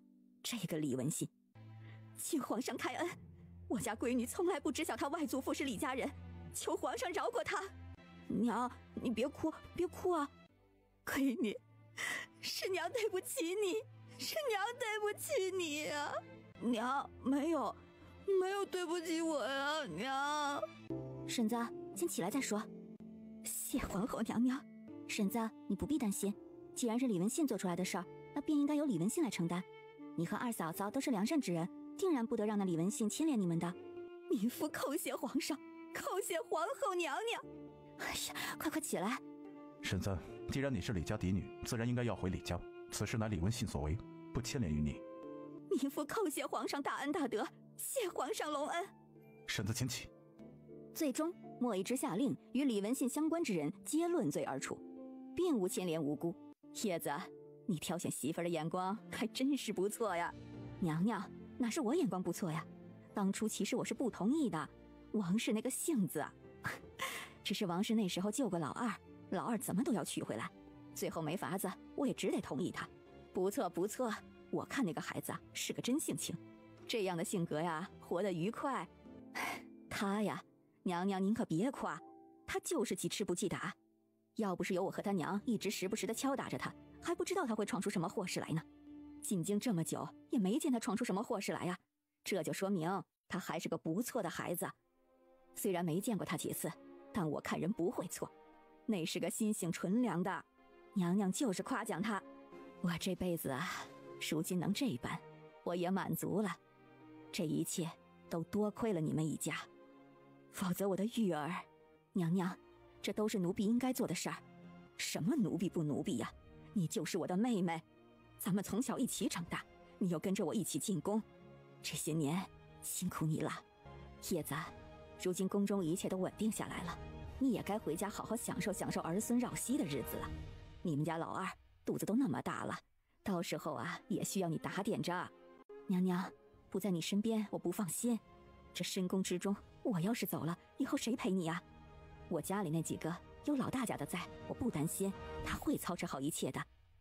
娘娘不要担心，我就在宫里陪着您。你陪着我，我当然高兴。只是，娘娘，我不走，我就陪着你，陪你说说话。你没我在身边，肯定会不习惯的。我没娘娘在身边，我也不习惯呢。莫婉又叹息了一声，紧紧地抓着叶文竹的手，好半晌都没说话。娘娘啊，在你身边我就最高兴，你不要再赶我走了啊！哎，我哪里是赶你走？哎，你这傻子，不管傻不傻，都是跟着娘娘一辈子了。娘娘莫要嫌弃我，等到皇后娘娘有身孕了，我也好照顾皇后娘娘。好，李氏回府一时间也无人可用，你挑选一些人给她送过去。好，娘娘你放心，我会办妥的。娘，您来了。都是有身孕的人了，稳重些，小心肚子。娘，我没事的。这些都是你送过来的人吗？哎呀，忘完的娘啊，快进来！你刚回府，好多都顾不上，太后娘娘让我挑了些人给你送来，这些都是可靠之人，你可以放心用。哎，好，替我谢谢太后娘娘。娘，是太后娘娘让你送来的呀？是啊，叶文竹留在李府，帮着李氏打理了很久才离去。娘，以后我们真的就要住在这里了吗？当然了，你是娘的闺女，自然要住在这里的。李府的一切都是你的。娘，可惜我爹走得太早了，不然我爹也可以和我们一起住在这儿了。你爹都走了那么多年了，你还说他做甚？你现在呀，安安心心的将肚子里的孩子生下来。娘，我知道。天牢中殿，闲杂人不得靠近。李氏从身上拿出令牌，守卫的人急忙跪下。皇上亲自通关令牌在此，还不让开？哎，是。带我去见李文信一家。是。李文信一家见有人来了，不禁都朝这边看过来。看到李氏，众人好半天都没想起来这是谁。你是？是我。你怎么会在这里？你不是？看到我没死，很高兴吧？小妹，你能回来，大哥太高兴了呀！原来你没有死啊！父亲在天有灵，一定会欣慰的。是啊，小妹，这些年我们都在盼着你回来呢。现在你终于回来了，太好了！小妹，如今李家突遭变故，你回来恐怕……小妹，你可有办法救李氏一族？父亲的一生心血不能毁于一旦呐！是啊，小妹，李氏一族这么多年的荣光不能毁于此啊！小妹，你救救我们！二位的演技一如既往的好啊，不错，等我救你。李文信，你莫不是脑子进水了？当年你做的什么，全然都忘了。小妹，我是你大哥呀，这些年你不在，大家都以为你已经……哎，你知道大哥有多担心你吗？如今看你回来，大哥就放心了。是啊，小妹，如今你回来了，你想想办法吧。真是精彩，还有吗？还想看？李克，我是你大哥，你敢看着不管，父亲在九泉之下也不会放过你。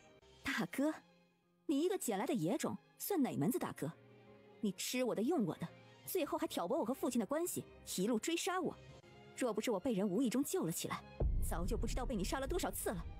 你这狼心狗肺的东西，还有脸提我父亲？李克，你知道皇上判了李家什么罪吗？诛九族。诛九族？诛九族，你以为你逃得掉吗？李克，既然你赶着回来送死，那便等着一起下黄泉。皇上下李文信相关人等，却并不是我李科的李氏一族。闻言，李文信顿时就愣住了。不会的，一定是李科在说谎。李文信，听说你闺女祸乱宫闱，被皇上直接乱棍打死了，你看见了吗？李克，我听皇后娘娘身边的小丫头说，李金金被乱棍打死之后，被丢去了乱葬岗，那里一定有很多野兽，会好好招待她的。李文信呢？你开心吗？李克，你不得好死！李文信，我会派人去帮你看看你闺女的，看看还有没有剩下一个手指头什么的，到时候我一定捡回来，给你留个念想。李克，我要杀了你！杀了我？你不是早就做过了吗？你不是早就杀了我吗？李克，不必一遍一遍重复着本小姐的闺名，我就在你眼前。快去禀告皇上，他是李克，他是李家嫡小姐，李氏诛九族，自然不能放过他呀！快告诉皇上。可惜啊，李文信，不能让你如愿了。看见这是什么了吗？不，你怎么会有皇上亲赐令牌？不，忘了告诉你，我不仅有皇上亲赐的令牌，还回到了李府。太后娘娘还派人送来了丫鬟和奴才。怎么会这样？不，我不信。李文信，等你行刑的那一天，我一定会来看你的。李克，养条狗，它尚且还会对主人摇尾巴。李家养你几十年，你恩将仇报，这也是你的下场。皇上，李氏将令牌送回来了。之前李氏去了天牢。他怎么招呼李文信的？小孟子将李氏去天牢里发生的事儿一一禀告给楚清言和莫易之听。可惜啊，婶子没叫我去看热闹，这么好的机会怎么不叫我呢？要是叫你去，你觉得他还会做出这些事，说出这些话来？以前多好呀，大家想说什么就说什么。如今大家在我面前都不怎么敢说话了。我知道你不喜欢这样拘着，但你无法改变他们心中对身份差距的认识。我知道了。楚清言意念微微一动，两人瞬间置身于空间里头。相公，还好这空间里的农作物生长周期都越来越短了，不然没有粮食这就难办了。是啊，还好有这空间，我们才有源源不断的粮食。有了这些粮食，百姓就能安定生活，烈焰也才能在这么短的时间就安稳。相公别担心，以后我们的国库不成问题，只要有粮食，百姓就有饭吃，有饭吃，百姓就能安心。夫人说的有道理。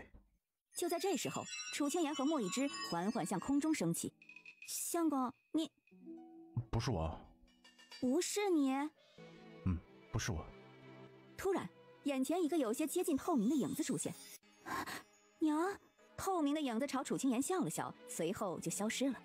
娘，言宝，相公，我刚刚看见我娘了，她对我笑呢。我看到了。娘怎么会出现在空间里？说不定是因为不死之心。不死之心？今日我和岳父大人一直在翻阅关于古迹那边的典籍，只不过这些典籍所记录的东西太少。是啊，太少了。岳父大人说，可能再过阵子会回趟逍遥岛，他那边或许能够有更多的消息。回逍遥岛？我没听爹爹说呀。我们之前翻阅典籍的时候，他有提过。好，那到时候我们一起去看看。北境，大将军连破北漠5座城池，北漠节节退败。白大宝一路立功，官至4品中郎将。大宝，你爹看到你如今这般能干，也该欣慰了。大宝多谢大将军栽培，是你小子有能力。爹，与其羡慕别人，你为何不看看自家女儿？你闺女可是烈焰唯一的女将军，难道你不骄傲吗？那只是皇上和娘娘对你的厚爱罢了，由着你疯闹。爹，你承认一下你闺女优秀有这么难吗？你看看那些闺阁中的女子，有谁像你女儿这样上战场这么多年？人家那叫文静端庄，你看看你这个样子，以后怎么嫁得出去啊？爹，谁要嫁人了？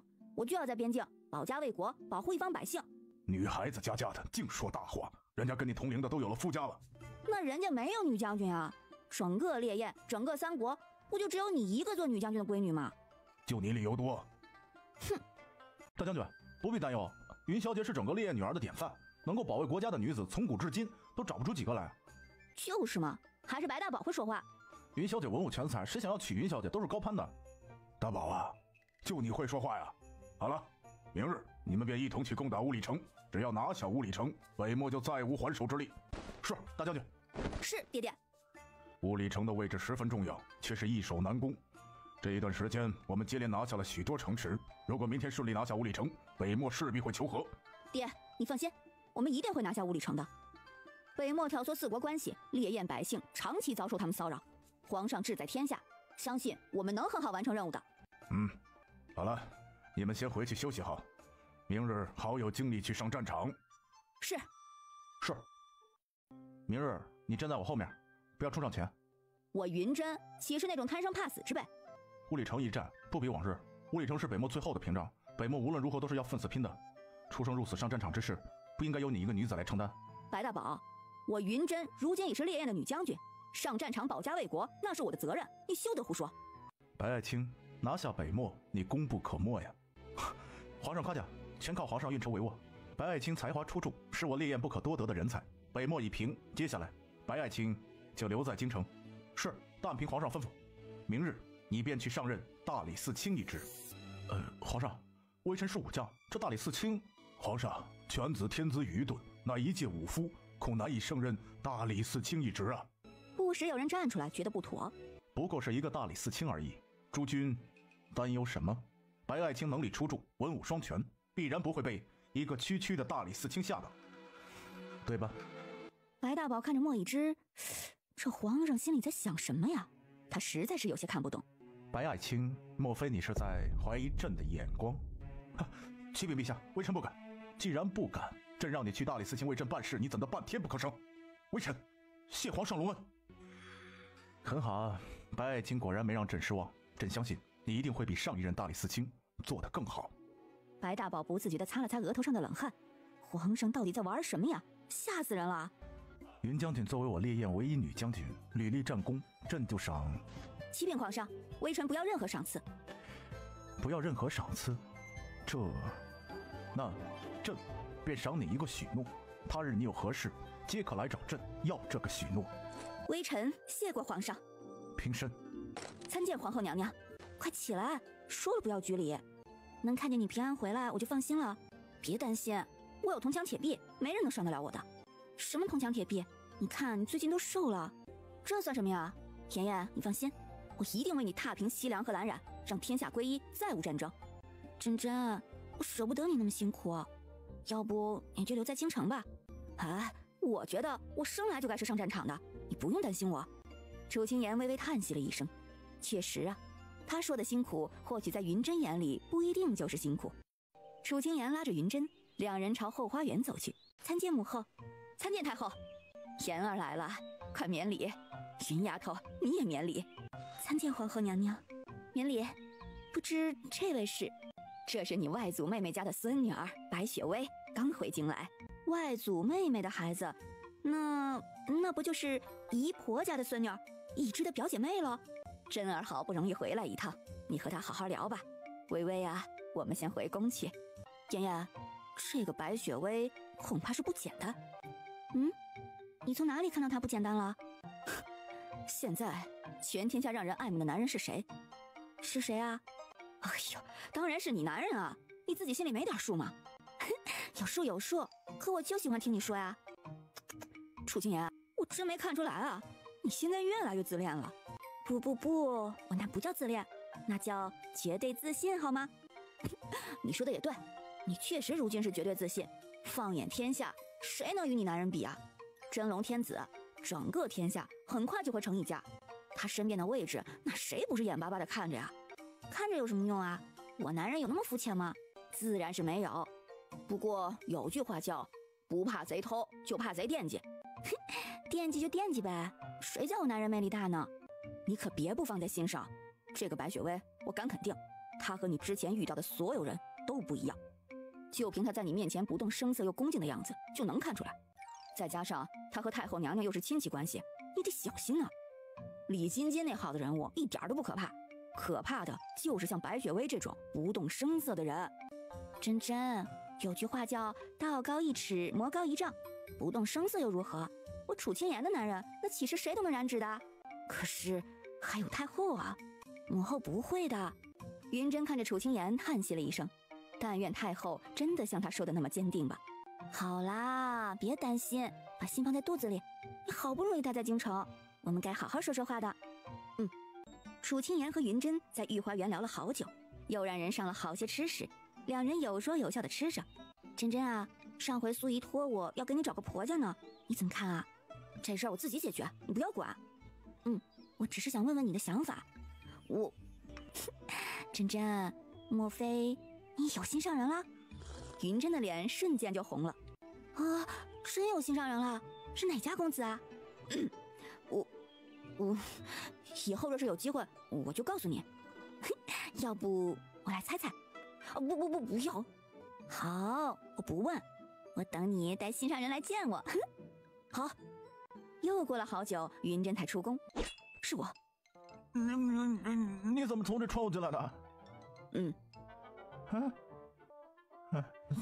坐吧。云珍并没有坐，看着白大宝一步一步向前走。云珍，你出什么事了？云珍没说话。白大宝退一步，云珍就向前走一步。姑奶奶，大小姐，有话好好说呀！你有话好好说呀！云珍伸手抵在墙上，看着白大宝，许久都没有说话。姑奶奶，白大宝，你觉得我如何？你很好，很好啊。很好？真的吗？是真的。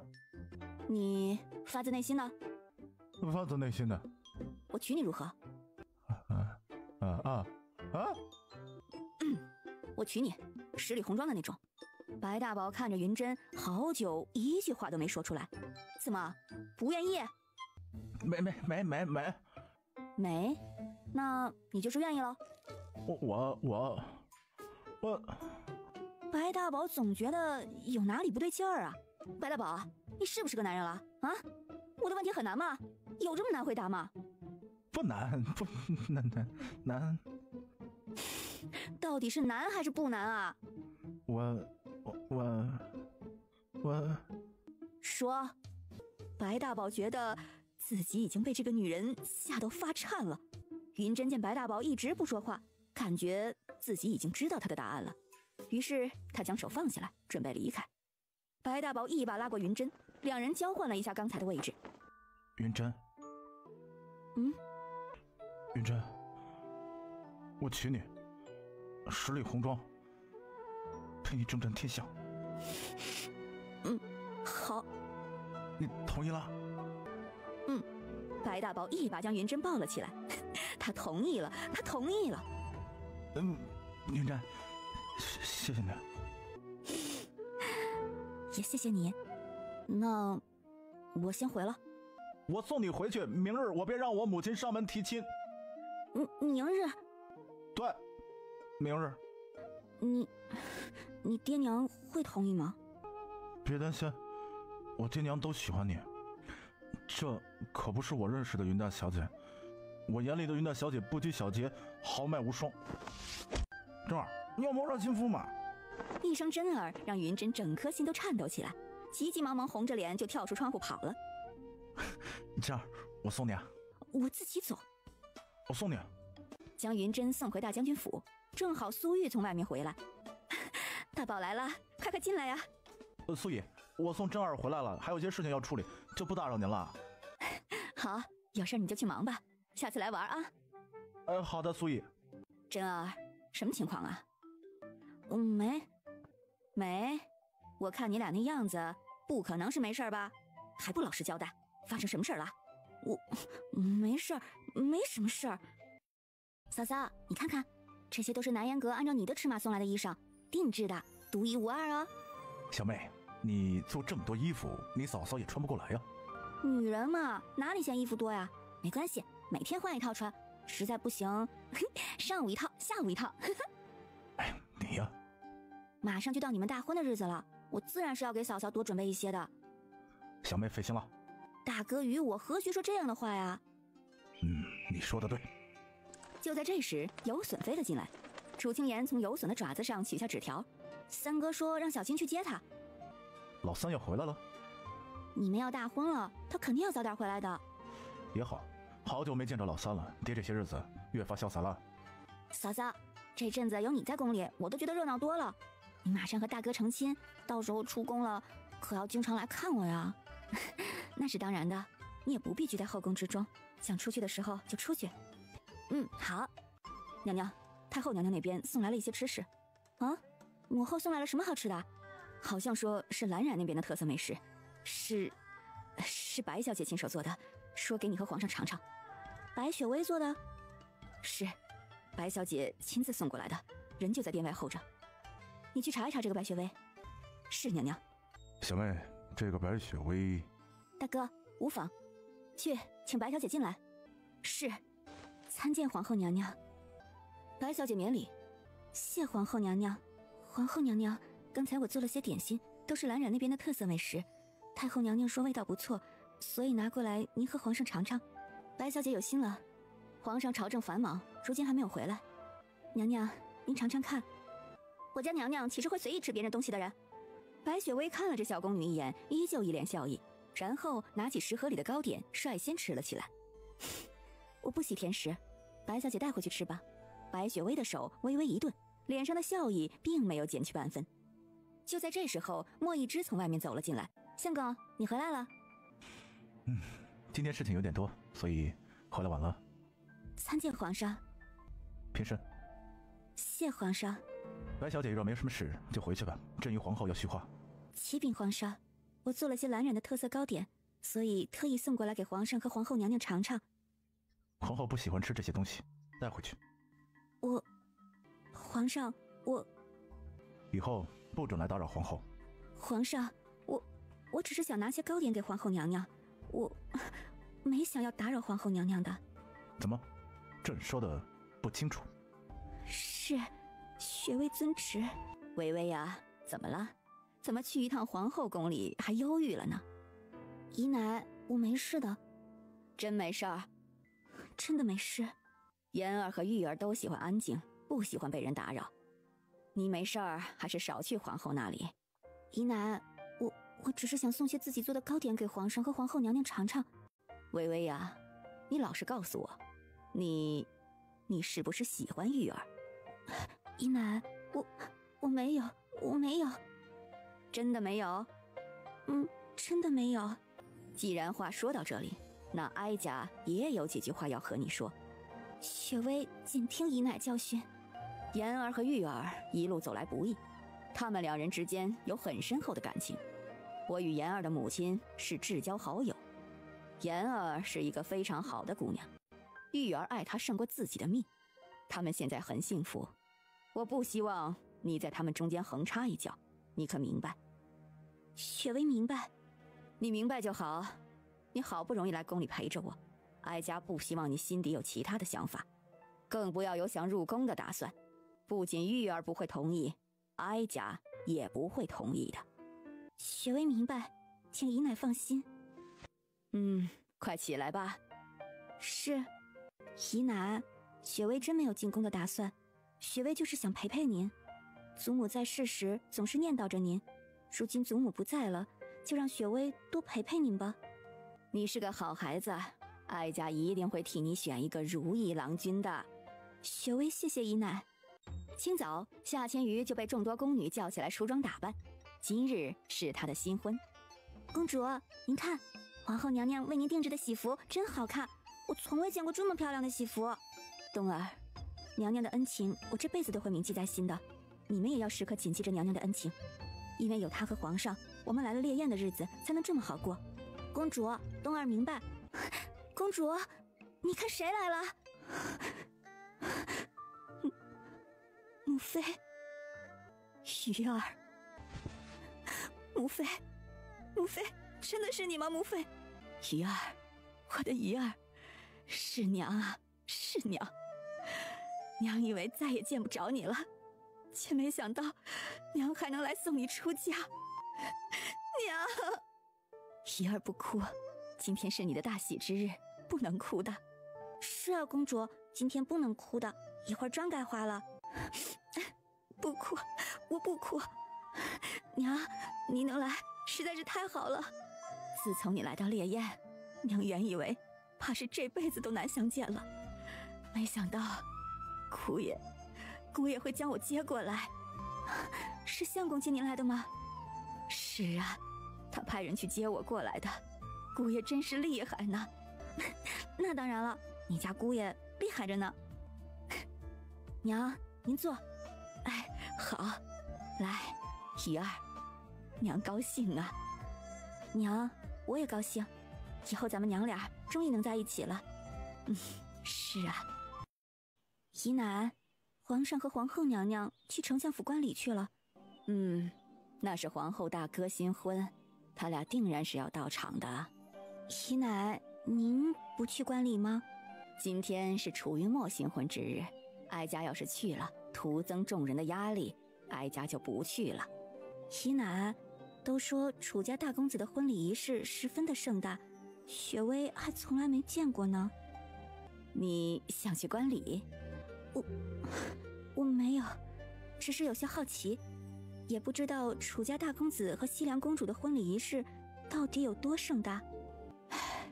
你若真想去，就替哀家去看看吧。雪薇谢过姨奶。你这孩子。姨奶，那雪薇就出宫去了。雪薇啊，你可记住了，不可给皇后带去麻烦，明白吗？姨奶您放心吧，我绝对不会给皇后带去麻烦的。要是哀家知道你在哀家面前阳奉阴违，可就别怪哀家翻脸了。姨奶，我知道了。快去吧。一拜天地，二拜高堂，夫妻对拜，礼成送入洞房。楚云墨抱着夏千瑜朝新房走去。妍妍，那个女人怎么在这里？谁啊？白雪薇啊，你看那边。她想来告诉母后一声，自然就能来了。我总觉得她不怀好意，最近总是时不时就能遇见她，她总往你身边凑，她想干嘛呀？先观察观察再说。我就觉得她是有目的的。是狐狸总有露出尾巴的时候，不急。要是真露出了狐狸尾巴，我就把她尾巴砍了。云将军动作太大了，都看着你呢。云真一转头，果然看见众人都在看他，其中还有白大宝。他顿时就作证了。相公，你就在这儿，我和珍珍去看看新娘子。好。皇后娘娘可是去看新娘子？你来干什么？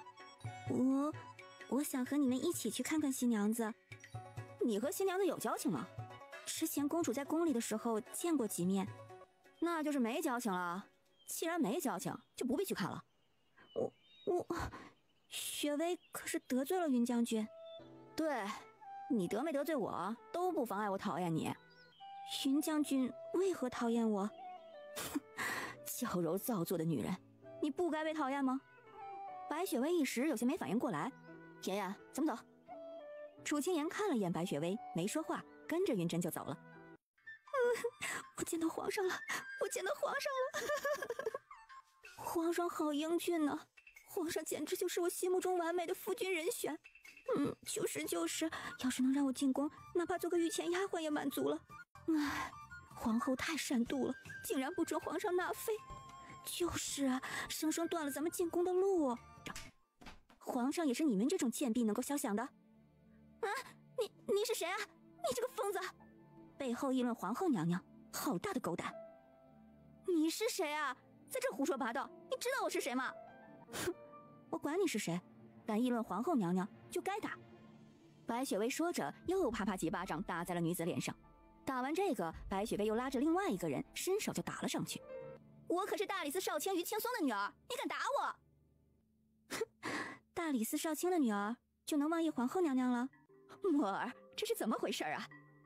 娘，这个女人她打我！哪来的小贱人，竟敢打我女儿！来人呐，给我掌嘴！放肆！今天是楚大人的大喜之日，你们敢在大喜之日动手？哼！我告诉你，我家老爷和丞相可是至交好友，将来我闺女那就是丞相府的夫人，你算个什么东西？给我打！你敢打？白雪薇瞬间往后退去，一个利落的转身就将两个丫鬟踢倒在地上。你好大的胆子！白雪薇双眼带着冷意看着眼前的夫人，一脚又踢了过去。烦了，来人呐！乐儿，怎么了？出什么事了？老爷，这个女人实在是太嚣张了，不仅打了墨儿，把我也给打了。你是谁家的小姐，如此嚣张？嚣张？谁有你家闺女嚣张？背后妄议皇后娘娘，该当何罪啊？怎么回事？老爷，没有，我们怎会妄议皇后娘娘呢？这个女人太嚣张了，她污蔑我们。就是啊，爹爹，这个女人不仅污蔑我们，还打了我们所有人。爹爹，你要给女儿做主啊！白雪薇见这娘俩一副被人陷害的柔弱模样，顿时抬手又是2巴掌。老爷，爹！放肆！你是谁家小姐，竟然当着本官的面打我妻女？妻？谁是你的妻？带着一个妾室，堂而皇之的来丞相家的宴席，你未免太不将丞相大人和皇后娘娘放在眼里了。还是先弄清事情的来龙去脉再说。这位小姐说她2人妄议皇后娘娘，皇后娘娘岂是我等能妄议的？那可是大罪。今日本是丞相大人家公子新婚大喜之日，你带着他2人来，要是搅乱了丞相大人家的宴会，岂是于府能承担的？于青松听于良是这样说，心底微微有些动摇。老爷，您都看到了，这位小姐嚣张跋扈，当着你的面都能打我们母女，这是生生的打你的脸呐！夫人如此不顾老爷脸面，一心只为让妾身吃苦。夫人，我知道你恨不得我去死，可我好歹跟了老爷这么多年呢。安乐儿，你个小贱人，谎话张口就来！于良是话还没说完，安乐儿顿时就晕了。乐儿，娘，夫人，我娘身子一向不大好，你为何要如此咄咄逼人？乐儿已经这般羸弱了，你就不能放过她吗？她羸弱？于青松，你眼瞎了这么多年，不如彻底挖了眼珠子好啊！于青松气得抬手就要打人，为了一个妾室就要打自己的正头夫人，于大人这双眼珠子确实不该安在你的眼眶上。你来人，给我抓住他！白雪薇冷冷地看着于青松，瞬间抽出身上的金丝软鞭。于夫人，您可站远了，小心见血。给我打！现在该你了。殴打朝廷命官，你知是何罪？诋毁皇后娘娘，宠妾灭妻，殴打自己正牌夫人。于青松，随便哪一条告到皇上面前，都让你吃不了兜着走。你不仅殴打朝廷命官，还诬陷，本官一定要到皇上面前告状于你们。行啊，既然要让本小姐吃不了兜着走，那我便让你先尝尝吃不了兜着走的滋味。白雪薇说着，一鞭又一鞭狠狠地打在于青松身上。姑娘，求求你别打我们家老爷了，要打就打我吧。求求你别打我爹爹，要打就打我吧，我愿意替我爹爹承受。是啊，我愿意替我家老爷，求求你别打我家老爷了。乐儿，你身子羸弱，你让开。墨儿，你去请皇上为爹做主。是爹爹。既然你们三人想要同罪，那本小姐就如你们所愿。想要去通风报信的人都被白雪薇的鞭子给卷回来了，只有于良氏站着，其他人都躺在地上。老爷！哎呀，我爹爹是朝廷命官，你敢殴打朝廷命官，皇上一定不会放过你的！哎呀！姑娘，别再打了，再打下去会出人命的。你心疼了？姑娘，你还有大好年华，不必为了2个贱人断送了自己的人生。虽然我不知道你是哪家姑娘。夫人，你为何要置我们于死地呀？你就算不心疼我和墨儿，你也该心疼老爷呀！你这个歹毒的妇人！于良氏冷冷地看着趴在地上的3人，眸中没有任何的温情。他歹毒的话，就该早早一包毒药毒死眼前这几个人。白小姐，这是为何呀？参见丞相大人，于青松于大人家的女儿和这位小姐在背后妄议皇后娘娘，我实在听不下去了，所以便掌嘴了这2位小姐，却没想到于大人的爱妾跑来，不仅出言不逊，还反过来污蔑我。于大人更是为了维护自己的爱妾，置一切于不顾，要让人打我，所以我只能出手反击了。听完白雪薇的话，楚天河一脸怒气。他儿子大婚，于青松带个妾室来就算了，还妄议他闺女。丞相大人，他撒谎啊！我家墨儿绝对不会做出这样之事，他就是嚣张跋扈，所以才污蔑我家墨儿啊！对，丞相大人，我们根本就没有妄议皇后娘娘，是这个女人，她干的。丞相大人，这几个人丝毫没有将皇后娘娘放在眼里，还说皇后善妒，阻拦了他们进宫的路。丞相大人，你不要听信这个女人的话呀！你可知她是谁？众人摇头。她是太后宫中的白小姐，你说她妄议皇后？爹爹，我没有，她胡说八道。爹爹信你，别哭啊，皇上会为我们主持公道。楚天河冷冷看了一眼于青松，领着众人去找墨一枝。参见皇上。平身。启禀皇上，于大人与白小姐在府中发生一些事情，还请皇上定夺。楚天河将事情原原本本说出来。你们有何话要说？请皇上为微臣做主。你呢？启禀皇上，第一，于青松带妾室堂而皇之出现在宴席，不仅是打丞相的脸，更是打皇上和皇后娘娘的脸。第二，于青松为了妾室做出宠妾灭妻这等事情，对自己正头夫人伸手说打就要打，在整个京城造成了极大的不良影响。第三，于青松约束不了自己的女儿，在背后非议皇后娘娘，我亲耳听到，可他的女儿竟反过来污蔑我。于青松，你可知罪？皇上，微臣冤枉啊！冤枉？你的意思是白雪薇在诬陷你，你没有宠妾灭妻，你没有要打自己的正牌夫人，你没有带妾室来赴宴，你女儿没有诋毁皇后。皇上，微臣冤枉，求皇上开恩啊！你是于良氏吧？回皇上的话，妾身于良氏。于府何人掌权？回皇上，是安氏。安氏是何人？安氏是老爷抬进门的妾室。于大人，一个妾室掌权，你好得很呢。就在这时候，楚清言得知消息也过来了。参见皇后娘娘。免礼。于良氏，妾身于良氏拜见皇后娘娘。白小姐鞭打于大人时，你可在现场？回皇后娘娘的话，妾身在。既然你在现场，那依你看，白小姐鞭打于大人可有错呀？禀皇后娘娘，白小姐无错。于师墨不仅妄议皇后娘娘，还出言不逊。于青松到场后不分青红皂白，不弄清楚事情的真相，偏听偏信，直接就要让人打白小姐，所以白小姐才出手鞭打了于青松。妾身认为白小姐并无错，错的是于青松。这样正式的宴会，他竟然带着妾室上门，实在是对丞相府的羞辱。于良氏这一席话让于青松恨得牙痒痒的，这个蠢婆娘，她到底知不知道她在说什么呀？楚清言看了一眼于良氏，这个于良氏没有委曲求全，倒是让他心生了一丝怜悯。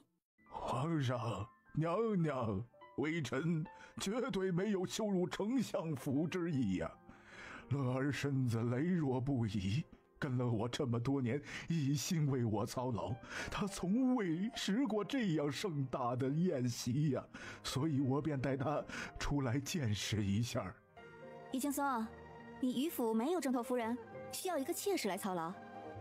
回娘娘的话，有，但夫人生性嫉妒，且心狠手辣，乐儿母女多次险些丧命于他手，微臣实在是不得已。我若不管这些，乐儿母女便会没命啊！于青松，你这个龌龊的男人，简直丧尽天良！皇后娘娘，于良氏就是一泼妇啊，平日府上也总是一副泼妇行径。微臣对他多半忍让，他如今就是想趁此机会污蔑微臣，好为自己出口气。还请皇上和皇后娘娘为臣做主啊！于良氏眼眸噙泪，却倔强的不让他掉出来。于青松，你可知道你说这样的话，于良氏会是什么后果吗？不管是什么后果，都是他咎由自取。于青松，既然你要如此决绝，那便一起下地狱吧。皇后娘娘，于青松，你是皇上的肱骨大臣，依你之意，你觉得今天的事儿该如何处置啊？皇后娘娘，微臣请求休己良氏。然后呢？乐儿跟我这么多年，也为我操劳这么多年，我想扶他为正。安乐儿满含柔情地看着于青松，内心狂喜着。于府夫人，她终于要做于府夫人了。休弃于良氏，你可知她已经没了爹娘？若被休弃，她只有死路一条。回娘娘的话，这是她罪有应得，微臣绝不会有偏私。就这些吗？就这些。于良氏，你可有话说？禀皇后娘娘，我要与于青松和离。和离？这蠢女人竟敢说要和他和离？说说你的理由。于青松当年不过是一介穷书生，是我父亲对他诸多提携，他不仅忘恩负义，还因为他的妾室让我爹生生被气病，最后一病不起。这么多年，他在府中对嫡女不闻不问，却将妾室和庶女儿捧上天。于青松违背纲常伦理，不配为夫，不配为父，不配为臣。你这个疯妇！于青松，你真是让我大开眼界呀！妄议皇后，将这二人拖下去，杖责30。是。很快就有人将于诗墨和另外一个女子拖走了。皇上饶命！皇上饶命啊！墨儿娇弱，怎能受得了这30板子呀？来人，掌嘴。是。皇上饶命啊！乐儿向来羸弱，求皇上开恩，求皇上开恩啊！莫一之看着于青松，没有说话，掌嘴的嬷嬷也没有停下来。院子里于诗墨的惨叫声声声响起，于青松急得不断地磕着头。于青松，你可知罪？微臣知罪，还求皇上饶过乐儿与墨儿，求皇上开恩。既然知罪，你打算如何处理？微臣一定教育好墨儿。还有呢？禀皇上，微臣会将掌下之权交由梁氏，善待梁氏及嫡女。于梁氏，你可满意？于梁氏双眸微冷地瞥了于青松一眼，他打心底不相信于青松。于梁氏，你可愿意？于梁氏想摇头，可又不敢。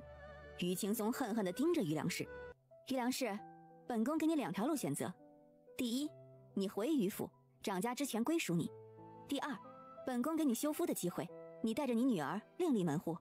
皇后娘娘，这不符合礼制，从古至今就没有休夫这一说呀。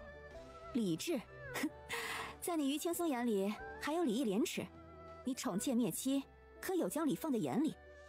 既然你说了从古至今没有休夫这一说，那你给本宫记好了，从今天开始便有了休夫这一说。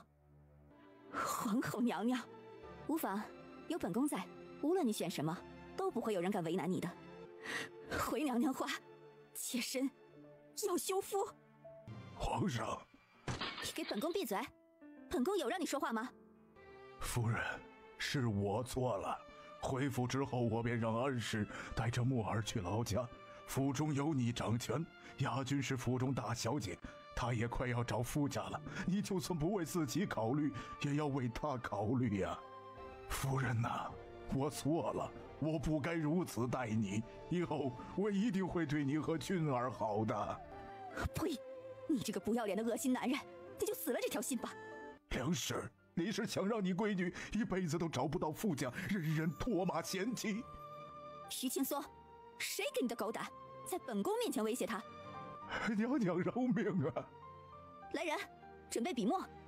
梁氏，本宫便允你写下一纸休书给于青松，从今往后与于青松再无任何瓜葛，你也不必再叫于梁氏了。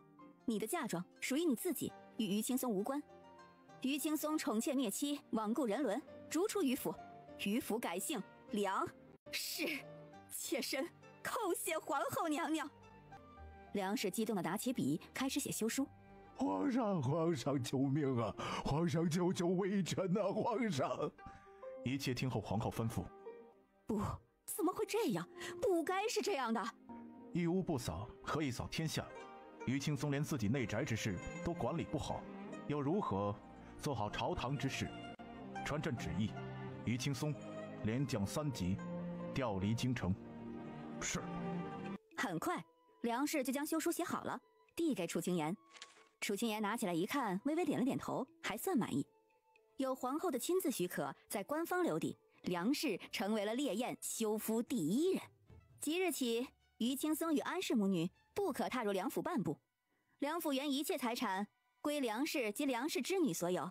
皇后娘娘要不要这么狠啊？不让她踏入梁府半步，她身无分文，要如何去赴任呢？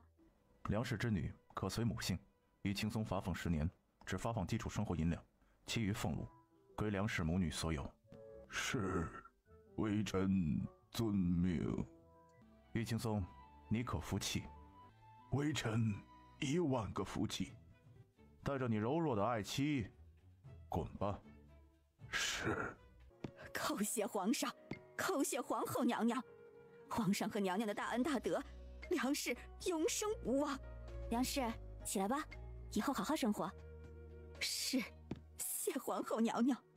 皇后娘娘，民妇有个不情之请。你说。民妇之女梁雅君，先前在府上不得宠，适时受人掣肘。自从云将军成为烈焰第1女将军后，她便一心想着投身军营。民妇想求皇后娘娘一个恩典，让我的雅君去军营。你舍得你闺女去军营？军营可不是一般官家大小姐能受得了的。雅君一直都有这个想法，如今民妇能自立门户，想帮她完成这个心愿，让她去战场上历练，为我烈焰出一份力。既然你不怕她辛苦，便让她去跟着云将军吧，到时候云将军会安排她的。是，谢皇后娘娘，叩谢皇后娘娘大恩大德。起来吧，白小姐辛苦了，去休息一会儿吧。禀皇后娘娘，我不辛苦，只是从未来过丞相府，不知道我是否能在丞相府中参观参观。可以，多谢皇后娘娘。小梅，你没事吧？我没事，有事的是于青松。你没事就好，刚刚舅舅被他们缠得没法脱身。哎，我说楚天河，你真的是自己儿子家的喜宴，你居然跑了你？莫不成墨儿新婚与你无关？叶和墨的就噎住了，与他无关吗？当然有关，那可是他外甥新婚。你是舅舅，也是长辈，这不都是你该做的？鱼儿，我不是给你送吃的来，你怎么没吃啊？相公，都说自己掀盖头不吉利，我姑爷该掀盖头喝金酒了。楚云墨激动地掀起盖头，夏千瑜一张娇羞的脸呈现在他眼前。夫人。很快，室内一片妖娆。白小姐，时间不早了，我派人送你回宫吧。丞相大人，我来之前太后娘娘就交代了，让我多帮帮忙。他老人家本来也是要来的，只是怕因为他的到来让其他宾客不自在，所以这才派了我来。太后娘娘和夫人以前是至交好友，大公子的事情他十分关心的，吩咐雪薇要多帮忙才是。这一席话竟然让楚天河无法反驳他。白小姐，明儿我会亲自拜谢太后娘娘的，时间不早了，我让人送你回去。三公子放心，有皇后娘娘和皇上在，等会儿回宫也很安全的。我平时照顾太后娘娘，多少也会打理一些，就让我留下来帮帮忙吧。三哥，既然白小姐想要留下来，那就让她留下来吧。等会儿我和相公回宫的时候带着她就是。谢皇后娘娘。说完，白雪薇便麻利地开始打理起府中之事。舅舅，这个姐姐是想嫁到咱们家吗？木儿为何这么说呀？你看呢，这个姐姐打理起这些事情来很熟练呢。要不是想嫁进我们府来，她为何要这么勤快？二哥哥，这个姐姐是不是想嫁给你啊？哎，不会，二哥不认识她。那是三哥哥吗？不是，三哥也不认识她呀。舅舅，莫不成这个姐姐是想当我们舅妈？哎，不，舅舅也不认识她。那莫不成这姐姐是想嫁给大哥？可是大哥已经成亲了呀。她是不是想嫁给我姐夫呀？不会。爹爹，难道这位姐姐想要做我们娘亲吗？木儿，别瞎猜，这位姐姐是太后娘娘宫里的人，只因为太后娘娘的吩咐，所以才留在这里帮忙的。是吗？二哥三哥，舅舅，你们以前真的不认识她？不认识。就在这时，一只浑身火红的漂亮小狐狸从门口蹦蹦跳跳地走进来，直接一跃就跳到了楚清言的怀里。呀，哪来的小狐狸呀？真漂亮！小狐狸伸爪子轻轻在楚清言的衣服上擦了擦，然后轻轻拍了拍他的脸，引得楚清言娇笑不已。众人都笑起来，这小狐狸可真有意思啊！楚云烨和楚云轩更是哄笑着。只见火狐转头看着楚云烨和楚云轩，眸中有一丝怒意。他轻轻一跃，火狐的爪子就啪的一声接连打在楚云烨和楚云轩的脸上。火狐打完楚云烨和楚云轩，又瞬间跳回了楚清言怀里。二哥三哥，这火狐是非常有灵性的，谁让你们刚刚笑他呢？我就笑了一下，爹和舅舅不也笑了啊？楚云烨瞪着那只火狐，上前就要将它抓住。火狐快速地躲到楚清言背后，嘴里呜呜地叫着：小妹，你把那该死的狐狸丢出来，我今天非要卸了它的爪子不行。这火狐这么漂亮，三哥你舍得呀？他居然敢打我脸，我非废了他爪子不行。只见这只小狐狸以迅雷不及掩耳之势，又一爪子打在楚云烨另一边脸上，众人不禁都大笑起来。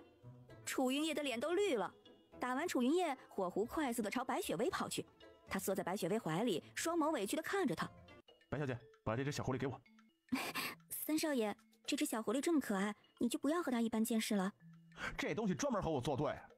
三少爷，你消消气，回头我帮你教育这只小狐狸。他狠狠瞪了一眼火狐，火狐也狠狠地瞪了一眼楚云烨。等楚云烨走了，火狐又快速地跑回楚清言身上。小狐狸，要不以后你就跟着我吧。让楚清言没想到的是，火狐竟然点头了。那以后我就叫你火火吧。火狐再次点点头。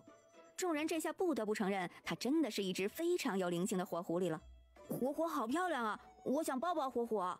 还没等楚清言说话，火狐就跳下来跑到楚云木身上，两个前爪在楚云木衣服上蹭了蹭，然后用爪子捧着楚云木的脸。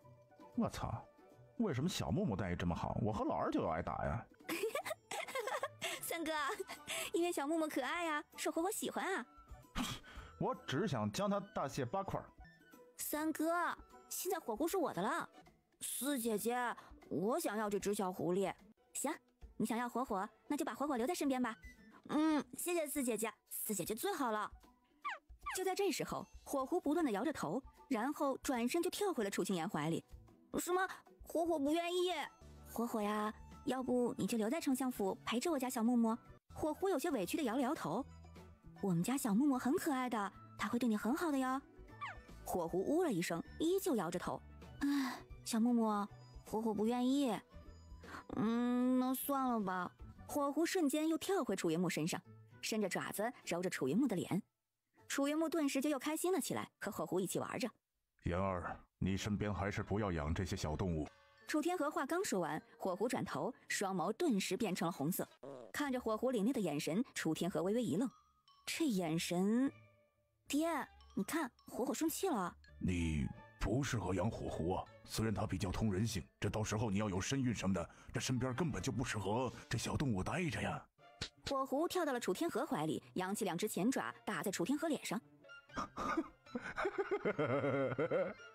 楚天河脸都黑了，他伸手就要打小狐狸。只见火狐狸猩红的双眼瞪着楚天河，楚天河微微一愣，竟然有了一丝畏惧，真是奇了怪了，他怎么会对一只小狐狸产生了畏惧感？哎，不和你计较了。火狐这才将2只爪子从楚天河肩上拿下来，然后又回到了楚云木怀里。看着楚云木怀里的火狐，楚天河久久都没有回过神来。大将军，夫人，有礼了，有礼了。宁大人、白大人、白夫人，快请坐。宁大人好，白大人、白夫人好。哎呦，云小姐不必多礼。大将军，我是为白大人之事而来的呀。大将军和夫人苏玉这才知道白家是来提亲的。宁大人滔滔不绝地说着，大将军和将军夫人也不断地点着头。白尚书和白夫人也时不时地开口，几人相谈甚欢。白府管家将聘礼单子呈上来。白大人，你这太隆重了吧？要娶大将军的掌上明珠，这算什么呀？我家是个粗鲁人，只怕委屈了云小姐。感谢大将军啊！大宝是我见证他成长的，他是个值得托付终身的好男儿啊！哎呦，大将军夸奖他了。不知大将军还有什么要求？我们不妨再聊聊。哎，我只有一个要求，就是我跟大宝说。大将军请讲。我呢，只有珍儿一个闺女，你打小就知道她脾气，她不像其他女子一般，这琴棋书画样样精通。她从小就厌恶其他女子擅长的那些东西，她的心呢，在战场上。她呢，可能做不好一个贤妻良母，她可能也不会成为你心中最温柔贤淑的夫人。你可想好，真的要娶？禀大将军，我喜欢允真，我喜欢她善良，喜欢她为国为民，喜欢她的大爱无疆，喜欢她独一无二，喜欢她就是她。在我眼里，她不是一般的闺阁女子，她是我一起并肩拼搏的战友，是力挽狂澜不怕牺牲的将军。她点点滴滴都深深地吸引着我，都让我爱在心底。我不需要她做一个贤妻良母，我也不需要她做温柔贤淑。以前她是怎样的，以后她依旧是怎样，不需要有任何改变。我想娶她，想与她共度此生，携手到老。请大将军放心，我白大宝此生定会细心呵护，爱她，敬她，绝不辜负。听着白大宝的话，云珍的双眸一下就湿了。他从未听过他说这些话。好，大宝，快起来，老夫相信你，定然会说到做到。请大将军放心，我白大宝必然说到做到，此生唯云珍一人。好，好，好，快起来。谢谢大将军。皇上驾到，皇后娘娘驾到。参见皇上，参见皇后娘娘。诸位不必拘礼，听闻白大人今天上午上将军府提亲，朕和皇后来凑个热闹。多谢皇上，犬子今天确实是来提亲的呀。我和皇后来凑凑热闹，白尚书应该不会介意吧？皇上能来是微臣一家之福气呀。楚清言看着云珍笑起来，傲影端着托盘，只见托盘里准备了许多套十分精致的首饰。珍珍，祝你和白大哥幸福美满。谢皇后娘娘。如此，那我们就不打扰你们了。皇后娘娘，你这才刚来呢。昨晚大哥新婚，我得回去看看。